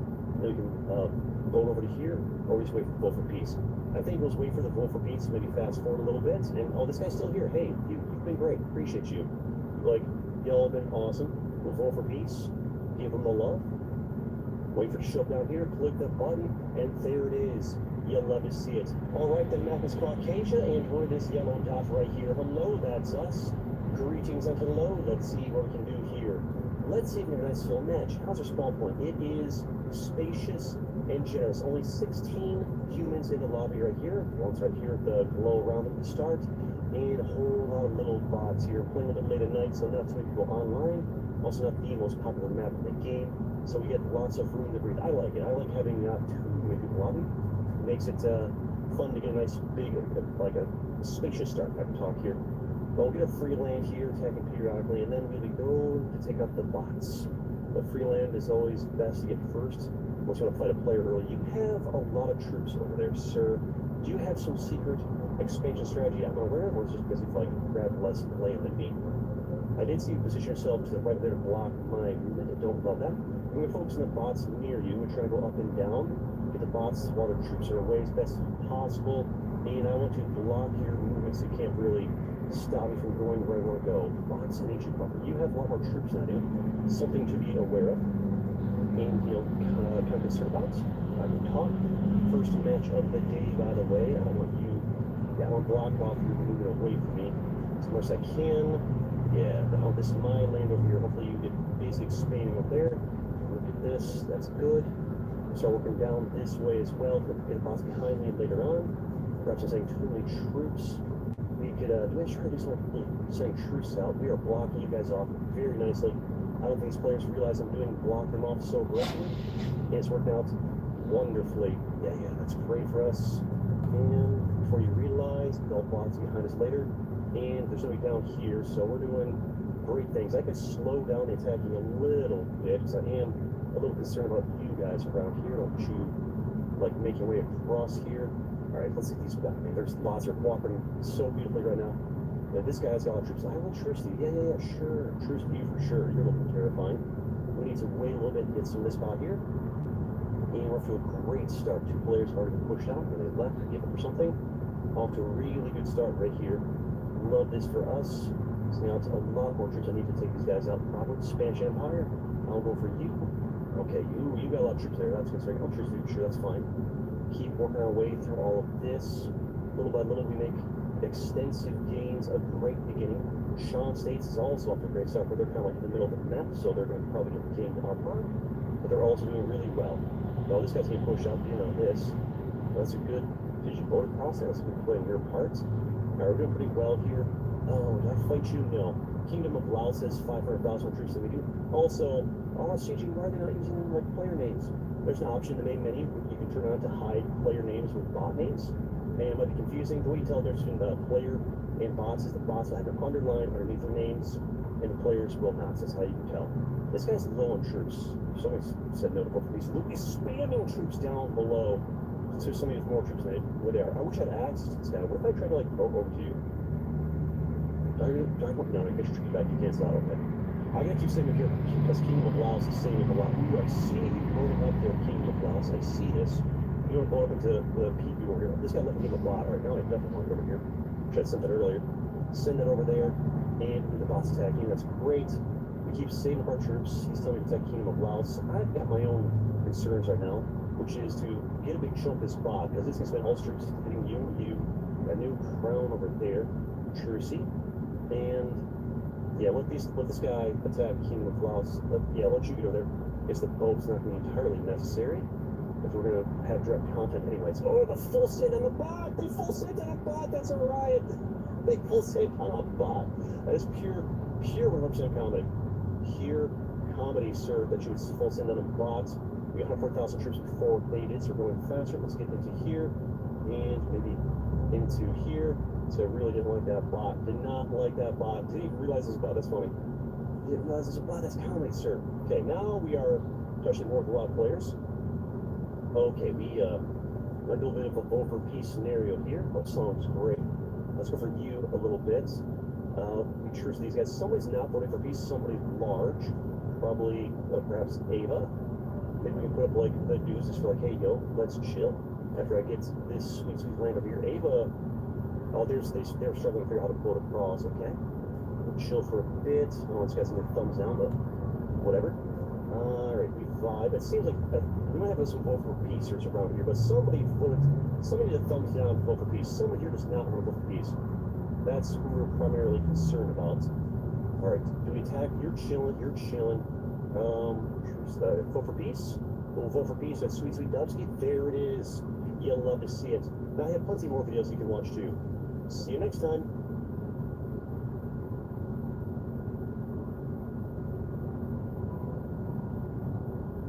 They're checking out It's a unique new take on simulation games. It kind of combines the colony management elements in games like Rimworld with the grand strategy, family management, and intrigue from games like Crusader Kings. There have been many games with similar kind of graphical takes, but this one does look pretty polished, tight, and I would now, after having tried it, say definitely worth a look, although I did kind of turn up my nose when I first saw it, because I do see a lot of top-down colony management games, and I think, what makes this different from what I already know?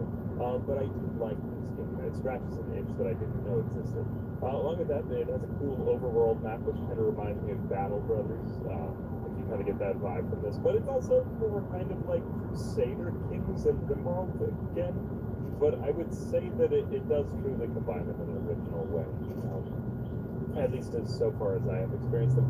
Anyway, the basic premise is to manage a family of nobles as you direct them to manage and direct their large society of peasants, warriors, and other lower classes of people that we see up here. We have 34 peasants. We have 6 warriors, and there were some slaves in our society and criminals. There are no longer any bandits in town, it turns out. But yeah, kind of managing all the lower classes of people to cooperate, or compete with a whole neighboring group of burgeoning towns and villages of people who are also aspiring to become their own kingdoms. All whilst there is a threat looming in the distance. The unholy horde is coming in from the northwest side of the map, and basically just murdering every single faction, which is quite terrifying, and our neighbors are getting into petty squabbles with us, while our, smaller neighbors are sending us keys as we go along. It was quite cool, and it's combining a lot of these elements from Rimworld and Crusader Kings quite well, I might add. Anyway, it's really just a story generator. You're creating a story in a society of political intrigue, crime, banditry, cults, socioeconomic issue management, treachery, and war. But I played a bit, and I liked what I saw after a few hours. So I thought I would give it a look here, because I made some mistakes, and I would like to try to go back and do better this time. We had a society of about 34 people. We had 2,700. We had more gold than I really had expected we would. Although it is kind of tricky to get some of the resources, and you are limited in the number of nobles that can manage all of your tasks. So I think I'm just going to get right into it. We'll go back into the main menu. We're going to leave this society for now, and we're just going to create a new one. This is my old one. The king was Nowis, but had all these stats. He's pretty good in combat. He wasn't really like the best of the best. But his friend Holger, who was actually not Pierre. He was just sort of awkwardly his right-hand man is like lessening in the set of the society, so that's not particularly good. And then here's his wife, Inca. She had 2 children who, from the moment they were born, walk around, so that is a little bit confusing to me, but it is what it is. Anyway, here he is managing the peasants in the fields. But yeah, I will show you how the game works, and yeah, we'll try to get something going and maybe not die. I have pretty low expectations because I do think that the game is, I'm still trying to figure out some pacing, but yeah, it's got enough of a tutorial to get you going. Okay, so we want to be kind of careful with who we pick as our main person, because presumably Wilhelm is going to be the king. Let's just take a random. Okay, we will be the pink and yellow Caesars. This will be our civilization name, and we will be the Scissor people. There we go. This, just the scissor. Scissor folk. I mean, if it doesn't bring up any other, like we cut other people off. We cut off our religion. I mean, we are going to do that. We're going to engage in some, like, skullduggery here, so fine. Manners does provide significant bonus to relations and interest. This might be useful because we want to keep people loyal to us, so having a passion for that. But we want to pick people who don't have these horrible traits. Mental impairment and gambling addict doesn't seem great, but beautiful and courageous. And good in combat seems good. Although the combat might mean that it gets scarred in combat, so that's not so amazing. Okay, we've created the House of the Scissor. This is High King Hrothgar of age 21. He has good manners, but he's kind of a weakling to start with. He has early balding and strong will. This is the House of the Scissor. Bjorn is his brother. I don't know why. Have scissors even been invented yet? Whatever it is. It's the House of the Scissor. He's unattractive and courageous, but he's a good manager. We really just need him to take care of things. And then Nona, our spouse, is very fertile. She's addicted to gambling, unfortunately. She had a bad childhood. And she's a good teacher, which is important because she's pretty much just going to, like, pump out babies and teach people. That's like, but she'll be teaching everyone, probably including me. Anyway, that's our civilization. I'm going to just continue with this. We are going to start in Sparksville. I haven't tried any of the other civilizations, so I'm just going to go ahead. Excuse me, I'm just going to go ahead here. We do have good access to some resources. Know that the year 2898 is the creation of the world. We do get these kind of Crusader Kings story bits sprinkled in there. The Crimson Empire perished in the flames of the religious war. The former provinces have become barbaric kingdoms kept from mutual destruction only by the all-powerful Church of Holy Sophia. So this is the deity of the game that does carry from game to game, it seems. While the Holy Prophets speak of the pending end of the world, events unfold on the eastern outskirts that will influence the entire history. Okay, now it's saying eastern, but the last time it happened on the western outskirts. So this is somewhat curious, because the last time a bunch of Viking tribes rose up against me from the northwest, and that was not too particularly amazing. But we shall see what happens. Fishwood also makes very much the prime and Kraken Priest. Okay, so the story begins. After a long and exhausting journey, Hrothgar arrived at home expectancy, but I do believe that this last night. Now, what I like here is that the kind of storytelling of Crusader Kings is combined with the random colonist sort of generation of games like Rimworld, which leads to very interesting storytelling. Because I think CK3 does this very well, although Rimworld keeps all this stuff in front of you. Like, what was actually going on in the colony itself? How did he get assassinated? Whereas in Crusader Kings, it just appears as like a little event. In this game, I feel like we get a little bit more up close and in the weeds with that.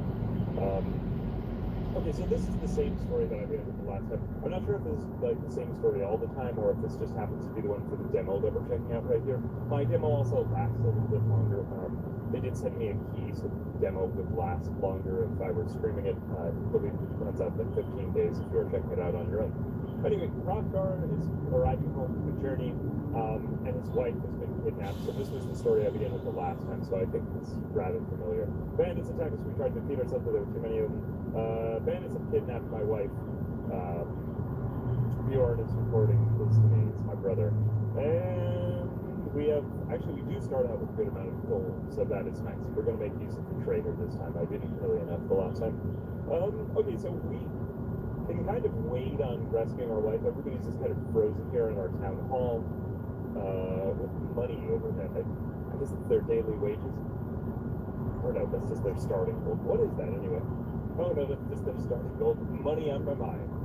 Anyway, so basically the game takes place like this. We have 7 peasants in our village, but we can't individually command them. We can check them out, we can check out their mood.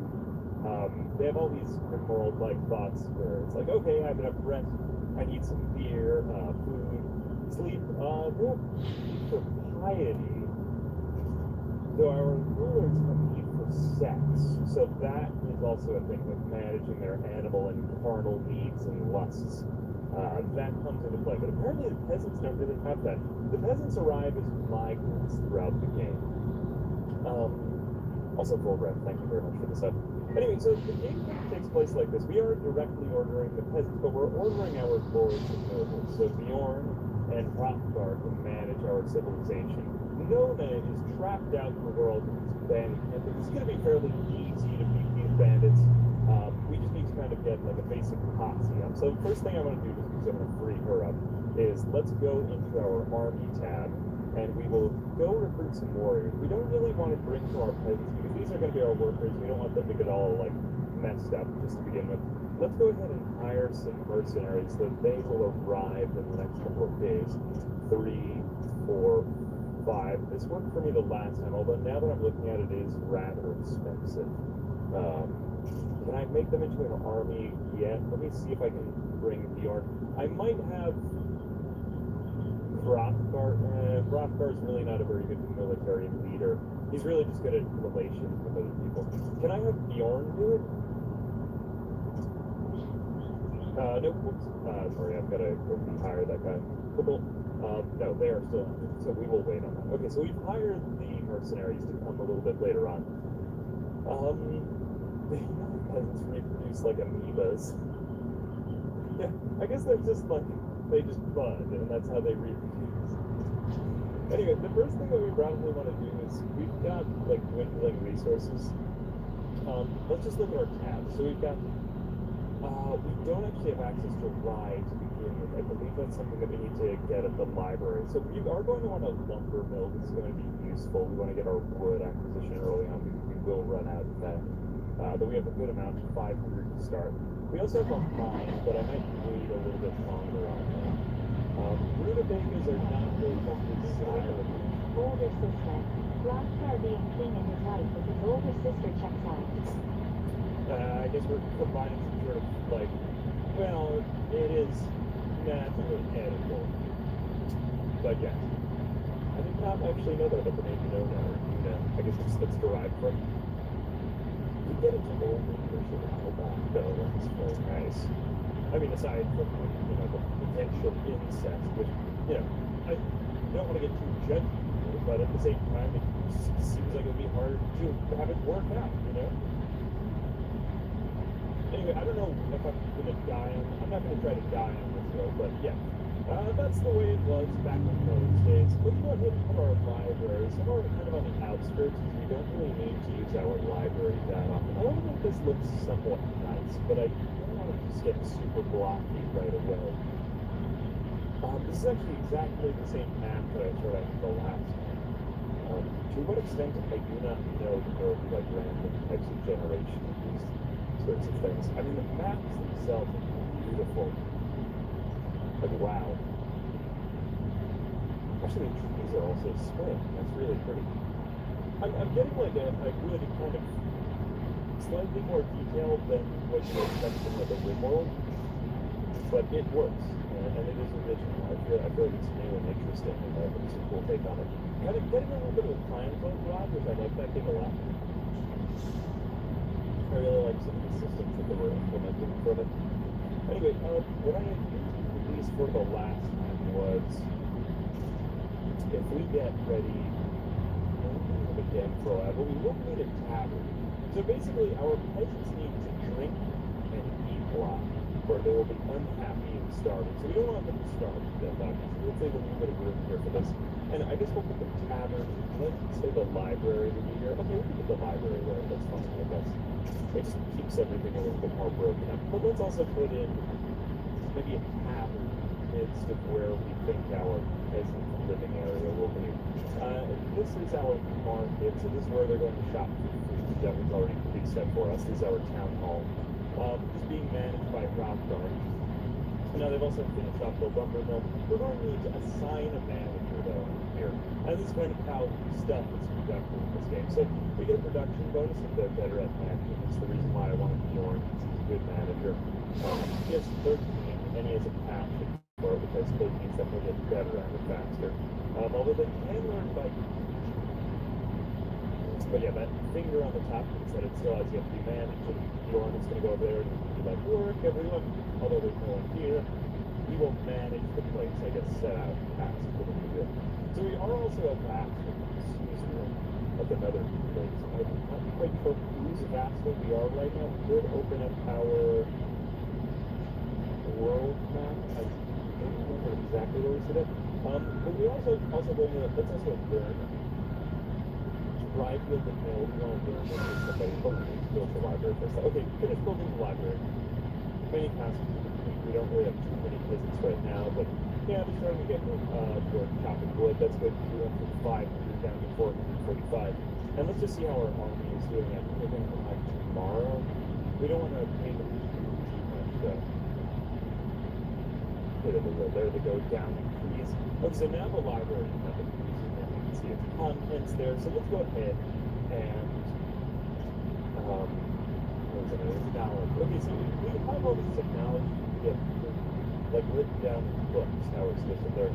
So we're going to learn with one of our people about the ride through the mill. Now people can learn things on their own, and then they need to write a book on it so that their knowledge can be transferred to other colonists or actually other boards later on. These are all boards up here. I think we're going to have, since Bjorn does most of the management here, we're going to have him learn. He's not really intelligent, but you know, it's kind of like a one-time thing, so maybe it'll take him a while. I guess that's how it works.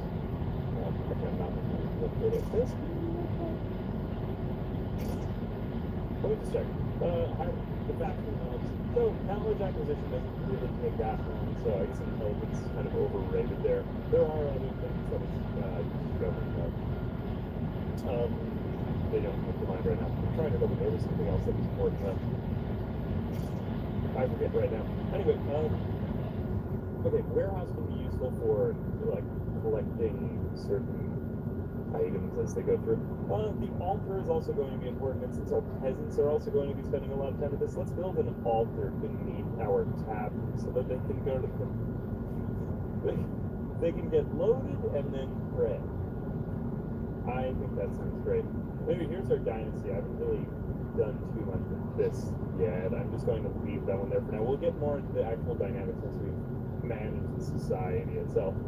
Okay, so other things that we should check out on our characters. Hrothgar, he doesn't really go into like mood breaks and stuff like that. He can become unhappy. One thing that we want to check out for those that they don't become less loyal. So Hrothgar is really our protagonist right here. He's like the king. We want to kind of keep him protected. We want to make sure that everyone likes him. So he has 100 loyalties. I don't really know how his loyalty is governed. I mean, he is the king of this second. Could that be to his suzerain, potentially? Anyway, Bjorn is 50 loyal to us. We don't want that to go below 25, otherwise he does start to, you know, like, skullduggery, engage in skullduggery against us, and that is a fear. And Nona also can become disloyal to us. This is important that we spend a little bit of time together. We can have them, like, go out and spend time together, talk with one another, but they've got a lot of other tasks to manage right now too. So Bjorn is currently at 21%, 22%. It's taking him a while to learn, but once he does eventually learn these skills, then he'll be able to send people out to the field and manage them. In the meantime, let's go ahead and take care of some other stuff. We aren't really going to get warriors for a little while. We won't need them for a bit. But I am going to build another dormitory because peasants just sort of arrive like insanely fast in this game, like faster than I might even want them to. So I'm going to go ahead and just build these things. I'm also going to build, I don't really know what resources they use, but you do need to kind of keep watch with your army here. So I'm going to build a slave barn down to the south in case if we get any, just because I kind of want this task to be taken care of. There's going to be another pipeline for resources over there. Let's go ahead and get them near the farm. Somewhat close to this. We also want our army near the lord's houses. So let's put the slave barn maybe right in the middle of the town. I feel like, yeah, we'll put it like here. That's perfect. I've pretty much just done dormitories instead of peasants' houses. And there's sort of, does this really improve their mood? Okay, I suppose that would improve their mood. I didn't have any peasant revolts yet. It's seeming more and more complex like a dating sim. Yeah, I'm kind of getting, like, what was the other game that we had played, Fabledom? I'm getting a little bit of that kind of vibe, but this is done in more of a, I don't know, like, it just, less, I suppose you could think that way, although I feel like that this game has a little bit more of a simulation aspect about it. Where does Rock keep his armies in his sleeves? Does he have, like, nice, large sleeves that could bellow? Not bellow. What's up, my man? Like ripple in the wind. That's the word I'm looking for. And they do have nice animations, though. I think that this has been done very right. It reminds me of, like, the combat animation mods in RimWorld, some of which I do actually like. Because, you know, after a while you get tired of seeing pawns do one thing. It can be nice, just visually, to do something different. Also, Anchorman, thank you for the $10. And Barso, thank you very much for the 4 months. Good one. Good one. Thank you very much for the time. I'll leave Rockgar over there. Rockgar is pretty much just like enjoying all of his lavish stuff. The one thing that we aren't going to produce a lot of. Okay, good. We have a trader already. Nice. So we have tons of money to start.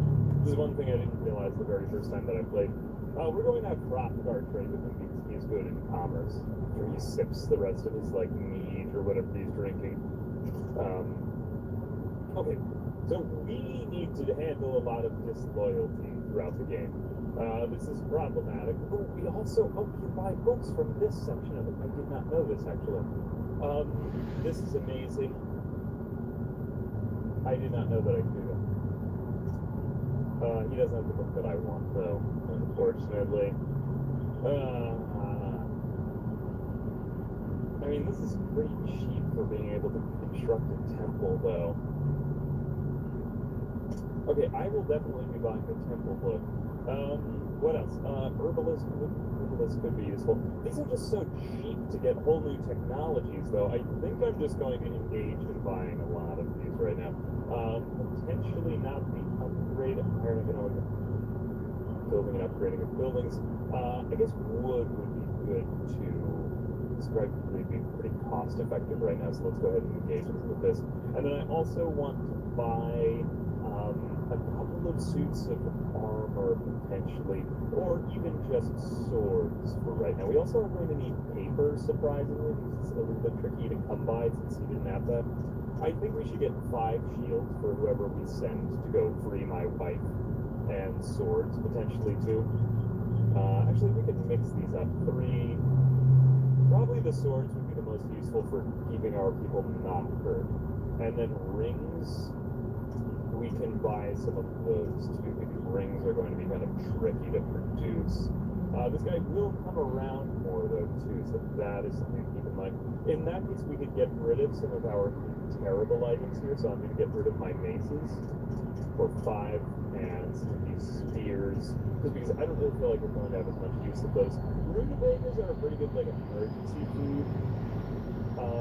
We don't really want our people example, I didn't really like moonshine. That's pretty worthless. What else is valuable here? Oh, we do have some paper to start with.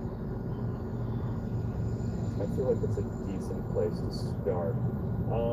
I will probably buy a couple of suits of heavy armor as well, because I want to see how these fit on us.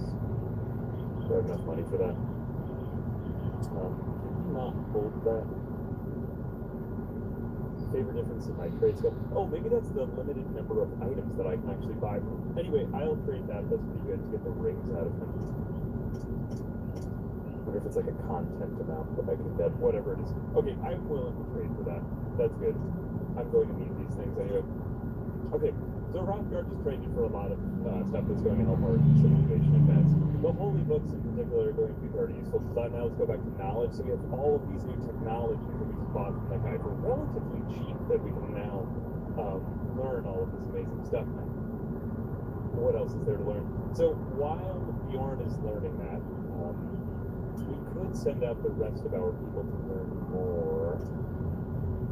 Or I can just go free Nona, my wife. Oh yeah, do we have our army raised up now? Nope, it's still taking a while to get here. We need the night to pass. That's fine. Okay, another thing that we can go ahead and do is check out our finances. So every day we pay our peasants money, and we want to make sure that they're like, we want to keep checking on their needs because we don't want them to get so much money like we're running out of money, but we want to give them enough so that they don't revolt against us and so that their needs are actually met. Because it would be bad if they like can't get loaded some of the time. They need to eat, obviously, and that's important to us. Thank you very much for the prime. Yes, indeed. Once again, this is the demo. This is still accessible, I believe. I think the date is in early July, until which people can access this. So if you want to play along, feel free right now. Let me see. What else is there to say? Have I set out most of the tasks I want to? Sometimes people sleep on the ground if they don't have a bed. We have 14 here, so we haven't actually built those next quarters for our peasants. They haven't done anything. Here we can see a couple of peasants like enjoying the end of the day. We're selling them their goods too. So we do have an economic report at the end of every day, and this is actually quite helpful. Now today we lost over 2,600 gold, which isn't particularly amazing, but we also just bought so many amazing technologies, so I think that this is somewhat useful. The heavy armor in particular is kind of a pain, although I suppose we are basically just going to get human lives, so maybe that wasn't important. But also I think it's better than what I did in my last playthrough. So paying wages, resources goods sold in local markets, and resources invested in the economy. The trader is now gone, and Ritter is another lord who was a guest who was staying with us, although we just didn't really have time to do much with him. But we want to keep an eye out for that holy trader because his books are going to be really useful. Okay, Bjorn is at 99%. He went to bed. That is kind of an unfortunate place to be. Also, Iglek and Hypnoturd 97. Thank you very much for the gift subs. Really enjoy the uses. Hey, how have you been enjoying the videos? Thank you very much for the very generous gift sub donation. Fjord, sure a second. And thank you very much. I do appreciate it. So rutabagas aren't really like the ideal food, and we have 82 flowers. So we sell the flour to the peasants. We have to create the flour before they can use it. But we need a mill and we need rye fields. This is kind of inefficient, so rutabagas can be like a decent backup. I want to just go ahead and check out on this map. I wish they raised the map scroll speed a little bit, because it is kind of tricky. I feel like we could use more fertile fields here because we just don't have that much to start with. Yep, I don't see any fields. Okay, so we're going to have to maximize it with what we've got here, which I think we can get 2 fields to the south and like 3, maybe 4 up to the north. I might do 1 dedicated to rutabagas, but I don't want to get really carried away here. I just feel like it's not that worth it. I would rather have our people slightly starve to death because the game just kind of throws peasants at you willy-nilly. Actually, PPS. That's very close right there. Please give me a call. Thank you very much for the 10 months. I do actually think that this game is a different take than RimWorld itself, because it's like,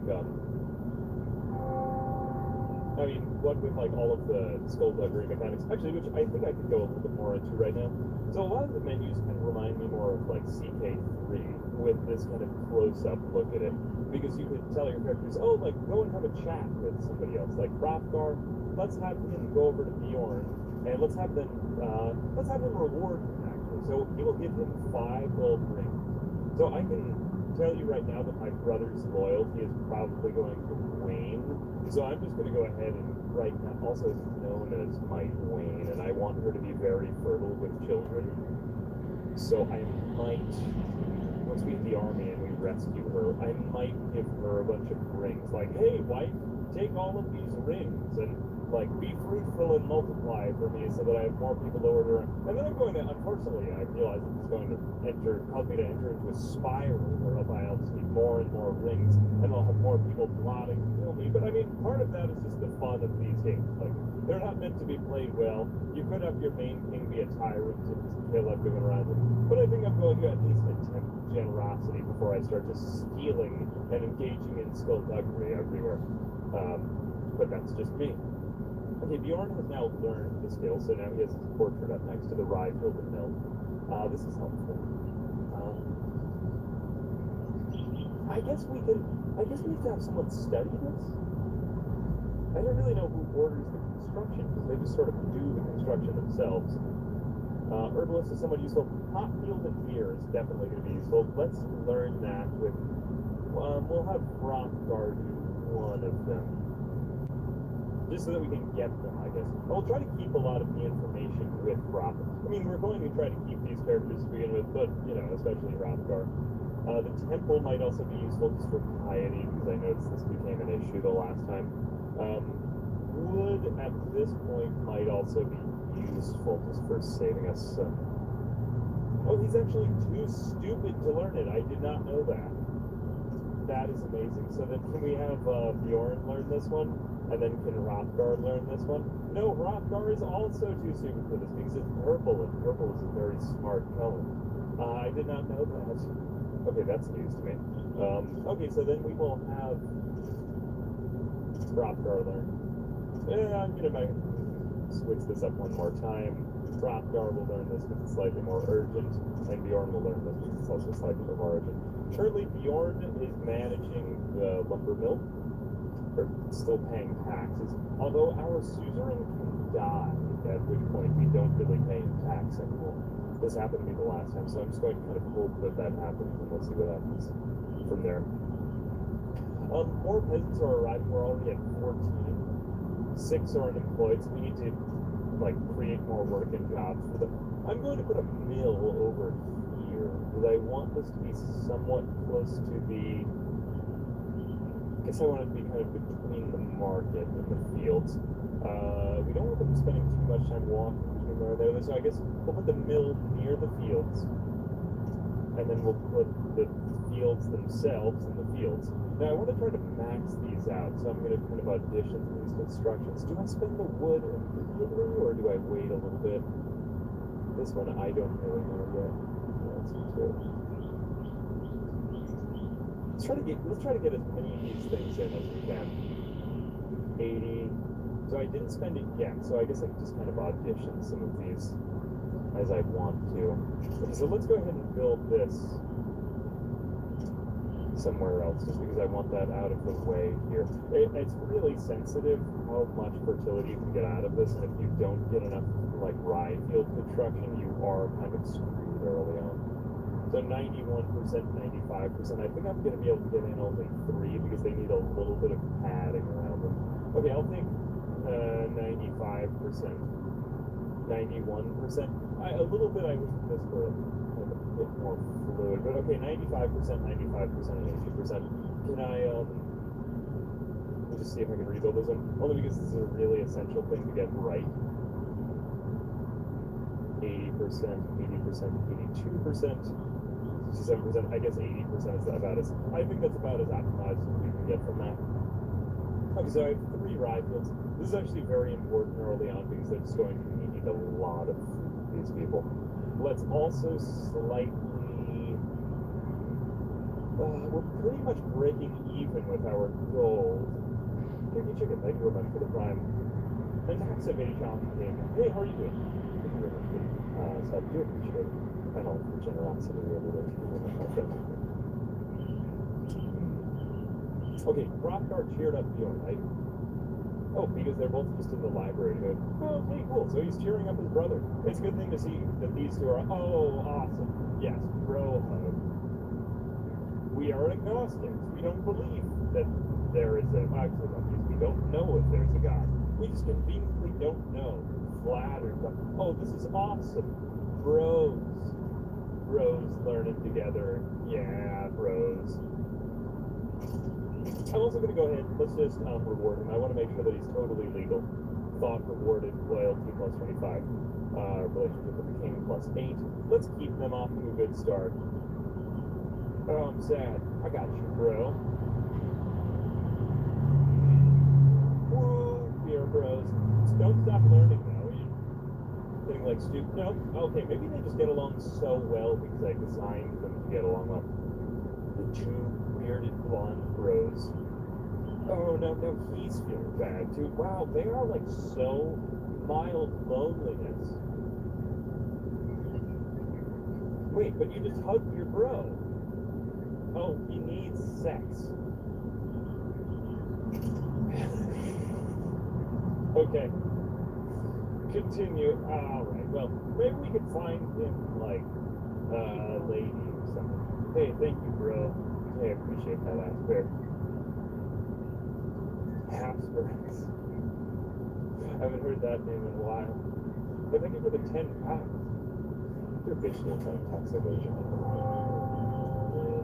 Pounds. Is all currency still being received in English denominations through the game that we're playing? Oh my god. I did study Old English in college. I really like this stuff. May reference that like in kind of a geeky way. Okay, some workers have not received instructions that this is fine because it's the mill. Don't really care about that. Okay, ooh, another holy trader. Hey, Oh, bro, and what we have kind here. of rimmel mod is this? Hey, thank you.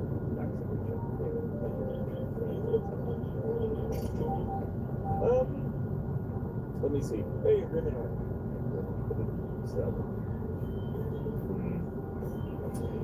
I think I'm going to have.